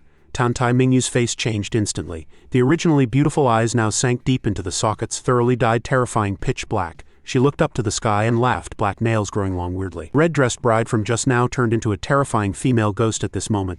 361 years. 361 years of the soul erosion array reversing yin and yang. Finally built by me, Tantai Mingyue. Then she roared like a madwoman, yin wind striking, blowing the red skirt to dance in the air. 361 souls with different fates marrying once a year. Every tablet above is my former husband, your predecessors. Heaven does not disappoint the determined. Did not expect to meet a living person in this last year. A living person's soul quality is much stronger than the wild ghosts outside. Tantai Mingyue turned back, looking coldly at Chen Zhou, who was still sitting on the ground, slowly saying, "Being used by me is truly your blessing." Lu Wan's group nearby seemed satisfied with this situation. Anyway, Chen Zhou dying only had benefits for their plan, no harm. Everyone thought Chen Zhou was dead meat this time. Originally thought it was a blind cat meeting a dead mouse. Pure luck, turned out to be a straight road to hell. Only one person thought differently. He lowered his head, face darkening a few shades, scratching his head helplessly. The ghost world situation is finally going to change. The stupid woman's proud voice still echoed in his ears. Everyone present, thank you for coming to witness. The demons and ghosts below kowtowed immediately. Hands clasped respectfully, shouting in unison, "Congratulations, your highness." Everyone looked at the Ghost King standing steadily on the steps. She turned, one hand grabbing Chen Zhou's head, expression as if anticipating everything that was about to happen, chuckling sweetly. "Little gentleman, do not be afraid. The soul-melting wine you drank just now will make you suffer a little less when being refined." Having drunk the wedding wine, Chen Zhou's cheeks were red, eyes blurry, corners of his mouth raising a slight arc, looking already drunk. Purple aura spread from her palm, like sharp steel needles piercing into his brain, but immediately bounced off and turned into dust scattering. This bizarre scene made her panic-stricken. What's going on? Refining failed. The air froze for a few seconds. The surrounding ghosts began to whisper. Whispering and chatting, noisy sounds rang out behind Tantai Mingyue, making her face gloomy. What's the situation? Do not know. Recalling the things that happened recently, Chen Zhou's strange ability, she suddenly realized she had underestimated the enemy a bit. Heart in a mess, Tantai Mingyue muttered in a low voice. Strange. Entering the array and locking the spirit were both very smooth. Why unable to refine, she rested her chin in her hand, thinking seriously this troublesome array would fail halfway with just a little error. Just then, the body on the ground suddenly trembled violently. Chen Zhou laughed like crazy, laughing wilder and wilder, whole body shaking violently, attracting her attention. HMPH, his face was flushed red, eyes blurry and wandering, voice trembling and weak. Chen Da Zhou or Long He, note, drunken talk. At this moment, two Tantai Mingyus appeared in his eyes, his doubtful voice echoing in his ears. Who is that? He reached out to grab that red skirt, but was dodged, his hands groped around, mouth muttering to himself incessantly. You even know cloning. He stood up, swaying, stumbling east and west for a good while before standing steady. Chen Zhou danced with hands and feet pressing forward, muttering while walking. Is it Chen Da Zhou or Long He? This scene left Tantai Mingyue speechless. The first time encountering such a difficult situation, too painful, first time encountering this situation in 361 years, the soul-melting wine is actually useless. Where exactly is the problem? Chen Zhou grabbed a nearby wooden memorial tablet and held it tight, looking for a long time, suddenly raising his voice angrily. What are you looking at? Hand waving like shooing flies, Chen Zhou grumbled unhappily. Try looking at me again. Tantai Mingyue was very suspicious of this scene, but thinking about it, let it go. Anyway, like a dying fish with one foot in hell. Can he still escape? HMPH, the grand array is formed, tablets are fixed, it is useless whatever you do. He immediately exploded, channeling chi to swing his fist and smash those wooden tablets violently. Look at this, look at this, look at this, look at this. This made her eyes stare round in horror, eyeballs about to fall out. The thing that happened next shattered her worldview. How is it possible? The array actually failed. The person opposite threw the wooden tablets around like crazy, shouting while throwing. That group of bullheads and horse faces seemed to smell the dangerous aura, hurriedly covering their faces, pushing and shoving each other to retreat. They squeezed in chaos, surging out the door like a nest of exploding bees. Your Highness Tantai, I remembered I have something to do. I am leaving first. Run quickly. The sacrifice groom, this time the only mental patient with divergent thinking, still stood in place. He crossed his arms, revealing a sarcastic smile, watching that group of ghosts squeeze out the door. HMPH, seems this ghost city's owner cannot break through. The big shots in Fengdu should be very happy. Wuzhang, this pig brain, even if he racked his brains, he could not guess what the hell happened. Minister Lu, what is going on? That ghost king not only failed the breakthrough, but the array was also destroyed. But Lu Wanhei wasn't panicked at all. He hugged her arms tight, tilting her head as if in deep thought. Suddenly, red lips raised an imperceptible cunning arc.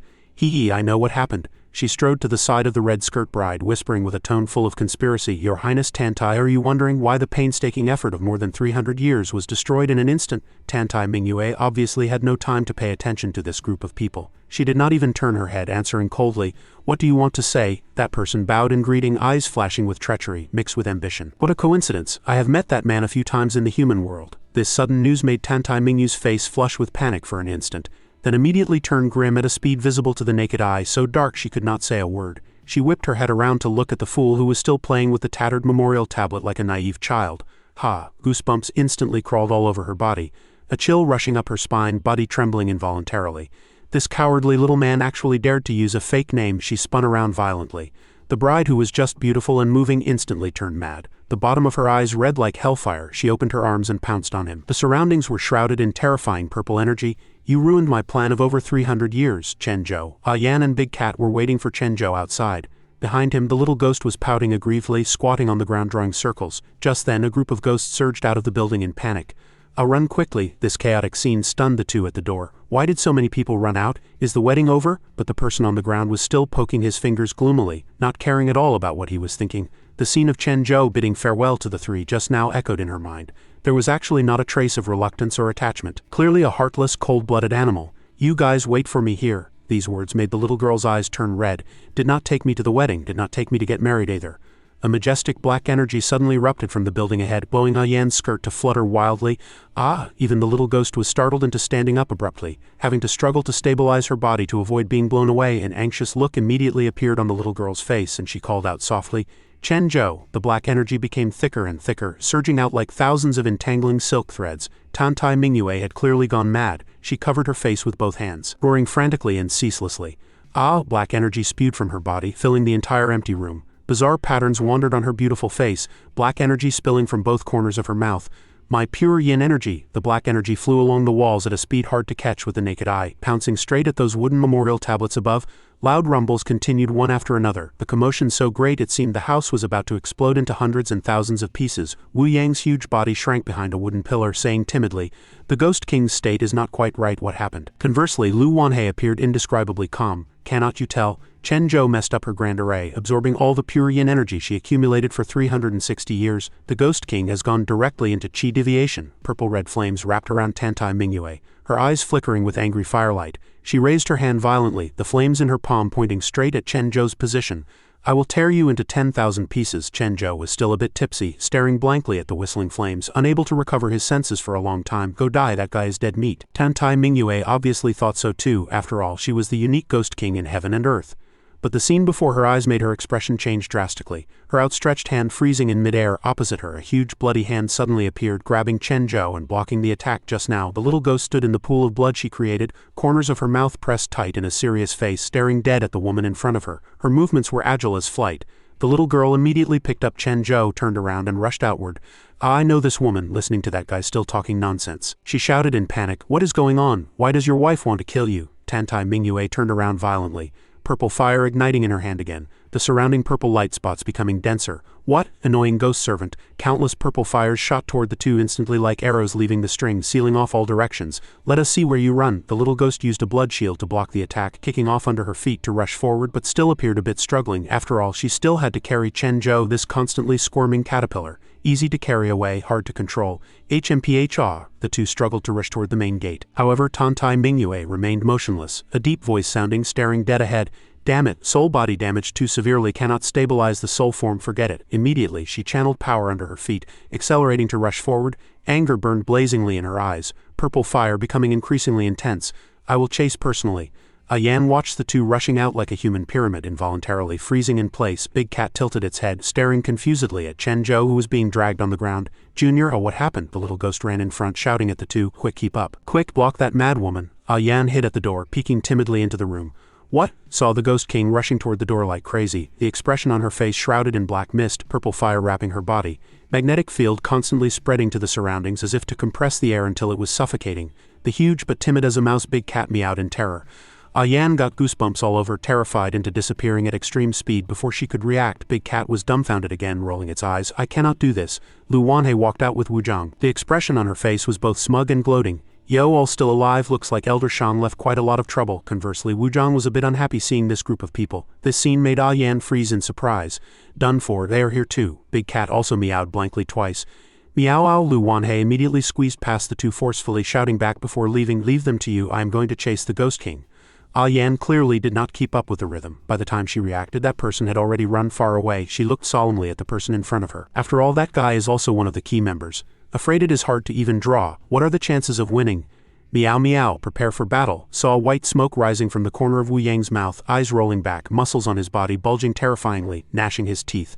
The laughter emitted accompanied by ear-piercing cackles. Big Cat was also scared into dripping a drop of cold sweat, giving a soft meow woo. Just then, a noise rang out on the small path of the ghost town. Running at the very front was the little ghost. As worried as she was just now, she was that helpless now. Chen Zhou behind was still giggling without proper form. "Come catch me, see if you can catch me." Only Tantai Mingyue followed at the very back, shouting incessantly, "Chen Zhou, stand still for me." Just running to the sea of flowers of the other shore, her words turned into indistinct curses. Only Chen Zhou remained excited, pointing incessantly. "Quick, quick, over there, that one over there." Being dragged by the little girl, Chen Zhou suddenly darted to the front, gave a tisk with a face full of unhappiness, looking back with extreme disgust. Annoying, truly like superglue, cannot shake off. Chen Zhou seemed to have thoroughly sobered up, sticking his tongue out playfully to tease Tantai Mingyue. Dark clouds over her head became thicker and thicker. "Naya, Naya, Naya." The little ghost's face was covered in black lines, speed also obviously slowing down. "Chen Zhou, did you get fat again? I cannot fly anymore." Chen Zhou curled his lips unhappily to retort, "I have not gained enough fat yet." The person in front suddenly stopped moving, making him blank. "Ah?" The little ghost held Chen Zhou suspended in midair, the two looking back simultaneously at the huge object that suddenly appeared. "There is a house, how about we go inside to hide for a while?" He immediately nodded in agreement. "Okay." The two poked their heads in to look simultaneously, seeing only pitch black inside, even revealing a trace of gloomy horror. "Hey, anyone home?" The little ghost cursed this idiot silently, replying, "This is the ghost world, where would people come from for you to call?" The room opposite was black as an ink tank, faintly visible were weird photos hanging on the wall. The corridor was bottomless, as if to pull one's mind into the abyss. Oh ho, any ghosts interrupting. The little ghost suddenly remembered something, muttering, this place seems to be a photo studio. Just then a sweet voice rang out, attracting Chenjo and the little ghost's attention. Welcome. A pretty girl suddenly walked out from the wall, squinting eyes, smiling gently, corners of the mouth raised in a charming arc. Welcome to Happiness Photo Studio. Do you want to take photos? At this moment outside the house, Tantai Mingyue was shrouded in suffocating pressure and erupting anger. She seemed truly crazy, corners of her mouth wide open and twisted, eyebrows crowded with anger. Those guys' aura disappeared here. Looking at the signboard in front of the door, she searched her memory for a long time but could not find traces of this place. Happiness Photo Studio? How come I did not know there was such a place in the ghost world? Purple fire burned blazingly in her palm, the surrounding air becoming increasingly gloomy and heavy. Since it is like this, I must catch them and tear them to pieces. Heavy footsteps immediately rang out behind. Finally, Tantai Mingyu's figure appeared in front of her, flickering in and out of sight then vanishing instantly. Lu Wanhei finally caught up, but this scene confused her. Aha, are my eyes playing tricks? In front was actually just a pile of tattered old items, looking like a building destroyed beyond recognition. When was this area razed to the ground? Those three's aura disappeared here. What is going on? A pink-haired ghost servant led Chenjo, voice sweet and cloying. Yes, please walk this way. Definitely will take a satisfactory photo for you. He nodded repeatedly. Okay, the little ghost became suspicious, hurriedly grabbing Chenjo. Wait a minute, Chenjo seems a bit wrong. He turned his head, asking in confusion. Oh, the little ghost explained while casting spells, tone revealing a trace of anxiety. Cannot condense ghost energy here. Too strange. Just then, that butler ghost suddenly appeared to interrupt her. Welcome. It pointed in the direction of the door, smoothly picking up the conversation. Guest, please walk this way. We still have many clothes suitable for you. Chenjo looked around in confusion, searching. Hey, where did that old man pop out from? Clearly was a girl just now. The little ghost pondered. Ah, that ghost appeared at this moment, half maid, half butler, answering, looking for me. Is there anything I can help with? Tantai Mingyue stepped into the forbidden ground. Surprised, she blurted out, this is a spatial domain restriction. She looked at that house, full of suspicion. Cultivation becomes ineffective here. Did Chenjo do it? Could he have this ability? Tantai Mingyue suddenly paused, staring with wide eyes in horror, looking around. No, looking at his silly appearance, definitely not him. This place is a bit odd. She walked toward the house, muttering casually.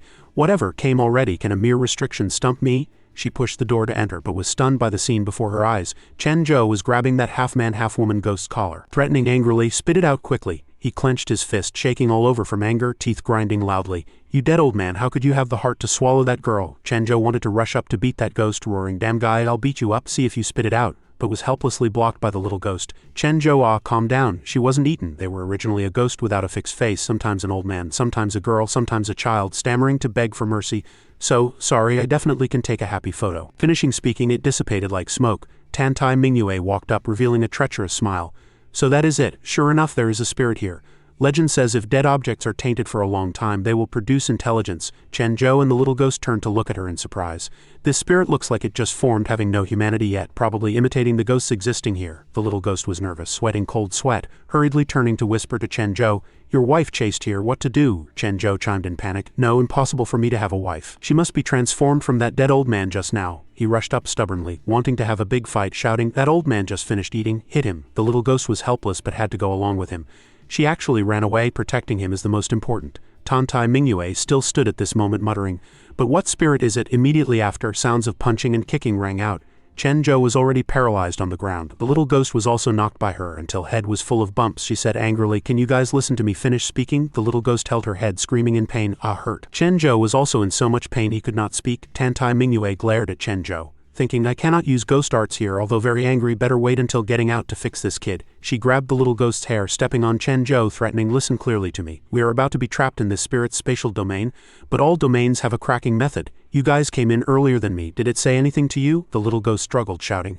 Aya, this vicious old hag, let go quickly. Chenjo trembled, screaming miserably, ouch ouch. Whoa whoa wah. Subsequently, the two were thrown into the corner by Tantai Mingyue, Chenjo shouting, Aya. A photo suddenly fell on the little ghost. She picked up the photo in contemplation, watching Chenjo dissatisfied and aggrieved to the point of crying. Damn it, finally caught by her. The little ghost said in surprise. So that is it. After we came in, this spirit wanted to take photos for us, but we had not had time to take them yet. Does taking a photo satisfy the condition to leave here? Tantai Mingyue tilted her head, asking in confusion, what is a photo? You are an ancient ghost, died for several hundred years. The little ghost pointed at the photos hanging on the wall, explaining, these things are called photos. Photos can keep the appearance of scenery and items on paper. Tantai Mingyue answered, so that is it, not much different from painting. Chenjo laughed loudly. How is that possible? Do not know. Taking photos, right? Where do you live? Above the wall was pasted a line of words, happy moment. Directly below there was a small empty spot mixed in the artworks. The little ghost pointed there, saying, I got it, look at this. There is still an empty spot here. Maybe we take a photo and hang it there. That is the way to leave this place. Tantai Mingyue had just given Chen Zhou a beating. Hearing this, she chimed in. Makes sense. Chen Zhou held his head in so much pain he wanted to cry, wailing. Wah, so painful. The little ghost crossed her arms and started thinking. This spirit has also been emphasizing happy photos. Then ordinary photos definitely will not work. She stroked her chin, hesitating. Then what can we do to meet the standard? Do newlyweds count as happy? Tantai Mingyue froze looking at her, but Chen Zhou jumped up excitedly. Hey, I want to take a photo. Tantai Mingyue rubbed her hands, answering stammeringly. Ah, okay. The little ghost patted her chest and boasted, rest assured, I used to like photography very much. My skills are very good. After speaking, she ran around fiddling with the camera. Then she waved to Chen Zhou and Tantai Mingyue, smiling and saying, come, listen to my countdown. 3, 2, 1, cheese. Chen Zhou also followed the pose, smiling brilliantly and shouting cheese. But Tantai Mingyue dodged and turned her face away. The little ghost immediately reminded, wait a minute, bride, lean a bit closer to the groom. A bit closer. Chen Zhou jumped up and down, receiving quite a few lectures. Groom, no looking around, look at the lens. The two faced the lens with stiff expressions, continuously criticized by the little ghost. Smile a bit. Can you two smile? How can this count as happy? Tantai Mingyue barely forced a trace of a smile at the corner of her mouth, while Chen Zhou pulled her closer in one go, revealing an arrogant and self-satisfied smile. The little ghost nodded with satisfaction and started to press the shutter. Good, stay like this. 3, 2, 1, cheese. Before the camera had time to flash, Tantai Mingyue had already swung her fist, smashing it onto his face with a bang. Chen Zhou howled, not knowing how many times this had happened. Ouch. Subsequently, the two grappled together, a chaotic mess. The little ghost hurriedly ran over to mediate. Stop fighting, you two stop. Chen Zhou happily grabbed Tantai Mingyue's hair, and she did not show weakness, pushing him fiercely. The little ghost squeezed in the middle, shouting in panic, enough, stop fighting, did not you hear? She roared helplessly, voice full of despair. Our current goal is consistent, which is to escape. Tantai Mingyue crossed her arms, unhappily turning her face to the side. Chen Zhou looked disdainful, tidying up his messy clothes. The little ghost said loudly in a huff, exactly, why will not you guys complete the mission properly? Tantai Mingyue chimed in unhappily. What? This mission is truly too troublesome. Might as well just catch that spirit and force it to undo the domain, the little ghost shouted in surprise. You know how to catch it? Chen Zhou interrupted with a blank face. Oh, catch who? Playing hide and seek? And the Great Zhou is a super amazing expert at finding people. Tantai Mingyue was silent for a while before speaking. Spirits must have a vessel. There must be an item here that is its vessel, she continued, tone serious and full of decisiveness. As long as we destroy that item, it will definitely appear. As she spoke, she fiercely picked up a chair and waved it wildly. Under the surprised gazes of Chen Zhou and the little ghost, she smashed all the furniture here into powder. Chen Zhou pointed angrily at the smashing Tantai Mingyue, shouting, Hey, are not we catching someone? Why destroy public property like this? The little ghost chimed in.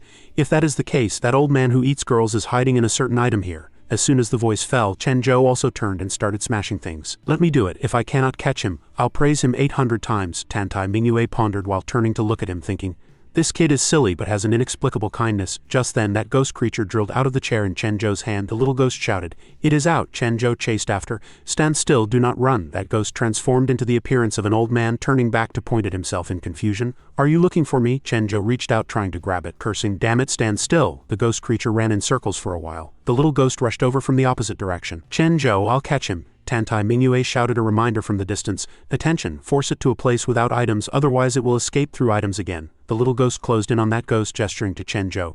Chen Zhou, this way. Chen Zhou let out a sinister laugh. He caught you.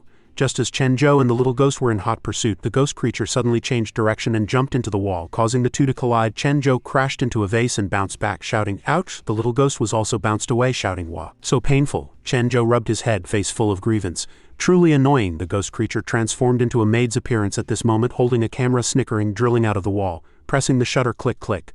Look at the lens, smile. Everyone turned to look in surprise. Tantai Mingyue thought nervously, wait, something's wrong. This spirit's vessel is not an item. Chen Zhou and the little ghost scrambled to jump up and catch the ghost. He shouted angrily, Damn it, come down for me. The ghost creature was still taking photos. Tantai Mingyue thought in horror.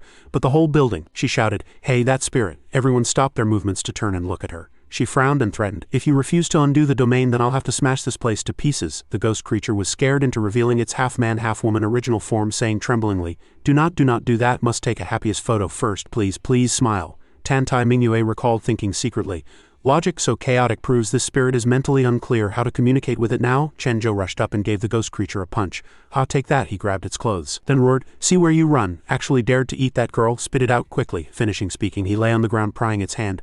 Bad egg, I absolutely will not let you off, the ghost creature cried out in pain. Woo-ah woo-woo. The ghost creature's face began to change unpredictably. One moment an old man, one moment a girl, one moment a child again. Suddenly it burst into loud crying. Wah-ah. Chenjo was startled. He let go and retreated a few steps, shouting, Hey, a fight is a fight, what are you crying for? The ghost creature cried incessantly. Wah-ah. Little ghost looked at him grumpily.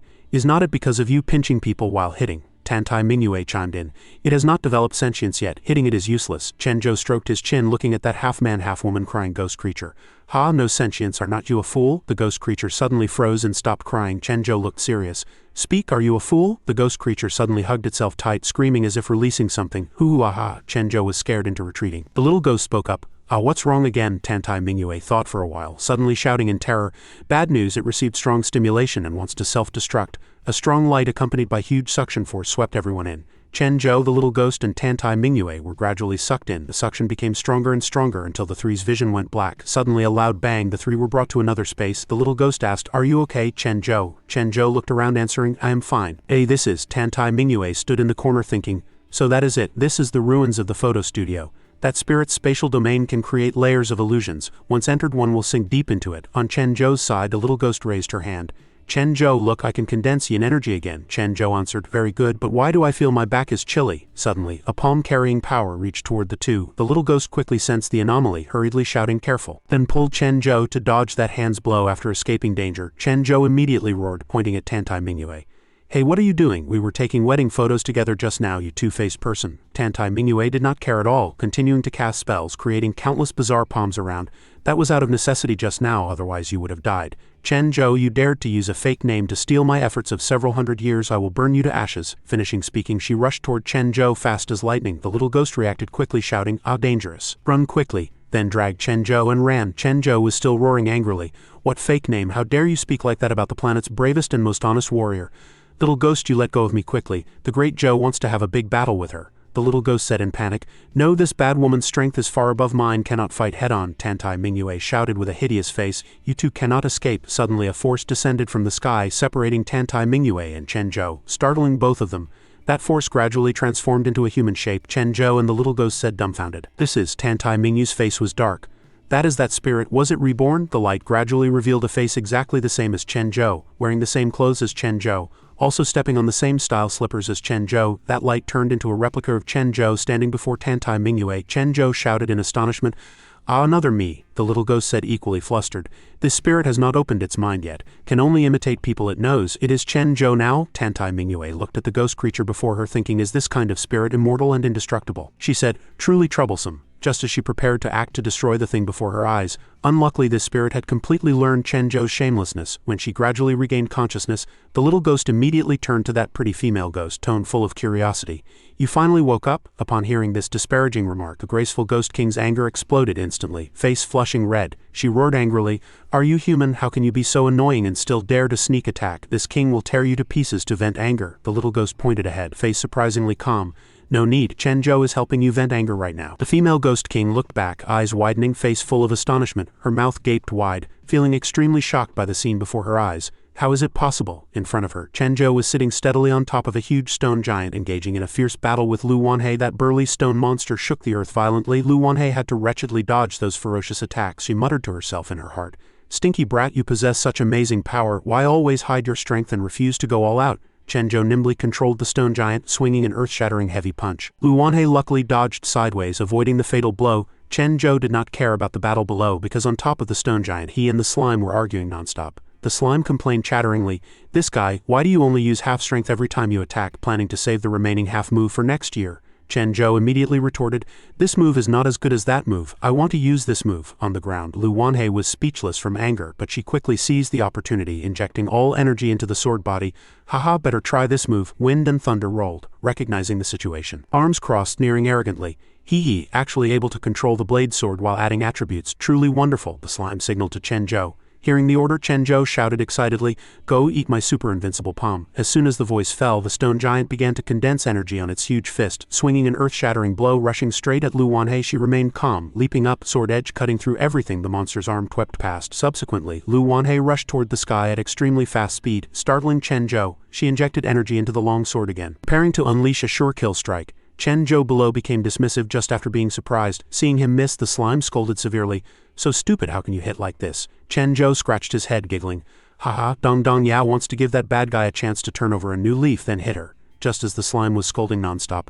Chen Zhou, you are truly a sinner. Suddenly, Lu Wanhei appeared silently behind, preparing to sneak attack Chen Zhou, but her sword edge could not touch his neck because he seemed to have anticipated it long ago, erecting a sturdy barrier, behaving unusually calm. The sound of sword and shield colliding was thunderous, emitting a terrifying explosive sound. Lu Wanhei was panic-stricken, face dark, thinking, sword broken, how is it possible? Chen Zhou looked blank. Actually, he did not predict it, but the slime was quick-eyed and deft-handed, helping him block it. The slime laughed provocatively. Hee, still want a sneak attack. Snap. Lu Wan's sword broke into 2 pieces. Attacked by surprise, Chen Zhou was so angry his face turned purple, roaring, bad guy actually showed up herself just right to let you taste Dong Dong Yao's super face-slapping palm.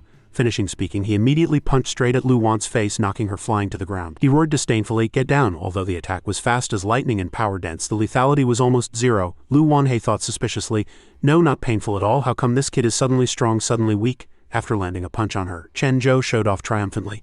See, no one can dodge Dong Dong Yao's attack. Dong Dong Yao is the most powerful, the slime also echoed happily. Right, is Dong Dong Yao satisfied? Next it should be my turn. After echoing, the slime suddenly felt worried about the opponent in its heart, thinking secretly her speed was too terrifying. After all, this is the ghost world. If we let that guy discover we are here, it will be very troublesome. The slime immediately borrowed Chen Zhou's body. It said, to defeat her, lend me your body first. Chen Zhou jumped up angrily, splashing and rolling, causing a scene. Hey, what are you doing? I have not played enough yet. He continued asking. But how long is a while? The slime's eyes were serious, answering affirmatively. Ah no, 3 seconds is enough. The slime inside Chen Zhou began to channel qi. A powerful green aura shrouded the stone giant's whole body. Lu Wanhei just landed, heart uneasy, thinking, damn it, his aura exploded again. Where do you think you are running? It gave a loud shout, speaking seriously. How could it be that simple? The same green energy also spread over the stone giant's hand, forming a massive pressure that rushed toward Lu Wanhei. With a loud boom, the monster smashed down a fist, shaking the earth and filling the air with smoke and dust. Lu Wanhei luckily dodged, sighing secretly, so fast. But this wasn't over. That move just now was only bait. The slime suddenly appeared in front of Lu Wanhei, preparing to kick. I already said. Lu Wanhei was caught off guard. The slime gathered its full strength into its foot and delivered a fatal kick to her waist. It shouted, you cannot escape. This terrifying kick directly made her spray a mouthful of fresh blood, fainting on the spot. She crashed heavily from the air to the ground, triggering a huge explosion, dust soaring to the sky. When the smoke cleared, a deep crater appeared on the ground. Lu Wanhei lay there motionless, then struggled tenaciously, trembling as she tried to crawl up. How could I lose to him? At this moment, the slime drilled out of Chen Zhou's body, saying smugly, 3 seconds, just right, your turn. Chen Zhou cheered excitedly. Roar Dong Dong Yao feels full of power again. Lu Wanhei could no longer hold on, her consciousness gradually blurring. How could it be like this? Her eyes rolled back, spitting blood, her memory pulled back to a year ago. On a skyscraper piercing the clouds, cheers rang out. Minister Lu, Granny, and the others succeeded. Lu Wanhei whipped her head around to confirm with her subordinate. Ha, for real? The subordinate cupped his fist, tone firm. It is true, the sacrificial eye they buried in Yuanqing City caused massive casualties. Granny was even praised by the cult leader. Lu Wanhei revealed a look of unconformity. TCH, that old immortal really has good luck. The subordinate was sweating profusely from worry. But I do not understand. A cult leader clearly asked everyone to keep it secret. This way, the Soul Suppression Division will definitely pay more attention to us. Lu Wanhei smiled and patted the subordinate's shoulder. Do not worry, that bunch of good-for-nothings at the Soul Suppression Division is just a disorderly mob. The subordinate finally relaxed. He answered, Oh, that is true too. She turned to leave, smiling sinisterly. That lord's plan no one can stop. Back to reality. Before her eyes was Chen Zhou celebrating victory with the little ghost. The little ghost ran in circles happily. Chen Zhou, are not you two amazing? Chen Zhou laughed heartily, hands on hips, looking down on the world. Dong Dong Yao is the most powerful warrior on this planet. Lu Wanhei, with only a shred of consciousness left, thought resentfully, you guys cannot stop it either. Covered in blood, she trembled, unable to speak. Chen Zhou was extremely excited, smiling as he said, there is nothing this Dong Dong Yao cannot solve. Chen Zhou and the little ghost held hands, cheering in celebration. The little ghost smiled brilliantly. Chen Zhou, that control technique just now was so amazing, I want to learn it too. Chen Zhou immediately answered, Okay, I'll teach you, read after me. Before he finished speaking, the slime aside felt its credit was being stolen and roared in exasperation. Do not lie to people, you stinky brat. Chen Zhou did not pay attention at all. He did not pay attention to the slime either, starting to continue spouting nonsense. Earth all water all quack quack come from all directions to help me. The little ghost aside was a bit doubtful but still stammered to imitate. Earth all water all quack quack from all directions. Before she finished, the female ghost king stumbled over from behind. She called out, Chen Zhou? The female ghost king complained shyly with a flushed face. You ruined my good deed. I originally wanted to capture you to refine, but, she continued with hands on hips, since you have such strong power, this king orders you to help me break through to Ghost Emperor. You definitely have a way, right? Chen Zhou, the little ghost, and the slime turned their heads in surprise, eyes full of dissatisfaction. The slime stroked its chin, thinking secretly, HMPH, it is indeed not easy for this female ghost to cultivate to stage 7. The main reason she is stuck is still because of me. Asking for guidance now is not unreasonable. But breaking through to Ghost Emperor. Chen Zhou glanced at the slime's movements, suddenly realizing that this guy was the culprit hindering her progress. After recognizing the situation, he immediately assumed a heroic posture, striding forward, tone heroic. Do not worry, since you are my bride, I definitely will not mistreat you. Hearing this, a trace of suspicion flashed across the female Ghost King's face. Seeing Chen Zhou agreeing randomly without using his brain, the slime immediately roared in anger.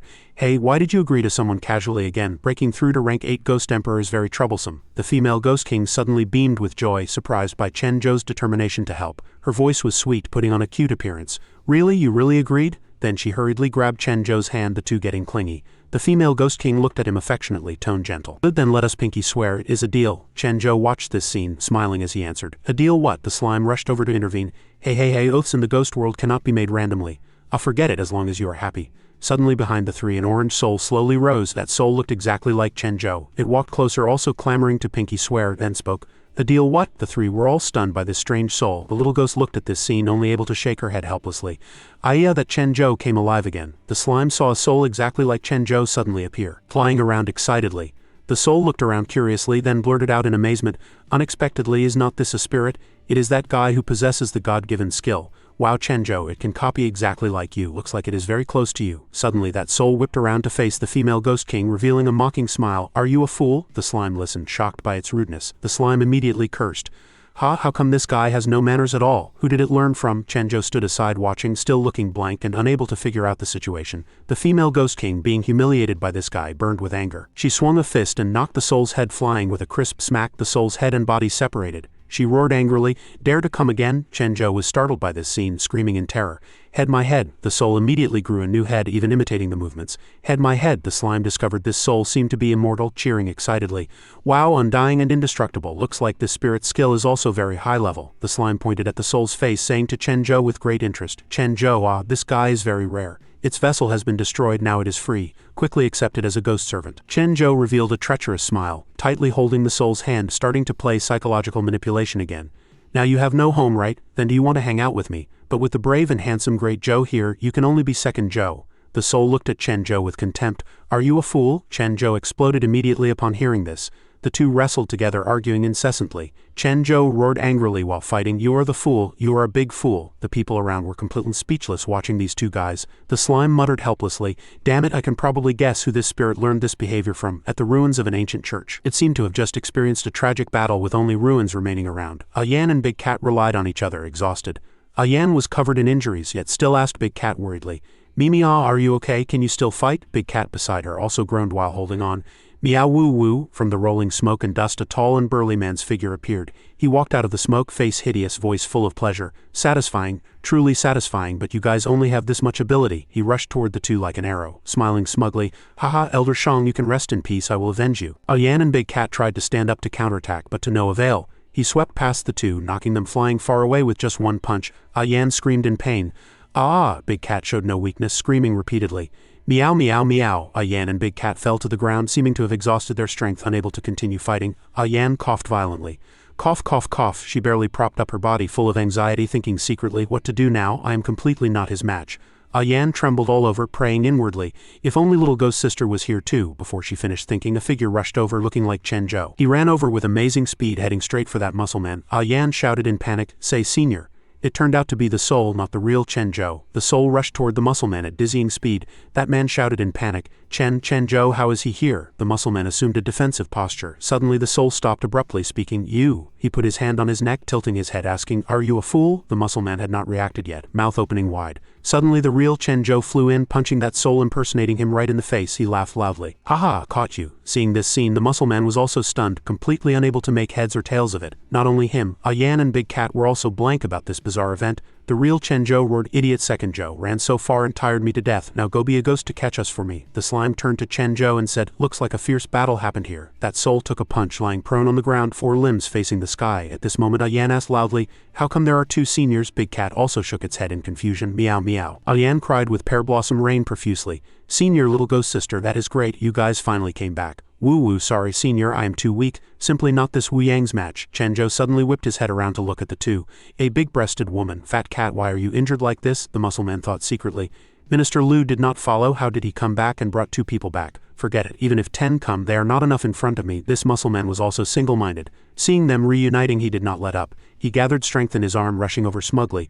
So since you dare not make a move, then I'll have to strike first. Chen Zhou only glanced contemptuously. The slime crossed its arms, laughing smugly. Not dare, but do not need us to act. Suddenly his whole body froze, unable to move. He gritted his teeth. What's going on? Why cannot my body move suddenly? The female Ghost King's hand ignited with dazzling purple fire, speaking slowly. For several hundred years, this is the first time someone dared to run wild in my Ghost King manner. The female Ghost King flew angrily toward the muscle man, tone threatening. Human, are you tired of living? Tantai Mingyue was furious. Even if this king's strength is damaged, the Ghost King manor is not a place where random cats and dogs can run wild. That man was scared, pale, stammering. Bad news, gotta escape quickly. The slime secretly admired this momentum. Aya, Chen Zhou's bride is quite fierce, she continued. Great Joe, let us go, we are going home. Subsequently, the group set off. Yan shouted from behind, Little Ghost Sister, wait for me. But unexpectedly, Little Ghost Sister was actually proficient in the advanced ghost art paper cut soldiers. Surprising everyone, that scar-faced one was crushed into paper pieces, drifting down with the wind like fallen leaves. Chen Zhou praised, that move of yours just now was really amazing. I feel I can do it too, real or fake. At the same time, that guy dissipated with the wind. The slime muttered aside, stop bragging, I really do not know that move. Rest assured, he is already thoroughly cold dead. Chen Zhou looked back at her. She suddenly spoke. Now no one can disturb Great Zhou. You should also fulfill the promise. Is there some misunderstanding? Is there something to eat soon? Do not know if there is a problem with your ears. Do not know if he picked his ears. How come he does not hear anything accurately? The Ghost King saw he was hungry and hurriedly said, I was too hasty. You guys must be hungry from the journey, right? I'll order people to prepare a rich and delicious meal right away. Everyone cheered and jumped for joy. That is great, that is great. I want to eat meat. I want to eat meat. Yan froze slightly, not understanding why 2 identical Chen Zhous appeared here. Little Ghost Sister hurriedly explained to Senior, that is not Chen Zhou, that is Chen Zhou's new ghost servant. Suddenly she whipped her head around, seeing Chen Zhou kicking that guy. Ling, you dare to snatch my meat? Want to eat meat? Let me see if you still want to eat first. They were seated very quickly. The Ghost King's voice was gentle, although there were many unpleasantries before. But ultimately Chen Zhou was willing to help me once. This king will definitely repay him. The tempting dishes made Yan swallow saliva nonstop, voice full of craving. The food looks so fragrant, Senior. Can we start eating? Yan seemed about to be flattened by hunger. If you guys are really Chen Zhou's ghost servants, as if telepathic they spoke in unison, can't eat now, eat, you guys can treat the Ghost King manor as your own home. As soon as the voice fell, they buried their heads in work, sweeping away the delicacies like a whirlwind scattering clouds. Mingyu's face was gloomy, shouting loudly at the slime standing aside. Truly, do not you guys understand rules? Have to wait for the host to finish speaking before eating? After that rich banquet, their bellies were round and bulging, extremely uncomfortable. How do you feel? Is the Ghost King manor's food to your liking? She asked, eyes flashing with expectation and anxiety. Then next we men quickly go tidy up rooms to let them rest well. She looked at Chen Zhou. That guy was sleeping soundly, surprisingly deep. She gritted her teeth, whispering, asking a mental patient to do things is indeed full of obstacles. A servant hurriedly carried Chen Zhou on his back to return to the room. Another servant politely said to the spirit, this gentleman, please follow me back to the room to rest. Mingyue thought to herself, lack of patience might ruin the big plan. That guy's strength is unfathomable. Anyway, the agreement is set, so it does not matter.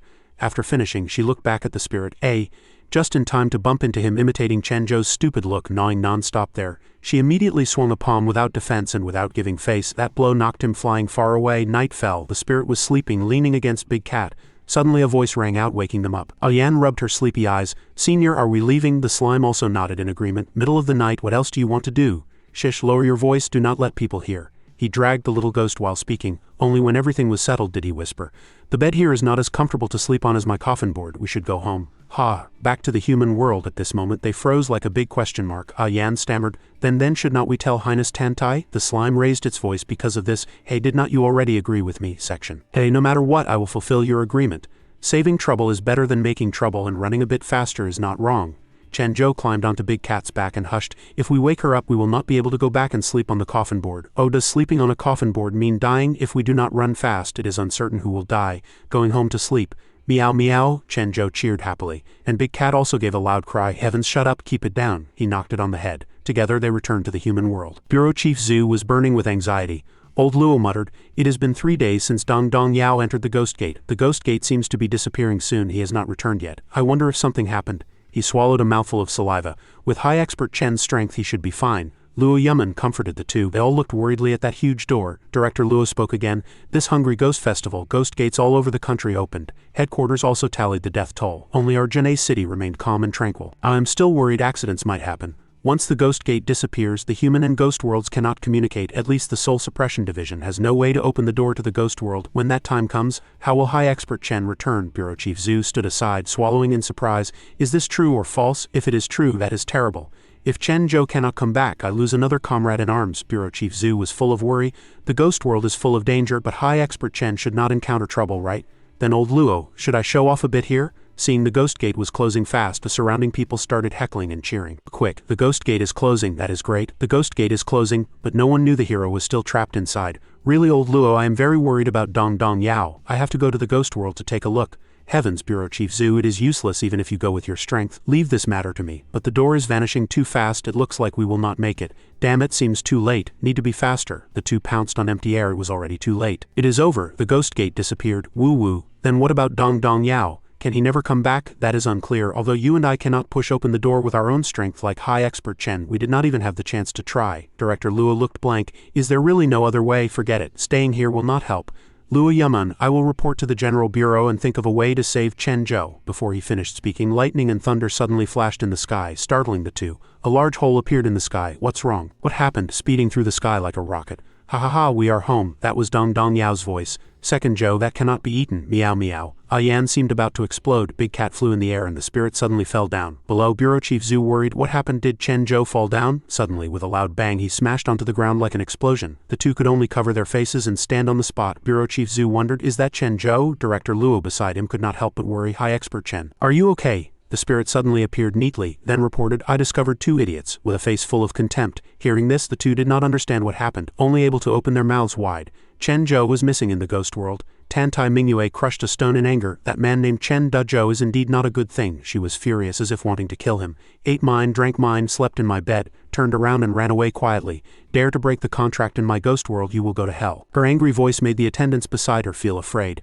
Men, listen to my command. Gather forces. We are going to the human world to tear this little thief into 10,000 pieces to vent my anger. Yes, Your Highness. Your Highness, July has passed and the ghost gate has closed. If we open the human ghost channel ourselves, I am afraid it will be hard to explain to Fengdu. She was so angry she lost her reason. Shut up, saddle the horses. Yes, yes. Seeing her terrifying expression, the attendants could only obey orders. Switching to the human world, the spirit shouted on the ground, what are you still standing there for? Quickly state your names. Bureau Chief Zhu did not seem to understand what was happening. Dong Dong Yao, do not you recognize me? Director Luo also wondered. High Expert Chen's appearance seems a bit off. Could it be something bad happened in the ghost world? The spirit clenched its fist. Since you say so, then do not blame me. Suddenly a light descended from the sky, piercing the spirit's body.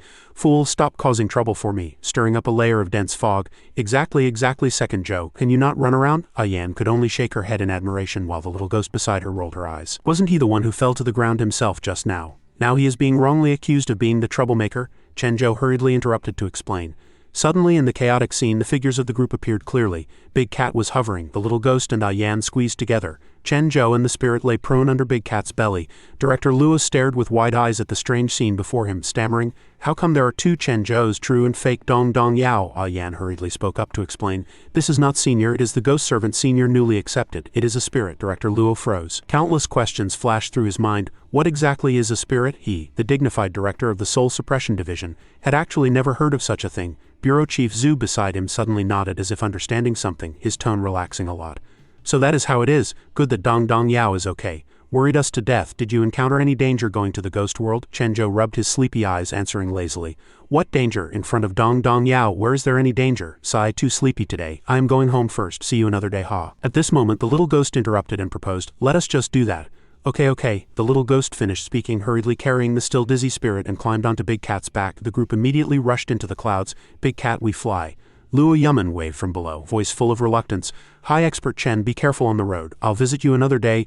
I am leaving too. Bureau Chief Zhu also said goodbye. Suddenly Lu Benchong appeared behind the two, tone deep. This melon truly is not simple. What's wrong, Uncle Master? He asked. Then hurriedly explained. Just have not seen him for a few days. The weakest ghost messenger beside him is at severe ghost level. Big Cat is a rank 5 ghost general. The little ghost is the same level.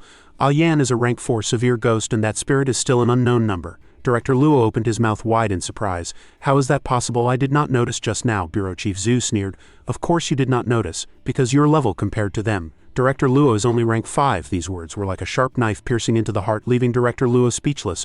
Old Luo, you have to practice diligently, otherwise one day Dong Dong Yao teaches me 2 moves. Maybe I can surpass you too. Bureau Chief Zhu smiled slyly. Then the two wrestled together. Keep dreaming, they fought in a bundle.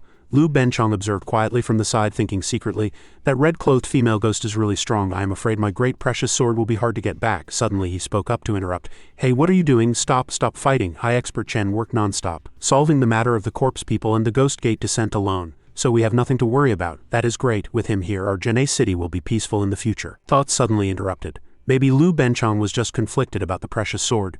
Should he ask headquarters to intervene to get it back? Transition. The director stood quietly at the door of Chen Zhou's home. He stopped for a long time, thoughts racing. Heard from old Zhu that Janae City being safe and sound this time was all thanks to Chen Zhou. He did not even have time to see when that brat came back. He remembered the bureau chief's phone call. Notify me the moment he wakes up. I want to treat him to a meal, the director hurriedly shouted. Chen Zhou, are you awake yet? The sun is scorching the butt. It is almost mealtime. He secretly breathed a sigh of relief, cold sweat streaming down. Luckily it wasn't too late. Looks like he has to treat this brat better in the future. Suddenly the spirit passed through the door, voice severe. Who is it? The sudden collision shattered the director's glasses. He coughed violently. Cough cough, who are you? Are you stupid? Did you not hear me asking? The director froze, completely unable to understand. This guy walked through the wall as if it were nothing, truly a little immortal. But why is this magic so strange? He stammered in answer. I am your director. No, I am Big Mountain, you forgot, he thought to himself. Have to make this brat give some pointers. Maybe the director mistook the spirit for Chen Zhou. I heard you came back from the ghost world, specifically prepared a super rich feast for you. All delicious food to welcome you, just delicious food. Come Chen Zhou, let me tell you, old Zhu has not prepared for you yet. From now on you follow me. Hearing delicious food, the spirit immediately nodded. Only then did the door of Chen Zhou's home creak open.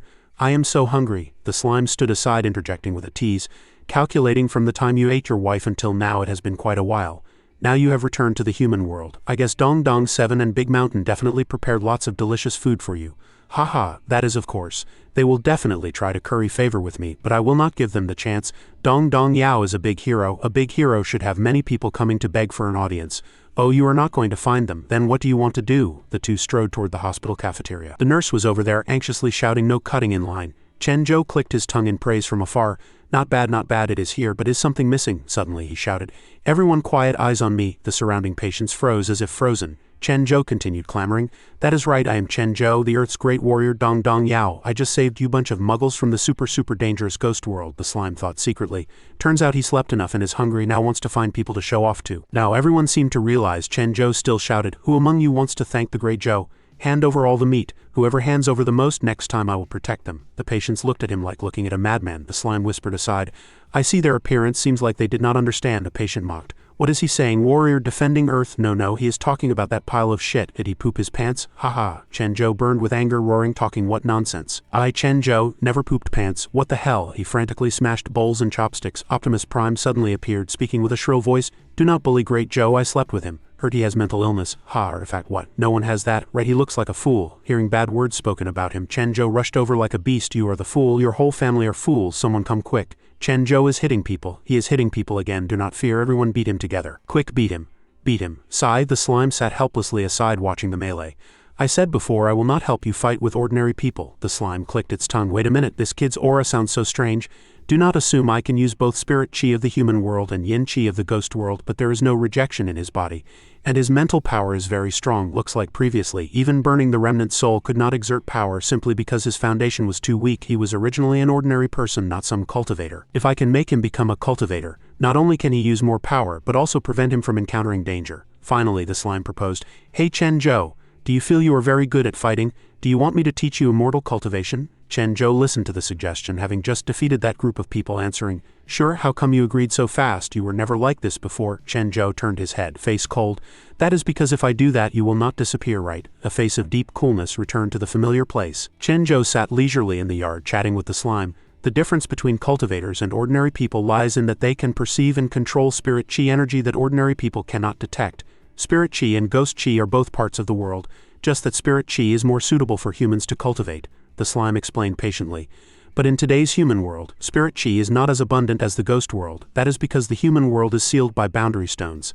Sigh, saying these you will not understand either. Anyway, in spirit form you can better feel the existence of spirit chi, it continued to lecture incessantly. However, Chen Zhou hung his head, falling into a deep sleep. You bastard, did not you agree to cultivate properly? The slime complained while pressing its face against Chen Zhou's face to suffocate him. Startled awake, Phew, is cultivation over? Dong Dong Yao successfully grasped powerful strength. Just wait, the slime roared in anger. How is that possible? Where do results come from without studying? Ha ha ha, foolish earthlings, prepare to welcome the great warrior Dong Dong Yao. Chen Zhou ignored the slime's words, laughing loudly as he ran off. Woo woo. The slime sobbed as if about to cry, sighing inwardly, I am going to go crazy too. How could this fool possibly become a cultivator? Suddenly the spirit returned, interrupting its thoughts.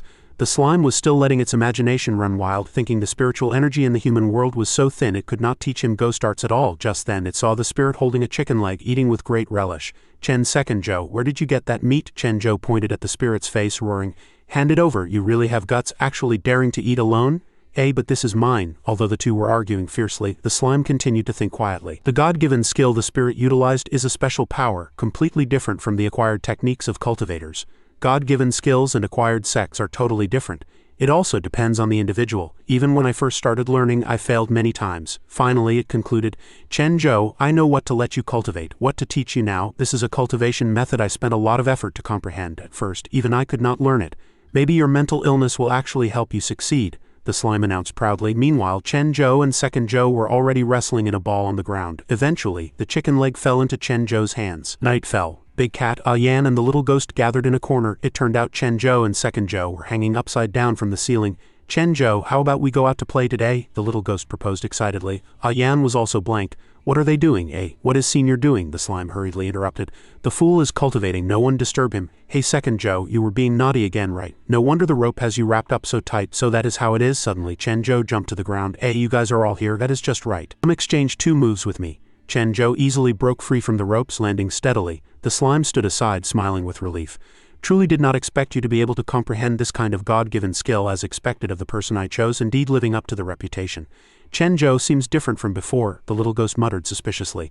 Little ghost sister, is Senior challenging us? Little ghost, roll over here, remember to use full strength. Chen Zhou's proposal surprised her greatly. The slime stood in the middle like a referee. I have not seen what a God-given skill looks like when unleashed yet. Using the little ghost's power as a test standard is simply perfect. It praised excitedly. A few minutes later. Only this once, for the sake of the little ghost standing so steadily, let us call it even. She scratched her head in embarrassment while speaking. Are we still going out to play today? Meanwhile, opposite her, Chen Zhou's body went stiff and he collapsed to the ground with a thud. Yan hurriedly stepped forward to ask, Senior, are you okay? Chen Zhou immediately bounced up, arguing stubbornly. Just now, Dong Dong Yao was merely careless, did not use the new move. Let us try again. Oh, okay. The little ghost immediately agreed. The slime thought to itself that it had expected too much of him, actually fantasizing he could unleash some God-given skill. TCH, Yan finally realized. So Senior let little ghost sister act just now to test his new move. If Senior wants to find an opponent, why not go to the cultivator place? Cultivator place, what is that? Is it tasty? Big Cat also meowed with interest. The Cultivator Place is an app released by the Soul Suppression Division, containing tasks regarding ghost creatures. When I was in the Soul Suppression Division before, they relied on accepting tasks inside to cultivate and become stronger. Rogue cultivators can also register and use that, the slime explained very clearly. It seemed to have a sudden epiphany. You failed to unleash the God-given skill just now because you have not completely mastered it yet, but you can slowly familiarize yourself with it through this method. Chen Zhou felt it made sense, praising repeatedly, Good big-breasted woman, quickly take me to that whatever place with lots of dirt. Okay, seeing them surrounding the mobile phone, someone asked, What are you doing with my planetary signal receiver? Senior, I am helping you register to use it. What name do you want to take? Cough cough, Great Expert Chen. No, Great Expert Chen Da Zhou. Meanwhile, Second Zhou could not take it anymore. Quickly let this great Zhou down who can stand being tied so tight. The camera turned to another city. Everyone was still working hard to fight against ghosts and monsters. Huff huff, damn it, why is this guy so hard to catch? Hateful, this water monkey has at least the strength of a rank 4 evil spirit. We are not its match at all. Then what should we do? I send out a distress signal on the cultivator place, hoping free cultivators nearby can see it and come to support. Now all we can do is fight to the end. As soon as the voice fell, that ghost creature rushed toward the two to launch an attack. Bad news, it is rushing over again. Are we really going to die here today? One of them raised his hand as if waiting for death, waiting for a long time but no movement, only daring to open his eyes after a good while. I am fine. That is Chen Zhou. How is he here? Big-breasted woman, are you sure? Is this guy my opponent? Yan then said. Correct, Senior, this is the first task we just accepted. Good, then trouble you to help this great Zhou test new moves. It is time to eat meat. Then he started the battle full of confidence. Chen Zhou strode forward. Yan cheered from behind. Senior, please be careful, that guy is very strong. Chen Zhou seemed to have victory in his grasp. turning his head back. No matter how strong Planet Warrior Dong Dong Yao is here, the consequence of turning his back to the enemy was that the guy had already jumped up, charging an attack. Yan was panic-stricken. Senior careful coming from the front. As a result, he was hit by that ghost creature, knocked flying very far, seeing the master being beaten. Big Cat could not stand by idly either. It gave a low roar of anger. Yan was the same. They wanted to rush up to counterattack that bastard, actually daring to hit Senior. But the little ghost opened her arms to block them. "Do not move," she continued. "Do not you remember how Chen Zhou instructed when he came? He said he wanted to fight himself, forbidding anyone from interfering. Oh, seems there was such a thing. Woo-woo, yeah, so everyone better not help him." The two people from the Soul Suppression Division were very afraid. "Do not joke around, that guy is very strong. Are not you guys ghost pacts? Quickly help him." Exactly, he took such a heavy hit, afraid he already. The slime immediately comforted. "You guys rest assured, I have a way to help him weaken the attack. This does not count as cheating. Who told him to have no sense of crisis at all?" That guy did not understand why his fist seemed a few points weaker either, only making Chen Zhou squat there clutching his stomach. "Senior, are you okay?" Chen Zhou's face was originally white, now even more black and blue, aching all over yet still stubborn. No, this attack is weak, like scratching an itch." The little ghost gave a thumbs up. "See, we should have believed him." The slime suddenly revealed that the guy was a rank 4 water monkey evil spirit, with an attack method exactly the same as the ghost that caused the drought before. If it was an opponent before, then now it is truly a strange coincidence. What? He is all you on monkey transformed? That ghost launched an attack again, spewing a green liquid like poison. "Come quick, dodge quickly. Once stained with that dirty water, you cannot move." Chen Zhou did not take its words to heart at all, still standing on the spot like a rock, raising both hands high to block the poison water. "I will not dodge." The other three stood aside observing, faces revealing extreme anxiety and unease. "Senior Chen Zhou, what is he doing?" Chen Zhou was steady as Mount Tai, sweating like rain.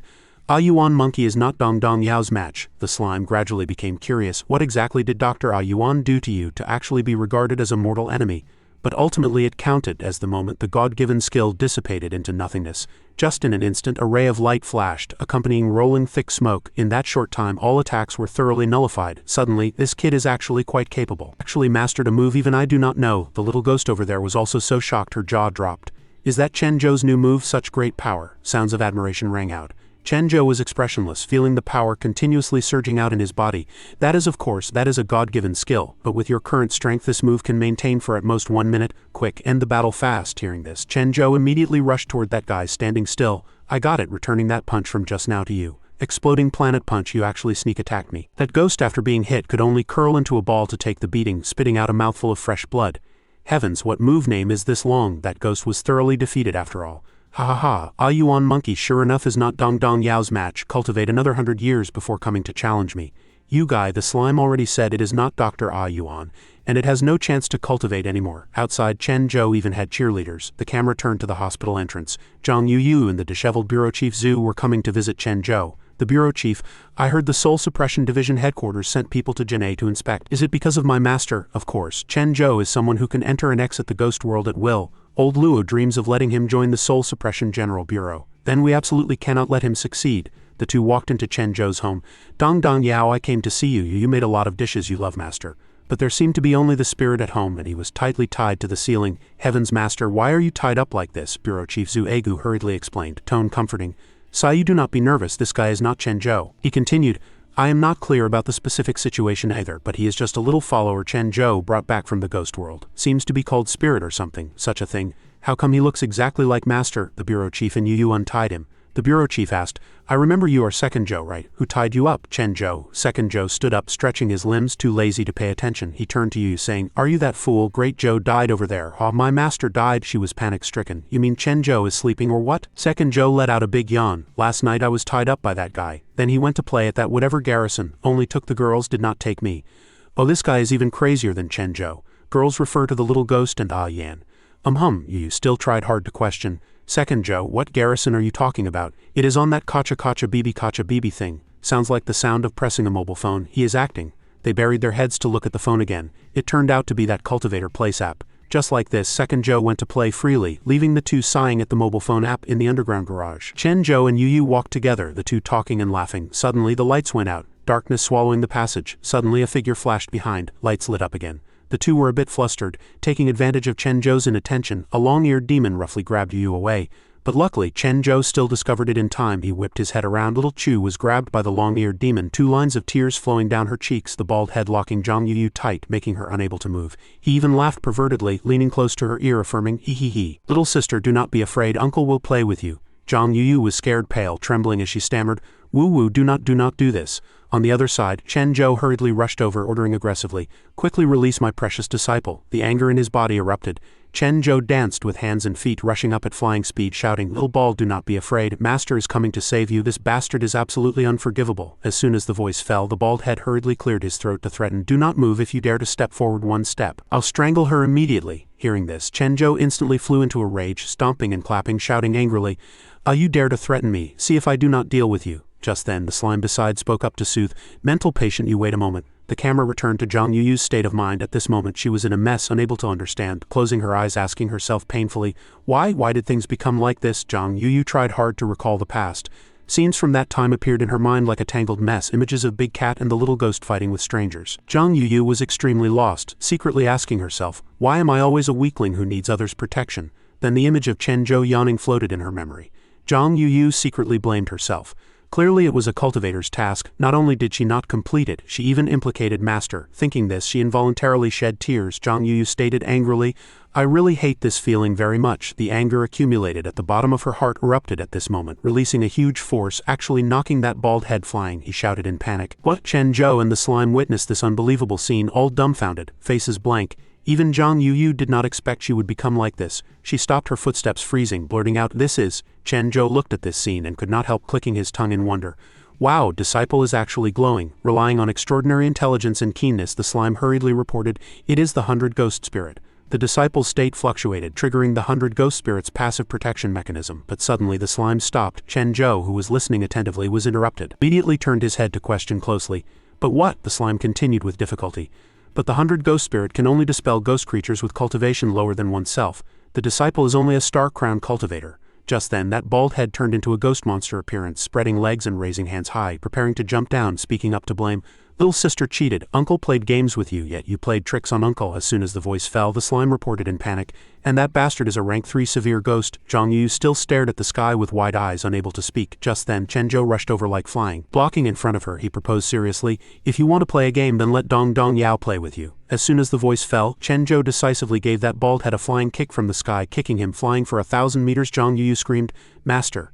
After succeeding in one hit, Chen Zhou walked out arrogantly, confidently expressing his feelings. "How was it? Did Dong Dong Yao play this game well? Cool or not?" Zhang Yuyu looked adoring, happily encouraging. "Too amazing, Master. It was the coolest." Master seriously crossed his arms, scrutinizing that bald head, evaluating, out of sight, out of mind. "HMPH, a mere small severe ghost, actually dared to touch my disciple." Just then, Zhang Yu walked up aggressively, acting spoiled, saying, "Master, although you were very handsome just now, it is better not to save me in the future." Chen Zhou pulled a long face, hearing this inexplicable proposal, while the slime asked in confusion, "Why does the disciple say this?" Waiting for this sentence, Zhang Yu affirmed aloud, "I also hope to be like Master one day. I also want to stand in front to protect others, so Master, please teach me the move from today." Hearing this, Chen Zhou shook his head helplessly, turning to walk away, not forgetting to advise, "Silly disciple, stop thinking about it. That move of Dong Dong Yao took hundreds of millions of years of cultivation to succeed. You cannot learn it." Ruthlessly rejected, Zhang Yuyu retorted in a huff, "Master, how do I know it will not work if I have not tried?" Even the slime opposed Chen Zhou's opinion. "That is right, if you do not teach, hand over the body, I'll teach her." Then Chen Zhou took to his heels and ran, shouting with a giggle, not listening, Dong Dong Yao is going to execute the next mission." Zhang Yuyu was suddenly left behind, chasing and shouting, "Master." The slime also chased up, angrily roaring, "You guy, do not change the subject." After a while, the three gathered in a place. Chen Zhou held the mobile phone to announce the task. Zhang Yu leaned over to look at the screen, then read the task aloud. "Master, it is the vanishing 14th floor." Chen Zhou froze, blurting out in surprise. The slime hurriedly interrupted to explain, tone a bit rushed, "That is not what it means." At this moment in the narrow elevator, Zhang Yuyu held the phone, displaying the task notification, clearly conveying the details. The task description said the residents here mysteriously disappeared on the 14th floor, waiting for someone to discover. Before finishing listening, Chen Zhou crossed his arms, announcing with a face of arrogance and confidence, "14th floor, rest assured I will definitely rescue you." Misunderstood repeatedly, the slime's anger erupted, roaring, "Already said that is not what it means." Suddenly, Zhang Yuyu shouted in panic, voice trembling, "Master, look, turns out there is no button for the 14th floor on the control panel at all." Hand faster than brain, Chen Zhou hurriedly pressed the 4 key, then naively counted wrong. Let me count. 1, 2, 3, 14, not here, it is here." The slime vomited blood from anger, cursing frantically, "Did Li Qingshan teach you math?" Immediately after, Chen Zhou had a flash of inspiration, announcing excitedly, "If we cannot find it, then let us search floor by floor. Will not that do?" Zhang Yu also agreed with this point of view, nodding with a sigh of relief. "So that is it. Maybe this is the condition to open that non-existent space, the slime immediately retorted after hearing, full of suspicion. Hey disciple, do not be deceived by this mental patient. Where is there such a strange condition? Finishing speaking, the slime waved its hand lightly, summoning a mysterious green circle, proposing confidently, HMPH, let me lend a hand, sense if there is any mysterious ghost domain. Open sesame. Thanks to its spell, the elevator originally missing the 14th floor instantly displayed that floor on the screen. Zhang Yu cheered in surprise. Oh, we arrived, Chen Zhou interrupted arrogantly again, triumphantly. See, following Dong Dong Yao is definitely right. The slime was so angry its face turned purple, cursing, what the hell does it have to do with you? The three continued to explore deep into the 14th floor. The slime shared information enthusiastically, full of confidence. The yin energy here is not heavy. Looks like the ghost creature should not be very powerful. Chen Zhou at this moment was like a curious child looking around, sizing up every corner, then shouting at the top of his lungs. Hey, anyone here? The planet's greatest warrior has graced you with his presence. Why is no one coming out to welcome? Immediately after, a blurred figure appeared in the distance. Zhang Yuyu shrank her body seeing this, whispering worriedly, Master, there seems to be some sound over there. Chen Zhou immediately glanced over, then nodded confirming, Just then an old man with a white beard walked over trembling. Chen Zhou shouted upon seeing face full of dissatisfaction. What, just an old man? Zhang Yuyu was equally surprised, doubting. Is he the target of this mission? Heard that the missing residents became listless when discovered. Then Chen Zhou and Zhang Yuyu stood still, watching the old man approach. Suddenly he fell to the ground, screaming miserably in pain. This sudden fall scared Chen Zhou and Zhang Yuyu into retreating. I was staring dead at the old man lying prone on the ground. Zhang Yuyu asked anxiously, this what to do, master? Should we help him up? Chen Zhou analyzed calmly, tone peaceful. To help or not to help, that is a question. The slime evaluated suspiciously after observing carefully. This guy could not be specializing in racket scams, right? Just then the old man trembled, begging, Aye, stranger, come give me a hand quickly. In his calculating brain, the old man had already made his plan, thinking secretly, wait for you to get close, I'll spray a mouthful of bewildering gas. Ha ha ha, then I can enjoy the unique essence deliciousness of these strangers. Chen Zhou was always ready to help for a just cause. Seeing someone in trouble, he ran over happily, declaring heroically, Dong Dong Yao is the embodiment of justice, can absolutely not turn a blind eye to this kind of matter. The old man waited for this moment, cheering in his heart, right, come quickly. Suddenly, Chen Zhou was tripped by the cane in front, seeing he was about to fall, mouth still shouting wildly, Ouch, my mother. The old man also climbed up, heart full of calculation, ready to spray ghost gas. But just then, Chen Zhou's head smashed heavily onto the old man's face, scaring him into screaming in terror. Zhang Yu, standing behind witnessing all this, hurriedly shouted, Master. Chen Zhou rolled on the ground in pain, wailing, Ouch, my mother hurts me to death. Zhang Yu ran over asking with concern, Master, are you okay? The old man was also in considerable pain. He struggled to screech blame. Oh hey, you stinky brat, why do not you watch where you are walking? Chen Zhou was furious, jumping up abruptly, pointing at the old man's face, roaring, Stinky old man, clearly your cane hit me. Beak, how do you plan to compensate me? The old man's jaw dropped hearing this, blurting out, Ha. The camera suddenly switched. It was late at night, but a certain angry voice still echoed in the ears. What the hell, those sentences clearly should be said by me. In Janae City, the heavenly demon cult branch's huge tower stood majestically in the dark night. Feng Bao rested his feet on the table, flipping through reports, could not help praising, truly a fertile and rich land. Then he thought secretly, tone self-satisfied. Hee, truly a fertile and rich land. Feng Bao threw the report on the table, deducing alone. That bunch of high-level officials suddenly disappeared. I have to take the opportunity to expand the heavenly demon cult's influence. On the table lay materials regarding Chen Zhou. Feng Bao calculated secretly. The urgent task now is to first eliminate those guys opposing the heavenly demon cult. This way the days of controlling Janae City are not far. Transition to another residence. Chen Zhou sat cross-legged, eyes closed tight, whole body emitting strange fantasy light. He blurted out excitedly, Am I not very happy right now? Because I have waited for this day for a long time. Just then a doctor carried appetizing food over, proposing happily, Okay, party time. What's the rush for this supper? Chen Zhou raised both hands above his head, celebrating victory, elated. Yay, finally done eating so little? But outside the window, two strangers' figures appeared faintly, one of them signaling, Found him. The fatty appeared, saying, Chen Zhou. Suddenly, two strangers pushed the door to enter. The fatty called out softly, Chen Zhou, ah. Immediately after that, man wearing glasses proposed softly, Come with uncles for a trip. Their sudden appearance stunned Li Qingshan. Staring with wide eyes, Chen Zhou still lowered his head, eating wolfishly. He looked up at them while chewing, expressionless. Only then did Li Qingshan question severely, Who are you? How did you get in? The two strangers walked straight to Chen Zhou as if nothing happened. The glasses man smiled treacherously, announcing confidently, Fatty, what nonsense, take away directly. The fatty nodded in agreement, saying, All right. Then the two rushed up violently to attack Chen Zhou. At this tense moment, Chen Zhou still tried hard to reach for the last piece of meat in the plate. Li Qingshan tried desperately to protect him, but to no avail. He questioned strictly, "Who exactly are you? What do you want to do to Chen Zhou?" "Block," the glasses man ordered in exasperation. "Damn it, fatty." Immediately after, even he was beaten by the opponent's dense attacks until captured without resistance. Chen Zhou, unable to resist, was tied up by the fatty with ropes. Li Qingshan wasn't any better off. He was held down dead by the glasses man, unable to move, but Li Qingshan still used all his skills to shout, "Chen Zhou, run quickly, run quickly." Chen Zhou did not listen at all. He struggled desperately, tone full of regret. "Meat, my meat is not finished yet." The glasses man hurriedly ordered the fatty to tie tighter. "Do not let him run." Forced into a desperate situation, Li Qingshan had a flash of inspiration. "Have to notify old Zhu that something happened to Chen Zhou." He secretly took out his phone to dial and transmit a signal. Subsequently, Li Qingshan and Chen Zhou were dragged away. At this moment, his phone connected, a beeping sound coming through. Li Qingshan shouted desperately, "Hey, that child has not eaten full yet. Let him eat a few more bites. Cannot we go after eating?" The ward was empty, people gone, but the phone still transmitted sound. "Hey, old Li, what's wrong, old Li? Speak." On the wind-whistling highway, those two strangers' trucks sped away, engine roaring echoing all around. One person laughed loudly, full of complacency. "Ha ha ha, Chen Zhou is just so-so. We two are really capable, making him honest just like that." The other person frowned slightly, tone half believing, half doubting. "Strange, at any rate he is a mage. How come he was caught so easily?" The fatty held the steering wheel tight, speaking up to comfort. "Forget it, thinking so much for what? Anyway, it is done. Going back this trip, maybe we can make a fortune." The glasses man gradually relaxed, nodding in agreement. "True too." In the pitch-black carriage behind, Li Qingshan asked hurriedly, "Who exactly are they? Why kidnap you?" Chen Zhou did not care at all. Actually lying down directly to sleep soundly, snoring like thunder, Li Qingshan looked at him helplessly, begging earnestly, "Even if you are willing to go with them, can you get me out first? Pity my old bones.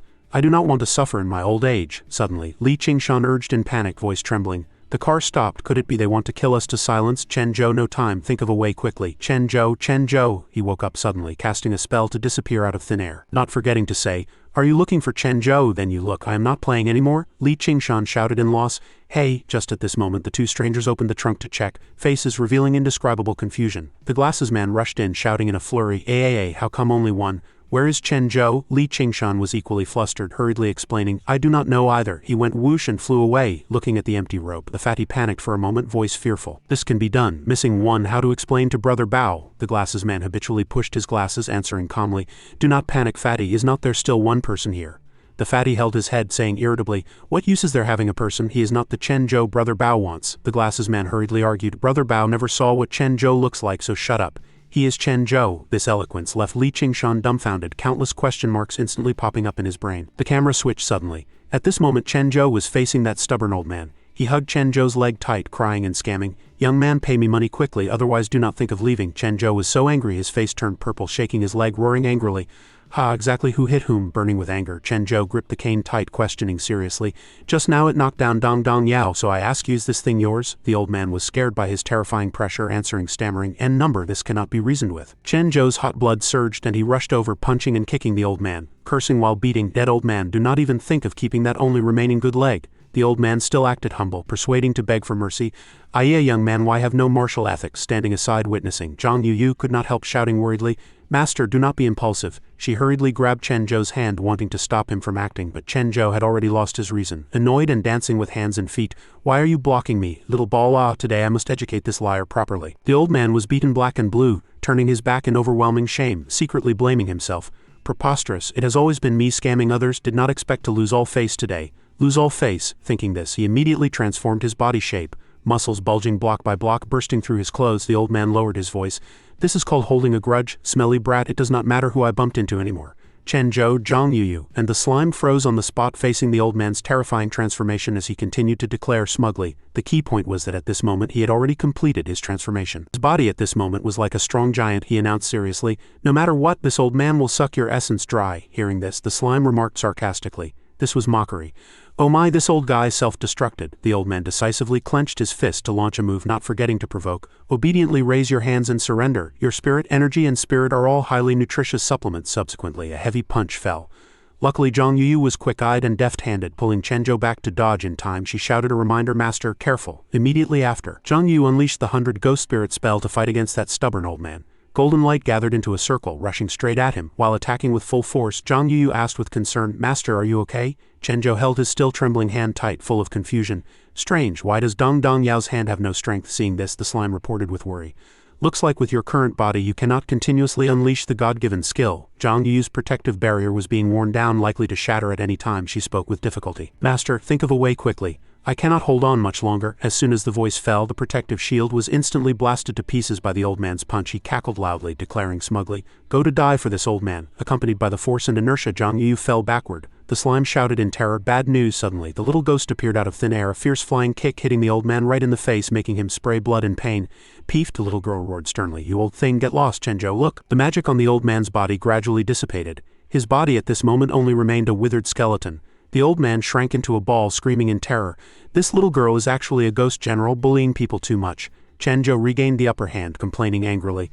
Little ghost grabbed that old guy's good leg. He staged an accident against me just now and refused to admit it. Hearing this, the little ghost was incomparably disappointed, shaking her head and sighing helplessly. You actually dared to extort him? The old man was scared into cold sweat streaming down, stammering to beg for mercy. I did not. Do not know what the little ghost did. Only heard a shrill, miserable scream. After resolving the matter, Chen Zhou and everyone turned to leave. He laughed heartily, full of confidence. Ha ha ha, no task can stump Dong Dong Yao, the slime decisively proposed, speaking enthusiastically. Chen Zhou, this 14th floor space is a rare ownerless ghost domain. I suggest you let the little ghost occupy it. Hearing this, Chen Zhou immediately praised, Little ghost, you performed very well just now. I'll give you a good thing. Stick your hand out. The little ghost happily extended her hand. The slime immediately conducted the handover process. Humph. Ghost domain master acknowledgement. The little ghost was in the picture. At this time it was exactly the acknowledgement process between Chen Zhou and the little ghost. The camera turned to the heavenly demon cult's high tower. Feng Bao spoke up to express suspicion. You two caught Chen Zhou. Feng Bao held up the photo of Chen Zhou in his phone to question the tied-up person. This is Chen Zhou? The man wearing glasses dragged Li Qingshan and explained, Brother Bao, listen to me, he is very photogenic. So the photo and the person are not quite the same. The fatty chimed in from the side. Right. Feng Bao rested his chin in his hand with a look of expectation. He said plainly. I see he is very excited and agitated. See if he has anything to say. Let him speak, the man wearing glasses hurriedly answered. Okay, but this kid really likes to talk nonsense, Brother Bao, do not take it to heart. The tape on Li Qingshan's mouth was torn off, immediately coughing violently, popping out a few useless sentences. Hua! Immediately after he shouted hurriedly, Hero, spare my life, I am not. The two subordinates were scared green in the face. The fatty kicked Li Qingshan randomly, roaring, What do you mean is or is not? Is or is not? The man wearing glasses also cursed excitedly. Shut up, do not be arrogant in front of our heavenly demon cult's new boss. The two subordinates' violent reaction startled Feng Bao. He asked in confusion, I was just asking, his last words are not finished yet. Why are you hitting him? The man wearing glasses hurriedly answered, He has mental illness. I am afraid he'll bite you. Brother Bao, the fatty hurriedly argued from the side, voice stammering, I feel he is not happy. Feng Bao scanned Li Qingshan's miserable state in front of him, lowered his voice looking bored. Forget it as long as the person is caught. Feng Bao's eyes gradually became gloomy, ordering through gritted teeth, revealing a sinister look. Are you ready? I want to make this Chen Zhou regret opposing the heavenly demon cult in this life. In the monitoring room, Dr. Ah Yuan pointed at the surveillance screen, tone serious. Bureau Chief Zhu, this is the hospital's surveillance. Look, the dean has been with Chen Zhou all along. The bureau chief looked silently in the direction of the finger. Zhu Eguo's face was pale. That is not Chen Zhou, that is Second Zhou. Why is old Li with Second Zhou? He shouted in surprise. Is not that Chen Zhou? Zhu Egu crossed his arms, explaining slowly. I felt something was wrong when I received the call. Arrived only to find an accident happened. Now it is also confirmed. Old Li and Second Zhou were kidnapped.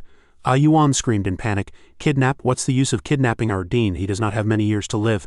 No, I mean he is retiring in a few years. Bureau Chief Zhu's face was gloomy, turning to stroke his chin in deep thought and deduction. Preliminary judgment is that the opponent's target should be Chen Zhou, but due to a strange combination of circumstances, old Li and Second Zhou were mistakenly caught. But who would want to kidnap Chen Zhou? Ah Yuan turned to ask, Bureau Chief, where is Chen Zhou now? The Bureau Chief answered, Tonight he and our officer Yu Yu went to execute a mission. I'll contact them when they come back in another place. Under the blue sky, soft sunlight sprinkled on the small house. Zhu Egu opened his arms slowly, narrating the whole thing.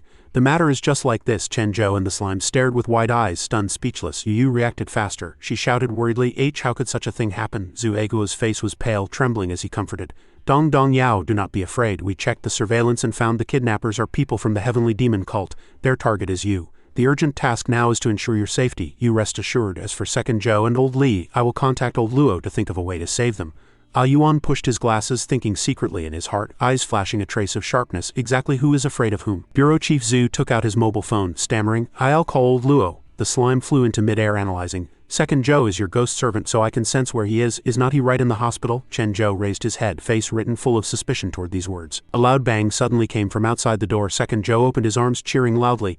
I am back, he asked excitedly. Why are there so many people? Is it time to eat again? Yu and Yuan raised their heads in surprise. Zuegu felt relieved of a heavy burden. Chen Zhou patted his shoulder, saying smugly, Second Zhou's intelligence and wisdom, this point resembles me. Does this count as a big deal? He answered. Good that you are safe and sound, good that you are safe and sound, the slime laughed loudly. Haha, I said it, my sensing will not be wrong. Second Zhou was very surprised that everyone was so happy. Yuan stroked his chin, walking in front of Second Zhou. Wait a minute, Chen, oh no, Second Zhou, how come you came back alone? Where is our dean? Second Zhou laughed naively. He said he wanted to find Great Zhou, so I let him go back to find him himself. The others' faces collapsed instantly, stiffening on the spot. Only their faces were black as charcoal. His meaning was Zuegu reacted the most intensely. He shouted worriedly, this is impossible, right? He threw old Li down and ran away himself? At the same time, Li Qingshan was in a dark and damp place, fresh blood seeping from the corner of his mouth slowly dripping down.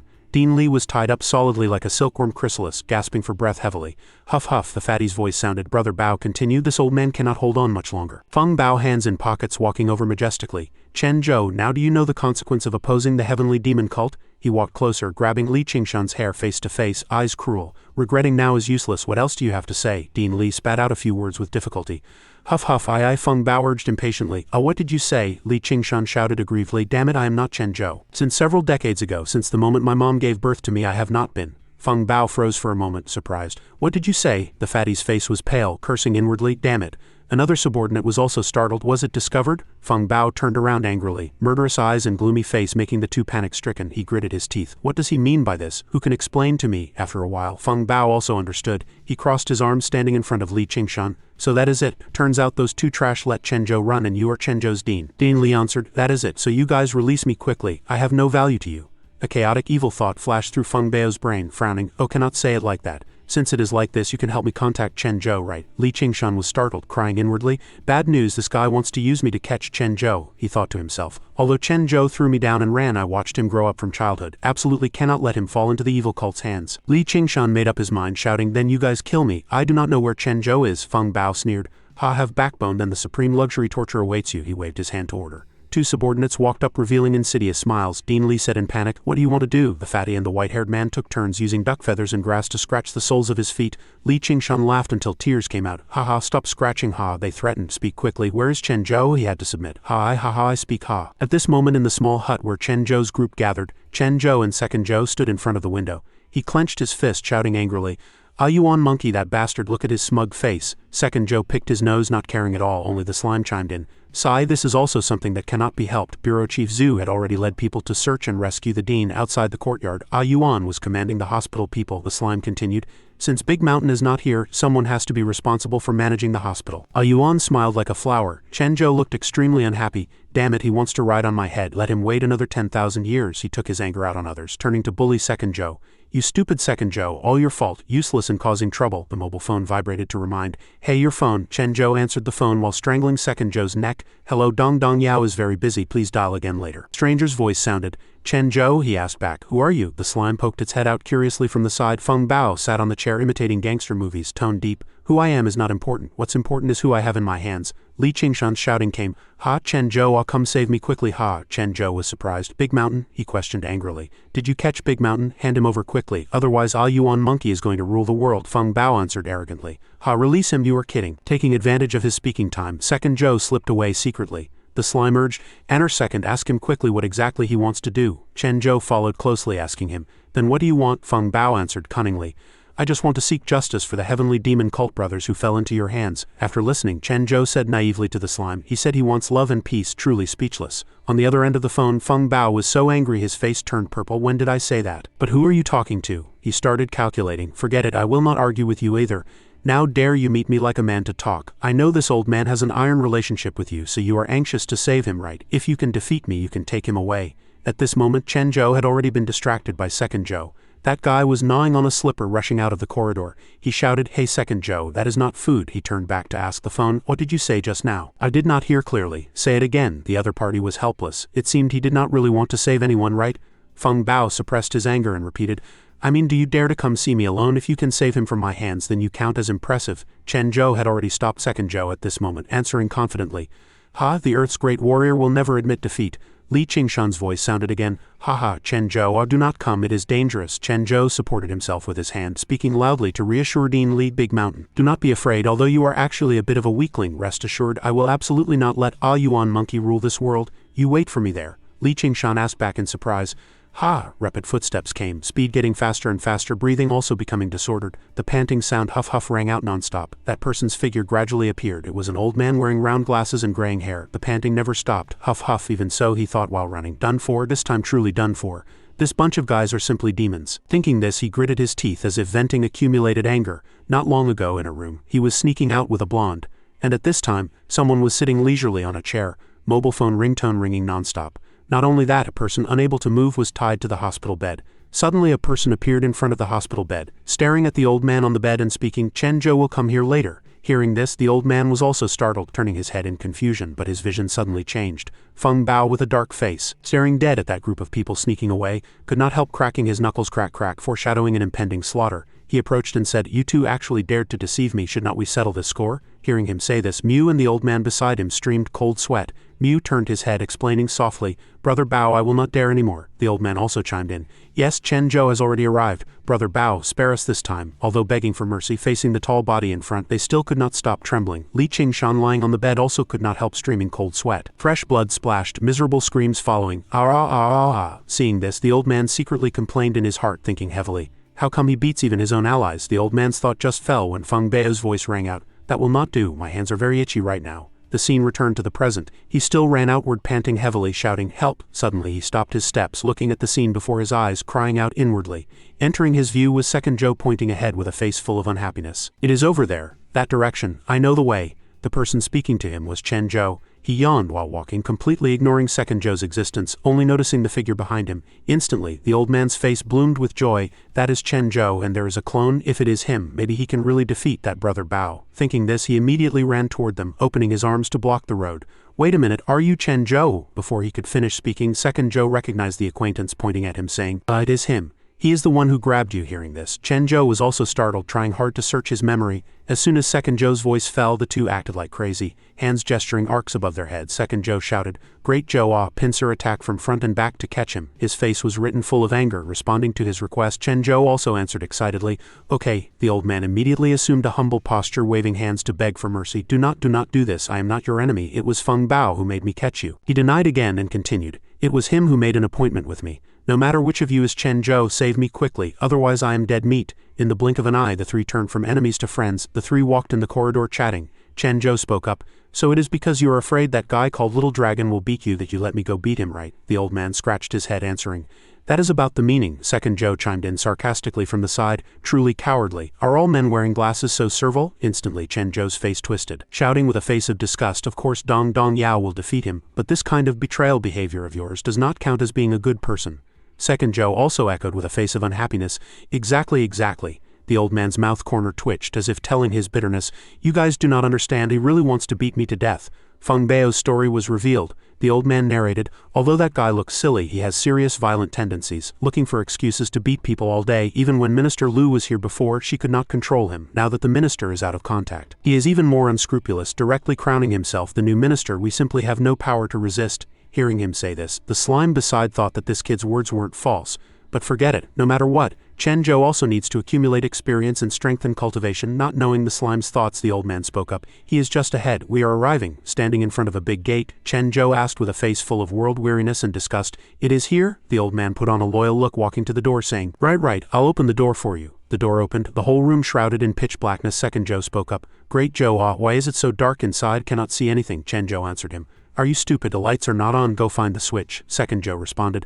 Oh, they walked in, not noticing the old man still standing at the door. After a while, Chen Zhou shouted, Second Zhou, found the switch yet? Glasses man, why are not you coming in? The old man revealed a treacherous expression, reaching out to close the door, scaring the slime into screaming. Not only that, when the door was about to close, the old man mocked, I am not going in to accompany you guys to death. Ha, Chen Zhou, this is the place where the heavenly demon cult imprisons and tortures ghost creatures. He even added a sentence, You will be torn to pieces by them. The moment the door closed, Second Zhou shouted, rushing over, while Chen Zhou just stood in place looking back at the closing door. The old man thought secretly in his heart, Do not blame me for this. With Brother Bao's temper, he will definitely chase to kill me to the ends of the earth. Might as well just let you guys fight. The old man's face glowed with radiance, thinking gloomily. Relying on you guys to defeat that cruel monster is simply a fool's dream because he has never lost. The scene suddenly switched to inside. Chen Zhou burned with anger, clenching his fist to curse in a low voice. Damn it, that man wearing glasses actually dared to scheme against me, angered me to death. Although he was furious, the slime laughed loudly beside him. Haha, did you just discover it now? The fool second Joe behind waved his hand, shouting excitedly, Big brother, I seem to have found the switch. Just at that moment the light suddenly lit up, illuminating the group of ghosts locked in iron cages. The dense iron bars were pasted full of yellow talismans. In this gloomy space, second Joe screamed in terror. Oh my mother, why are there so many ghosts? Scared me to death. The slime also interjected immediately, tone heavy. The yin energy here is terribly heavy. Looks like the heavenly demon cult spent a lot of effort to catch them. When they walked along the cold iron bars, Chen Zhou suddenly stopped, sensing the anomaly, blurting out to ask, Why are they all so listless? The slime answered thoughtfully. Maybe they suffered cruel torture before. Clearly, whether in life or death, they have not done bad things. On the other side, second Joe stuck his head into the cage, naively teasing the group of ghosts. Seeing this, Chen Zhou flew into a rage, roaring, Truly a bunch of idiots. But second Joe acted as if nothing happened, not caring at all, pointing at the iron cage, questioning repeatedly, Why not moving? Why not moving? He shook his head back and forth while speaking as if searching for an answer. Suddenly Chen Zhou's face became gloomy, roaring in a low voice, Second Joe, ah? Then he whipped his head around to order. Release them all, can you do it? Oh, second Joe immediately saluted, answering loudly, Yes sir, big brother. Along the deep corridor they suddenly saw 3 large doors. Chen Zhou said in surprise, This corridor is really long. What is this again? The slime explained calmly. This is also created by a cage, but seems to have undergone special treatment. Looks like the soul inside is definitely not ordinary. Chen Zhou immediately became interested, reaching out to push the door. Then I really want to take a careful look at what guy is inside. The door just opened a crack. Chen Zhou was startled, shouting, this is. The slime chimed in vigilantly. It is a ghost domain. The scene inside gradually appeared, shrouded in mysterious black and red colors, gloomy enough to make one's hair stand on end. In this space, a young girl wearing red clothes was curling up, sobbing, Woo woo woo woo. The crying sound made the weird atmosphere even heavier. Chen Zhou felt strange, blurting out, why is there a woman and crying? The slime said helplessly. The resentment is really heavy. Suddenly that woman sat up abruptly, voice trembling. Husband, is it you? Husband, you finally came back. Can you help Linger comb hair? Chen Zhou did not hesitate, running over happily to greet. Were you also locked up by that bad guy? No matter what you want, I can help you. The woman immediately answered, full of expectation. That is great, husband. Help Linger comb hair. Seeing this scene, the slime shook its head, sighing, truly a fool, remembering nothing, been tricked how many times. When Chen Zhou walked closer, he suddenly blushed, thinking, she smells so good. Completely unaware of this thought, the woman continued, yes. Then she tilted her head back, revealing hollow eye sockets, fangs glinting, sharp voice echoing, many thanks, husband. The young girl looked up to thank him. This scene made Chen Zhou's expression change drastically. Immediately after, a heavy punch smashed directly onto her face.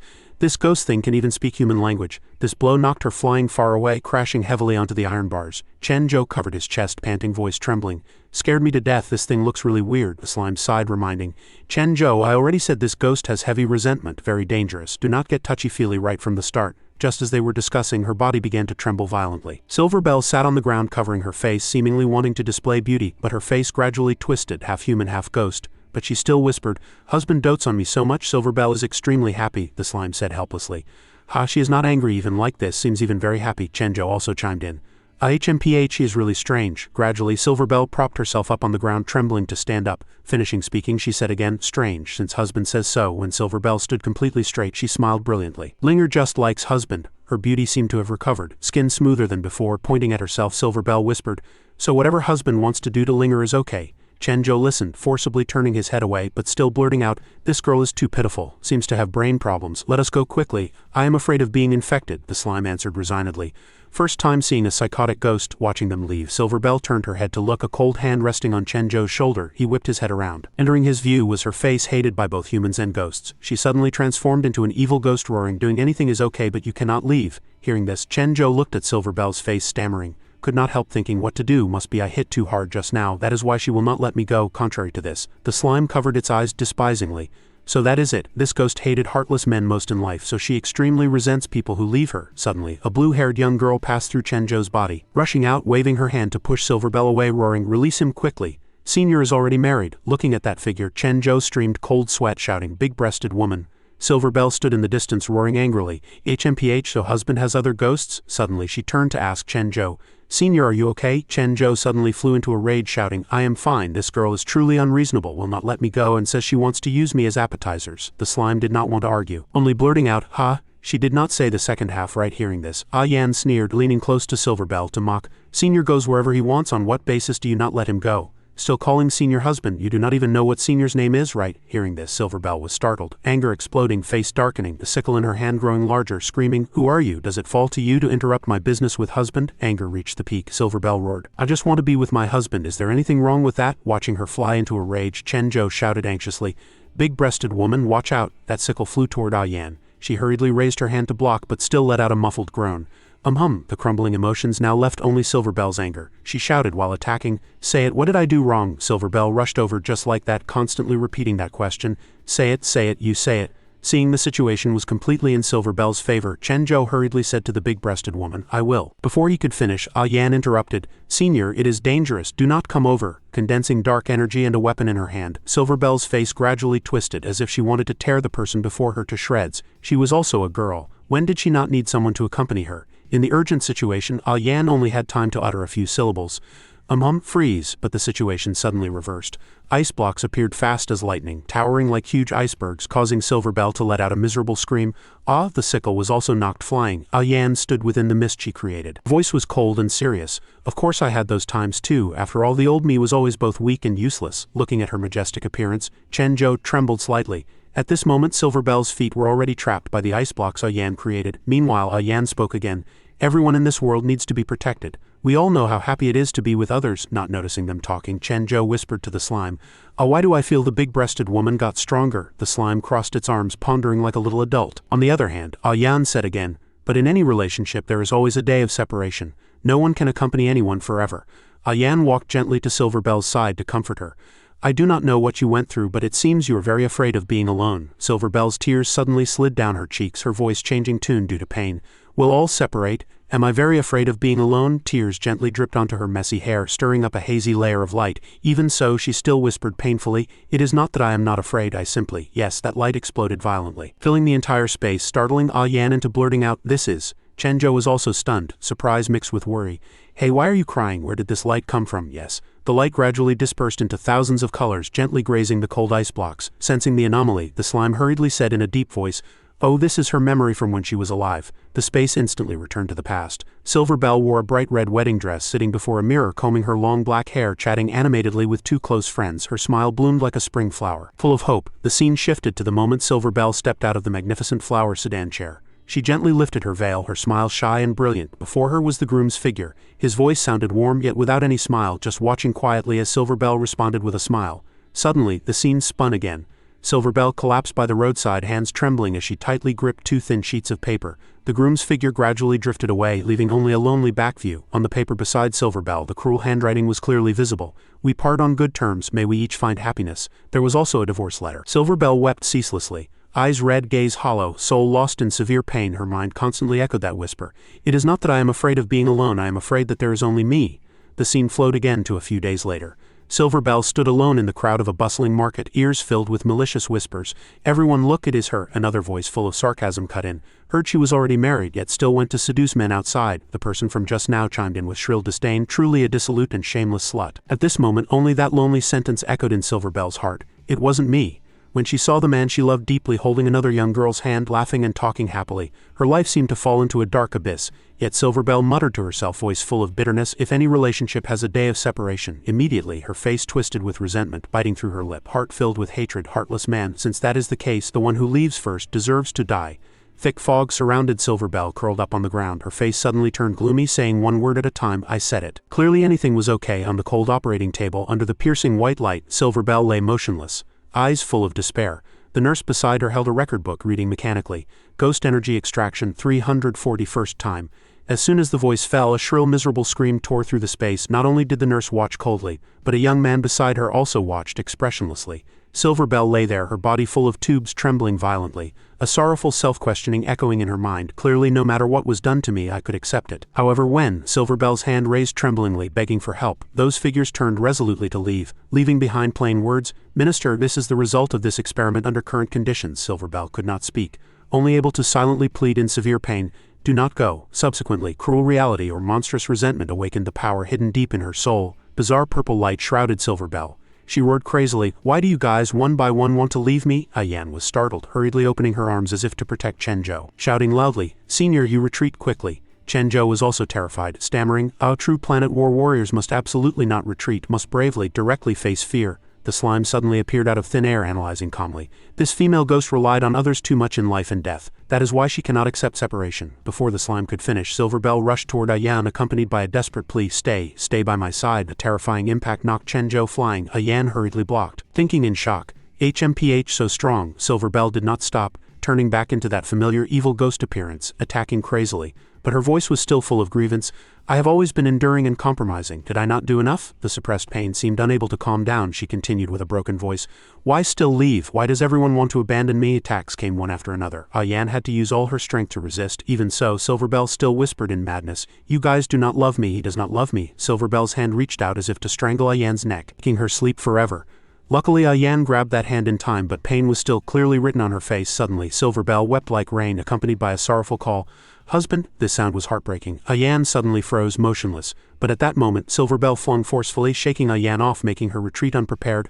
Yan's face suddenly darkened, as if falling into deep thought. Then a gentle smile gradually bloomed on her lovely lips. Yan smiled brilliantly, speaking gently. "Others do not love you. At least you have to love yourself. For so many years you constantly reminded yourself that you were abandoned, forever immersed in pain. The internal conflict trapping you is actually yourself." Hearing this, Silverbell could not understand, voice sour. "What do you know? Can you understand the feeling of trying your best but being ignored?" The distance between Silverbell and Yan got closer and closer. She still muttered bitterly to herself, "No matter others." But Yan remained motionless, answering with a smile. Then she opened her arms, voice warm. "I understand." Silverbell's hand that was prepared to end Yan suddenly stopped in midair. Hearing this, her face was written full of pain. "I also experienced similar things." When they embraced, the surroundings instantly filled with warm sun, fresh flowers bloomed all around as if embellishing this tranquil scene. Yan's old memories surged to her heart, back to those days when files piled up like mountains, unable to finish no matter how much she pushed. Back to when everyone had left, only she sat alone before the computer facing endless files to process. Watching their retreating backs, Yan sighed lightly, voice full of realization. "The old me also longed to be needed by others, so I tried my best to please others, did not know how to refuse, and was afraid of being abandoned." The embrace continued. Although memories were full of pain, she had now dispelled them to welcome the future. "But no matter how hard I tried, loneliness always followed like a shadow. Those people who needed me after I died, not a single one mourned for me, not even for a second." Then Yan smiled lightly, gently pushing Silverbell's shoulders away, looking straight into her eyes, saying, "So I started accepting others' dislike. I understood that feelings cannot be forced. I know your past was bound by the mortal world, difficult to let go or not, but now you are free. No one can criticize you insatiably anymore." These words made Silverbell stand quietly like a statue. Actually, Yan was like a little angel, opening her hand, smiling. "You do not need to be abandoned by others, and you do not need to change yourself to please anyone." Gently patting Silverbell's shoulder, Yan continued encouragingly, "Clearly you are so pretty. Surely many people will like you." This sentence seemed to touch the depths of Silverbell's heart.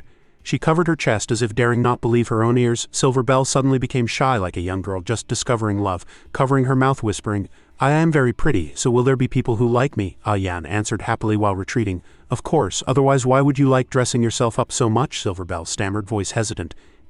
That is because I wanted to make others like me more." Yan listened, then gently bent down to pick up the fallen sickle, saying gently, "Then care about others for what? Is not living for yourself better?" Finishing speaking, Yan pointed to the side. "Look over there." Silverbell followed the gaze.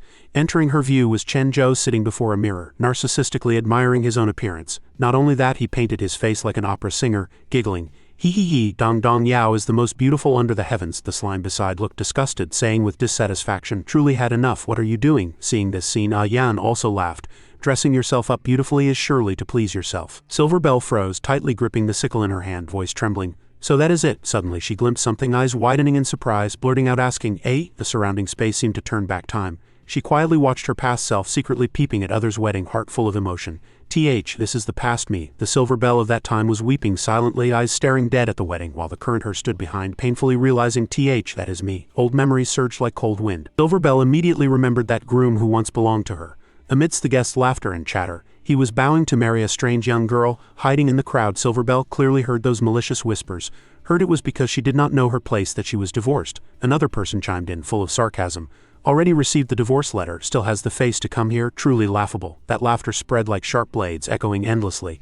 The past. Silverbell could only curl up behind the door, silently weeping, but the current her exploded with anger, shouting in the illusory space, "Hey, you guys are not allowed to talk nonsense. Clearly he did not like me. I did not do anything ignorant of my place either. Her voice echoed like a phantom, unnoticed by anyone, laughter still filling the air. Suddenly she whipped her head around, seeing that past figure fleeing in panic. Silver Bell only had time to shout, voice changing tune, "Hey, do not!" Her face turned gloomy from fear, thinking desperately, "Done for." I remember it was, watching that figure gradually disappear, she muttered anxiously. No panting sounds echoed as if having run a long way. Before Silver Bell appeared an old wooden door. She pushed the door open violently, screaming in despair, "Do not you doing this is..." That sentence seemed to freeze in the heavy air. Before her was her own motionless corpse, beside the scattered bones that sickle rolled on the ground. She still whispered with heartache, "Not worth it." In the void a warm hand held her hand, a calm voice sounded, "Since you know it is not worth it, why still do it?" Chen Zhou, wearing that big painted face from just now, said happily, "This room trapped you long enough. Do not you want to go out and see? The weather is very good today. Come out and play with us." Yan chimed in cheerfully from the side, "Hee hee, Linger is really pretty." Silver Bell froze again, voice flustered, "Outside, but I am already like this." She smiled slightly, gaze cast toward the mirror in front, whispering with regret, "I once thought everything in this room was my whole life. Born here, died here. If I was a bit braver back then, walked out." Tears slid down her cheeks again. Silver Bell choked with emotion, continuing, "Maybe everything would be different." Yan hurriedly opened her arms, saying excitedly, "Say, Senior, look, the ghost domain is unraveled." The slime also interjected, voice contemplative, "The knot torturing this ghost creature for many years is finally untied. Sigh, if she could meet someone who loved her or live in a world without accusations, maybe she would not have such great resentment, right?"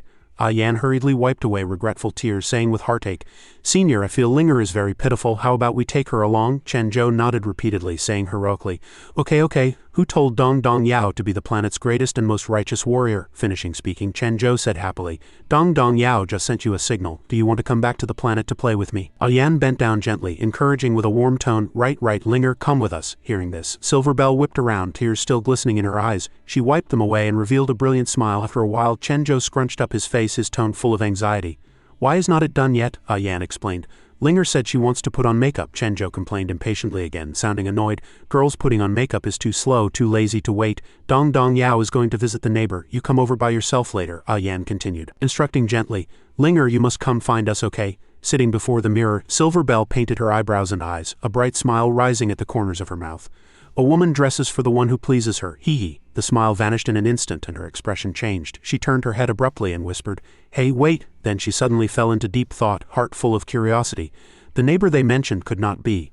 Yan had just walked to the door when she said with a trembling voice full of worry, "Senior, there are so many ghost creatures here, it is too scary. How about we do not go in?" Chen Zhou shook his head like a rattled drum, immediately vetoing the proposal with a determined tone. "No way, I heard the things inside are very unusual. I have to go in and take a look." The slime followed behind, describing with a tone full of mockery, "Second Joe acting like this, making liberating monsters look like a sheepdog herding sheep."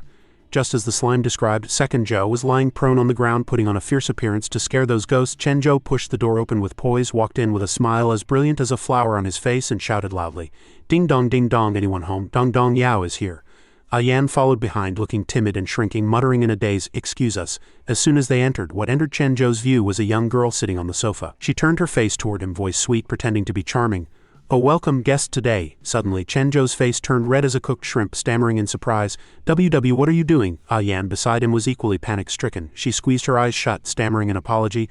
Sorry we disturbed you. Hello." The slime wiped sweat helplessly, advising, "Hey Chen Zhou, can you knock first next time?" A young girl with long black hair and heavy makeup turned her head, revealing a brilliant smile to them. Haha, do not be so formal, relax. Rarely anyone comes to my place." Just then her voice suddenly sounded, "Baby is hungry, everyone wait for me a moment." Seeing her turn around, Chen Zhou asked Yan curiously in a low voice, "Hey big-breasted ghost, can you guys have kids too?" Yan blushed shyly, stammering, "I do not know either." The slime also analyzed hesitantly, "Could be this aura." That girl plunked down on the sofa holding a child in her arms, tone friendly, "Do not be nervous, sit anywhere. Everyone is new here, right?" Yan answered naively, Right, we just arrived here." Seeing she was easy to talk to, Chen Zhou hurriedly leaned in, face full of excitement and curiosity. "A human baby I want to see, let me see." The girl nodded immediately. "Oh okay." When they got close and looked at the cloth wrapping the infant, everyone froze. The slime blurted out, "This is..." Looking closely, there was nothing inside that cloth. Chen Zhou shouted in shock, "Is not it empty? Why is there nothing here?" The girl's face twisted with fear, hugging that cloth tight and screaming, "How can this be? Where is my baby? It was clearly just here." Her voice gradually became smaller, full of fluster. Suddenly disappeared. "What is going on?" Chen Zhou also panicked along with her, hurriedly comforting, "Do not panic, we Before the voice fell, a loud bang came. He only had time to shout "I." Immediately after, he saw Yan lying prone on the ground shouting in panic. "Say, Senior, run quickly," Chen Zhou shouted in terror. "Hey, big-breasted woman, what happened?" the slime reminded softly. "Chen Zhou, you better turn around and look. I felt it was strange just now. The aura here clearly belongs to only one ghost." Chen Zhou whipped his head around. The beautiful young girl just now suddenly turned into an octopus-like half-human, half-monster, scaring him into a shudder. Yet she still roared in despair. "Why is my baby gone? Where did you take my baby?" Chen Zhou frowned unhappily, tone angry.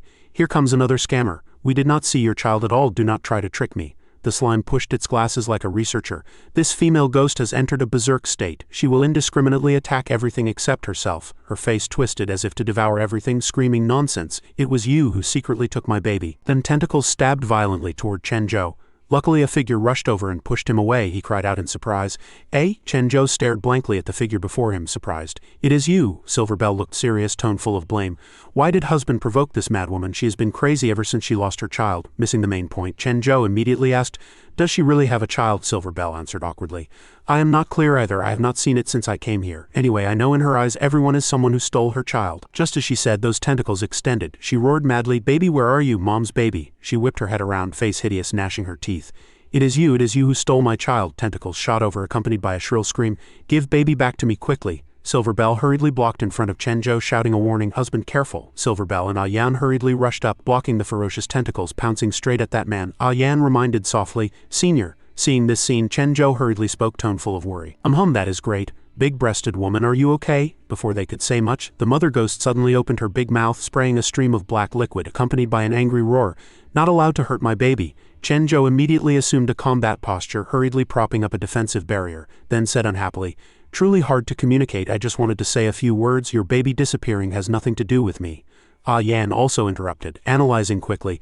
Let us make this pitiful mother sober up first. She is quite suitable as a sparring partner." Just as they were thinking of countermeasures, the slime stood aside, arms crossed, revealing a mocking smile. Suddenly the barrier shattered, black liquid pasting all over them, leaving everyone speechless, not knowing what to say. Chen Zhou hurriedly shook his head, throwing off that sticky liquid, shouting in annoyance, My heavens, was careless." Dong Dong Yao's skill failed again. The slime was both helpless and angry, hurriedly wiping its face while cursing, "Bastard, why do you drop the ball at the critical moment? Luckily this black ink is not poisonous." The mother ghost rushed over, tone full of resentment. "Baby woo-woo, not allowed to bully my child." Hearing this, Chen Zhou stared with wide eyes in surprise. Suddenly a petite figure flew past, punching ruthlessly on her face, accompanied by severe accusation. "From start to finish it was you bullying people, okay? Truly disgusting."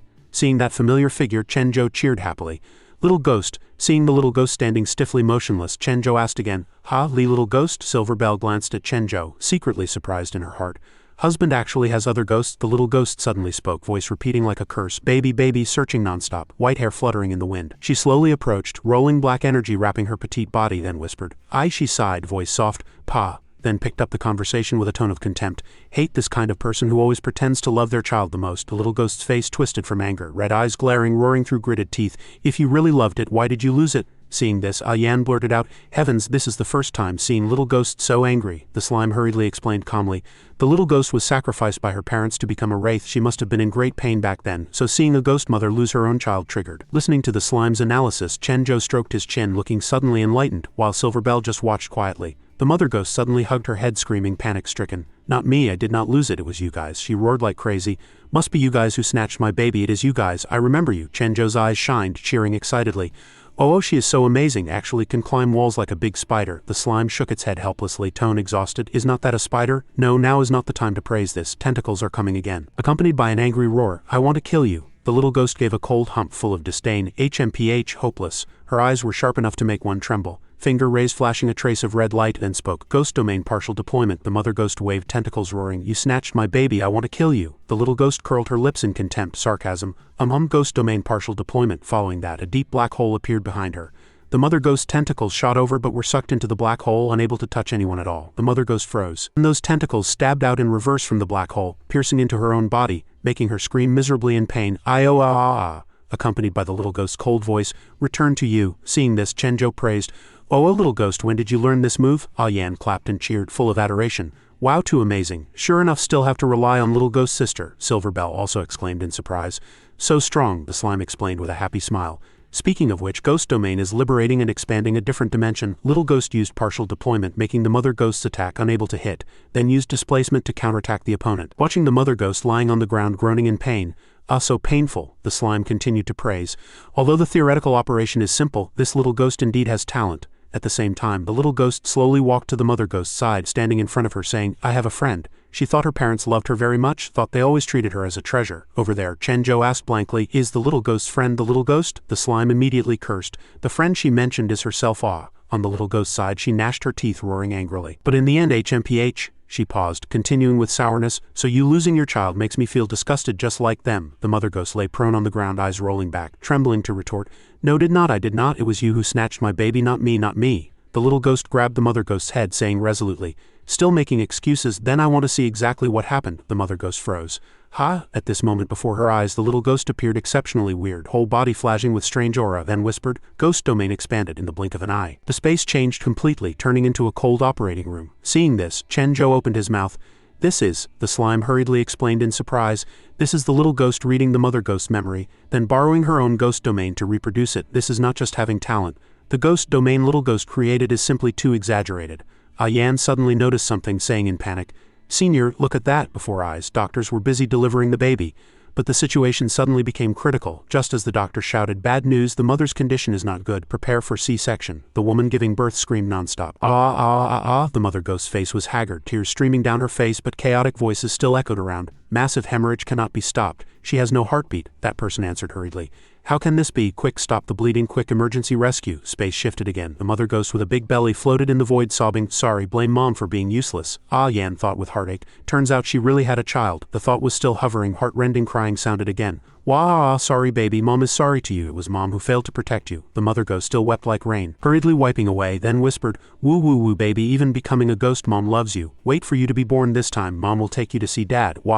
He loves Mom very much," she cried without noticing a figure floating past. He pretended to pass by, then spoke with pity.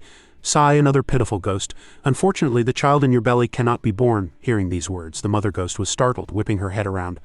What?" The Taoist priest stroked his beard, answering slowly, "I said you cannot give birth. Do you think your baby from difficult labor will also become a ghost like you?" Then he picked up the conversation sarcastically. "No, it is just a piece of meat." The Mother Ghost hugged her belly tight, face extremely terrified, trembling voice, "How can this be? Baby." As if succeeded, the Taoist continued, "This humble Taoist has limited talent but has a way to save the child in your belly.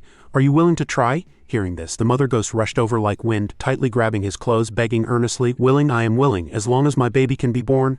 I am willing to do anything, beg Taoist Master to help me." However, the Mother Ghost did not notice the treacherous smile on his face. Scene changed, the Taoist walked in, watching the Mother Ghost gently holding a little yellow duck in her hand, asking full of expectation, "Taoist Master, it has been 3 days since the surgery. Can I see my baby now?" She interrupted hurriedly, full of anxiety and expectation.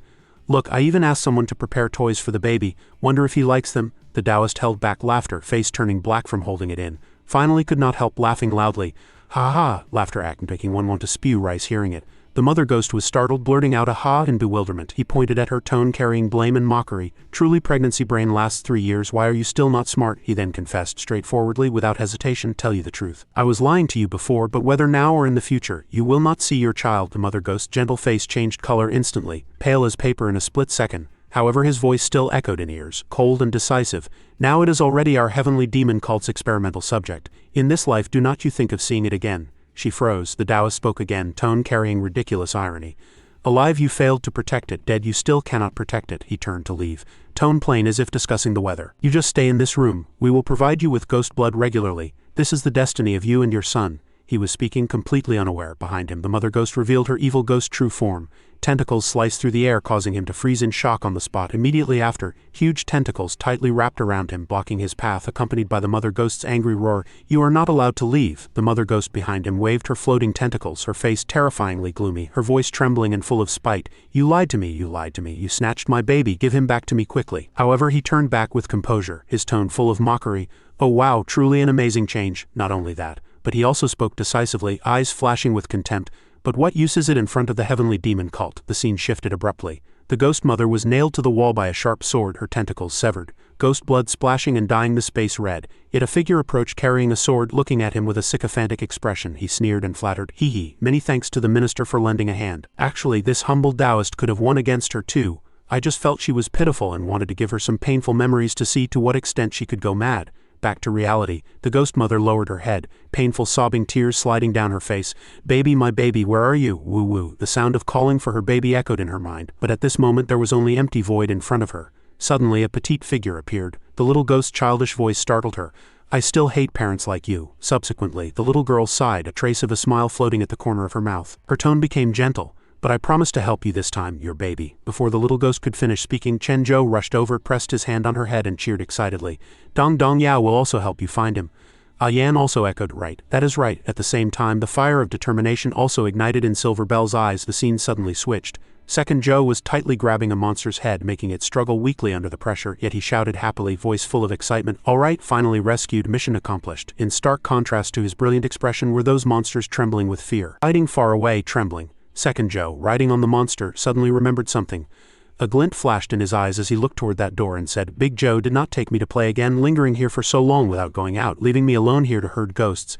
Second Zhou immediately stood up happily, raising his hand as if to hit, scaring those ghosts into hesitating and shrinking back, holding hands tightly and huddled in a ball. After finishing, Second Zhou said he had to go into that room to see what was inside.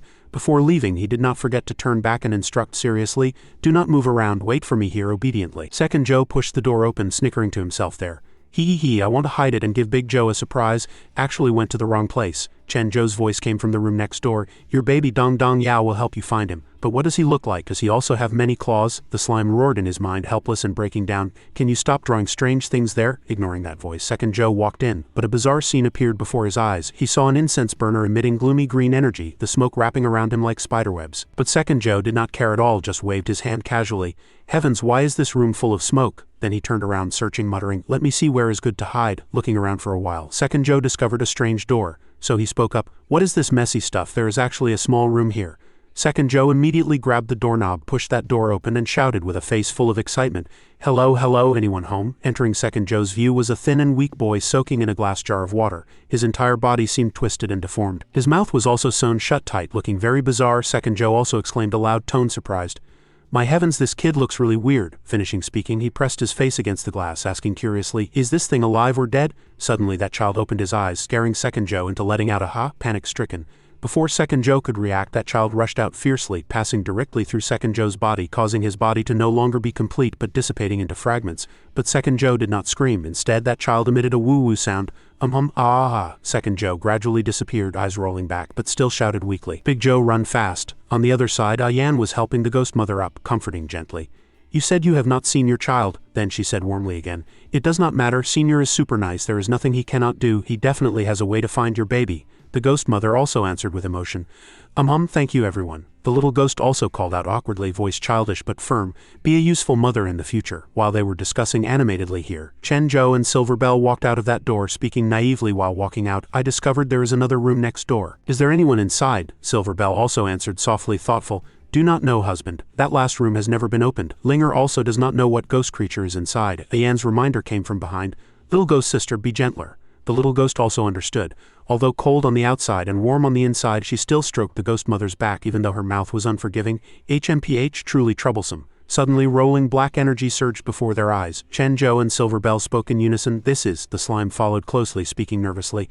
The aura is too terrifying. The ghost mother immediately knelt on the ground holding her head, screaming in fear. Too scary, I feel like I am going to be torn apart. The little ghost also opened her arms to block in front, giving a displeased tisk. Suddenly Chen Zhou rushed forward, shouting, voice full of courage. Everyone do not fear. Surely Second Zhou released some bad thing again. Watch me go teach him a lesson. The slime also shouted anxiously. Wait a minute, Chen Zhou. Second Zhou's aura disappeared. The little ghost figure also appeared behind, shouting loudly, Chen Zhou, do not run around, be careful. Everyone gathered together again, looking around. Sensing the anomaly, Chen Zhou said in surprise, why is that room open? Dong Dong Yao has not gone over yet.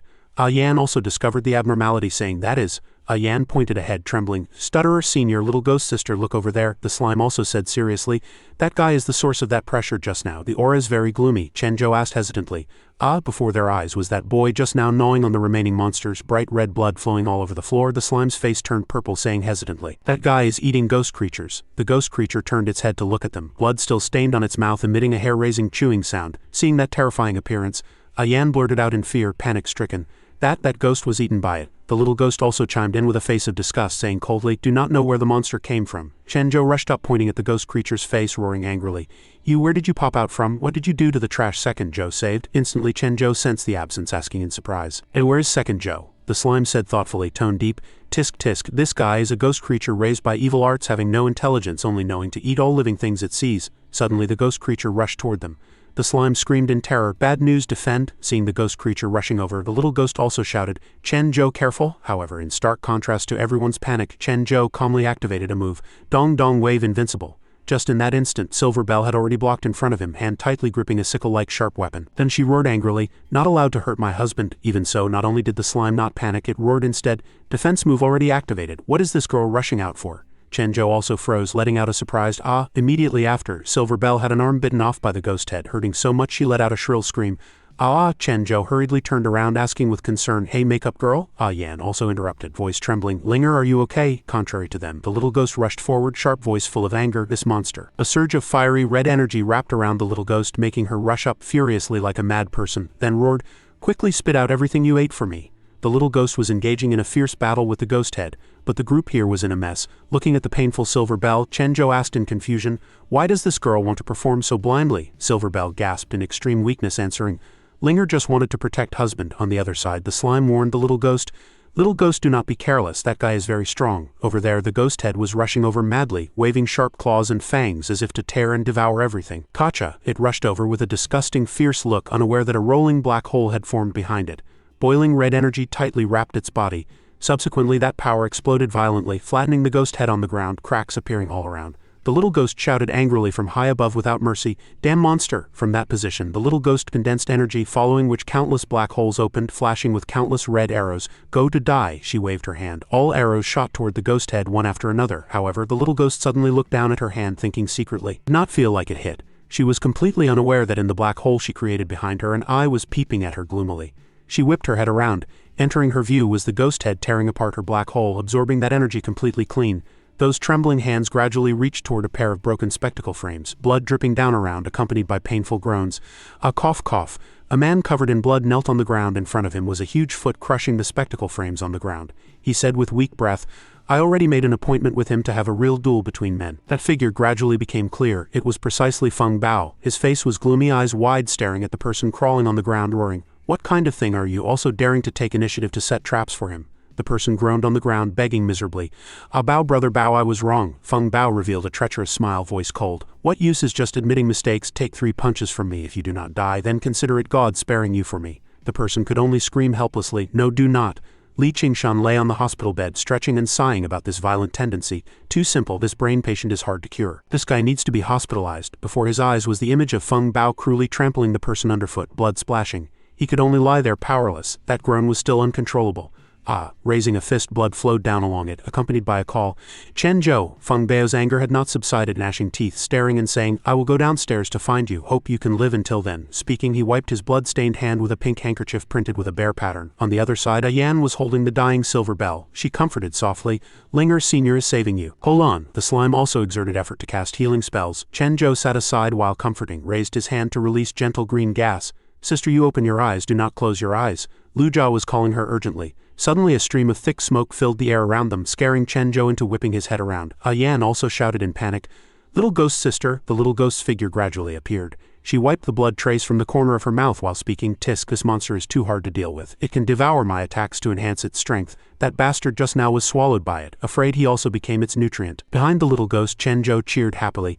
"Little ghost, do not fear. Let you see my healing technique." Before finishing speaking, seeing Silver Bell's half-dead appearance made Chenjo cry out, "Heavens, I cannot save her." From that smoke, the ghost head walked out carrying the aura of death.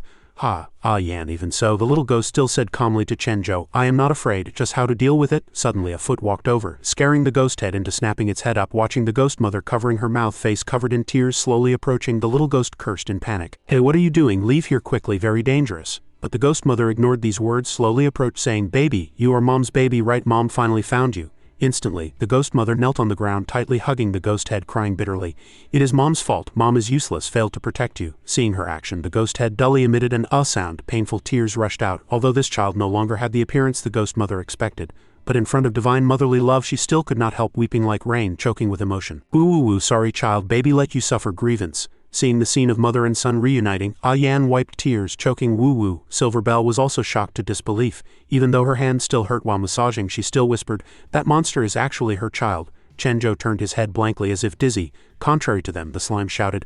"No, wrong, that ghost has already been refined into a monster. Even if it is her baby, it has no spirit and intelligence, only endless resentment." At the critical juncture, the ghost mother remained completely unaware, tightly grabbing the ghost head's shoulders, whispering, "Baby, Mom searched for you for a long, long time. Turns out those bad guys locked you next door. Mom is sorry to you." Mom did not feel anything. Then the ghost mother revealed a smile, although tears still slid down. "But it is fine now. You rest assured, Mom will definitely protect you well in the future." Before the voice fell, fresh blood had already splashed out, making the group of move people open their mouths wide in horror. Entering their view was the ghost head, revealing fangs and sharp claws, licking the fresh blood by its mouth, emitting terrifying laughter. The ghost head had completely fallen, having nothing in its brain. Even if it was the mother who loved it deeply, it unhesitatingly bit onto that ghost mother's head in one bite. The slime also nodded in agreement. Sure enough, this child had no intelligence at all, only knowing how to eat meat and destroy. Seeing the mother ghost's miserable appearance, the little ghost rushed up, burning with anger, roaring, "Unforgivable! This kind of monster better off dead." Suddenly, the little ghost's hand was tightly wrapped by a tentacle, giving her a fright. Right beneath her feet was that smiling weird ghost head. Its feet had also grown tentacles because of absorbing the mother ghost's ability. The little ghost cursed, "Damn it, did you devour even your mother's energy if that is the case?" The ghost head just clicked its tongue. Tisk-ah behind her. Yan's emotions exploded, shouting, "Little ghost sister, I'll help you." Silver Bell seemed to have exhausted her strength, paralyzed on the ground, watching helplessly. Suddenly, Chenjo's face was gloomy, blocking in front of Yan, saying, "Let me do it." The slime said happily from the side, "It is the first time seeing you this angry. Indeed, anyone seeing this scene could not stand it." Looking at his back, Silver Bell stammered, trembling, "Say, Senior." At this moment, the ghost head used its biological mother's ability to grab the little ghost, pulling her close. The little ghost flew into a rage. Roaring through gritted teeth, "Do you know what you are doing?" The ghost head just stared dead at her, emitting a woo-woo sound. "Ha!" It opened its big mouth full of sharp teeth, preparing to tear the little ghost to pieces. But the little ghost still roared angrily, "Do you know who she is?" To prevent her from being swallowed, Chenjo flew up and rushed over, landing a heavy punch ruthlessly on the ghost head's face, forcing it to loosen the tentacles tightly wrapping the little ghost. But this focused all its gaze onto him, whispering, "Chenjo." Subsequently, the little ghost was thrown heavily onto the ground, covering her face and closing eyes in pain. Chenjo gave a loud shout, "Little ghost, stand back." While he approached slowly, face full of determination to deal the ghost head a fatal blow, the little ghost could only watch him with worry. The slime suddenly spoke up, explaining seriously, "God-given skill, burning star, prairie fire, synchronized skill, melting ice. As the number of attacks increases, the power will also become stronger and stronger. Now you can only maintain this move for 1 minute." Extreme cold light flashed in Chenjo's eyes. He answered crisply, "Leave that bastard to me." Dong Dong Yao's fist cannot wait to beat this ghost. The ghost head lay prone on the ground, woo-woo shouting randomly, "Tisk tisk ah." He immediately roared, "Stand up." Chenjo walked forward with a cold and majestic, imposing manner, voice echoing, "Just one punch is not enough to redeem your sins." Suddenly, the ghost head bounced up from the ground, opening its mouth, roaring as if to kill people. The scream was ear-piercing. "Ah!" Responding to this roar was Chenjo's voice. He looked at the ghost head with eyes full of killing intent, rolling power condensing in his hand, saying one word at a time, "Wake up, you greedy octopus. Actually ate even your own mother." Chenjo rushed straight over, carrying crimson energy that seemed capable of destroying everything, blasting toward the ghost head like a hurricane. Luckily it dodged in time, but Chenjo did not waver in the slightest. He roared angrily, "You bastard!" The ghost head waved tentacles floating in the air, only emitting a few howls. "Ah!" Before it had time to fight back, Chenjo had already rushed to its face, ruthlessly smashing a fist onto its face, roaring, "Unforgivable." The power he erupted knocked the ghost head down from high altitude, smashing toward the ground, forming a huge pillar of energy light, shaking the earth to tremble. After finishing this blow, Chenjo panted heavily, sweating like rain behind him. Yan cheered in support. "Senior is too amazing." The little ghost was also unusually excited, raising her hand to support, "Really beat it to death." Contrary to them, the slime fell into deep thought. As the number of attacks increases, the load of burning star prairie fire on the body will also become huge, causing worry to surge in its heart. The slime muttered to itself, "Continuing like this, Chenjo will not be able to hold on much longer." Sure enough, as the slime expected, Chenjo was panting violently at this moment. Huff huff ha! The slime shifted its gaze. The ghost head was still full of vitality. Even if the place where it fell had cracked, it still stood up calmly. Seeing this, the slime spoke, "On the contrary, that ghost refined by alchemy, no matter how strong Chenjo's attacks are, most are swallowed by it." Just as the slime said, the ghost head stood up abruptly, unscathed. It continued, "So serious damage cannot be caused to it." The ghost head whoosh flew up to high altitude, forcing Chenjo to look up. The slime shouted, "Chenjo, destroy it quickly, otherwise wait a while for the God-given skill to expire and you lose." Hearing this, Chenjo immediately switched to a defensive posture, ready to meet the attack at any time. The ghost head became more and more ferocious, waving tentacles, stabbing straight at Chenjo, forcing him to raise hands to block, although at a disadvantage. Chenjo still responded arrogantly, What joke are you cracking? Dong Dong Yao will not lose to this kind of guy. On the other side, Yan asked anxiously, little ghost sister H, how come I feel senior is being suppressed? The little ghost answered, tone full of annoyance. Damn it, that monster can absorb attacks. Fighting for so long can clearly see Chen Zhou is already tired. Silver Bell chimed in with worry. Ha, then what to do? Does it have no weakness? Chen Zhou's side had fallen into a disadvantage. The ghost head's tentacle attacks coming one after another, heavy hits made him unable to help. Crying out, the slime's heart tightened, blurting out, bad news. Could it be I really have to use my energy? The ghost head rushed over, roaring madly. Ah, Chen Zhou was forced to retreat far, but the slime suddenly blocked in front of him, roaring, this brat, do not push your luck off. However, from the void a force fell like a meteor, hitting right on the ghost head's face, knocking out a few of its teeth. A familiar figure rushed over, punching and kicking the ghost head, leaving Chen Zhou and the slime dumbfounded, eyes widening round. The ghost head was beaten, flying far away just as Second Zhou landed on the ground. Seeing this, Chen Zhou hurriedly asked, Second Zhou, are you okay? I thought you were in that little ghost belly. The slime also could not help marveling. Looks like it is not my turn to act. Although Chen Zhou was very worried about him, Second Zhou still pretended to raise his fist to tease. Yo, what's wrong, Big Zhou? You cannot even solve such a small thing. Ah. As soon as the voice fell, a loud bang came. The ghost head hit the wall, but at this moment Chen Zhou did not dare believe his ears. He was speechless for a moment, then flew into a rage, punching Second Zhou's shoulder, roaring, you dare to mock me? Since it is like this, you might as well just stay in the little ghost belly. Second Zhou hummed and hawed, screaming a few times, Io. Looking at the two's appearance, the slime shook its head helplessly, not saying a word. Second Zhou suddenly looked mourning, covering his face, pointing at Chen Zhou. Big Zhou, you are too excessive. You cannot beat that small thing, so you turn around to bully me, Chen Zhou retorted, unwilling to show weakness.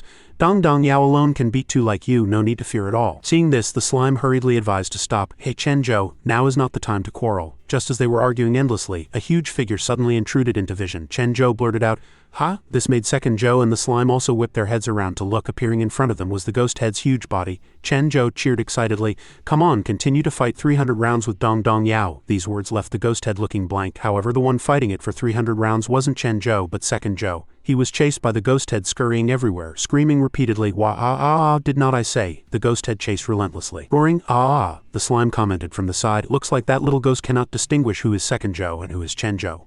The ghost head's tentacles surged toward Second Zhou like a tide, forcing him to dodge repeatedly, mouth still shouting wah wah, Big Zhou save life ah, just now it already swallowed half my body.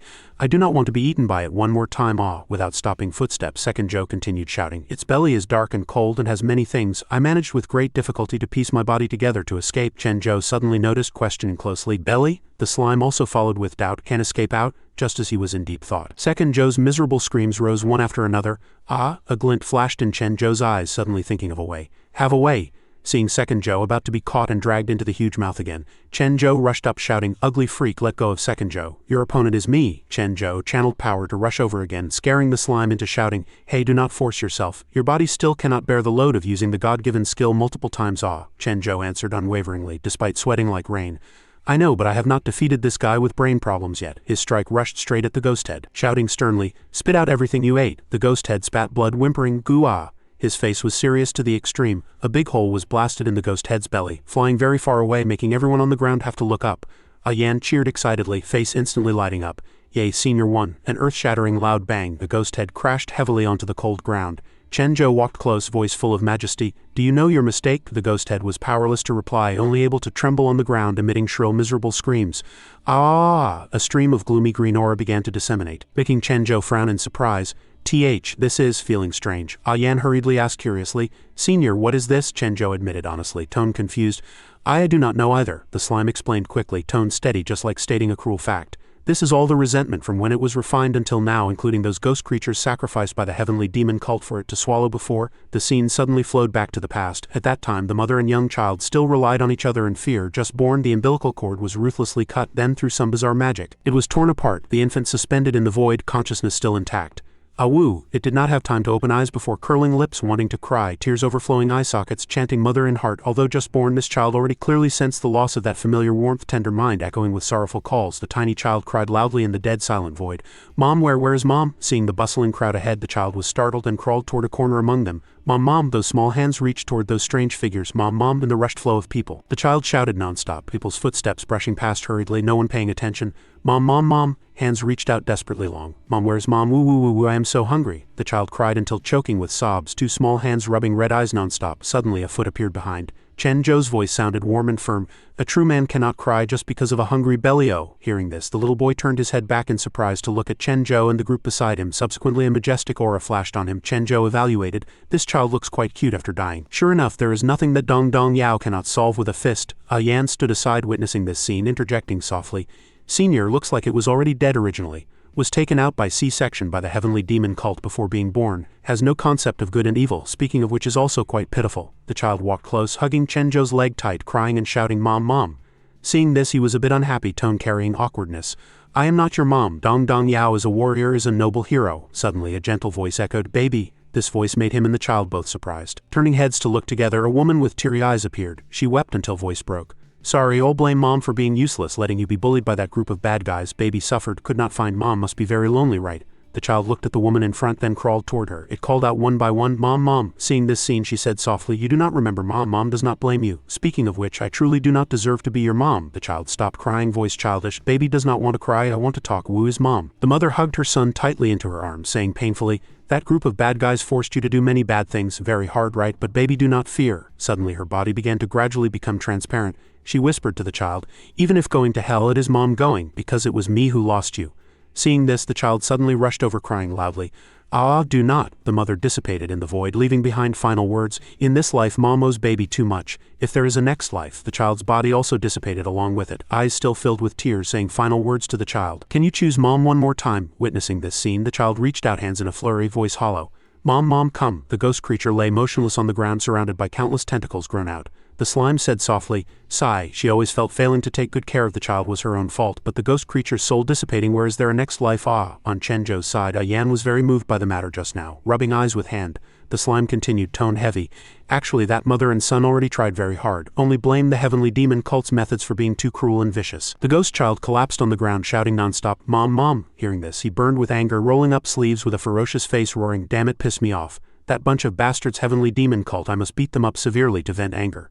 Hearing him say this, the slime flying aside hurriedly advised to stop. "Hey, in this world it is hard to have a perfect ending. You have already saved many ghost creatures." Gaze turned to those ghost creatures curled up in the corner. "Luckily we acted in time. That little ghost has not eaten all the ghost creatures yet." Chen Zhou walked close to that group of ghost creatures, looking at them with eyes full of calculation, saying, "Little ghosts, you guys follow Dong Dong Yao to leave here. In the future, Dong Dong Yao covers you. You guys bully Yuan monkey together with me." Hearing him say this, Yan cheered, "Yay, senior is mighty." Silverbell beside also followed happily. "Linger also wants to go with husband." Suddenly a cold voice came from somewhere, "But this is not a place where you come as you please, leave as you please." At this moment Feng Bao was carrying Big Mountain tied tight by ropes, shouting Chen Zhou. Hearing the voice, that group of his people turned heads in surprise. He saw and shouted, "Big Mountain." Feng Bao looked at him with a face full of contempt and arrogance, speaking up, "Finally met you. Chen Zhou." He walked toward Chen Zhou while speaking, hand still carrying Big Mountain. The old man shouted as soon as he saw him, "Ah, Chen Zhou, run quickly. This guy is very scary. He beats even his subordinates. You guys do not mind me. Run quickly." Hearing these words of his, Feng Bao was a bit angry. Emitting terrible yin energy, he roared, "Just a bunch of trash. Could it be they were snatched away? Do you still feel sorry for them?" Hearing this, Big Mountain raised his head, saying helplessly, "Are not I also? Wait, wasn't it you who arranged for people to catch me?" Chen Zhou looked at the scene before him, burning with anger. He questioned the other party loudly. "Was it you who kidnapped Big Mountain and even called Dong Dong Yao?" Feng Bao laughed arrogantly in answer. "That is right, it is me." He threw Big Mountain toward Chen Zhou, scaring Big Mountain into screaming, "Ah!" Seeing this, Feng Bao said, "Count yourself lucky to escape alive from the hands of ghost creatures. Truly surprising, but if you want to take them away, you have to ask my fist first." Seeing his appearance, Chen Zhou showed no fear, stomping his foot and shouting, "Dong Dong Yao goes wherever he wants, you tiny human dare to dictate." Hearing this, the other party showed no weakness, immediately hitting back.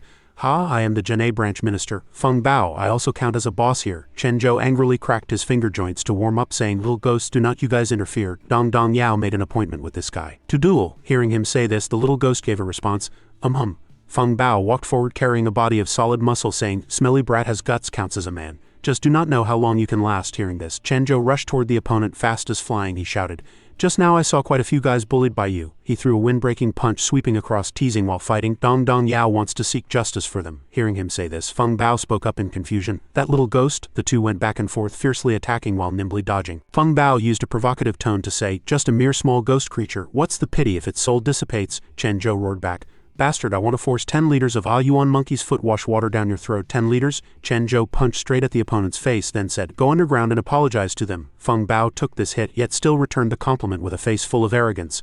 Good, and I'll send you on your way first. Hearing this, Chen Zhou was a bit confused. Suddenly Feng Bao's fist whistled over, smashing heavily onto Chen Zhou's abdomen. He did not have time to fight back, only able to forcibly take this heart-piercing blow. Feng Bao sneered, tone full of sarcasm. Is not it them who invaded the human world and caused trouble everywhere? Chen Zhou was knocked flying, staggering a few steps. Feng Bao was surprised by his ability to take a beating, thinking secretly, so hard, does not feel like I hit anything. Chen Zhou rubbed his shoulder, moving his muscles and bones, burning with anger as he said, nonsense, the little ghost never snatches Dong Dong Yao's meat, you still dare to slander, Dong Dong Yao will beat you to death. The slime immediately rushed to his side, warning with a rushed tone, protective shield, wait, Chen Zhou, do not be impulsive, this guy is a bit weird. Suddenly he ripped off his coat, a trace of scalp-numbing fierce light flashing in his eyes. Interesting, looks like you are an opponent worth fighting. Witnessing this scene, the slime exclaimed in horror, voice trembling. How can he be a stage 2 cultivator? Big Mountain, tied up solidly, saw Chen Zhou's heroic action and was moved to tears. He thought secretly, this kid Chen Zhou is a bit silly, but truly values friendship and loyalty. Now he is fighting desperately to save me. The slime rushed toward Chen Zhou, shouting anxiously, hey, did not I say he is very weird? Told you not to act in a hurry? At this moment Chen Zhou tightly grabbed the opponent's hair, roaring angrily. I saw it, this guy wants to snatch Dong Dong Yao's position as the planet's #1. Hearing this, Feng Bao flew into a rage, pinching Chen Zhou's chin, roaring, what exactly are you muttering, you mental patient? The slime hovered high in the air, strange red light flashing in its eyes, tone full of doubt. Strange, could it be I was paranoid? This guy, the dignified new minister of the heavenly demon cult, is actually just a stage 2 waste? Chen Zhou continued to engage Feng Bao, suddenly shouting loudly, I want to drown him with spit, cannot let this kind of rogue pollute our great planet. Feng Bao had his arm bitten by him, severe pain making him scream miserably. Ah, let go, ah, pain, pain, pain. Chen Zhou released his hand, immediately assuming a steady posture, saying confidently, for a guy like you, Dong Dong Yao can beat 10. Seeing him like this, the slime shook its head helplessly, tone sour. You are showing 6 fingers, are you praising him? Feng Bao's eyes were murderous, staring dead ahead, saying ruthlessly, HMPH, smelly brat talks big, do not rush. Just now was only a warm-up, next is my true strength. Feng Bao spread his legs and hands on hips, revealing the sparkling belt at his waist, saying arrogantly, recognize this? This is the iron proof that I was undefeated in underground boxing before. Chen Zhou calmly put his hands in his pants pockets, saying as if nothing happened, Dong Dong Yao also has several hundred proofs. Oh no, have not lost in 10,000 years. Seeing him like this, the slime shouted in exasperation. You do not have any at all, stop making things up there. Suddenly, Feng Bao flashed from behind him, smiling ferociously, bragging, boom, Feng Bao attacked suddenly with a heavy punch. Chen Zhou erupted with a dazzling green light all over his body, sliding out very far, speaking firmly. Dong Dong Yao never brags. Seeing this, the slime muttered in surprise, how did this guy suddenly comprehend a God-given skill? Looking at the posture, it is an incomplete God-given skill, will not be easy to deal with next. Feng Bao cracked his knuckles, crack, provoking. You are the first person to take this move, just a sure kill punch of mine. No one who took this punch before could remain standing. Red light flourished in Chen Zhou's hand, arm waving nonstop, tone contemptuous. Just this soft fist wants to defeat Dong Dong Yao, let you taste the universe-invincible thunderbolt punch. The slime cheered excitedly, full of curiosity. God-given skill versus God-given skill. Hee hee, this is my first time seeing this kind of scene too. Exactly which one is stronger? The two rushed toward each other like arrows leaving the string. Chen Zhou sucked in his stomach, shouting, the demon cult does not even spare our planet's animals, simply deserves to be rubbed on the ground underfoot. Feng Bao was unwilling to show weakness, roaring angrily, you know shit, 2 powerful forces collided together. Feng Bao roared, ghost creatures indeed deserve to die. Hearing this, Chen Zhou showed no fear, shouting to counterattack, you stinky shoe deserve to die. Feng Bao followed up angrily, because invading the human world is absolutely unforgivable, absolutely. Hearing this, Chen Zhou froze for a moment. Feng Bao's thoughts suddenly returned to the past, filled with hatred. Unforgivable, the scene appeared. Feng Bao chasing a man, shouting, halt, do not think of running. Before the ghost energy recovery, Grandma and I depended on each other for survival, living freely. Feng Bao pressed that man to the ground, raising a wooden stick high, voice trembling, you go die for me. Hey, Grandma is old, hands and feet inconvenient. She ran over from somewhere unknown, slapping him on the head. How can you go rob? Feng Bao pointed at the girl beside to argue. I did not do it, Grandma, look clearly. This is the girl who was robbed, but I know she just wants me to be a good person, do not go astray. That woman was scared away. Woo, so scary. Ah, giving it to you. Grandma hit Feng Bao, saying angrily, look, sure enough it was you robbing, told you to find a proper job, why just will not listen? Feng Bao screamed loudly, seeing this, saying painfully, Io, stop hitting, Grandma, stop hitting. Feng Bao handed the money to Grandma, saying excitedly, hey, your grandson made money. Oh, hearing this, Grandma sighed, saying with disappointment, you are truly disappointing, actually going to become a bandit. Will not have a good ending. Later I found a job suitable for myself. Feng Bao clenched his arm, shouting proudly, I did not steal, this is earned from my boxing. I won 11 matches in a row, 11 matches, ah, now cannot even count on 2 hands, do you understand? hearing her grandson say so. Grandma answered, tone mixed with worry. Boxing like being played like a monkey on stage? Aha, but Grandma, I do not care about results. Grandma only cared about burying her head to bandage him, saying, enough money to spend is fine. As long as you are safe, it is more important than anything. Silly child, does it hurt? Hearing this, he answered shyly, tone warm. I said I will definitely let Grandma live in a big house in the future. This little pain counts as nothing. But later, ghost energy recovered. Ghost creatures approached Grandma, taking her life. Feng Bao threw a powerful blue heavy punch, roaring angrily.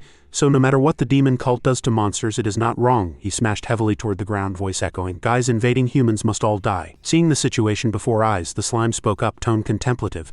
Because of having this kind of experience, his hatred for ghost creatures is so strong, but ordinary people and cultivators can hardly escape the demon cult's demonic palm. Chen Zhou immediately threw a red heavy punch blasting toward Feng Bao, shouting, that is right. Does this bunch of guys not know bad people still bully stupid humans? Feng Bao answered confidently. I know. Chen Zhou punched straight at his face. Feng Bao blocked with hand, asking in confusion, so what? The image of ugly ghost creatures suddenly floated in his mind. Feng Bao was once beaten lying on the ground, Lu Wanhei standing there watching him. It was the heavenly demon cult that avenged me. They collect ghost creatures everywhere for experiments. This is different from the Soul Suppression Division's method. This is my destiny. Feng Bao reached out, grabbing forward. That was his goal. Strong green light lit up in his hand, eyes becoming fierce, tone decisive. Now that I possess the power to exterminate ghosts, of course I have the obligation to help them clear obstacles on the road ahead. Hearing this, Chen Zhou suddenly realized, tone mixed with sympathy. I understand. According to Dong Yao's several hundred years of medical experience, your brain definitely has a problem. You definitely caught a disease called needs a beating. He immediately rushed toward Feng Bao, saying enthusiastically, do not worry, Dong Yao is best at treating illnesses. This punch is to teach you a lesson for your grandma. Feng Bao was surprised by his action, roaring angrily, lunatic, not allowed to mention that dead old woman. He swung a fist to counterattack. Chen Zhou vanished instantly, making him stare with wide eyes. Diving down from high altitude, Chen Zhou delivered a sharp flying kick straight at the opponent. Feng Bao roared, watch this. Incarnating the good guy kick, Chen Zhou rushed crazily toward Feng Bao, launching dense attacks. He shouted, Little Bit and Big Octopus were bullied by the demon cult so miserably. Do you also think that is right?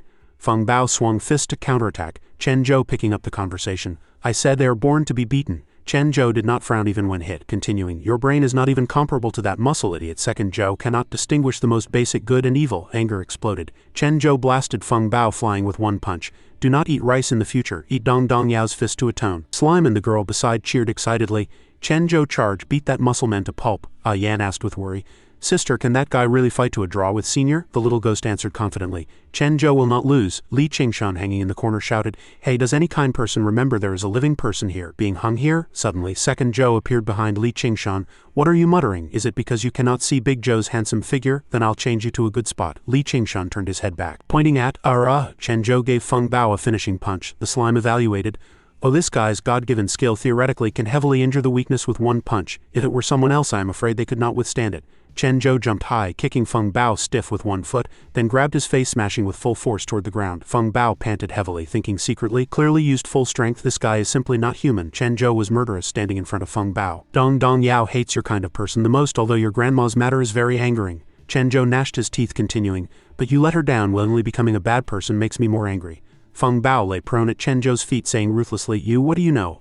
Feng Bao recalled when just joining the demon cult he also suspected them. At that time, Feng Bao followed behind the guide, trembling with fear. Brother Zhang, these ghosts look too. Brother Zhang in front laughed. Miserable, right? Do not tell me you sympathize with them. Do not you hate them very much? Feng Bao was guilty. No, how could I sympathize with them? I am very happy seeing their end, but I heard the cult also does to humans and cultivators. Wu Zhang immediately patted Feng Bao's shoulder. Rookie, remember, those who achieve great things do not mind small details. For the demon cult's noble ideal, sacrifice is inevitable, whether ghost or human. He continued insidiously, if you feel uncomfortable in your heart, I have a way to help you adapt as soon as possible. People need to release emotions when anxious. Are not you a boxer? How about playing with me? Wu Zhang lay prone on the ground, trembling while thinking secretly, this kid I just said casually almost played my life away.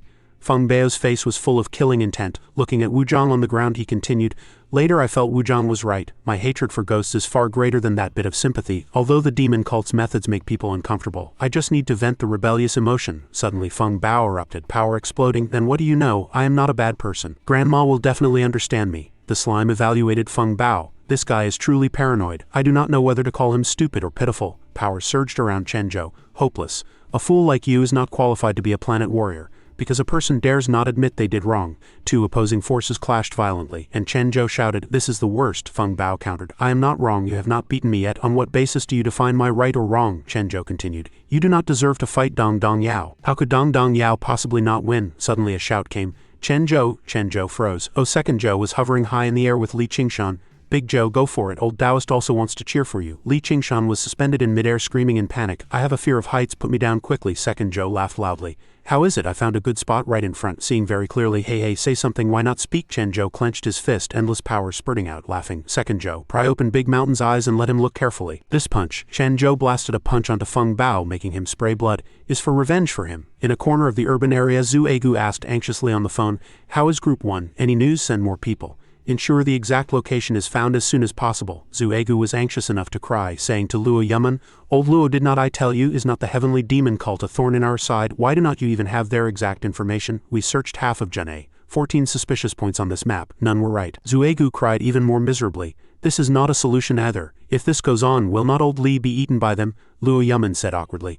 "They have always been cunning with many forces, we indeed cannot quite handle it. Not that we cannot defend." The sky suddenly turned dark, covered in dense clouds. Zhu Egu looked up.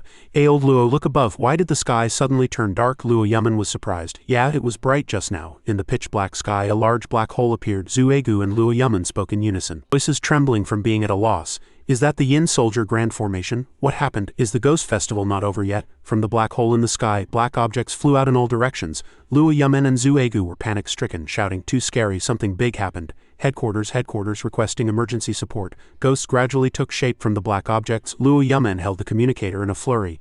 "Sudden change in Zhenhe City. The Yin Soldier Grand Formation is about to descend on the human world." Zhu Egu shouted. "Old Luo, look, a figure riding a horse chased the ghost crowd, finally arrived in the human world." Tantai Mingyu's face was full of murderous spirit. "Chen Zhou, you cannot run." Chen Zhou here was cheering happily. "Ha ha ha, Dong Dong Yao is invincible," the little ghost cheered. "Chen Zhou, you are so amazing, too cool," the slime praised. "Good performance this time, this can count as having self-preservation ability."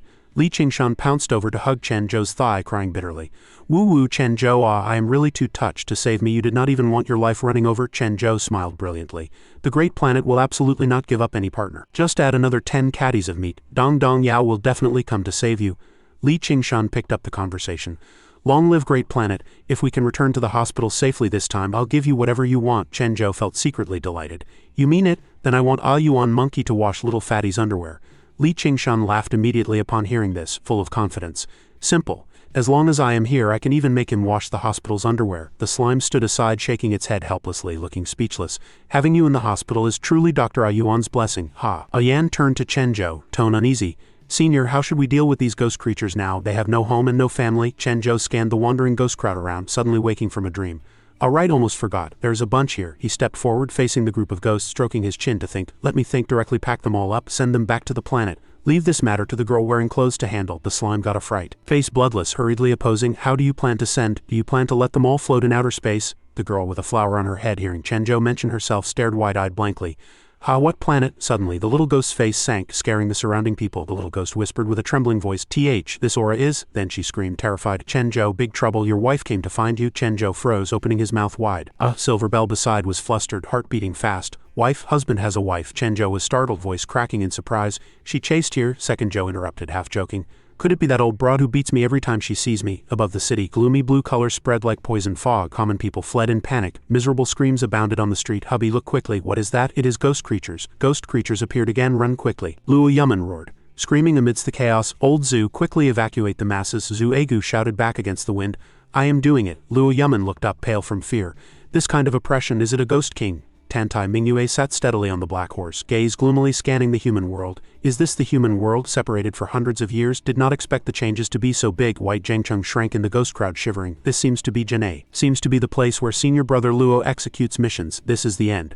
Begging someone to come save me." Senior brother Luo is not reliable at all. He secretly dodged the ghost crowd's pursuit, sweating like rain. Managed to escape pursuit with great difficulty. Originally intended not to return to headquarters at all. White Zhengcheng squatted in the corner, brain in a mess, annoyed endlessly.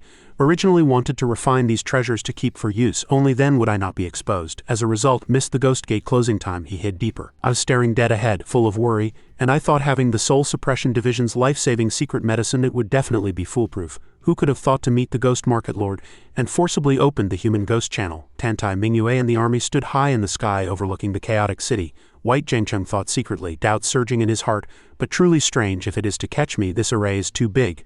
Luo Yamen flew down, standing in front of Tantai Mingyue, respectful yet firm. May I ask why your excellency came to the human world? He interrupted with worry, gaze not leaving the other party. If I remember correctly, the human world and 10 palaces have an agreement. Powerhouses above rank 7 cannot cross the 2 worlds, right? Your excellency's trip is breaking the contract. Hearing this, Tantai Mingyue's face was gloomy as a thunderstorm. She blasted a palm toward Luo Yamen, saying coldly, "My ghost market's business. The 10 palaces cannot control either." Luo Yamen fell, but a large hand supported him in time, blocking the fatal blow. Lu Benchong appeared behind Luo Yamen, tone steady.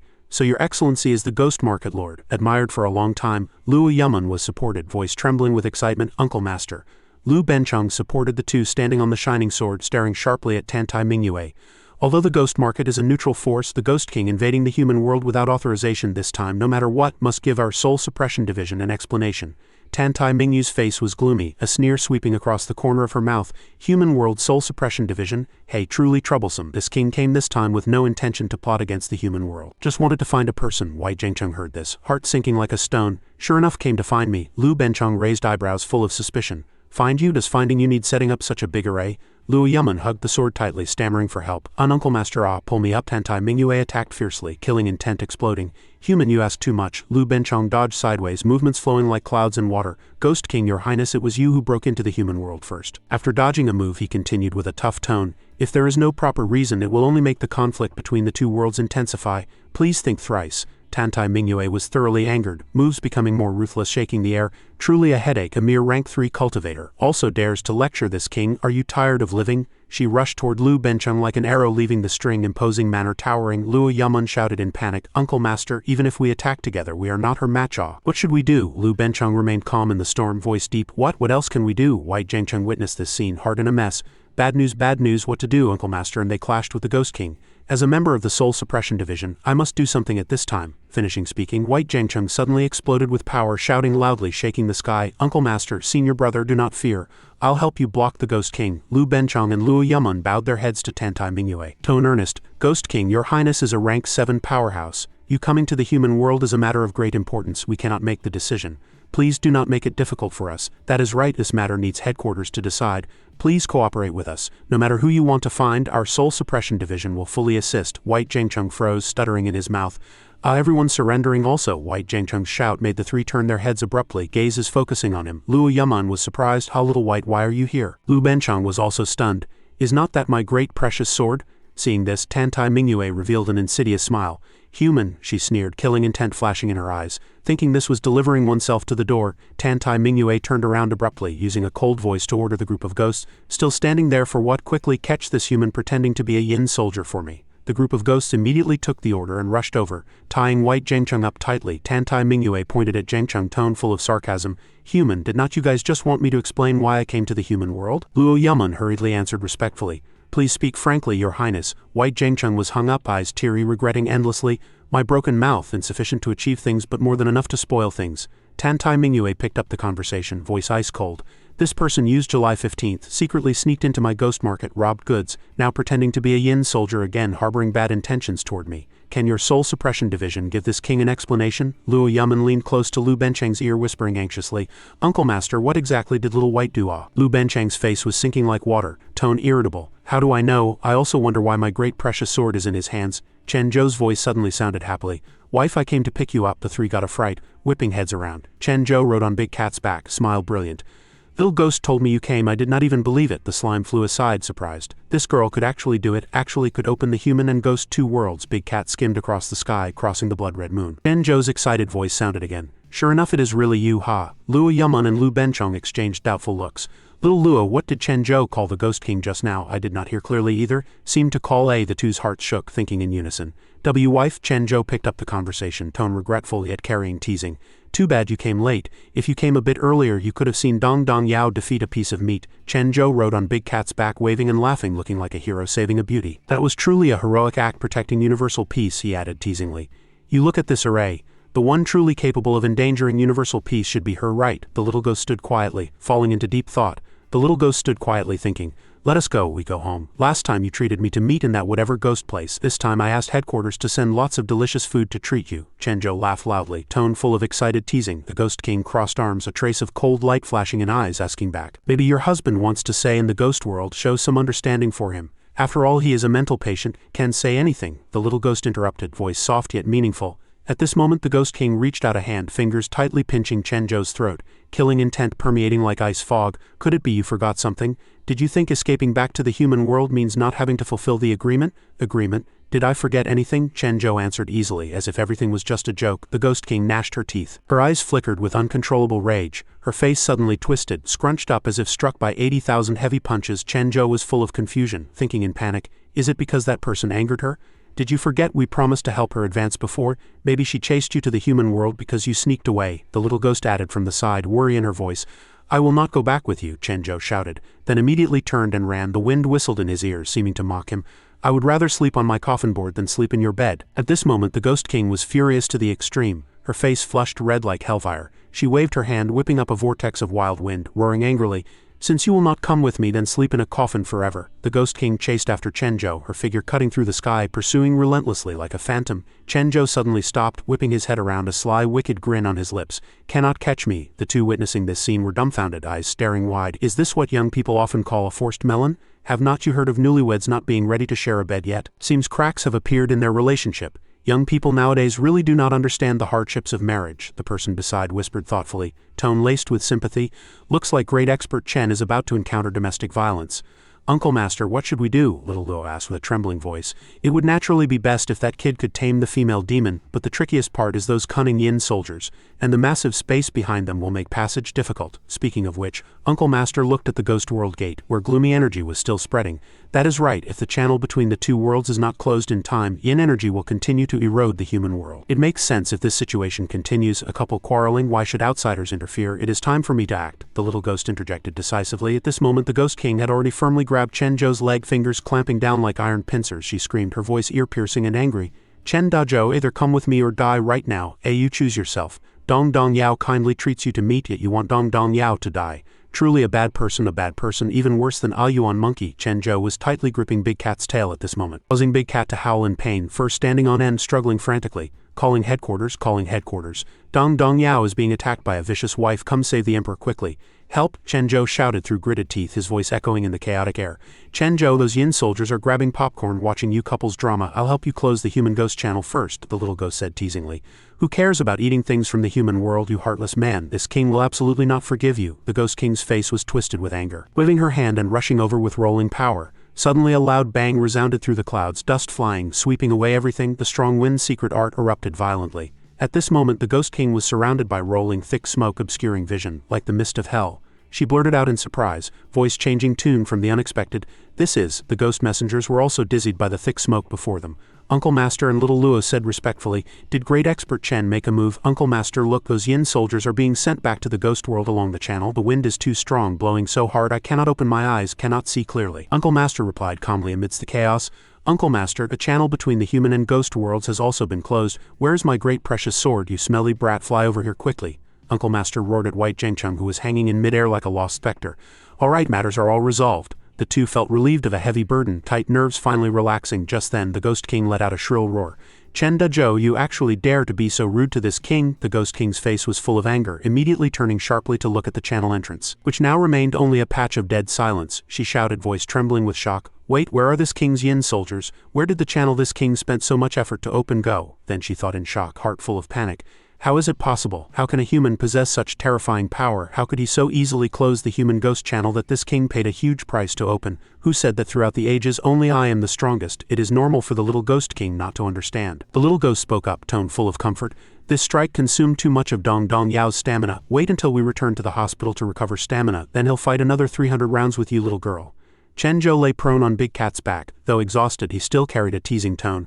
Hospital, is that the place where he is cultivated all these years? Does all your power originate from there? The Ghost King asked, a trace of curiosity and suspicion flashing in her eyes. Of course, the people there are all talents and they speak nicely too. You should just go back with Dong Dong Yao. Dong Dong Yao definitely will not treat you unfairly. Chenjo continued, tone full of persuasiveness. Cannot go back now anyway, can only follow him for the time being. The monk can run but the temple cannot. Wait until I figure out his background and settling the score will not be too late, the Ghost King calculated secretly. Hey little girl, what are you thinking? Come up quickly.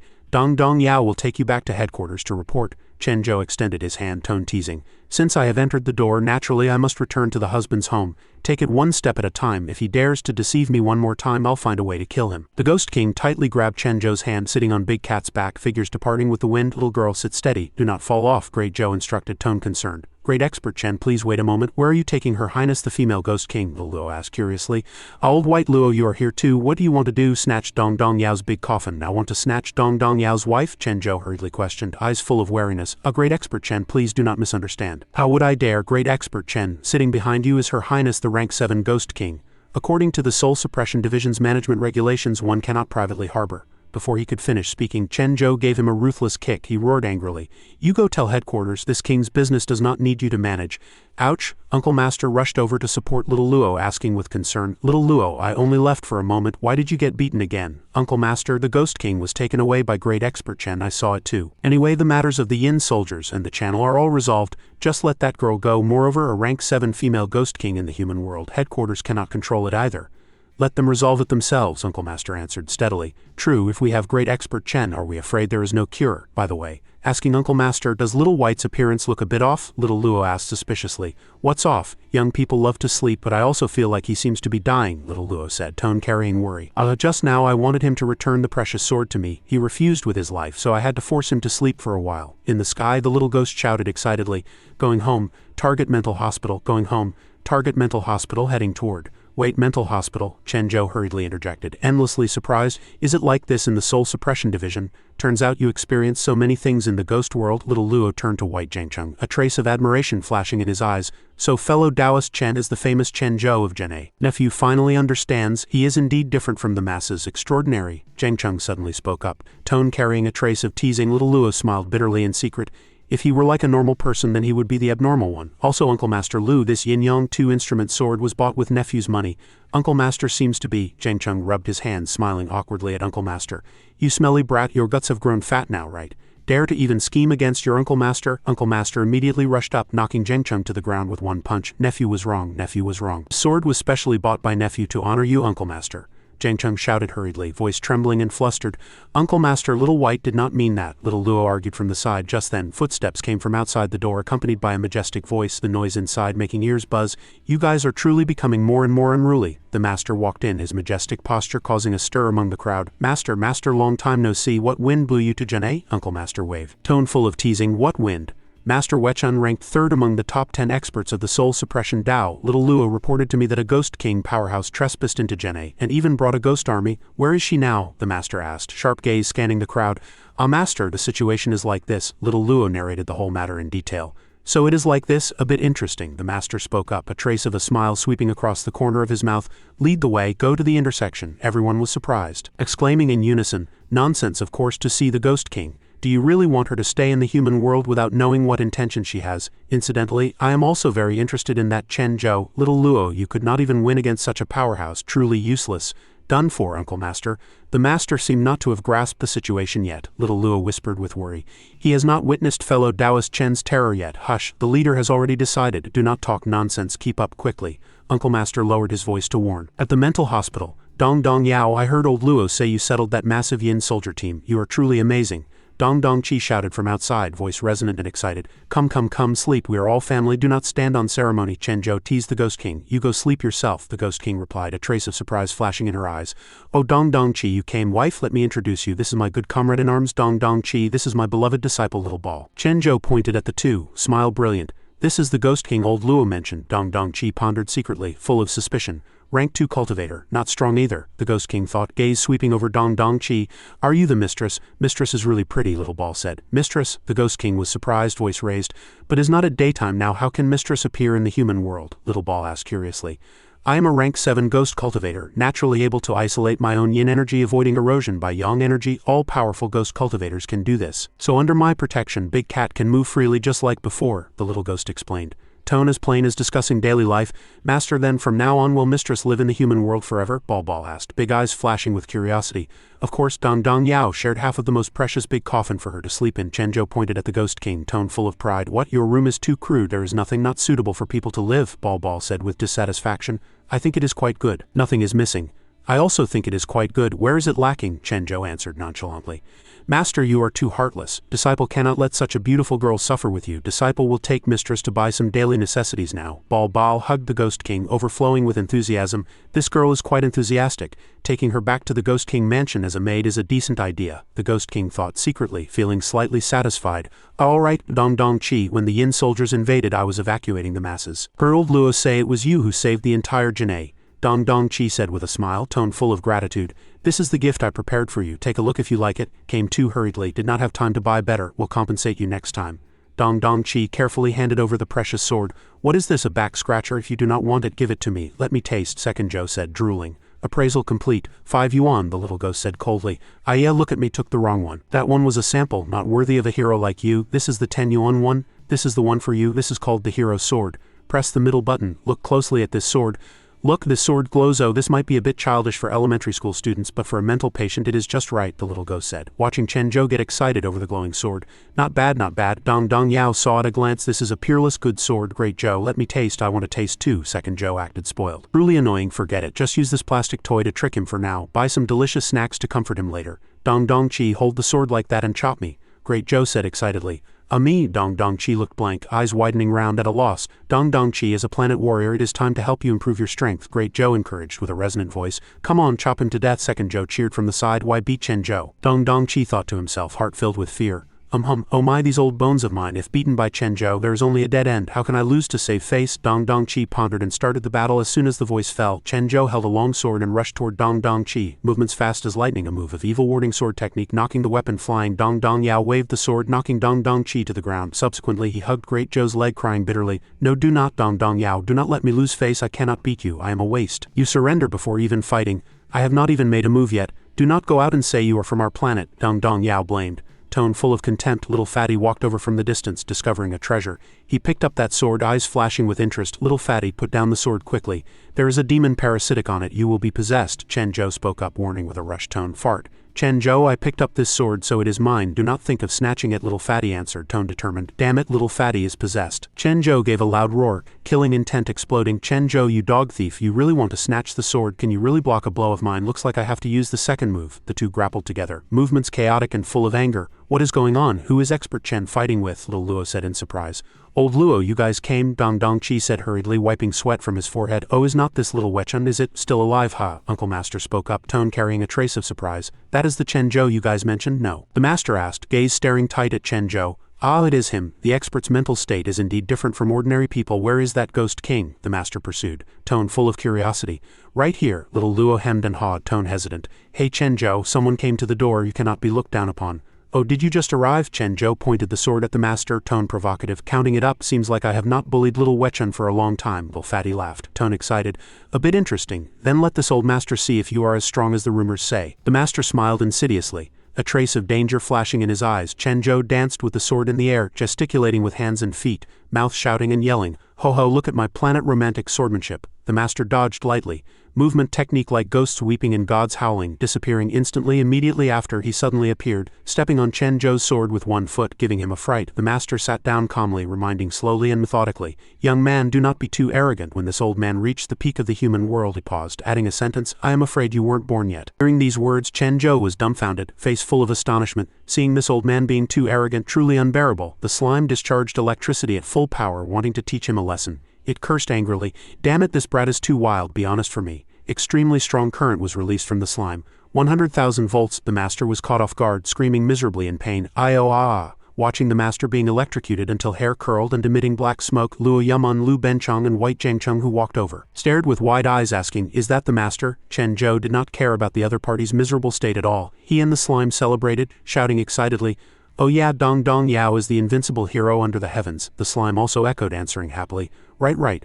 Just as the two were celebrating in full swing, Zhang Yuyu and Tantai Mingyue came back from shopping. Zhang Yuyu greeted loudly, Master, we are back. Seeing the two return, Chen Zhou asked back unexpectedly, "Obedient disciple?" But immediately he seemed to sense something wrong. Chen Zhou looked left and right, asking with a face full of confusion, "Where is my wife? Where did that big tall wife go? Where did you take her?" Seeing Chen Zhou staring blankly like a monkey, Zhang Yuyu roared angrily, "Master, you really are something. This is Mistress. Mistress's original clothes were too conspicuous, so we just went to change clothes." She smiled until eyes narrowed, asking excitedly, "How is it, pretty?" Then Zhang Yuyu continued talking nonstop.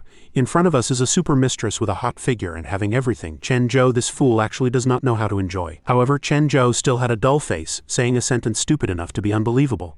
"Changing clothes, just ask Dong Dong Yao. Dong Dong Yao has many pants, can give them all to her to wear." Tantai Mingyu's face was iron blue, angry enough to slap Chen Zhou's face crooked. She roared, "Shut up, you guy who does not understand romance." Zhang Yuyu stood aside watching this scene and did not want to help either. She thought, "Master really needs a beating." At this time, that master who was electrocuted into fainting woke up, opening his mouth to ask, "Is your excellency the lord of the ghost market?" Seeing someone mention herself, Tantai Mingyue turned her head to look unexpectedly, seeming to recognize that was the Soul Suppression Division's Sage Realm cultivator, but she still wanted to confirm. Tantai Mingyue asked coldly, "Who are you?" The master then released pressure, trying to deter Tantai Mingyue, questioning, "Your excellency is a rank 7 ghost cultivator, yet intruding into the human world, this is breaking the rules. Since you said you came to find someone, why hesitate now that you have seen the person?" Tantai Mingyue glanced arrogantly, answering, "This king has my own arrangements. You, Soul Suppression Division, need not worry. I guarantee not to do anything to harm your human world." The master's face was gloomy, saying in a deep voice, "Oh, empty words are no proof. This cannot convince the Soul Suppression Division." Seeing the situation was tense, the slime hurriedly complained to Chen Zhou, "Hey Chen Zhou, look, your wife cannot deal with little Wechun. It is not wrong for the Soul Suppression Division to suppress ghost cultivators with unclear intentions." Before finishing listening, Chen Zhou turned around in annoyance, roaring, "What? Turns out this kid came to snatch people?" Second Zhou took the opportunity to snatch the sword from Chen Zhou's hand. He laughed happily. "Haha, I became strong again." Luo Yuman stood aside, seeing Second Zhou holding the sword. He knocked on White Zhengcheng's head, roaring, "Fellow Taoist, Chen's sword was snatched. Quickly perform a bit." Seeing his own wife being bullied by others, Chen Zhou ran over angrily, roaring, "Hey stinky brat, she is my wife, do not cause trouble for her. If not convinced, why not come find this great Zhou?" Tantai Mingyue stood aside, although a bit happy in her heart, but mouth still cursed Chen Zhou. "This king does not need you to act." Seeing Chen Zhou rushing over menacingly, the master immediately changed attitude, laughing softly. Brother Chen misunderstood. I just wanted to ask a few sentences. Not fighting, not fighting." The master walked to Tantai Mingyu's side, saying, "Since your excellency promised not to do abnormal things, then my Soul Suppression Division naturally will give face to your excellency. Only there is a matter I do not know if I should speak." Tantai Mingyue answered crisply, "You speak." He pushed his glasses, starting to state the problem. "Our Soul Suppression Division recently encountered some trouble. Nanyang City is currently shrouded in a mysterious formation. Presumably your excellency also knows experts in the human world are not many. So can your excellency help our Soul Suppression Division?" The slime listened from the side, thinking, "This little Wechun is quite a clever ghost, wants to borrow this woman's hand to help you solve difficult problems and can also probe her attitude. This is truly a plan, killing two birds with one stone." Tantai Mingyue crossed her arms angrily, tone carrying threat. "Oh, you want this king to work for you for free? The Soul Suppression Division really knows how to calculate," the master hurriedly explained.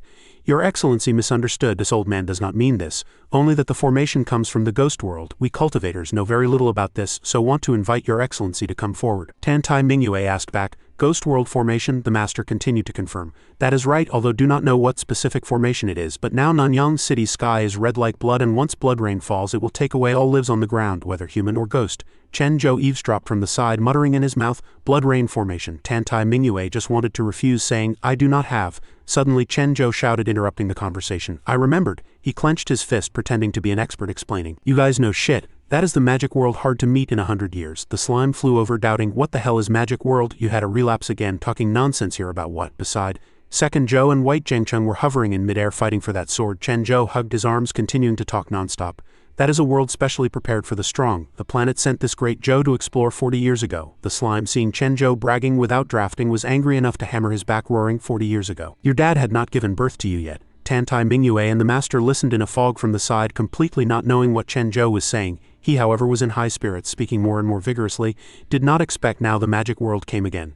Then this great Zhou naturally has to go find out exactly what happened." Things having come to this, the slime was also helpless, spreading hands to admit defeat. Convinced, Tantai Mingyue stepped forward, asking, "Chen Da Zhou, you leave, then what about our agreement?" Chen Zhou answered as a matter of course. "Then you go with me," Tantai Mingyue roared, "but I do not want to go." The master stood aside watching the two, stroking chin to think, Truly did not expect the king of Ghost Market is actually a bit reluctant, but this Chen Zhou is also a capable person. If wanting to resolve Nanyang City's crisis, this is not impossible. Chen Zhou turned his head, pointing at the master's face, laughing. And you, little brat, you also go with this great Zhou? The master pointed at his own face, asking in surprise. Ah, me, Chen Zhou answered resolutely. That is right, you also have a bit of strength. This great Zhou looks at you very pleasing to the eye. Antai Mingyue stood behind, hugging arms. Could only helplessly roll eyes. Lu Benchong pointed at Luo Yuman, trembling, saying, White-haired old man and others are too useless, not worthy to go to the magic world. The master thought aggrievely in heart.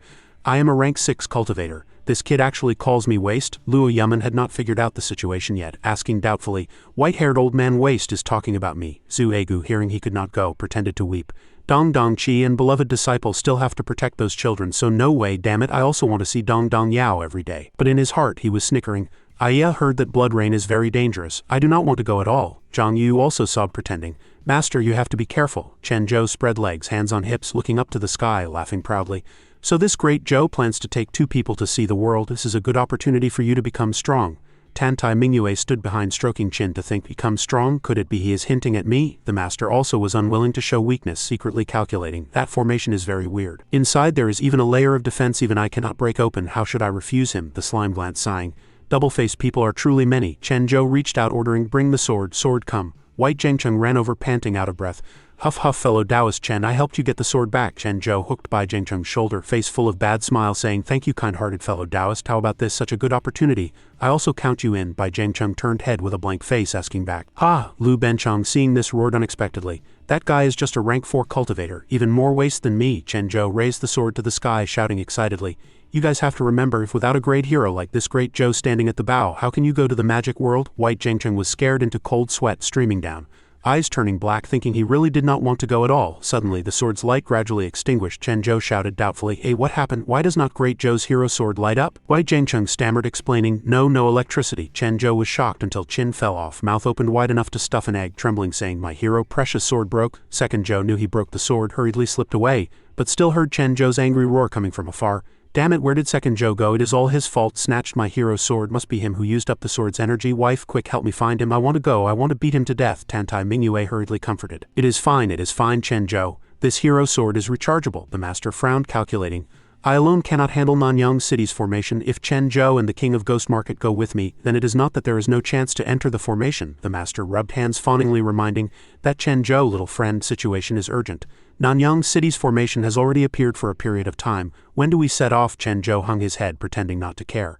Talk again tomorrow. Today I have to charge the hero sword first. The master was speechless. All right, wind blew past, he thought. Truly a childish guy. Everyone continued to discuss. The master said, an expert Chen, we leave first. Tomorrow I will bring Little White to pick you and His Highness the Ghost King up. White Zhengcheng panicked, opposing. Senior brother, I do not want to go. You do not need to take me. Suddenly a figure appeared, observing the people around. It was precisely that fatty Optimus Prime, he said seriously. Magic, that world I also want to go to. The next day everyone came to wake Chen Zhou to set off together. Luo Yuman shouted, Great expert Chen, are you awake? Bai Zhengcheng also yelled, fellow Taoist Chen, let us go to Nanyang City. The master stood behind with hands behind his back, quietly waiting for happiness. Second Zhou poked his head out impatiently. Stop knocking, Big Zhou is not here. Luo Yuman was astonished, seeing Second Zhou pass through the wall. He then asked, then where is he? Where did great expert Chen go? At this moment Chen Zhou appeared on the roof, arms crossed over his chest, looking cool and cocky, shouting down, white-haired old man, you guys are too slow.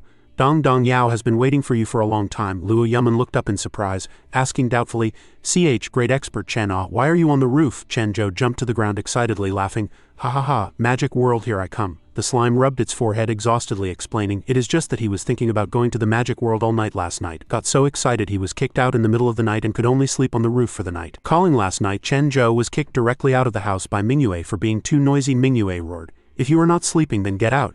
Chen Zhou landed handsomely, spreading his arms like Superman Dapeng, declaring, Dong Dong Yao's great precious sword will rule the magic world sooner or later, he shouted. Wife, come over quickly, we are setting off. The 3 people behind clapped and heckled, making him even more excited. Then Chen Zhou's hot-figured wife also walked over. Mingyue said coldly, HMPH. Chen Da Zhou, remember this clearly for me. Wanting this king to handle matters for the human world, this is the only time. Luo Yuman bowed and said goodbye gratefully. Everyone, have a safe journey. Chen Zhou turned his head, frowning at him. White-haired old man, you go too, you still have to drive the black box for us, Luo Yaman asked back in surprise.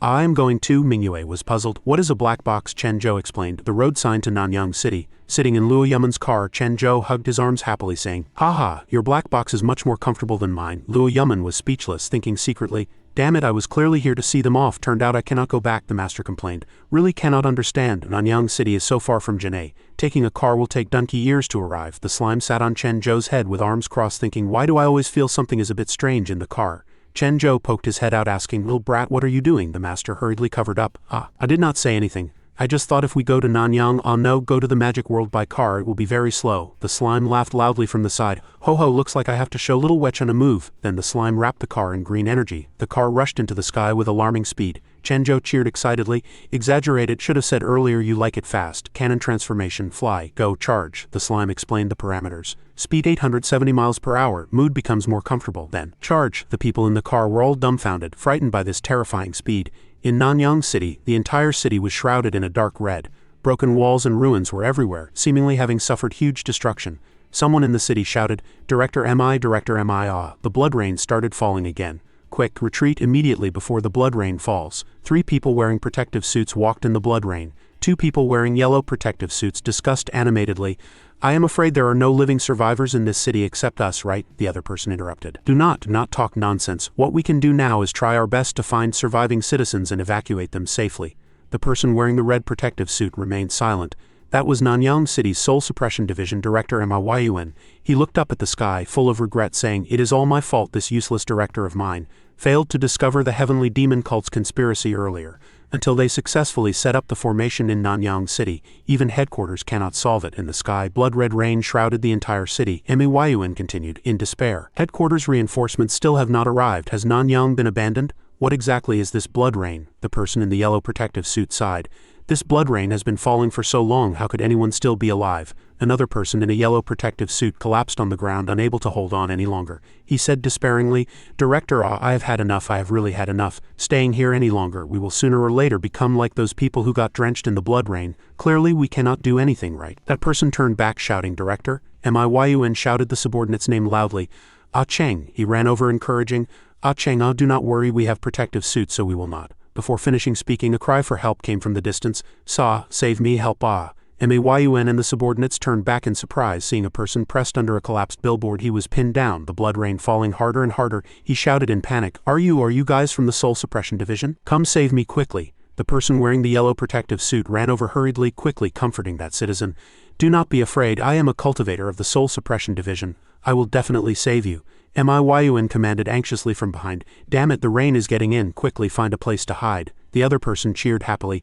Great, there are still living people. That citizen was frightened. He tightly grabbed the Soul Suppression Division cultivator's protective suit, shouting, Save me, I cannot move, save me quickly. I do not want to die. The Soul Suppression Division cultivator still comforted patiently. Sir, do not be afraid, we can definitely save you. But the more he comforted, the more terrified the man became. At this moment, due to extreme despair, his eyes were bloodshot, roaring like a madman. You are lying, I already got drenched by this rain, you cannot save me. Everyone was swallowed by the rain, everyone has already been swallowed. The cultivator looked at the citizen before him, silent for a moment. The trapped citizen still screamed shrilly, what to do, I do not want to die. Suddenly, cultivator took off his protective helmet, affirming seriously, I said it, I will definitely save you. Seeing Cheng take off the helmet, Myun ran over with worry to stop him, but it was too late. He shouted, Cheng, no, do not take off the helmet, you are already drenched in blood, you cannot hold on. Cheng put his own helmet on that citizen's head, revealing a warm smile, saying, The Soul Suppression Division will absolutely not abandon anyone, so you must. He stopped before finishing, as if something made the citizen before him extremely shocked. Because Cheng was drenched in the blood rain, his body was gradually corroding. He still tried hard to finish his last words, live. Then his head completely melted. The citizen in front shouted in terror. Myun and the teammate saw Cheng melt, shouting in grief, Cheng, in order not to let Cheng's sacrifice be in vain. The two immediately ran to save that citizen. They lifted the billboard while saying, Sir, we are here to save you. Suddenly that person trembled all over, shouting in panic, quickly. The two were startled by the terrifying scene before their eyes. Sir, that citizen, having been drenched in the blood rain for too long, had already completely melted. After a while, the blood rain finally stopped. The subordinate reported exhaustedly, Director, the blood rain stopped. The two sat back to back, grieving for Cheng. The teammate said, Cheng he.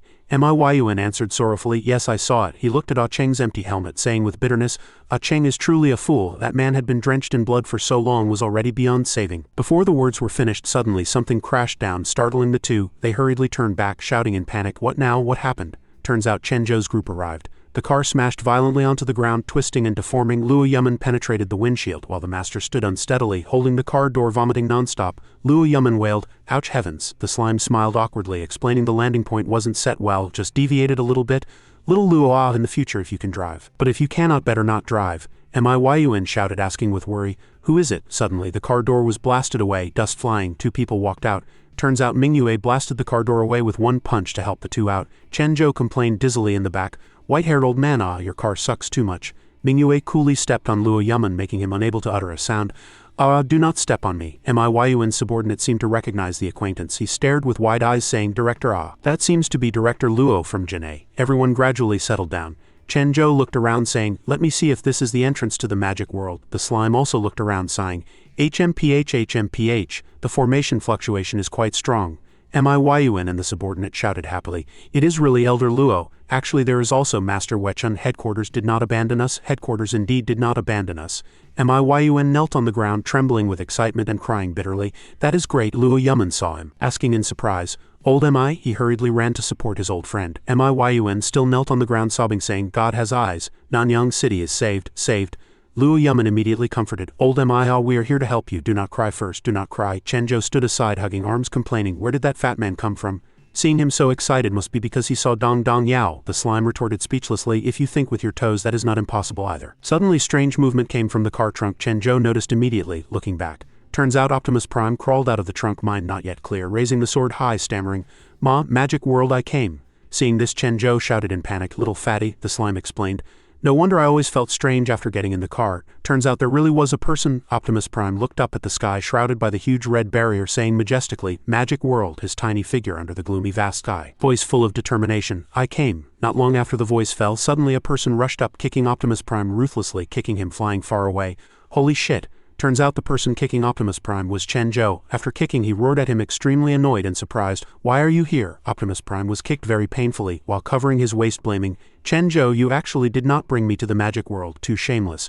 Do you plan to hog the magic energy? Hearing Optimus Prime say this, Chen Zhou cursed angrily, idiot, I did not bring you because the magic world has many scary monsters. They specialize in eating fatties like you. Optimus Prime still retorted stubbornly, I am not afraid, I definitely must go to the magic world to see. How about it? Good brother, take me along. The slime listened to the two's fearless conversation beside Chen Zhou, anxious enough to scream, I say, can you guys have some reverence? Resulting in the next second the two hooked shoulders and backs again. Chatting and laughing like brothers reunited after a long time, Chen Zhou hugged Optimus Prime's neck, laughing loudly.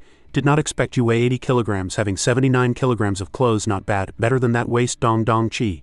Seeing Chen Zhou start bragging again, the slime scolded helplessly, protect my ass in the end, is not it still my job? At this moment Miyun and Luo Yumen stood not far away, pointing at Chen Zhou suspiciously, asking hesitantly, this is, Luo Yumen immediately explained, old mi, you rest assured. Hello, Mr. Chen is unfathomable. He solved Jinei's sacrificed ones and living dead. This time he also came specially to solve Nanyang City's crisis. Miyun's face froze after listening to Luo Yumen. Then could that be the legendary one? Just finished digesting the information, he rushed to Chen Zhou and knelt down. He tightly held Chen Zhou's hands, begging with a pitiful and miserable face, great expert Chen, hero Chen, I am Nanyang Soul Suppression Division Director Miyun, beg you to save this city. Luo Yumen watched aside as his old friend knelt to beg for help without any image. Could not help wondering what exactly happened in Nanyang City to make old Mi become so crazy. After begging, he turned around, pointing at the red barrier surrounding the city, explaining, that is the formation set up by the heavenly demon cult because there is no way to enter. We still do not know what its purpose is. Only know before the formation appeared, Nanyang suddenly started raining red rain, he continued, trembling to narrate. A red rain like blood poured down on Nanyang, giving people a very terrifying feeling. At first, everyone did not take it seriously, thinking it was just a natural disaster. No one paid attention, still living recklessly in the rain, even directly touching the rainwater. After all, there was no special reaction when the rain fell on the body. But subsequently, the terrifying things had just begun. His voice became deep and gloomy. As the time spent in the rain increased, anomalies gradually appeared. Scenes full of horror, thriller, and the scent of death occurred. People turned directly into puddles of bloody water. At this time, everything gradually fell into chaos. By the time we realized something was wrong, it was already too late. the formation appeared, also sweeping in countless people who did not have time to evacuate. The formation appeared in the form of a red spherical light curtain, shrouding Nanyang City, creating countless slaughters here. Moreover, this formation seems to be still expanding even today. Myun narrated the tragic condition of Nanyang City to Chen Zhou. He continued speaking while maintaining the posture of kneeling at Chen Zhou's feet. Furthermore, people outside the formation are not spared either. This blood rain has been falling non-stop up until now. I am afraid there are few living people left in the current Nanyang City. Meanwhile, Master Wechun and Ghost King Tantai Mingyue were also outside the formation. The Master said to the Ghost King, "If no rank 8 powerhouse appears, the outer defense shield of this formation cannot be broken at all. The residents inside probably long ago." Tantai Mingyue could not help saying with worry, "This formation is not the same as the Ghost World formations I know, but the sacrifice method has a few similarities. This might be an ancient formation." Luo Yaman, standing behind, was shocked upon hearing her say this. "It is actually an ancient formation of the Ghost World?" Hearing the Ghost King and the others say this, Myun became even more terrified. He hugged his head in despair, roaring, "Then what should we do? Is there no way? That bunch of beasts from the heavenly demon cult definitely will not stop here. Even if we cannot save the common people, we must stop the disaster from spreading." Seeing him so anxious, Chen Zhou walked over, patted his head and said, "Do not worry, Pighead. Is not it just a bunch of stupid humans being swept into the magic world? What is there to make a fuss about?" Myun, having his head patted and being called a pighead, looked up at Chen Zhou with a blank face. Chen Zhou turned around holding the precious sword and arrogantly declared, "Dong Dong Yao is going in. If they have not been eaten by magic creatures yet, then Dong Dong Yao will eat them all. After all, Dong Dong Yao is the planet's strongest warrior. Let us go, brothers." Hearing him say this, the slime hurriedly pursued, asking, "What are you eating them for?" But no one paid attention to it. Chen Zhou took the lead, walking in front.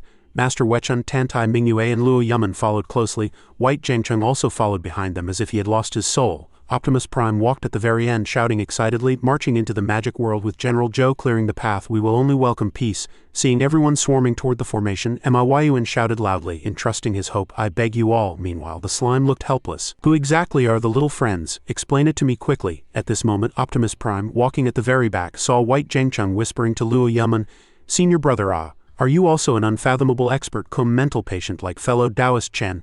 Luo Yaman answered calmly, "We dare not ask about this, but according to my observation he is just an ordinary mental patient." Tantai Mingyue, who had been silent, suddenly sensed something wrong and immediately scanned the surroundings to observe. Red raindrops were falling from the sky. Tantai Mingyue reached out to catch them, feeling a faint unease in her heart. "It is raining, that blood rain again." Master Wechun shouted upon seeing this. "Bad news," he quickly and loudly warned the people around. "Everyone, absolutely do not let this blood rain touch your bodies. If the body touches the rainwater, it will turn into a puddle of bloody water." Tantai Mingyue waved her hand, magic power instantly condensing into a huge purple palm hovering overhead, forming a solid canopy that isolated those deadly raindrops. Her gaze swept across, suddenly stopping because she saw those two fools, Chen Zhou and Optimus Prime, still standing in the rain like wood, helpless. She controlled the magic hand to grab these two, dragging them hard into the safe range. She roared annoyedly while pulling people, "You two still will not come back quickly?" Seeing this, White Zhengcheng was scared out of his wits, fiercely pouncing toward Luo Yaman, who had just propped up a golden light shield, begging tremblingly, "Senior brother, let me hide too." Luo Yaman frowned, looking at his junior brother, looking puzzled. Cannot you open a shield yourself? Why must you squeeze in with me?" Seeing everyone was safe, Master Wechun suddenly remembered he was still being rained on. He muttered to himself, "Okay, everyone is safe, so I also." His hands quickly formed seals. Hand seals completed, he raised his hands to the sky, shouting, "Open!" Instantly, a dazzling golden light curtain appeared, completely isolating the deadly blood rain pouring on Nanyang City under Mingyu's protection. Optimus Prime opened those innocent big eyes, looking at the sky, pointing and saying to Chen Zhou, "Chen Zhou, look, does this look like tomato juice?" These words, naive to the point of mental retardation, left the surrounding people speechless. Tantai Mingyue turned to ask Master Wechun, standing nearby, "What is the source of this rain? According to you, all living things will be swallowed by it, right?" The Master nodded, tone certain. "Correct. Our soul suppression division collected blood, but has found no useful clues so far. The strategy today can only be to avoid it." She turned her head abruptly to look at Luo Yaman again, asking with concern, "Hey, are you okay? You definitely got wet just now, right? Do you have any special feeling?" Being asked suddenly, he stammered in a flurry, "What, Uncle Master Luo, are you also worried about this?" "No problem. According to previous situations, one has to be drenched in this blood rain for a period of time before mutation occurs." Just then, the scene of those two mental patients, Chen Zhou and Optimus Prime, poking their heads out to catch rain to drink gave everyone a fright. Optimus Prime smacked his lips, praising while drinking, Ha glug glug, this is not just tomato juice, this is red wine. Ah, Chen Zhou also followed, echoing excitedly. Care not what it is anyway, it is very sweet. Tastes not bad. I like this stuff. Seeing this crazy scene, the master was scared out of his wits, shouting loudly, Chen, great expert Chen, this blood rain cannot be drunk. Ah, head cannot get wet either. Ignoring the warning, the two were carefree like immortals, even performing crazier actions. Chen Zhou stood in the rain, scrubbing his head vigorously as if really washing his hair, saying casually, what are you making a fuss about, you little brat? Back in the day, General Zhou took showers in the courtyard. Optimus Prime heartlessly caught water to rinse his mouth, nodding in agreement hearing Chen Zhou say this. Exactly, too wasteful. Wash quickly. I even want to take out my underwear to wash. The master opened his mouth wide, doubting life. This. What exactly happened? Could it be that Chen Zhou has something to rely on so he is not afraid? What ability does that fatty have? He was just preparing to turn around to ask everyone to help stop them. Your Highness Tantai, little Luo, please persuade great expert Chen. Before finishing speaking, he found no one beside him. Where are the people? Looking not far away, he discovered in horror that those three people also rushed into the rain doing weird actions. He shouted in panic, what are you doing? Are not you afraid of being swallowed by the blood rain? Tantai Mingyue retorted while twisting in a bizarre dance pose. What are you saying? This blood rain simply makes one feel too comfortable. Luo Yamen and White Zhengcheng also echoed, speaking in unison. Exactly. How could it possibly swallow people? Luo Yamen ripped off his suit, revealing a wet shirt clinging to solid six-pack abs. He invited, Master, raining is quite comfortable, you come feel it too. White Zhengcheng was even shirtless, showing off muscles and agreeing, that is right, standing so far for what? I even want the master to help me scrub my back. The master was red in the face, questioning with heart palpitations. What exactly is wrong with you guys? Did you all go crazy? Mingyue continued twisting her body, voice full of demonic nature. Human, do not you want to come and enjoy this romantic baptism with this king? The master roared in opposition. How could I possibly want to? Forced by the three, he hurriedly retreated, sensing the anomaly. Wrong, they are a bit off. The three still chased relentlessly. Master, we just want to make you a bit happier. Where is it wrong? He retreated in panic, trying to escape. No, I have to leave here. Before he had time to turn around, he was blocked. A terrifying voice sounded behind. Going where? Clearly it was you who asked us to come. Why do you want to leave first again? The master turned his head, seeing Chen Zhou blocking the light like a huge ghost shadow, rolling his eyes back, staring dead at him. Come together, young man. Chen Zhou, Optimus Prime, and White Zhengcheng scrambled to reach out hands to pull, still waiting for what? Little ghost, come reign together. Come on, come together. The master appeared weak and helpless in the crowd as if possessed by a demon, struggling desperately. You are all crazy. He tried to retreat, mind deducing rapidly. Is it mental disorder from getting rained on? Suddenly, Tantai Mingyue sneak attacked from behind, breaking his defense. See if you come out. A weird huge palm smashed down with the force of a thunderbolt, shaking the earth to tremble. Luckily the master jumped up in time to dodge. He watched helplessly as the Ghost King was also controlled. Tisk, even the Ghost King is bewitched? Just avoided the attack in the air. Looking down, he saw Chen Zhou opening his arms, waiting for him with a smile that made one's hair stand on end. Come here to reign, come quickly to reign. Forced into a desperate situation, the master decided to make a move. Great expert Chen, since it is like this, then do not blame this old man for being ruthless. He blasted a palm toward Chen Zhou's position. Green light swallowed the opponent, spreading to burn the other four. Looking at that pile of ashes, the master suddenly had an epiphany. I did not use full strength. He suddenly woke up with a start. So that is it, this is an illusion. I am caught in an illusion. He immediately formed a seal, shouting, release, returning to reality. The master in reality was being carried like a slaughtered pig, face bruised and swollen, looking extremely pitiful. He just regained a bit of consciousness, vaguely hearing someone say, teacher was perfectly fine, how come he suddenly lost consciousness? Opening eyes before figuring out the situation, he found himself being held upside down by Luo Yamen and White Zhengcheng. White Zhengcheng was even saying excitedly, Ghost King, your highness, try using a bit more force. Tantai Mingyue agreed immediately upon hearing. Okay. Bang, a heavy punch smashed ruthlessly on the face, beating the master into screaming miserably. The body was knocked flying more than 10 meters, lying prone on the ground. Hearing the shrill scream, Luo Yamen and White Zhengcheng turned back in panic, discovering he woke up, cheering. Awake, do not hit anymore, teacher, are you okay? The master struggled to crawl up, supporting his sore body, groaning. Luo Yamen hurriedly ran over to help him up, and Tantai Mingyue also walked over, arms crossed, asking, Human, what happened? Why did you suddenly faint? Beaten for no reason, the master's face was iron blue, cursing in exasperation. Even so, no need to use this method to wake this old man up. After calming down, he immediately warned, everyone absolutely do not touch this blood rain. This thing will make people fall into illusions. Luo Yamen was shocked. Illusion? He looked forward, discovering Chen Zhou and Optimus Prime were also naively catching rain, but the difference was the two were already tightly protected by the slime. Chen Zhou opened arms, tilting head, wanting to catch rain, but after waiting a long time not a drop entered the mouth, wondering, why does this tomato juice just fall down but will not go in the mouth? Drank for half a day, did not drink a drop. Optimus Prime opened a mouth as big as a watermelon, urging, open mouth a bit wider. The slime shielded the two awkwardly, mouth shouting nonstop, protection, protection, protection, protection. Seeing this, the master heaved a sigh of relief. Different. Sure enough, that was a hallucination just now. After a while, the rain gradually stopped. Optimus Prime asked in panic, Chen-Jo, look, why stopped raining? Chen-Jo also shouted, do not tell me it was drunk dry by us two, forget it, wait for the next round. Seeing the rain stop, the master proposed, while the rain stopped, let us leave quickly. He took the lead, walking in front. Tantai Mingyue, Luo Yaman and White Jingcheng followed closely behind. While Chen-Jo and Optimus Prime were still going crazy, the two got two swords from somewhere unknown, shouting about hacking each other. Chen-Jo directed and acted himself, raising the sword, shouting, you possess the demon sword, hand over your life. Optimus Prime also entered the role alone, raising sword to block, roaring dramatically, Chen-Jo, dog thief, let us fight to the death. Luo Yaman and White Jingcheng walked behind, whispering. Luo Yaman wondered, did not old Mi say the blood rain would make people fall into illusions? White Jingcheng also expressed doubt. No, could it be the blood rain evolved? Tantai Mingyue aside was also researching this matter. She used magic to catch a drop of rain to examine carefully, thinking secretly, this thing can cause hallucinations, even rank 7 humans cannot be spared, but why cannot magic detect any anomaly? After a while, the 6 people rapidly approached the foot of the formation partially surrounding Nanyang City. Arriving at the place, they found it sealed tight, no entrance. Optimus Prime pursued, asking, is inside here the magic world? Where's the entrance? Chen-Jo pretended to think, where is the entrance? Let me think. The slime, seeing him preparing to brag again, roared helplessly, you stop making up stories. Master Wechun then proposed to Tantai Mingyue. Ghost King, your highness, this is the formation's protection layer. Previously I tried with full strength, if not a rank 8 powerhouse. I am afraid it is hard to open, but if I join hands with you, maybe there is a chance. Tantai Mingyue nodded in agreement. Okay, I know. She quickly approached that red light curtain. Chen-Jo, seeing this, jumped out again to cause trouble. What are you doing? Want to snatch Dong Dong Yao's limelight? Dong Dong Yao wants to be the first person to step into the magic world. Seeing him obstructing everyone, the slime roared weakly, stop making a scene. Master Wechun signaled Her Highness the Ghost King to act. The two then cast spells, fiercely attacking that protection film. Under the powerful attacks, cracks appeared on the protection layer. But in a split second it was as good as new again, completely unaffected. Seeing their moves were ineffective, the two's faces were gloomy. Master Wechun gritted teeth, worrying, damn it, still useless. The slime witnessed the scene just now and also interrupted arrogantly.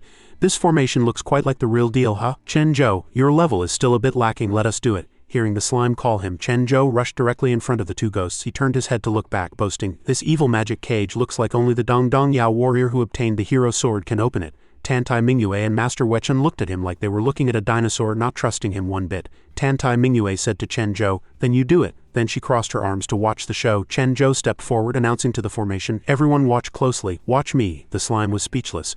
Master Wechun looked at Chen-Jo's back thoughtfully. Does this guy have some special method? Everyone was waiting for Chen-Jo's move. Unexpectedly, he gesticulated like a juggler, then shouted the incantation, Open Sesame. The two Ghost Kings were completely stunned. The slime roared angrily, Open Sesame your head, stand closer, I cannot operate from this far. Chen-Jo continued to make funny faces. He raised his hand and shouted, burn my small universe. The slime knocked on his head, disobedient. I am calling you. Chen-Jo blinked nonstop. He posed like Superman again, roaring, come out, power of elimination. The slime tried to pull him.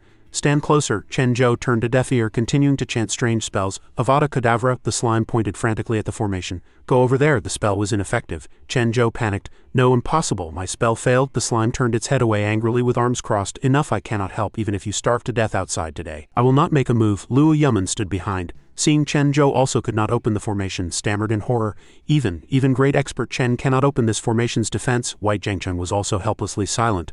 Optimus Prime remained mysteriously confident. If Chen-Jo cannot, let me try. Tantai Mingyue reached out to stop the excited Optimus Prime. Go back, what use are you? Optimus Prime, let me try, let me try. Chen-Jo stood there worrying. Done for. Is General Joe going to fail everyone's expectations? He made up his mind to step forward, calling the slime. Little she will not give you a chance to perform this time. How could General Joe not open the door to the magic world? The slime refused. It is too late to go over now, I will not help you. Chen-Jo put his hand on the shield, closing eyes to concentrate. A slime flew in front, tempting. If you beg me now, I can consider helping you, otherwise you'll lose face. Chen-Jo ignored it, sighed, opened his eyes, golden light flashing within. He said, a mere magic world wants to block General Joe's path. Finishing speaking, he immediately unleashed a powerful spell. Cyan light exploded, accompanied by sharp lightning. The slime stared with wide eyes.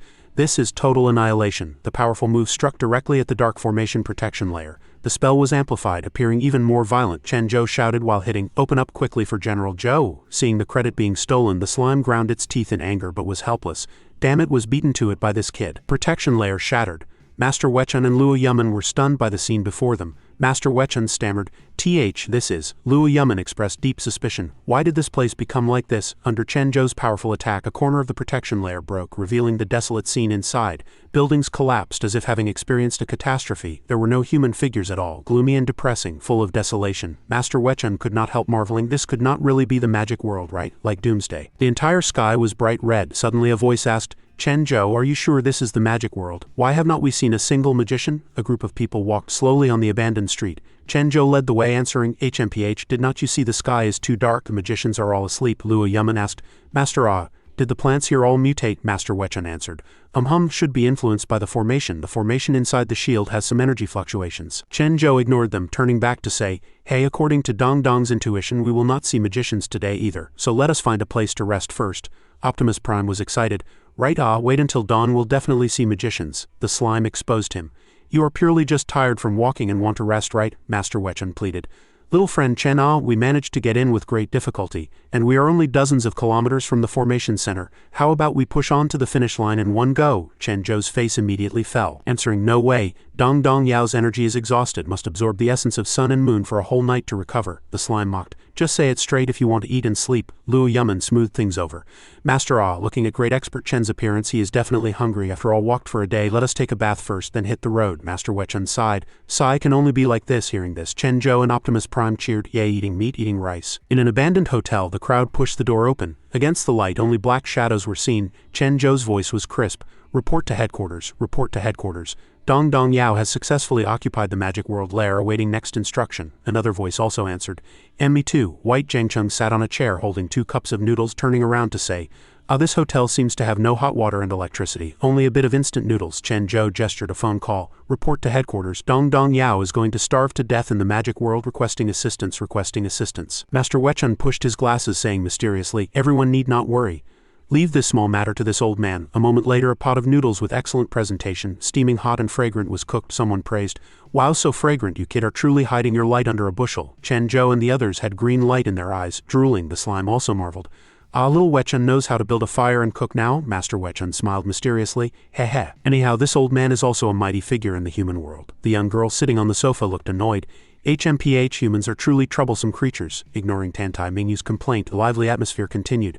It was discovered by Dong Dong Yao, so Dong Dong Yao eats first. This goes to little fatty and that kid. This goes to the white-haired old man. Come, the last mouthful of soup is for fellow Taoist White, that person asked. Why do I only have one mouthful of soup? Luo Yamen resigned himself. Okay, as soon as the voice fell. Chen Zhou had already buried his face in the pot, eating heartily. Master Wechun did not mind, turning to say, alright little Luo, little White, you guys come with me. They followed. Optimus Prime also followed. Chen Zhou ate and drank his fill, then lay down. Too comfortable. Tantai Mingyue rested her chin on her hand, thinking, HMPH, truly scandalous. Suddenly Optimus Prime came back holding 2 candles in hand, saying happily, hee, Chen Zhou, look what I found. Chen Zhou looked up. This is a candle burning magic power. The Ghost King thought helplessly, is not that just a broken candle? Instantly, Chen Zhou and Optimus Prime revealed treacherous smiles. The slime was terrified. What prank are you guys going to pull again? On the other side, Luo Yamen sat on the ground worrying. Master absolutely not. You going to the formation center alone is too risky. Master Wechun said firmly, time is life, brook no delay. They were discussing serious business, but White Zhengcheng was staring blankly, thinking, starving me to death. Master Wechun said solemnly, your strength is too weak. Just stay to accompany the Ghost King and little friend Chen Zhou to rest well. I will go investigate the situation. If it really cannot be handled with my strength, at least I can retreat unscathed. Luo Yamen answered, since the master has decided, I will not persuade anymore. Please be careful in everything, master. Master Wechun suddenly felt the noise sounded familiar. Is it little friend Chen Zhou? Luo Yamen called. Little White, go open the door. White Zhengcheng stood up. The door just opened a crack. White Zhengcheng spoke. Fellow Taoist Chen, is it you? But opening the door revealed no one, the corridor empty. White Zhengcheng shouted, fellow Taoist Chen, turning back to say to Luo Yamen, senior brother, no one here. Luo Yamen was puzzled. Except great expert Chen, who else would knock on the door so loudly? Suddenly a hand grabbed the door, a voice sounded, fellow Taoist White. White Zhengcheng turned back. Entering his view was Chen Zhou holding a candle, making a funny face, saying, who I am. White Zhengcheng was scared into screaming, Io wildly. Then fainted. Chen Zhou and Optimus Prime high-fived and cheered, jumping around Chen Zhou. Great success, Optimus Prime. Fellow Taoist White's guts are too small. Chen Zhou. Go scare my wife. Watching their appearance, Luo Yamen and Master Wechun were helpless and speechless. Master Wechun, is not he exhausted? I see he does not need rest at all. Luo Yamen sweated. After all, great expert Chen is a bit special. Is a bit different. Luo Yaman helped White Jingcheng up. White trembled, saying, scared me to death. Master Wechen held his hands behind his back, saying solemnly, Little White, you truly throw the Soul Suppression Division's face. Luo Yaman also said, Right, all Little White, you are also too. Before finishing speaking, a hissing sound rang out. Luo Yaman turned back, seeing two red eyes staring at himself. A ghost face and fangs appeared. Ah, Luo Yaman said helplessly. Great expert Chen. Ah, a person can only be scared once. You go play with others. Master Wechen also said, acted quite like the real thing. Suddenly Chen Zhou poked his head into the door, asking, Hey, why are you guys calling Dong Dong Yao? Optimus Prime also picked up the conversation. Want to play with us again? White Jingcheng's face changed drastically. Great expert Chen is over there. Luo Yaman, then this one behind us is. A scream pierced the silence. There is a monster. That monster spread its wings, scaring Optimus Prime into running for his life. Could this be the Magic World's monster? Chen Zhou also shouted. Dong Dong Yao requests headquarters support. Behind them, a bat spread its wings, staring dead at them. White Jingcheng was greatly shocked. Bad news, this ghost thing is more than one. Everyone run quickly. No need for a reminder. Chen Zhou had long since run away, shouting while running. Alert, alert, Magic World monsters awakened. Dong Dong Yao is suffering fierce attack. The slime also shouted, Batman, should not this thing have gone extinct hundreds of years ago? Behind the two followed Optimus Prime, who was running wildly, holding his head in fear. The slime roared, Dan, it looks like after you destroyed the formation, someone controlled them to launch an attack. Seeing the pursuers increasing, Chen Zhou seemed to sense something wrong and whipped his head around. Entering his view was Optimus Prime, falling prone on the ground, screaming miserably. "Io!" Chen Zhou shouted in panic, "Little fatty?" Before Optimus Prime could climb up, a black shadow dived down, a Batman grabbing him and rushing straight into the clouds. Everyone was shocked. Chen Zhou froze on the spot, gaze closely following the monster that snatched his friend. Optimus Prime struggled desperately. Cries for help coming. Chen Zhou requesting support. The usual playfulness disappeared from Chen Zhou's face, replaced by a rare seriousness. He slowly drew the sword from his back, eyes sharp, whispering, finally appeared. He stepped heavily onto the windowsill, borrowing force to roar, "You group of magic monsters!" Seeing Chen Zhou's imposing manner like a rainbow, the slime also followed, laughing happily. Hee, rush up to fight around? Chen Zhou hovered in midair, announcing majestically, "Little fatty, Dong Dong Yao is coming to save you." In the ruined city, the crimson sky was obscured by thousands of black bats. An earth-shattering loud bang. Dust rolling, the earth shaking violently. Luo Yaman stood between the cracks, looking up at the sky, thinking with worry, this group of people is too fierce." Even so, his hands did not stop accumulating spiritual power. Suddenly a monster rushed over at extreme speed, scaring his heart into stopping, done for. But the monster was intercepted before it could touch him. A green energy belt appeared, firmly binding it and the surrounding monsters. Luo Yaman recognized the savior, shouting, Master Wechen stood proudly in the encirclement of 7 Batmen, arms spread controlling the spell, voice resonant and majestic. "A few little bats, do you want to rebel?" Behind the master, a ferocious monster rushed over, wanting to tear him apart. White Jingcheng warned in panic, "Bad news, Master, they want to break free from your spell." Master Wechen glanced at it, clicking his tongue. Tisk, actually quite troublesome to deal with. Suddenly his gaze collided with a scene in the distance. Following his line of sight, Optimus Prime was being snatched away by a Batman. A faint cry for help came over. "Help me." Master Wechen made a prompt decision, shouting loudly. Luo Yaman understood immediately. Turning to shout at White Jingcheng, "Leave this to the master, let us go help brother Chen Zhou." Watching Chen Zhou chasing that monster at full speed, the two acted quickly. White Jingcheng responded, "Okay, I got it, master, you be careful." Just as the companions left, Master Wechen exploded with power, creating a green tornado that blew away everything around. He frowned, evaluating secretly. Truly a group of troublesome guys. HMPH. Suddenly a ball of raging fire whistled over, forcing Master Wechen to hurriedly prop up a defensive shield. Amidst the sea of fire, a glamorous figure walked out with full aura. As soon as Tantai Mingyue appeared, she asked in confusion, "Could it be the Batman recorded in the Ghost World ancient books?" Master Wechen looked down from above, tone carrying a few bits of teasing.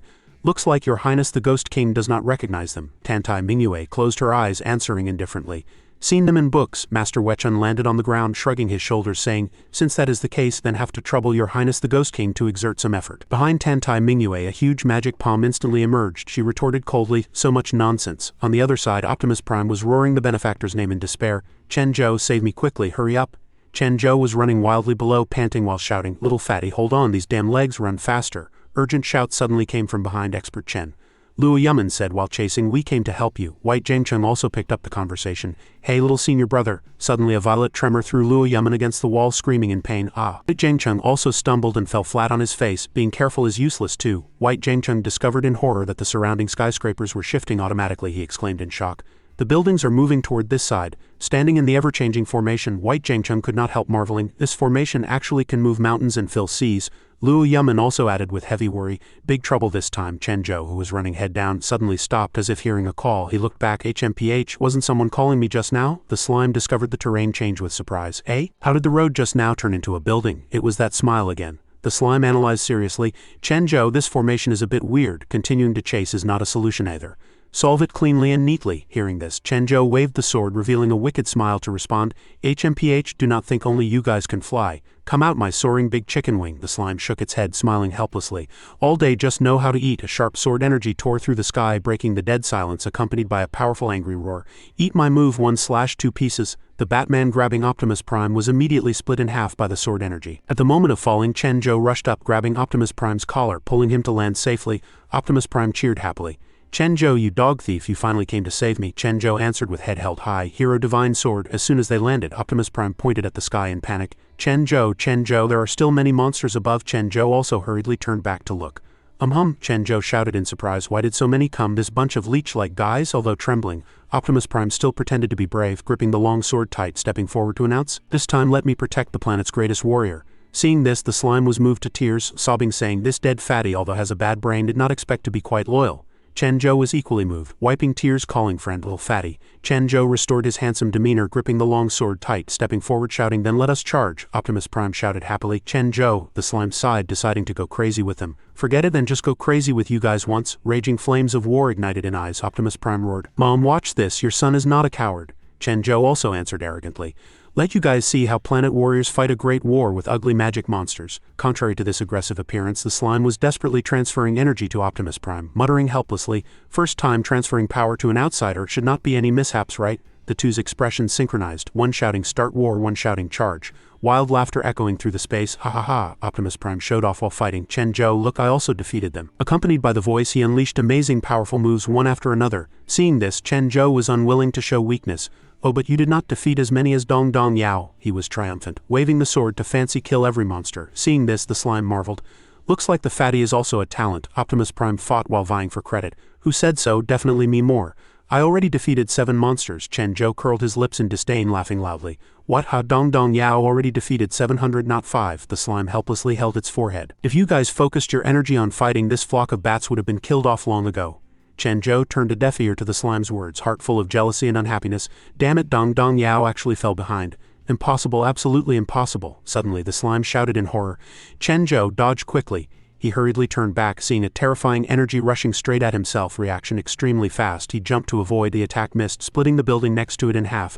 Amidst rolling smoke and dust, Chen Zhou sweated coldly, turning back to roar, "Little fatty, are you in cahoots with this bunch of moths?" The slime shouted, explaining the situation. "Because he chopped a few bats, he got too excited, already completely went crazy. Even the power I lent him went out of control." Just as the slime said, Optimus Prime's eyes were red from killing at this moment, eyeballs rolling around, mouth muttering, "Chop, chop, chop, smash, smash, smash, this great lord is the universe's strongest." Chen Zhou asked back in a deep voice, "What did you say?" The slime flew close, complaining painfully, "Hey, how come this dead fatty is even harder to deal with than Chen Zhou? Can you be a bit well-behaved? Do not mess around." Optimus Prime still danced the long sword wildly, howling, "Invincibility is so lonely." Seeing this scene, Chen Zhou thought secretly, "Done for, little fatty must be controlled by the demon sword." Sharp sword energy attacked him one after another, forcing him to have to make a decision. Could it be he has to let Dong Dong Yao cross swords with him? Looks like there is no other way. Hero and demon eventually walked different paths. Chen Zhou lifted the sword, rushing over, imposing manner like a rainbow, shouting, "Evil demon, eat a strike of my hero sword." The slime was struggling to think of a way to control Optimus Prime, complaining, "This kid is truly hard to control." Secret art soul separation. The spell had not been cast yet. Chen Zhou gave Optimus Prime a heavy blow. Suddenly a voice sounded, giving Chen Zhou a fright. "Hey, you idiot." The sword edge swept past. Optimus Prime's body seemed to be split in two, however, he asked as if nothing happened, "Why chop me?" Optimus Prime turned his head, face full of smugness, eyes sharp as a different person, laughing, "What? Do not recognize me just by borrowing his body?" Under the sky, crimson as blood, thousands of bats obscured the sun. Yet 2 figures stood proudly, calmly gazing at this group of monsters. A ferocious monster roared, rushing over, however. Master Wechun remained motionless like a statue. Suddenly he shouted lightly, "Bind!" Instantly, countless green energy vines appeared out of thin air, tightly binding the rushing monster, vines becoming more and more. Master Wechun looked up, shouting. Tantai Mingyue walked out with full aura, hands constantly forming seals to cast spells. From the formation she created, countless purple giant hands rose from the ground. The magnificent scene made Master Wechun also cannot help opening mouth to marvel. "Your Highness Ghost King." Green binding vines combined with purple magic giant hands formed a perfect attack. Tantai Mingyue coldly spat out a word, "Exterminate." The monster crowd was crushed instantly, exploding into clouds of blood mist. Monster corpses fell like raindrops. She also landed lightly. Master Wetchun wiped sweat from his forehead, relieved. Phew, finally solved a batch. Tantai Mingyue turned back, face slightly tired, doubting.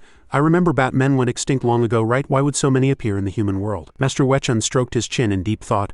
This bunch of beasts is not weak. The weakest also has stage 3 strength. Expert Chen and little Lu of them should be fine, right? Tantai Mingyue, hands on hips, answered. If only these it is fine, but if the quantity is more it is hard to say. There will not be accidents. Let us also chase up to look. Just about to leave, suddenly another group of Batmen flew from behind, a black mass obscuring the sky, making the two's faces sink. Master Wetchun turned back, clicking tongue helplessly. Tisk tisk, looks like we cannot meet up with him very soon. Tantai Mingyue also turned back. Osgrave, golden Batman, human, this guy may not be weaker than us two. Before Eyes was a golden Batman, eyes blood red, filled with bloodthirsty desire. Even so, Master Wetchun still said calmly, soldiers come general block, water comes earth cover. In another corner of the city, Batmen were also hunting everywhere. White Jangchung was shrinking in a corner, trembling, mouth muttering, Namo Amitabha, Bodhisattva protect amen. Suddenly nearby came a clunk sound. White Jangchung got a fright, secretly crying, done for, got discovered. He gritted teeth, making up mind, damn it, can only fight. Thinking of this, White Jangchung gathered all energy to the arm, preparing to decide victory with this blow. Just then, Luo Yaman walked out from the corner, muttering to himself, this formation can move buildings, do not know how little White is. White Jangchung recognized senior brother, surprised, blurted out, ah, handsome guy, but fist already thrown, spilt water cannot be gathered. Result, what should come still came. Bang, White Jangchung landed a solid punch on Luo Yaman's face, beating him into looking up in astonishment, falling backward. The huge noise attracted a few Batmen circling above. White Jangchung hurriedly helped senior brother up, face full of guilt. Sorry. Although Luo Yaman was helped up, still annoyedly cursed. What are you doing, you brat? In vain I worried about you, specially came back to find you. White Jangchung apologized repeatedly. Sorry, handsome guy, I thought you were those monsters. Suddenly the two realized the situation was critical. White Jangchung panicked. Bad news, we were discovered. All blamed senior brother for shouting too loud. Luo Yaman hurriedly reminded, if you speak so loud again, the whole city's Batmen will be attracted by you. Luo Yaman, sweating all over, nose bleeding, sighed, looks like can only fight. Little White, these guys are not simple, you be careful. White Jangchung was scared into face turning green, mourning, done for, my short life is going to be handed over here. Although afraid, he still mustered courage to step forward, channeling chi to hand, shouting, senior brother, careful, I come to help you. Luo Yaman fought while shouting, this bunch of beasts speed too fast. Little White, you think of a way to contain them. They however did not know. On the distant high building roof, a figure was quietly observing. That person sneered. Did not expect this bunch of trash from Soul Suppression Division could also break into my formation. Heavenly Demon cult member, expressionless yet proudly, looked down. Since came, then do not think of leaving. A moment later, White Jangchung had fallen into disadvantage, surrounded by Batmen. He panicked, asking for help. Senior brother, save me. Luo Yaman looked at junior brother, spells non-stop in hand, yet ability falling short of wishes. Damn it, this bunch of beasts too many. After repelling a few, he hurriedly rushed toward White Jangchung, shouting, little White, hold on. Suddenly a spell descended from the sky, forcing Luo Yaman to hurriedly jump away to dodge. In smoke and dust he covered face, shouting question. Who? On the roof, a figure with mutated arm shouted, you are Janae's director Luo, right? Great presence coming. Failed to welcome from afar. Luo Yaman frowned, thinking, heavenly demon cult? Seems have not seen this person on the wanted list. He loudly questioned, this formation is your doing? What exactly is your purpose setting up formation in Nanyang? The heavenly demon cult disciple laughed loudly. Haha, looks like Soul Suppression Division is not as good as before, cannot even recognize the illustrious Life and Death Gate. Luo Yaman asked back blankly, Life and Death Gate? He turned head to ask White Jangchung, what is that? Little White, do you know? Junior brother panted, shaking head. Have not heard of it. The two's ignorant conversation made the heavenly demon cult disciple speechless. He gnashed teeth, cursing, trash, truly trash, short-sighted. Looks like following the golden generation being exterminated by Ghost Emperor, Soul Suppression Division long has no ability to contend with Ghost World. Luo Yaman raised eyes, tone sharp. Oh, looks like heavenly demon cult indeed has collusion with 10 palaces, otherwise how would know this kind of secret? White Jangchung also prepared to meet war, accumulating power, saying, senior brother, do not know why, facing heavenly demon cult, this bunch of dregs, I suddenly have full drive. Heavenly demon cult disciple smiled contemptuously. HMPH, knowing more also cannot change your destiny of certain death. My cult is about to realize the long-cherished wish of unifying the human world. Luo Yaman did not want to talk nonsense, ordering little White, this guy knows too much, must catch alive at all costs. White Jangchung answered crisply, understood. Finishing speaking, the two cast spells simultaneously. Flying body to attack. Heavenly demon cult disciple reached out mutated arm, wanting to crush opponent, mocking, even dealing with Batmen so struggling, still want to catch me? Fantasy story. Purple and gold, two forces collided violently.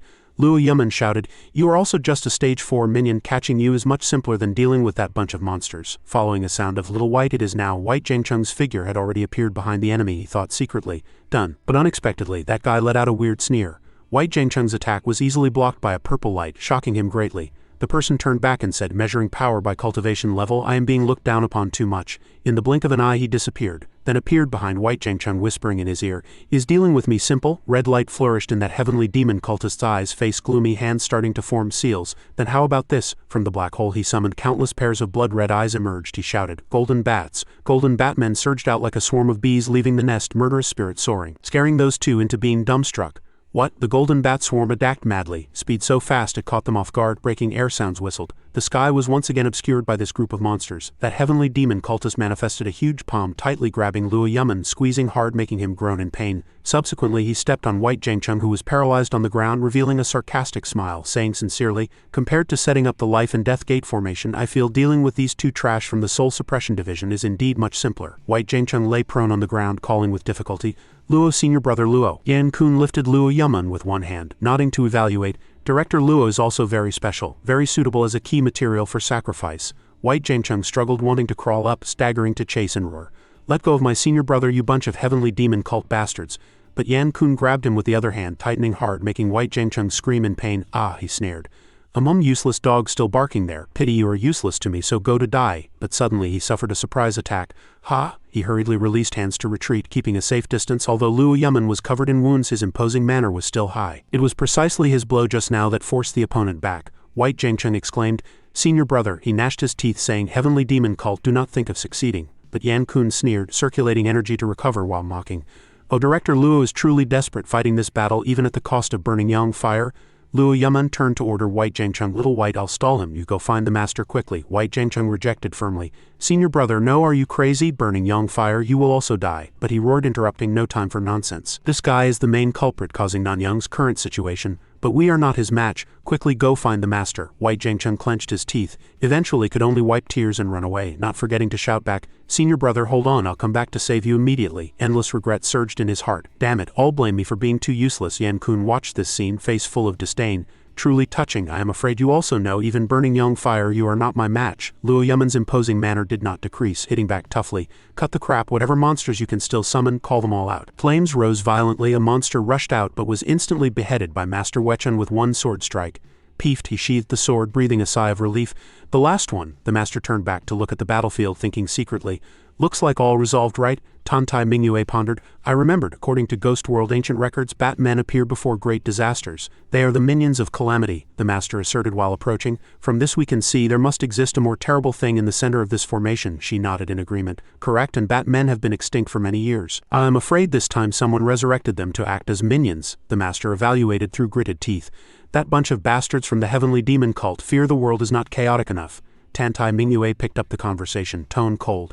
The heavenly demon cult you speak of, this king has also contacted before, indeed disgusting. In recent years they have been active frequently in the ghost world, seemingly even colluding with the 10 palaces.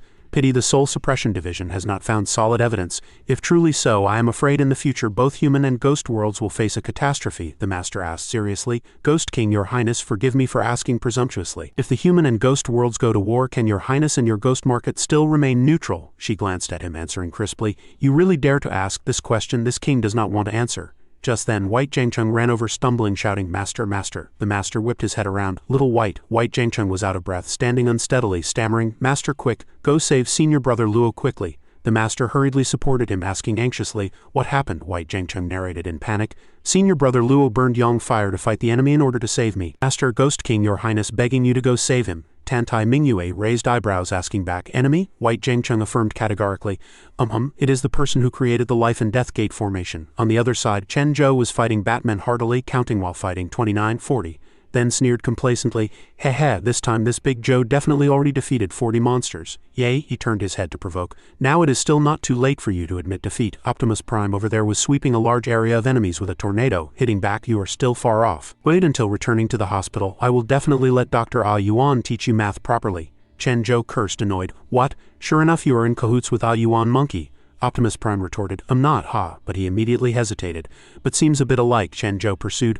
Like what? The slime flew, dancing to interrupt. Whether Dr. Ah Yuan or me both treat you as a mental patient. Chen Zhou curled lips. TCH, you are in cahoots with Ah Yuan monkey. Definitely not some good thing either. Just then, Optimus Prime was hit on the head by the slime returning body control. He muttered with a blank face, who am I? Where am I? Then he turned his head aggrievedly to question, Chen Zhou, dog thief, what did you do to me just now? I seem to have lost myself. Chen Zhou answered calmly. Your body was occupied, the slime hurriedly corrected. That was borrowing, just borrowing for a bit. Suddenly they saw Yan Kun flying across the sky carrying a person. The two narrowed eyes to look carefully, exclaiming in unison, is not that the white-haired old man? Yan Kun also discovered them below. Chen Zhou and Optimus Prime immediately shouted, "Ah, hey, you stand still for me. White-haired old man, I knew long ago you are not some good thing but did not expect you are actually in cahoots with magic monsters. Bastard, get down here, eat a sword of mine." They roared nonstop. White-haired old man, hand over the magic power. Dong Dong Yao will spare your life. What?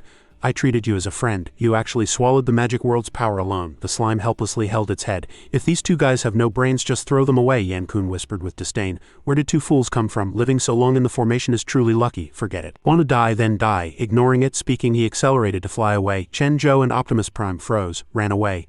Wait a minute, Chen Zhou said with worry. Could it be he does not repent going back to steal my coffin board? The slime immediately retorted. Stealing even this? Said already, except you who cherishes that thing. Aw, Chen Zhou put his hand on Optimus Prime's shoulder, saying seriously, new danger has arrived, little fatty. If a brother, then follow me. Thus the two began to huff and puff, running, chasing that figure flying far away in the sky. Chase. Okay, chase, chase, chase. The slime flew behind following, shaking head helplessly, hoping next life not to meet this group of psychopaths. It advised while flying, hey, you guys running cannot catch up and running like this. Sure enough, Chen Zhou and Optimus Prime soon had to stop to pant heavily. The slime added salt to the wound. We'll get tired very fast. Chen Zhou stood straight, muttering, cannot do it, little fatty, they fly too fast. We running like this cannot catch up. How about? However, when he raised his head, a huge house appeared abruptly in front and Optimus Prime's figure disappeared completely. He was panic-stricken. Heavens, where is little fatty? When did an extra house appear here? Hey little fatty, where are you? The slime evaluated.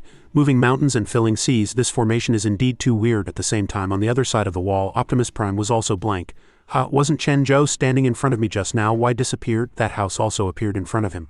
Optimus Prime shouted, Chen Zhou. He walked in while complaining, Chen Zhou, dog thief, still playing Magic World hide and seek with me. He definitely hid in this house. On this side, Chen Zhou cheered, little fatty, I seem to hear his voice inside. The slime hurriedly stopped. Cannot go, Chen Zhou. Too dangerous. This is the controller's spell attached to the formation. As long as someone enters, will be teleported to the sacrifice formation.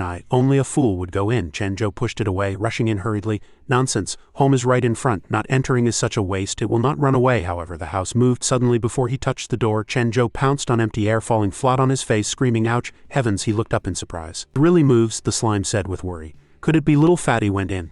Chen Zhou immediately crawled up, hearing this, face full of anxiety. What? Little fatty is really inside, and let us chase quickly.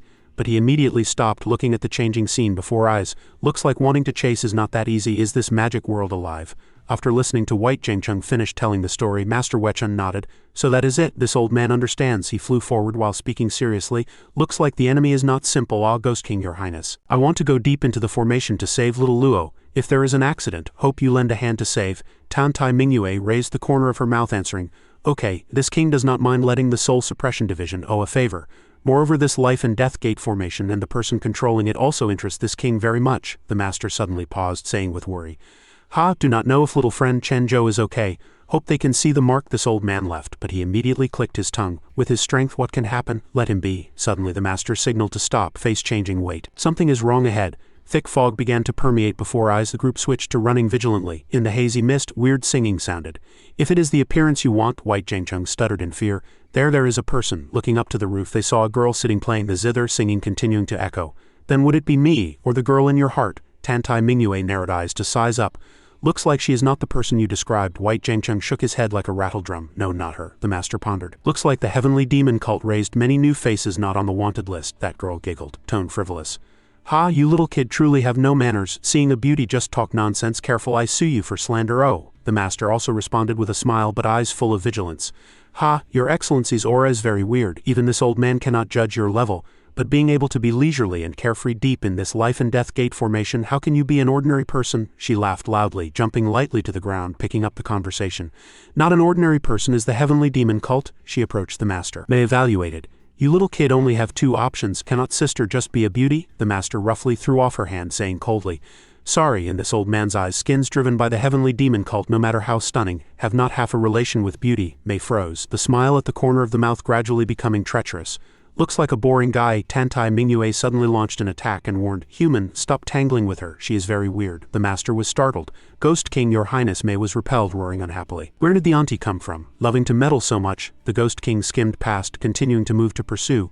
I also want to ask exactly what thing are you? The master hurriedly jumped to the middle to block. Ghost King, your highness, do not be impulsive. This action made Tantai Mingyue very surprised. Human, what are you doing? The master explained. This woman might be a high level of the heavenly demon cult. This old man wants to catch her alive back to the soul suppression division. Tantai Mingyue rejected flatly. Do not be silly, human. This king's intuition tells me she is very dangerous. If you dawdle again, I'll kill you together. Mei took the opportunity to get close, stroking the master's face, acting spoiled. Aye, little brother, look, this auntie is too scary. You have to protect Sister O. He pushed away her hand, answering impatiently. Protect? This old man just does not want Ghost King, your highness, to kill you. Between us there is no talk of protection. Tantai Mingyue continued to rush up to attack, shouting, Human, do not be bewildered by her. The master still stubbornly blocked the way. Get out! White Zhengcheng hurriedly dodged out of the war zone, shouting in panic, Ha, master, Ghost King, your highness, you two calm down. Mei suddenly appeared in front of him, whispering, Aya, fighting too early will die. Oh. White Zhengcheng retreated in fear. Aya, she blinked naughtily at him. Let us hide far away to watch the show. Amidst rolling smoke and dust, the Ghost King and the Master were engaging in fierce battle. She said ruthlessly, Human, do you want to be enemies with this king? The Master answered while blocking. This old man just wants to catch alive. Why does your highness try to kill repeatedly? The two pulled apart distance. Tantai Mingyue warned, This king said you stop having dealings with that thing. She is not human, nor ghost. She shook her head helplessly. Forget it, this king speaks. You soul suppression division will not understand either. Better change a solution. She decided to subdue this troublemaking guy first and deal with that Mei. Finishing speaking, Tantai Mingyue rushed straight toward the master to launch an attack. He cried secretly, Bad news. In the master's mind echoed the voice in memory. Sure enough, I originally could not deal with ghost creatures. I just wanted to catch alive. Is it necessary to be like this? The images of master and junior sister floated in mind. Junior sister teased master. Look quickly, little Wechan is being bullied by a ghost creature too. In the hallucination he roared, Shut up, I am not. Also not allowed to call me little Wechan. I am your senior brother. But, subsequently his voice became low and sad. Oh right, there is no chance to call anymore. The golden generation only has me left, master, junior sister. They all died in the ghost emperor's hands. Tantai Mingyue thought she had caught the master, but suddenly she sensed something wrong. The energy cage imprisoning him was pierced from the inside. A voice full of hatred sounded. So I hate ghost creatures the most in my life. Release seal. The master released the seal, power erupting violently, restoring his true form. This old man hates devils the most in this life. Tantai Mingyue observed him, then abruptly turned to question Mei. It is you playing tricks, right? What did you do to him? Mei giggled, answering. Got discovered, then put on an innocent look, explaining. I just stimulated and magnified the negative emotions in his heart, she continued. Is there anything wrong with that? Anyway, negative emotions always need to be vented, do not they? White Zhengcheng thought in horror. This woman can actually control emotions? Tantai Mingyue flew rushing toward that woman. Ability to control human hearts, truly troublesome. Looks like have to finish you off first. She flew a kick, kicking White Zhengcheng and Mei away. White Zhengcheng rolled a few times, shouting in panic. Ah, Ghost King, your highness, I am on your side, on your side. Ah, Mei smiled playfully, pointing behind Mingyue, saying, This big sister is so fierce, but do you really have time to deal with me right now? The master had appeared behind her unbeknownst to Wen, roaring devil. Tantai Mingyue hurriedly turned to block, thinking secretly this human had already immersed in hatred for devils. The master roared crazily, Go die. Mei stood aside, smiling gloatingly, enjoying this good show. Ha, just like this. Continue, young man, use all your strength. Is your hatred for devils only this much? White Zhengcheng sweated cold sweat, thinking, Done for. Even the master in his prime could not withstand this spell, adding his deep inner hatred for devils. Going on like this, I am afraid it will not stop until death. He looked up helplessly, begging for help. Anyone will do, begging to come quickly to stop the duel between these two rank 7 powerhouses. Just as the voice fell, he saw an unidentified object falling from the sky. A meteor? Could it be the wish came true? Boom! Optimus Prime fell on the ground, rolling a few times, stopping in front of White Zhengcheng. He froze a bit, then recognized, that is fellow Taoist Chen's friend. Optimus Prime climbed up, cursing and shouting, Chen Zhou, dog thief, why did you smash my magic house? White Zhengcheng cheered, pleasantly surprised.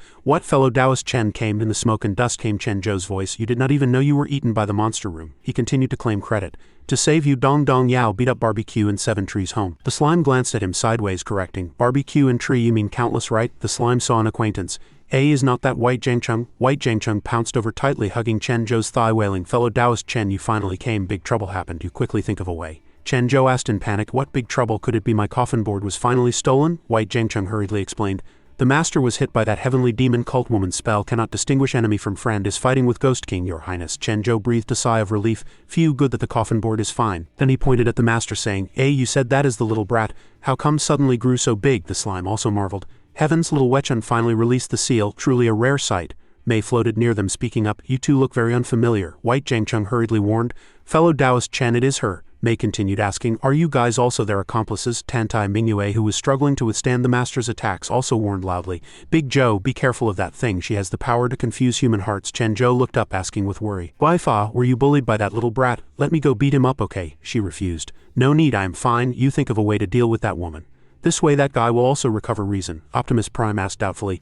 Chen Zhou, are not you going to help wife? Chen Zhou waved his hand. No need, she is very strong, then added a sentence. Although far inferior to Dong Dong Yao, Mei looked at them with contempt, thinking secretly, what is going on? Clearly these two broke Akun's moving formation, how come they are not even cultivators? Forget it, since they can break the formation. Must be stronger than that rank 4 waste, she decided. Then let me magnify the dark side inside them. Chen Zhou pointed at her nose, cursing. Hey, it was you who taught the kid bad to beat my wife, right, you bad person? Optimus Prime also followed, heckling. Bad person, activate super pervert mode, also came to join the fun. The slime muttered to itself, true interesting.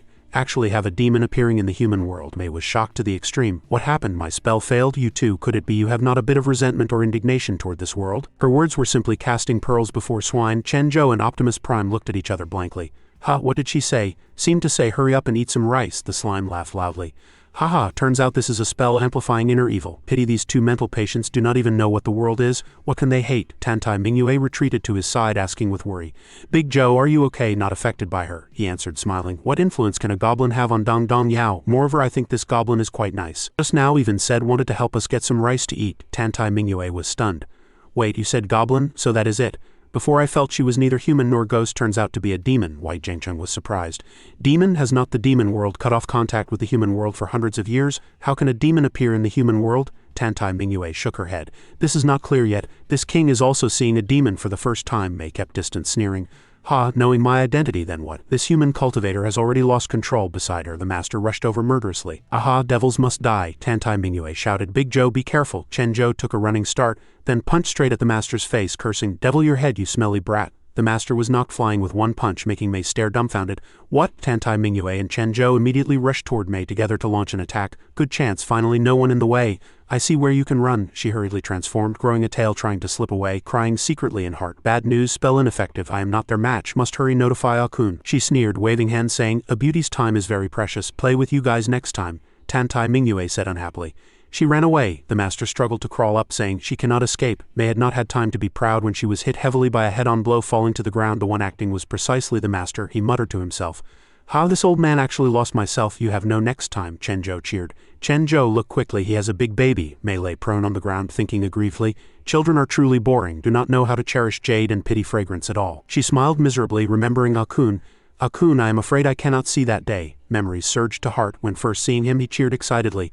Really or fake? Actually succeeded. I actually really summoned a demon from the demon world, following the ghost world book. Mei rushed up, grabbing him. Who are you? Where is this? After being pushed away, Yan Kun smiled, answering, this is the human world. I am Yan Kun, Nightmare-less Guardian, one of the 9 great guardians, and you are the monster I summoned, she doubted. Human world? Has not the human world cut off from the demon world for several hundred years? Then you are also human, he nodded. Correct, her demon cultivators all have unique skills. With your help, my wish can definitely be realized very quickly. She touched his face, saying with interest, oh human, your tone is really big, want me to help you? Then tell me what your wish is? Yan Kun held her hand, smiling treacherously.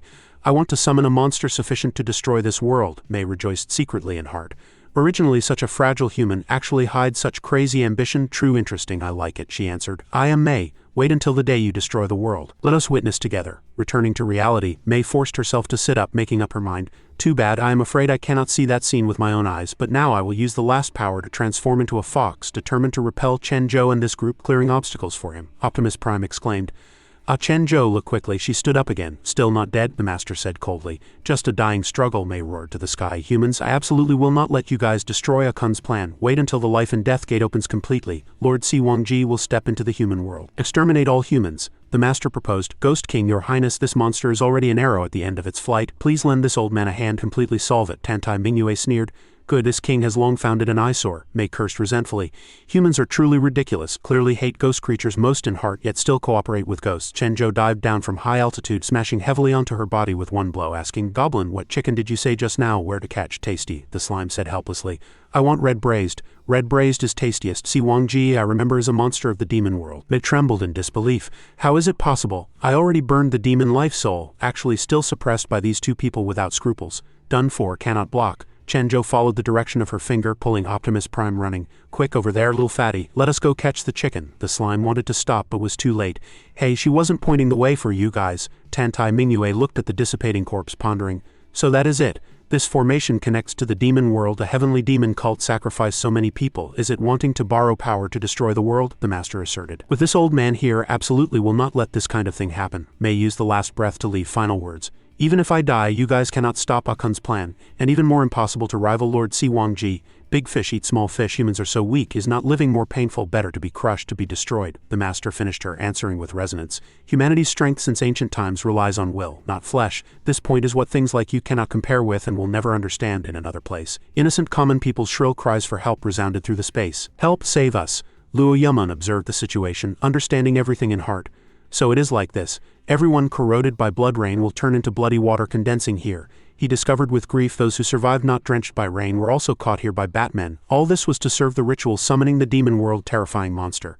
Seeing that group of Batmen preparing to throw more people into the blood pool, Luo Yaman roared angrily, "Stop, you lunatic, stop quickly." Yan Kun slapped him ruthlessly, saying coldly, "Cut the crap, it was I preventing you from burning Young Fire that you survived. So your life is mine. What qualification do you have to order me?" He pointed at the boiling blood pool, tone full of threat.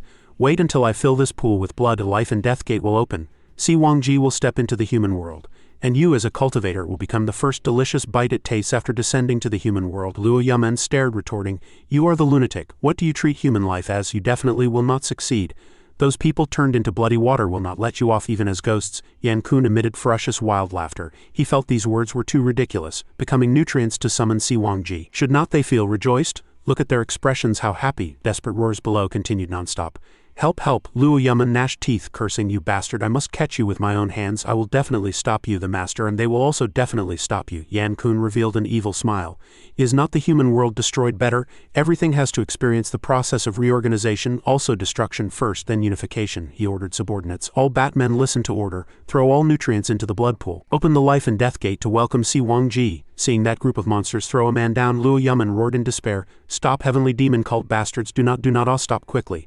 The man free fell in midair, emitting hoarse cries for help. "Help, ah!" Suddenly a dazzling light flashed. A slime desperately pulled Chen-Jo while cursing. "Damn it!" Chen-Jo rushed out like lightning, grabbing him before that man touched the lake surface. Planet warrior Dong Dong Yao landed safely. Luo Yaman marveled. "It is expert Chen." Seeing everyone appear, plus the master, even the female ghost king highness was there, he could not hide the joy in his heart. Yan Kun's face instantly became ugly. Is it the Soul Suppression Division's helpers? Did not Mei say could block them? Truly a waste. Luo Yaman shouted excitedly, "Expert Chen, Master Ah, the heavenly demon cult wants to sacrifice the common people to summon a demon world monster. Absolutely cannot let everyone fall into the blood pool." The master, while opening a magic net to catch those people thrown down, replied, "This old man knows, no need for you to remind. Ghost King, your highness, little friend Chen-Jo. Please lend this old man a hand." Tantai Mingyue felt unhappy about saving humans. HMPH, truly troublesome. Humans are really useless, cannot even fly. Contrary to her irritability, Chen-Jo here was bustling with noise and excitement. He climbed up while reminding the people clinging to him, "Climb one by one, climb one by one, do not pull Dong Dong Yao's pants off." The slime sighed, reminding,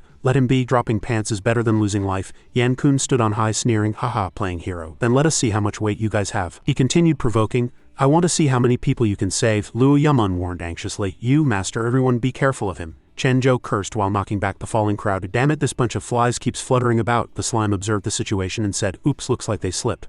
A man broke free from the rescuer's hand and fell straight down. "Oops, bad news." Chen-Jo tried to reach out. "Give me your hand," but the slime informed with regret, "It is no use, he is already." The master angrily swung a heavy punch at the air. "Damn it," Tantai Mingyue judged coldly. "Relying on us to save them will not save many." Yan Kun, however, laughed gloatingly. "Ha ha ha, truly a beautiful scene," Luo Yaman cursed. "Disregarding human life, you really are a hateful guy." Yan Kun retorted arrogantly, "Director Luo, your lip service is indeed much stronger than your actual strength." Luo Yaman stated firmly, "We will absolutely crush your plan, absolutely." Yan Kun provoked, "Oh, then where are you now? Why not go save people yet? What are you doing here?" Optimus Prime ran toward him from the distance, shouting, "Ah, found you, the boss of this bunch of magic monsters." Luo Yaman shouted in panic, "Little fatty." Optimus Prime waved his sword, forcing Yan Kun back, announcing loudly, "Big villain, meeting this great lord means you are finished. Eat my sword." Luo Yaman hurriedly tried to stop him. "This sword, little fatty, I'll run quickly. You are not his match." Yan Kun thought unhappily, "This dead fatty is truly seeking death." Optimus Prime was completely unaware, shouting at Chen-Jo, "Chen-Jo, dog thief, look clearly. I am not only a demon, I am also a hero sword." However, as soon as his voice fell, he was grabbed by Yan Kun and thrown directly toward the blood pool. "Hey, hey, seeking death!" Luo Yaman screamed, losing his voice. Little fatty ah, at the critical moment, Optimus Prime was grabbed by a hand. Chenjo leapt out from the void announcing loudly, "Planet warriors absolutely do not allow." Immediately after, he smashed a heavy punch ruthlessly onto Yan Kun's head. Anyone else to be thrown into the tomato pot. Yan Kun was hit off guard, screaming in pain. "Ah, bastard," Chenjo added a sentence. This, Luo Yamun cheered excitedly. "Great expert Chen, ah, quick, we need to destroy his formation." Yan Kun retreated to the distance, clutching his head in confusion. "How did you climb up here?" Chenjo walked closer, cracking his knuckles while answering. "Because great warriors never lack followers. He continued to preach. "When fighting, everyone should fight together," the slime added an explanation. "Thanks to my cleverness, I borrowed little Juchen's power to cast such a large-range spell, and his spell is simply perfect for saving people." Yan Kun sneered, his face still showing no trace of fear. "Haha, do you think this can stop me?" Too naive, he flew into the high sky, continuing to shout downwards. "Even if you save them, it cannot change the outcome. If the sacrifice is not enough, the formation can still activate. It is just that the complete Si Wang Ji cannot be summoned." The surface of the blood pool began to boil, indicating the formation was activating. Yan Kun said complacently, "Wait until it crosses the demon world and swallows all of you. Its power will also increase greatly. With this, it can still help me turn this world to ashes." Tantai Mingyue hurriedly reminded, "Leave there quickly, the formation is activating." Ultimately, we were a step too late. Chenjo turned his head shouting, "Wife, ah, children, leave here quickly, something is floating up." They looked down, a gigantic monster was rising from the blood pool. "It came out, it is Si Wang Ji," Optimus Prime exclaimed in surprise. "Hey Chenjo, look quickly." A monster appeared. Chenjo comforted his friend. "Do not panic, little fatty, this is not a monster, this is just the delicious fried chicken they talked about." He looked at that monster. Although the entire body was obscured by its huge shadow, Chenjo still drooled with craving. "Hey, did not expect it to be so big, looks like this pot cannot stew at all." He turned to smile at Optimus Prime saying, "Little fatty, go start the fire quickly, today let me show you my unique skill." But Optimus Prime had already fallen under an evil spell at this moment, eyes becoming glazed, muttering to himself, "Fried chicken, hey, fried chicken, really fragrant." Chenjo called out in confusion, "Little fatty," Yan Kun laughed loudly. "Ha, he can no longer respond to you. His remaining life will be immersed in the demon chicken's nightmare, never to wake up again." Chenjo was stunned. "What did you say?" he continued to threaten. "Not only him, everyone present cannot escape." Chenjo looked around, discovering everyone was motionless. "What, wife, children, why is everyone not moving?" Yan Kun arrived beside that demon chicken, explaining, "Si Wang Ji is known in the demon world as a soul-devouring demon. Any creature that faces it directly will fall into an illusion left to its mercy. From now on, the human world will be reshuffled." Red light shrouded the entire city. Yan Kun and that chicken flew into the sky, casting evil spells, and I will start from Nanyang with the demon chicken, paralyzing the whole world until destruction. Slap. Chenjo raised his hand and gave Optimus Prime, who was muttering the word roast, a slap. He spoke up. "Talk nonsense again and the chicken will run away." Chenjo looked up and roared at Yan Kun.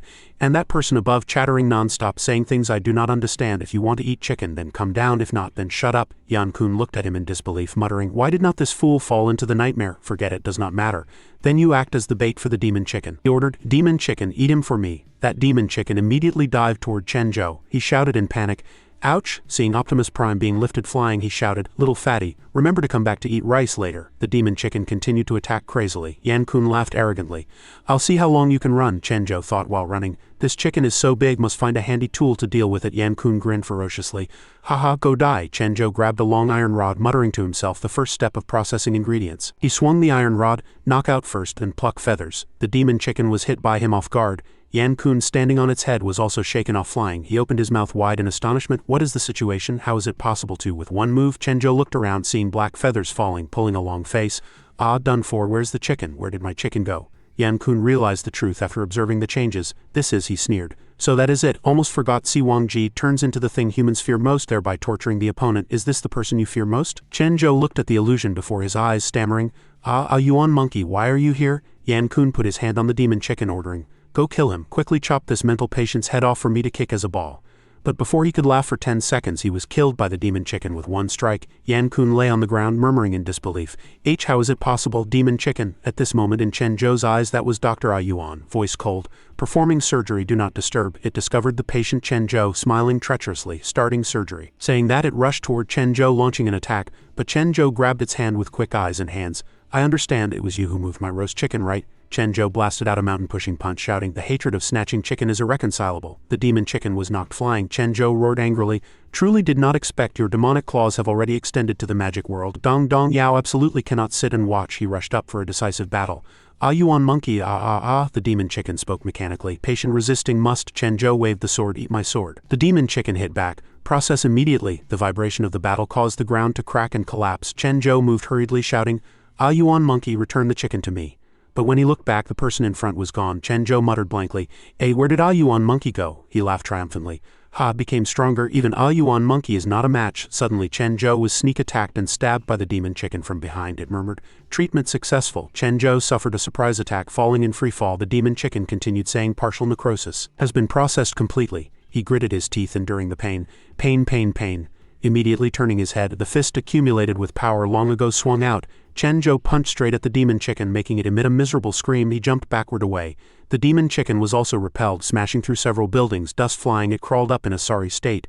Patient resisting violently, surgery paused. Chen Zhou pointed at its face, declaring, I said it before, I saw through it at a glance, you are not some good thing. Do not think you can defeat a planet warrior like this. He covered the wound with one hand, holding the sword with the other. Although trembling, he still forcibly supported himself to stand up and said, God of the universe, bestow power upon Dong Dong Yao. Great might, heavenly dragon, slash everything to pieces. Bang. In reality, Chen Zhou was knocking on Optimus Prime's head nonstop. A shrill shout came.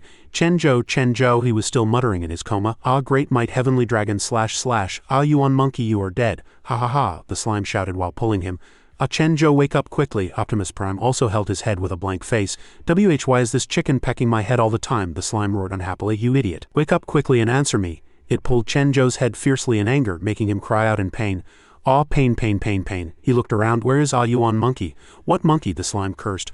Open your eyes quickly to look around. Chicken. The chicken is not pecking anymore. It continued to explain. Caught off guard, everyone including you fell into the monster's illusion. Chen Zhou looked at the demon chicken before his eyes, shouting pleasantly surprised. My chicken is still here. That is great. The slime scolded him. Cut the crap. Besides, this is a rank 8 monster. Let me help you. Chen Zhou hurriedly rushed toward that chicken.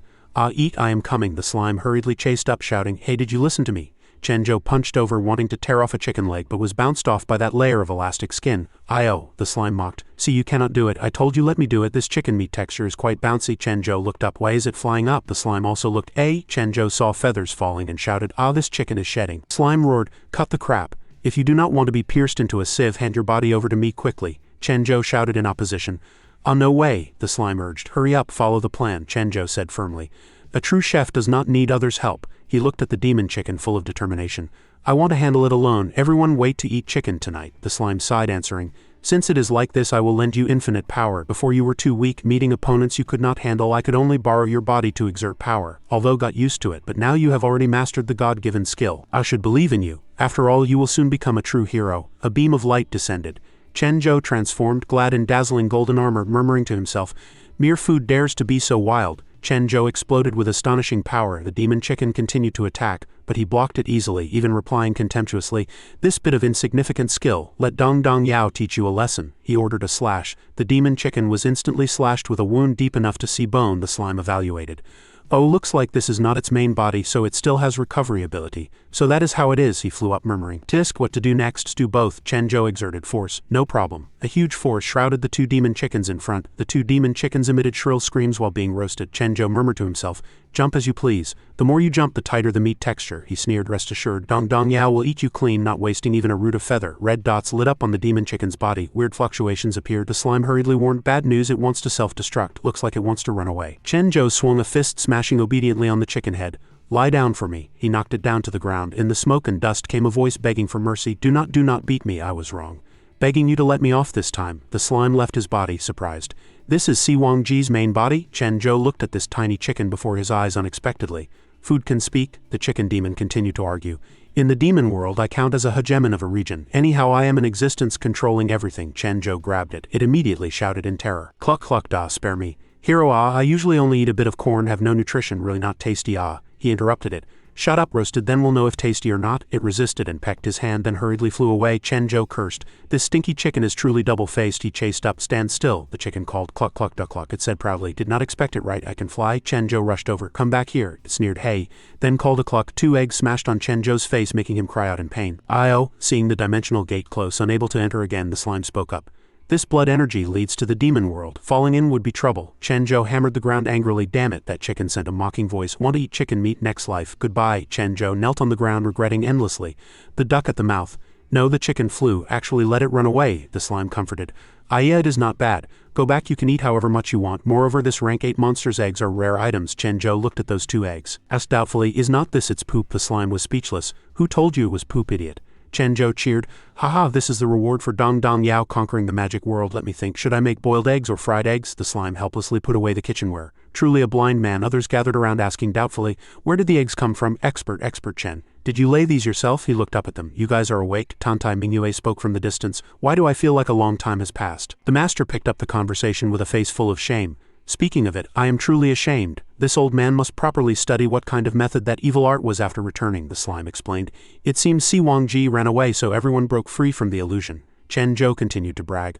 What a pity, when a Yuan chicken broke out of the ground, everyone was unconscious, failing to witness with your own eyes the process of the handsome Dong Dong Yao saving the magic world. Tantai Mingyue was puzzled. He actually did not fall for the illusion, and that was a monster too, Chen Zhou narrated intoxicatedly. In the end, a Yuan chicken completely surrendered to Dong Dong Yao and even wanted to acknowledge Dong Dong Yao as its godfather. But how could Dong Dong Yao compromise with evil forces? So, Tantai Mingyue interrupted. So you defeated that Si Wangji, the master continued to speculate. Then it spiraled into the sky and exploded into fragments, finally turning into these 2 eggs, Chen Zhou nodded. Pretty much like that. Suddenly a voice full of spite came from behind. You bold madman actually dared to ruin my good deed. It was Yan-kun. Chen Zhou exclaimed. You are the bad egg in cahoots with Yuan monkey. You are actually still alive? The master shouted sternly. Heavenly demon cult, your plan has already failed. Do not cause trouble anymore. Surrender now, Yan-kun sneered, tone full of hatred. This formation is destroyed, I can still build others. Nanyang is merely the beginning. For the matter of Nanyang this time, I will settle the score with you sooner or later. Luo Yuman rapidly launched an attack. Do you still have a chance? I said it, I will definitely catch you, he continued to pursue. Haha, a bit interesting. Yan-kun smiled insidiously. Do not rush, Director Luo, we will meet again. He actually slipped away under the gaze of the crowd. Luo Yuman was astonished. What? His laughter came from the distance. Luo Yuman hammered the ground angrily. Damn it, let him run away again. Did not expect the heavenly demon cult actually mastered such high-level escape arts, the master comforted. No matter how they are, our soul suppression division will round them all up sooner or later, Chen Zhou interrupted.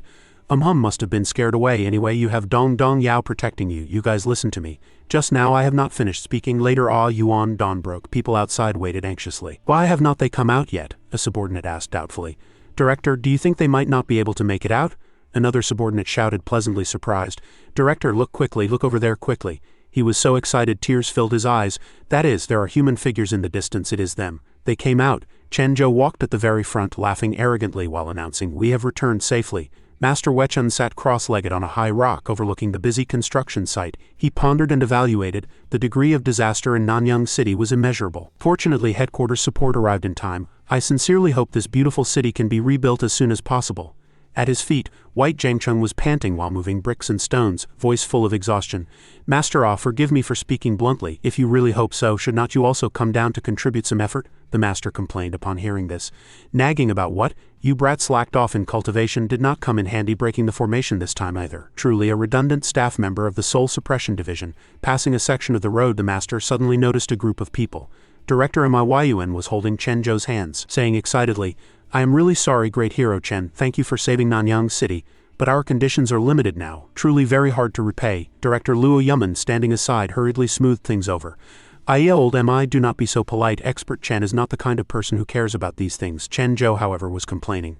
A face full of bad luck, busied for half a day, did not even finish drinking a bowl of chicken soup. Going back, still have to step on these 2 eggs. The slime, hearing this, patted his shoulder lightly, scolding, Do not force me to slap you when I am happiest. Optimus Prime stood aside, also echoing with a long face. Did not even get to eat one bite. Suddenly in the distance, the master shouted loudly, Little friend, leaving already? He walked forward saying sincerely, This time Nanyang City was full of crises. Thanks to the help of several little friends we could resolve it.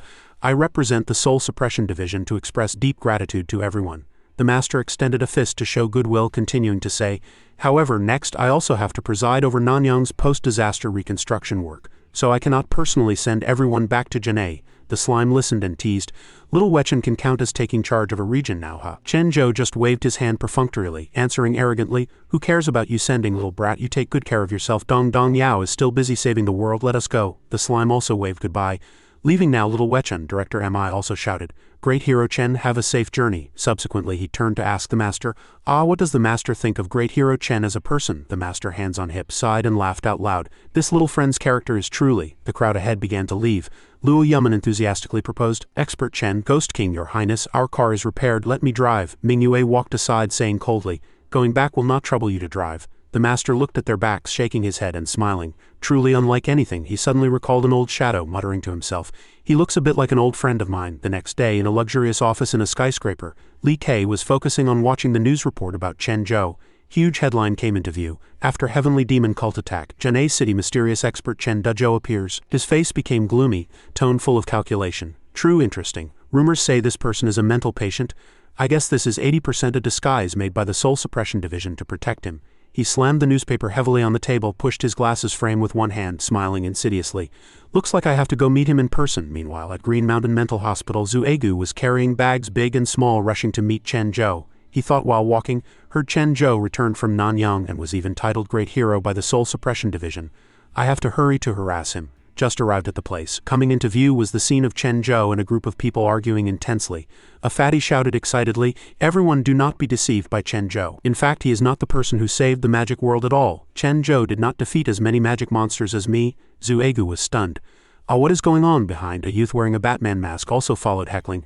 That is right, heroes would not force us to wash clothes for him. Beside, another one wearing glasses shouted, Chen Zhou is a liar, beat him. Chen Zhou was angry enough to puff up his cheeks red, roaring to hit back. Nonsense, do you group of people not watch news? Dong Dong Yao is a great hero, so asking you to wash clothes for Dong Dong Yao is a reward for you. You guys actually still want to resist? Watch Dong Dong Yao beat you up. Zhu Egu had a face full of question marks, turning to ask Mingyue, Ghost King, your highness, what is going on? Why is Chen Zhou hitting people? The noise of that group of people became louder and louder. Beat him, everyone attack together. Mingyue held a teacup, leisurely enough not to even bother lifting eyelids, speaking slowly and methodically. Nothing. You just need to sit down and watch the show. The slime standing aside also explained helplessly. After watching the news, that fool got overly excited, actually wanted to lord it over a group of mental patients. It is strange if not resisted. Zhu Egu muttered uneasily. This looks like there is nothing wrong either. He looked at the group of people wrestling together, asking again, should we go to persuade the fight? Mingyue sipped tea, answering calmly, cannot beat them to death. Finally, Zhu Egu really could not stand watching anymore. Making up his mind to intervene, he rushed into the crowd, shouting, all stop. Where is old Li? Do you guys not manage the brawl in the hospital? Where is old Li? Voice just fell. Zhu Egu was ruthlessly thrown out by a huge force.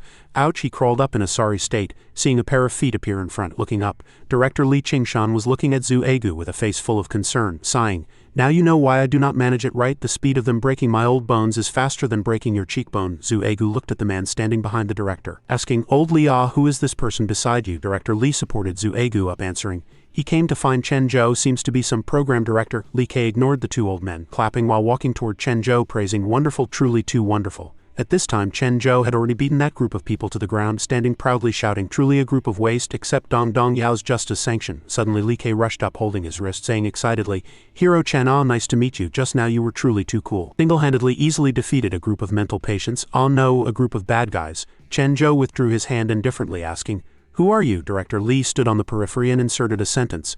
Director Zhu, this guy's bootlicking skill is obviously stronger than yours. Li Kei patted his chest, introducing himself. I am Li Kei, the chief director of the Cultivator's Pinnacle program. Long admired Hero Chen's great name, seeing today indeed extraordinary, I came this time specially to invite you to participate in our Cultivator's Pinnacle Season 2. The slime and Mingyue were stunned after listening, asking in unison, Cultivator's Pinnacle, Li Kei began to introduce incessantly. Cultivator's Pinnacle is a large-scale comprehensive martial arts competition. This year's Season 2 will be held in Zhen'e City. Zhu Egu interrupted, asking, so you came here just to invite Chen Zhou to participate in your martial arts competition? Li Kei confirmed decisively. Of course, if Hero Chen can participate in Cultivator's Pinnacle, that will bring huge traffic and revenue to our program. The slime nodded. Human Ghost Martial Arts Tournament looks like quite interesting. Director Li asked Chen Zhou, then Chen Zhou, do you want to participate? Chen Zhou curled his lips, refusing directly. No interest, want to fight? Here is already enough for me. The slime whispered aside, this program is quite interesting. Seeing Chen Zhou refuse, Li Kei walked forward aggressively, hugging his shoulder loudly, persuading, I understand with Hero Chen's strength. Our program will be broadcast on TV. If Hero Chen wins the competition, people all over the world will pay attention to you. He used the trump card. And the champion of the competition will obtain a title matching their strength, that is, King of Cultivators. Chen Zhou was instantly stunned after listening. Shining, a face full of longing. On TV, worshipped by the whole world. King of Cultivators. The slime raised a red stop sign aside, shaking head helplessly. Alright, director, no need to paint the pie. He is already full. That night in the small room, Chen Zhou stood before the wardrobe, turning to ask Mingyue, wife little Li said taking me to participate in Cultivator's Pinnacle tomorrow. Mingyue ignored him at all. She was focusing on using those 2 Siwang Ji eggs to cultivate, secretly calculating in heart. The 2 eggs Great Joe gave me, if can successfully refine for my use, definitely can help me break through the Ghost King realm. Chen Zhou still did not give up, continuing to nag. Do you think which set of clothes makes me more handsome? As a hero, should I not wear pants? The slime warned aside. She is cultivating, do not go bother her. But Chen Zhou turned a deaf ear, again leaning close to Mingyue, pursuing. Wife, you say something? Ah, you say should I? Words have not finished. Mingyue could not hold back anger.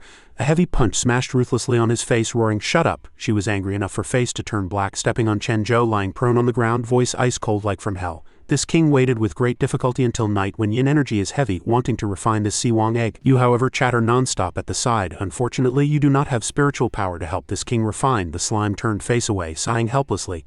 Every family has a hard nut to crack, let them be. Suddenly Mingyue seemed to discover something, a light flashing in eyes. Wait, Great Joe has no spiritual power, but participating cultivators have.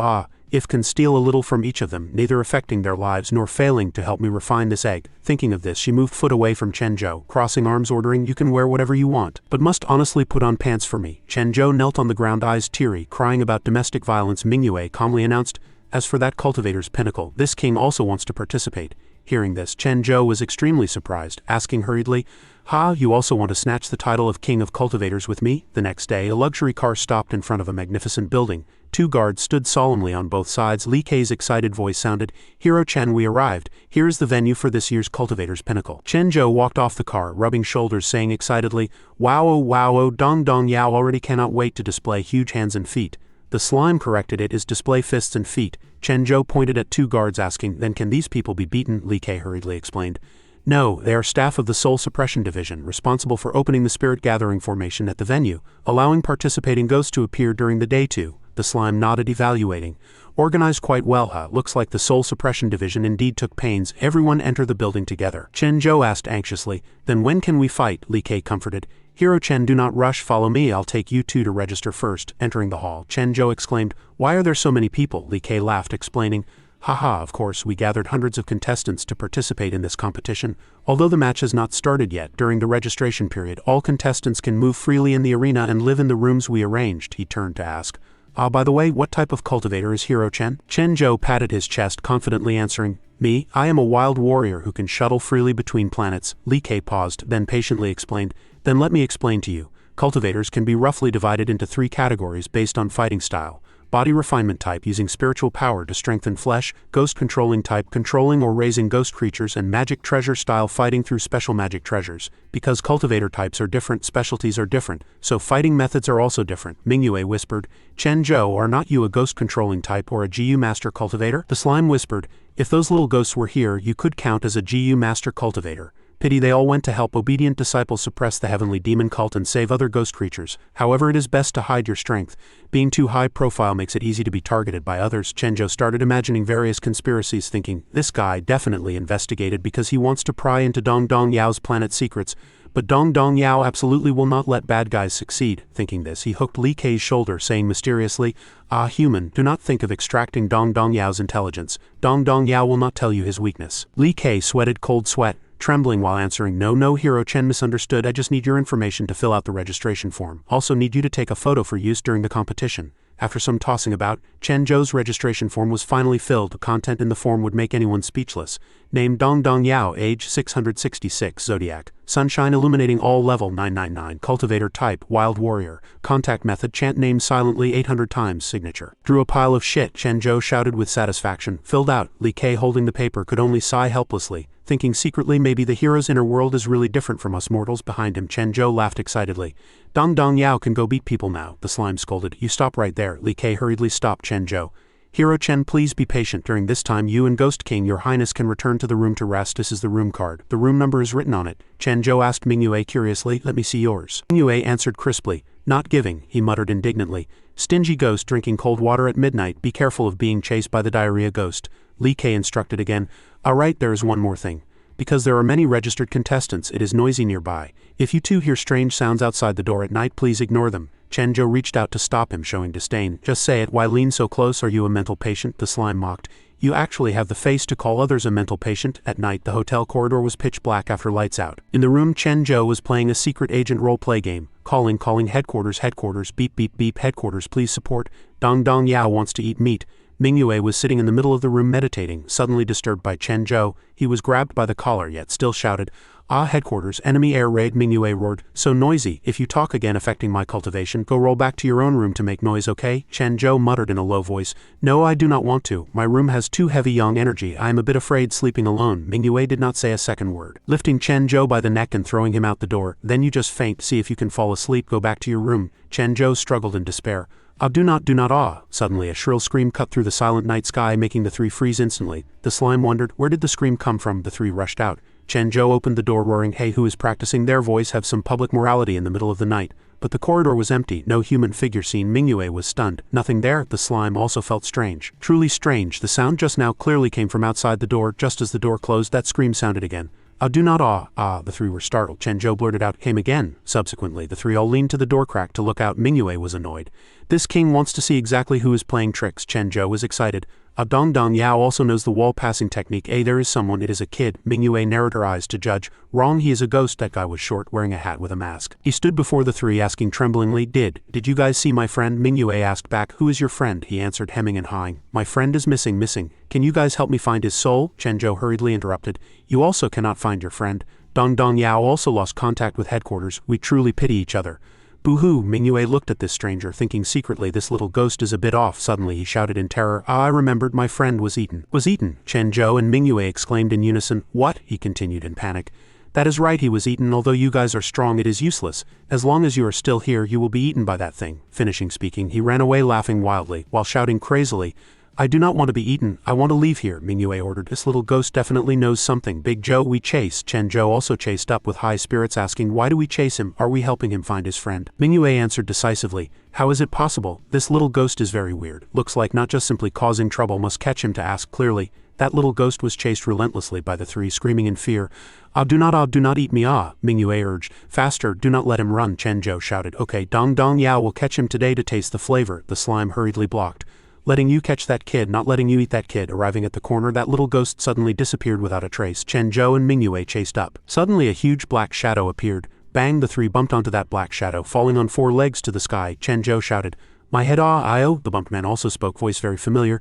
Melon Child, Ghost King, your highness. Chen Zhou recognized the acquaintance with surprise. It is you, Old Smoke Ghost. Chen Zhou asked loudly, Old Smoke Ghost, why are you here? Did you see that crazy kid just now? The slime looked around, saying with disappointment, looks like we let that little ghost run away. Lu Bencheng answered while patting dust off his clothes. Kid, I did not see. Why am I here? Of course, because the organization sent me to participate in Cultivator's Pinnacle to fight for glory.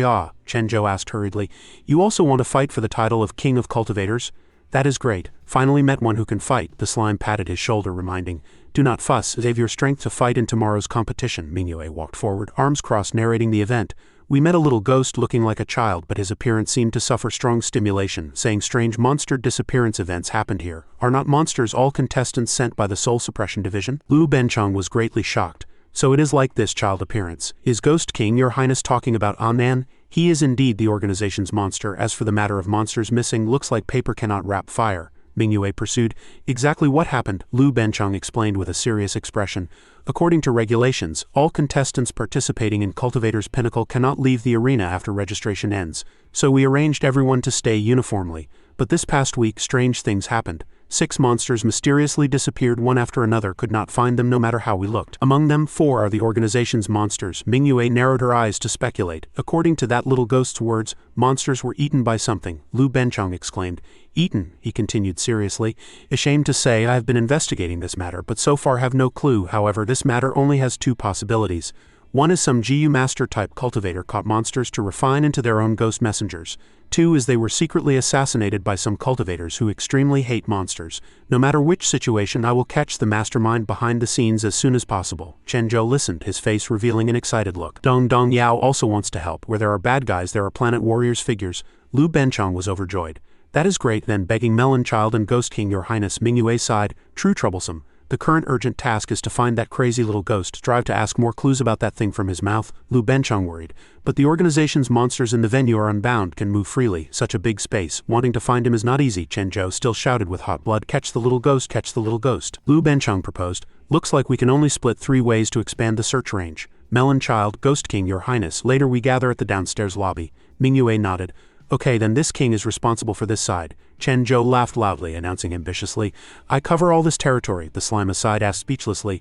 Are you exactly here to help or to cause trouble? Quickly go obediently toward that side. The three searched separately in three areas. Chen Zhou came to the crowded main hall, looking around, mouth muttering with dissatisfaction. Damn it, that little ghost really knows how to hide. Suddenly he rushed over, lifting a long bench, scaring two people sitting on it to fall backward, heart skipping a beat. Chen Zhou roared, Come out, you little ghost. A slime flew over, knocking his arm ruthlessly, cursing, Come out your head. Only ants can come out here. Chen Zhou still did not give up, dubbing himself while searching. Z's person finding wave activated. I shine here does not have. I want to use the light wave scanner to scan again, the slime doubted. Search for so long did not find. Could it be during his escape time already eaten by the mastermind? Suddenly in the hall corner, Chen Zhou found a strong man grabbing a child, lifting him high. That person roared, Stinky brat, bumped into people, do not know to apologize. Chen Zhou immediately rushed up, kicking him flying with one foot. He shouted, Let go of that little ghost. That person fell on the ground, looking up blankly. Chen Zhou, why can I see you everywhere? Chen Zhou asked back, surprised. You know me? Are you my fan? Suddenly he vaguely recognized the acquaintance, pointing at that person's face, confirming, Wait, you are the heavenly demon cult's bad egg. That guy full of fat, just have not seen for a few days. You started eating children, the slime whispered in his ear.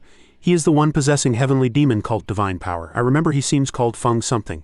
Feng Bao listened, roaring to correct, Is muscle, that is muscle. He stood up, cracking finger joints, saying gloomily, Who wanted to eat him? I hate this kind of skinny little chicken most. This little ghost rampaging in the venue. I beat him up is also very reasonable, right? Chen Zhou pointed at the place the little ghost stood just now, loudly accusing. You talk nonsense, you just want to eat him. He told me everything, right little ghost? But when he turned back there was already no one there. Chen Zhou shouted, Where is the person? Ah, that annoying little ghost ran away again, the slime reminded. Do not talk nonsense, continue to chase. Feng Bao turned to leave, waving his hand. I have no time to play with you, crazy guy. Chen Zhou hurriedly chased up, blocking the road. Hey, not allowed to go, monster-eating children. Feng Bao stared, warning, Want to die early? I can fulfill you. The two instantly wrestled fiercely together. Chen Zhou fought while shouting, Dong Dong Yao wants to catch you to see the official die bad egg-eating children. Suddenly a gentle voice sounded, blocking. These two friends' anger is too big. A monk walked out from somewhere unknown, gently exerting force to separate the two. That master smiled, saying, The competition has not started. To please cool down. Chen Zhou asked the slime in a low voice, Who is this uncle? The slime speculated, Is this person a magic treasure-style cultivator? Truly rare. Ah, that cultivator smiled kindly. Hands clasped together, introducing, I am just a loose cultivator. Surname Zhou, name Yang Yan. Chen Zhou doubted. Little sticky sticks were truly a strange name. The cultivator laughed loudly. This little friend is really humorous. Feng Bao also stood up. He turned his head to leave, raising his hand, warning. Chen Zhou, want to fight? Then we see on the arena at that time. Settle new and old accounts together. Chen Zhou hit back confidently. You are finished. Meanwhile, Mingyue and Lu Bencheng also came back. Mingyue asked Big Zhou what happened. What happened? Lu Bencheng looked at the dispersing crowd doubtfully. You silly boy, fought with people. Why so many people watching? Chen Zhou hurriedly complained. Just now Dong Dong Yao almost caught that little ghost. I'll blame that full of muscle man for ruining the good deed. If not for little Sticky crying to beg me today, I definitely would beat him to look for teeth all over the floor. Mingyue asked back suspiciously. Who is the full of muscle man? Is it that thing the little ghost mentioned? That cultivator listened, finished, also scratching his head with a blank face, crying. Who cried? Me. Chen Zhou continued to talk nonstop about his story, although he did not know why. Dong Dong Yao felt strange, as if he was no longer himself. The slime sighed. Rest assured, as long as he does not give up, you will meet again sooner or later. Mingyue frowned. So that little ghost has disappeared without a trace again? HMPH, truly troublesome. Where on earth did it run to? In another place, in a silent corridor, that little ghost was running desperately, crying and shouting while running. Where is my friend? I cannot find my friend. It stopped, looking around in panic. Did anyone see my friend? Suddenly a pair of withered hands reached out from the darkness and grabbed the little ghost. It let out a shrill scream. Facing that creature, the little ghost stuttered in terror. Are you the thing that ate my friend? Immediately after, the little ghost cried out in extreme fear, No, do not eat me, do not eat me. But the desperate cry for help was quickly swallowed, and the cold wall only reflected the shadow of the little ghost being devoured, which then vanished. Early the next morning, a bustling crowd poured into the competition venue. A cheerful voice rang out over the broadcast, requiring all contestants to collect number plates from the staff and gather in the arena. The audience in the stands cheered excitedly. Awesome, the competition is finally about to start. Chen Zhou walked with big strides, his imposing manner like a rainbow, fighting spirit high. Dong Dong Yao declared. Today I'm going to kill you all cleanly, not leaving even a pair of pants, the slime reminded. It is, leave not a fragment of armor. You do not want to help that little ghost anymore. Why run here to participate in the competition? What exactly do you want to do? The host walked onto the stage and spoke into the microphone, asking all contestants to gather in the venue. Next, the program will be hosted by me. I am Nicole, the beautiful hostess. And now I will begin reading the competition rule. Let me explain the rules of this year's Cultivators Pinnacle Grand Competition to everyone. Given the large number of applicants this time, all contestants will be divided into 8 groups A to H for a battle royale in the ring. There is no time limit. Contestants who go out of bounds or lose combat capability will be eliminated, she continued. Ultimately, only one person from each group can advance to the next round, becoming the top 8 contestants of Cultivator's Pinnacle. Participating in the subsequent quarterfinals, these advancing contestants will draw lots for one-on-one ring matches, and the winners will enter the next round, finally determining the champion of this year's Cultivator's Pinnacle, which is the King of Cultivators, the host announced with a resonant voice. Next, I announce that the second Cultivator's Pinnacle Martial Arts Tournament has officially begun.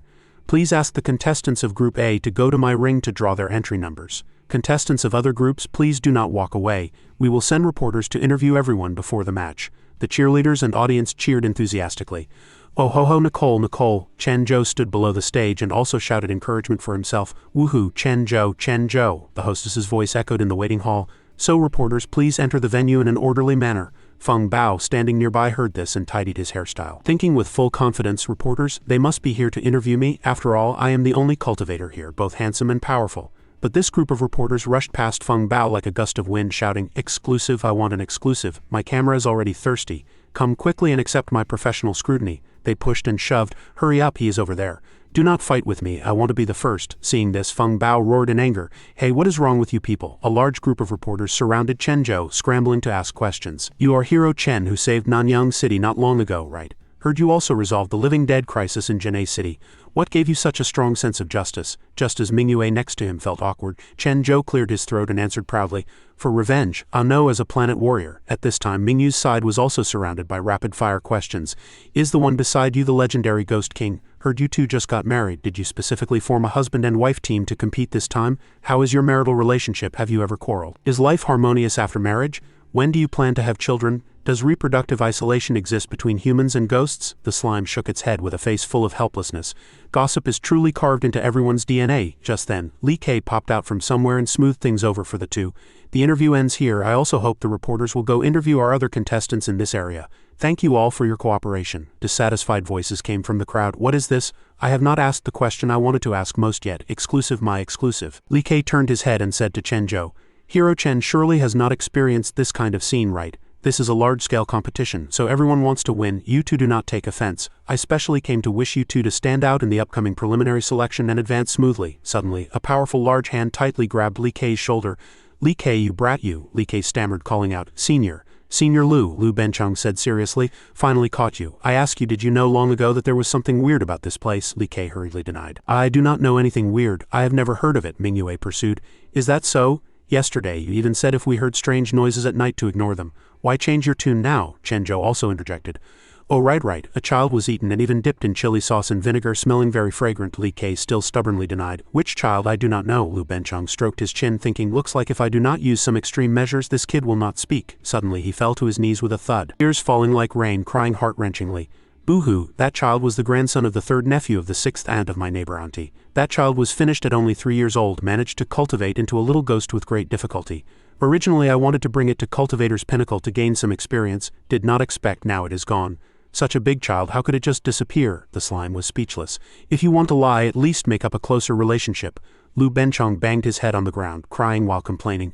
"I feel very guilty. The neighbor auntie's third nephew only had this one single seedling ghost and I actually failed to watch over it. Do you know that the ghost you fear is exactly the loved one others think of day and night?" Chen Zhou was very moved after listening. "So old Smoke Ghost is this miserable," the slime scolded softly.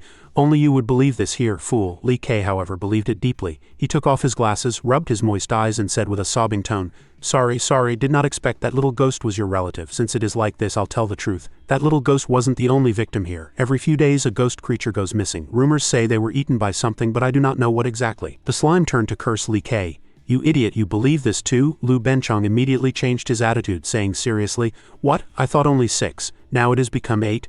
No, this matter is more serious than I imagined. I must request instructions from superiors to conduct a thorough investigation of the entire building." Finishing speaking, he took out his phone, preparing to dial. Seeing this, Li Kei blocked him in panic. No way. If the superiors know, the competition definitely cannot be held. Everyone prepared for half a year for this program. It absolutely cannot be ruined in my hands." Lu Benchong resolutely grabbed Li Kei's collar. No, this concerns many lives, I must report it, Li Kei thought to himself. Once the scandal here is exposed, Cultivator's pinnacle will definitely be suspended. No, must think of a way. Catching a glimpse of Chen Zhou, Li Kei birthed a plan. He rushed over, hugging Chen Zhou's thigh, crying and begging, Hero Chen, begging you to help me persuade Senior Lu. Think about it. If the competition is paused, how will your heroic deeds be spread? How to let the broad masses know? Do not you want to become the king of cultivators? As long as the competition can proceed smoothly, are you still afraid you will not get this title? At that time, relying on our program's ratings, let alone the whole Janae, even the entire universe, the entire Milky Way will know your great name, Hero Chen. Chen Zhou was shocked to the extreme. The Milky Way? Then would not I be able to successfully connect to planet headquarters? The slime looked at Li Kei with interest. Did not expect this kid is also a master of selling pipe dreams. Chen Zhou immediately announced loudly, this program must be held, Li Kei answered, overjoyed. Thank you, Hero Chen. Since you have said so, I, Li Kei, promise to make this show a complete success. Lu Benchong scolded. You blockhead, a situation is so serious now. If we do not try to catch the mastermind behind the scenes, someone else will definitely suffer later. Hearing this, Li Kei proposed seriously, how about this, each takes a step back. I can let you investigate secretly, and I can also provide unknown inside information. But the premise is this matter cannot alarm others, the show must proceed smoothly. What does everyone think? Lu Benchong thought for a moment. There were many people and mixed eyes at the scene. Forcibly locking down would definitely alert the enemy. If it can be exchanged for valuable clues, investigating secretly first is not impossible. Having thought this through, he said, okay, I agree. Speak, what is the inside information? Li Kei whispered. There is a contestant named Zhu Lan, who witnessed the scene of the first ghost creature being eaten not long ago with her own eyes. No one else knows about this matter yet. Lu Benchong turned around, speaking loudly. Why say such an important thing only now? Go, let us go find her to ask clearly. Chen Zhou cheered excitedly. Planet warrior Dong Dong Yao is about to become famous in the world, fighting for the glory of the planet. Li Kei hurriedly blocked. Wait a minute, Ghost King, your highness, you cannot go. Mingyue glanced at him coldly. You dare stop this, king? Li Kei shrank his neck, answering, no, it is because the martial arts competition must proceed as usual. It is time for you to go on stage. After the others left, the beautiful hostess Nicole's cheerful voice sounded through the broadcast. Announcement, Group A's first round of preliminary selection officially begins. Countdown 3, 2, 1, start. While Group A contestants fell into a chaotic battle, Lu Benchang's group had already found the real contestant Zhu Lan in the lounge. Being disturbed, she appeared very impatient. Lu Benchang asked seriously, Contestant Zhu Lan, I am from the Soul Suppression Division. We are investigating a case of murdered ghost creatures. Heard you are a witness. Hope you cooperate to answer a few questions. Chen Zhou stood aside, eyes staring dead at the meat in her hand, drooling, asking an ignorant question. Young lady, how old are you? That piece of meat, glug, is it tasty? The slime angrily knocked on his head. Shut up, do not cause trouble. The corners of Zhu Lan's mouth rose, revealing a sneer of disdain. What does the Soul Suppression Division want with me? Could it be that participating in a competition now requires being interrogated like a criminal?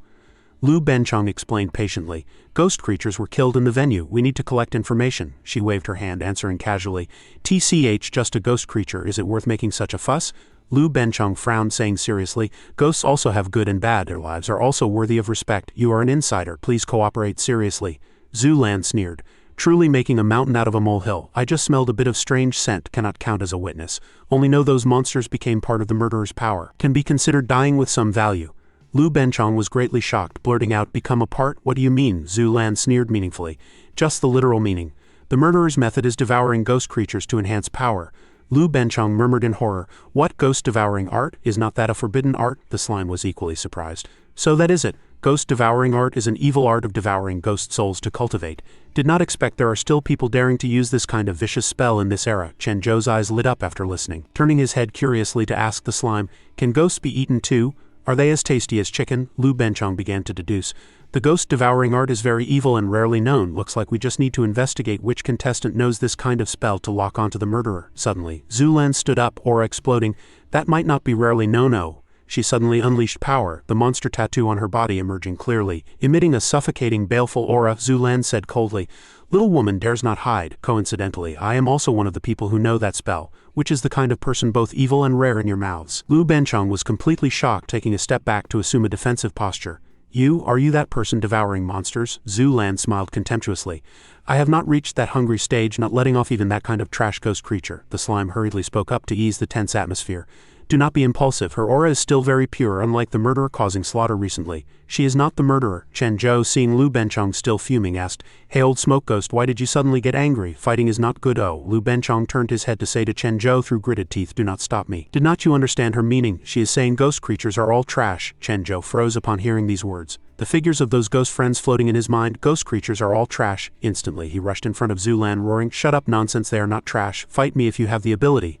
Lu Benchong was panic-stricken, hurriedly rushing over to hug Chen Zhou tightly. "You idiot, calm down, you'll kill her if you strike." Zhu Lan screamed angrily, "Who are you? Are you sick?" Chen Zhou struggled desperately, fighting back ferociously. "Dong Dong Yao does not allow you to look down on them." Zhu Lan felt she could not communicate with this group of people, so she turned to leave, leaving a sentence before going, "That is all I know. The murderer is not me." "Sorry, I have no time to talk nonsense with lunatics." Chen Zhou was still roaring. "Do not go, I have not finished asking yet." Just then, noisy cries for help came from the other side of the corridor.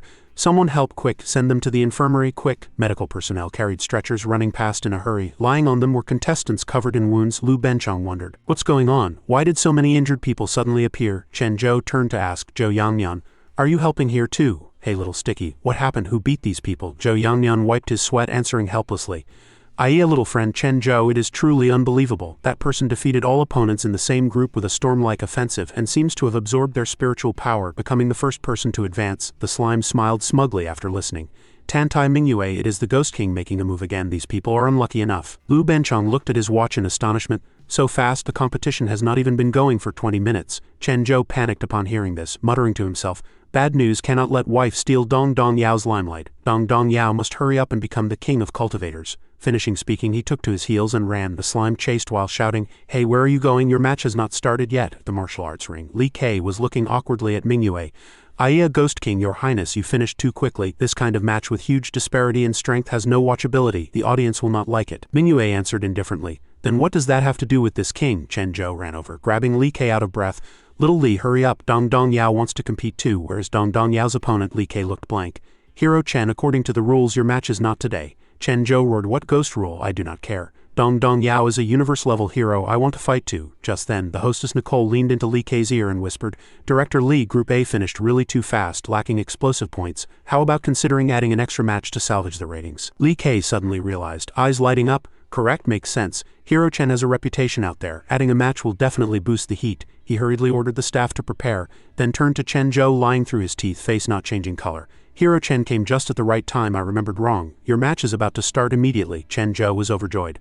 "Really? That is great." Dong Dong Yao has long been unable to hold back. He walked onto the ring shouting, "I want to fight the strongest and I want to fight 10. Must be stronger than my wife." The corners of Li Kei's mouth rose, thinking secretly, "Rest assured, for the ratings I will definitely arrange some interesting opponents for you." The hostess's voice was impassioned. "Sorry to keep everyone waiting. Due to special circumstances, today we will add a match for Group F. In this group there is a special contestant. He is the hero who saved Zhane and Nanyang many times. Chen Zhou, Hero Chen." The cheers below the stage shook the sky. "Hero Chen, Hero Chen." Chen Zhou stood on the stage waving and smiling without proper form. "Ho ho, did everyone not eat? Dong Dong Yao cannot hear anything. Louder, worship me a bit more." The slime stood aside, covering its face. "Enough of you," the host shouted. "The match officially begins." Chen Zhou was still immersed in the fantasy of victory. "Dong Dong Yao wants to win this match 10 times faster than wife. I want to solve all in one move." Suddenly an opponent rushed up, punching straight at Chen Zhou's face, shouting, "Cannot care about that much. I want to strike first to gain the upper hand." Bang! Chen Zhou took a solid punch, falling backward on the ground. The hostess exclaimed, "What? Hero Chen was knocked down right at the start?" The slime covered its face helplessly. "Do not just focus on posing. Hurry up and protect your face." Chen Zhou crawled up, wiping the blood from the corner of his mouth, forcibly saving face. "Damn it, Dong Dong Yao was careless. It was just a foot slip." The hostess hurriedly smoothed things over. Hero Chen stood up. He signaled it was a foot slip. Worthy of Hero Chen, actually able to take a ghost creature's attack hard with his face. The slime roasted. "Hostess, do you think about what you are saying?" Opponent Xiao Xiaojia launched an attack again. The slime shouted a warning. Chen Zhou dodged quickly. Chen Zhou rubbed his head, looking unhappy. "Damn it, why is his fist?" Bang! Took another punch on the head, but strangely this time Xiao Xiaojia was knocked flying by the recoil force, falling out of the ring. The hostess cheered. Xiao Xiaojia fell off the ring, worthy of Hero Chen, actually able to defeat the opponent so effortlessly. Chen Zhou stood up, aggressive. "Who said I am a hero? This kind of opponent simply cannot enter my eyes." He started running wildly around the arena, kicking, flying anyone he saw. Not long after, only a few people remained on stage. Suddenly, a purple magic circle appeared in the center of the ring. Chen Zhou marveled, "This old man is too cool." An old man riding a huge turtle appeared. the hostess introduced. "This is the legendary cultivator, Master Gui. He is facing dozens of contestants, but all attacks are easily neutralized by his ghost messenger Ali." Master Gui stroked his beard, saying complacently, "This old man has drunk more milk than you guys have drunk water." Ali finished them. Ghost messenger Ali immediately rushed out, instantly defeating a large patch of opponents. Seeing the old man steal the limelight, Chen Zhou could not keep his face, cracking his knuckles loudly. "This stinky old man wants to snatch the limelight from Dong Dong Yao. Watch me twist this old bastard's head off." He walked aggressively toward Master Gui. "Hey, that stinky old man, do you dare to duel with Dong Dong Yao?" Master Gui jumped off the turtle's back, responding, "Since you delivered yourself to the door, then this old man will." Before finishing speaking, he suddenly slipped, falling flat on his face. "Aiya," Chen Zhou froze, just wanting to reach out to help. Really falling, Dong Dong Yao will not take advantage of others' peril. "Stand up and fight," the slime hurriedly warned. "That old man is bluffing you." "Careful." Sure enough, Master Gui flipped up, sneering. "Fell for it. Looks like you little brat are still too tender." Suddenly, Ali popped out from somewhere, a flying kick landing ruthlessly on Chen Zhou's face. He was kicked flying far away, lying on the ground motionless. The hostess was panic-stricken. Is Hero Chen beaten down? Li Ke below the stage also dared not believe his eyes. Really beaten down? The slime and the crazed ghost messenger Ali bushed toward Chen Zhou. Ali roared, "Despicable villain, go to hell." The hostess immediately intervened. "Stop. Observing contestants must not disrupt the competition order." Chen Zhou sat up in a sorry state, tears and snot flowing, crying and complaining, fell twice. Dong Dong Yao lost composure. "Wow, too shameful." The slime breathed a sigh of relief. "So it is fear of losing face." Master Gui saw Chen Zhou could still stand up, greatly surprised. "Actually fine after taking Ali's full-strength blow. Looks like this old man has to re-evaluate your strength. This time this old man will not show mercy." Just as both sides prepared to engage, Li Ke suddenly rushed onto the stage to call a stop. Match paused. Halftime break. He pulled Master Gui to the corner, whispering, requiring him to act and lose to Chen Zhou to salvage the program ratings. Master Gui reluctantly agreed. Match continued. Chen Zhou rushed over with imposing manner like a rainbow. "Old man, you angered a planet warrior." Master Gui pretended to trip, smashing his face on the ground himself, screaming miserably. "Aiya, the shockwave is too strong." Chen Zhou froze on the spot, face full of grievance. "I have not touched you yet." Master Gui, seeing the acting was too fake, changed tactics, using teleportation to get behind Chen Zhou. Just then, the slime charged Chen Zhou. He unleashed a big move, air link. Boom, a powerful airflow sprayed out from behind Chen Zhou, lifting Master Gui flying far away, fainting on the spot. The hostess announced, "Master Gui is eliminated." Li Ke took the opportunity to activate the lightning ball system, helping Chen Zhou knock down all remaining opponents on stage. Chen Zhou cheered excitedly. 100,000 volts attack. Dong Dong Yao is the strongest. Finally, amidst the audience's slightly fake cheers, Chen Zhou became the winner of Group F. He was busy signing autographs for fans. Suddenly a loud bang, boom, smoke and dust rolling. In the smoke, Master Gui's ghost messenger Ali was lying on the ground, struggling in pain, emitting shrill cries for help. Standing before her was Feng Bao with a face full of murderous spirit. Chen Zhou recognized the acquaintance, blurting out, "Muscle man, you did it." He pointed at Feng Bao, questioning, "Why did you hit her?" Feng Bao stepped on Ali, saying coldly, "Does hitting a ghost need a reason?" Suddenly Zhu Lan appeared, wanting to snatch Ali to eat. Feng Bao and Zhu Lan fought fiercely, scaring the crowd into scattering. Amidst the chaos, Ali suddenly screamed in pain. Could it be she is starting to mutate? Densely packed red patterns emerged. She choked her own neck in despair. "Ali is trash. Death is not to be regretted." Then she committed suicide in front of Lu Benchong, who just arrived. Still too late? Lu Benchong grabbed Feng Bao and Zhu Lan, interrogating who was the murderer killing Ali. Both denied flatly. Suddenly Tantai Mingyue appeared, carrying the dying Master Gui. "This king picked him up on the way here." Chen Zhou tremblingly pointed at his wife. "Wife, could it be you are the culprit? Did you catch a monster to hatch magic eggs?" Mingyue flew into a rage out of humiliation, using magic to ruthlessly teach the nonsense-spouting Chen Zhou and slime a lesson. At this time, everyone concentrated on treating Master Gui. Feng Bao acted very concerned aside, attracting Chen Zhou's suspicion. "Are you also a relative of his? Or are you also from the heavenly demon cult?" Chen Zhou's unintentional words made Lu Benchong pale with fright. "What? Heavenly demon cult? Why did not you say such an important thing earlier?" Feng Bao, seeing his identity exposed, attempted to escape but was blocked by Lu Benchong and Chen Zhou. Chen Zhou suddenly spoke up to defend Feng Bao. "Wait, the murderer is not him. This is a planet warrior's intuition." In the tussle, Chen Zhou accidentally knocked Feng Bao and Lu Benchong's heads together, making a thud sound. Lu Benchong saw stars. Feng Bao muttered to himself. Saw stars. Finally, Lu Benchong decided not to arrest Feng Bao temporarily to avoid alerting the enemy, but required him and Zhu Lan to be within monitoring range. The kind-hearted Master Zhou Yangyan gave everyone a safety talisman. In the ward, Master Gui woke up to recount the attacker. "That guy stuffed a long and hard cylinder into my mouth. That feeling was like a rolled-up script." Based on the clue, all suspicion pointed to Director Li Ke. Lu Benchong decided to ask Mingyue for help, to ferret out the real culprit hiding in the venue.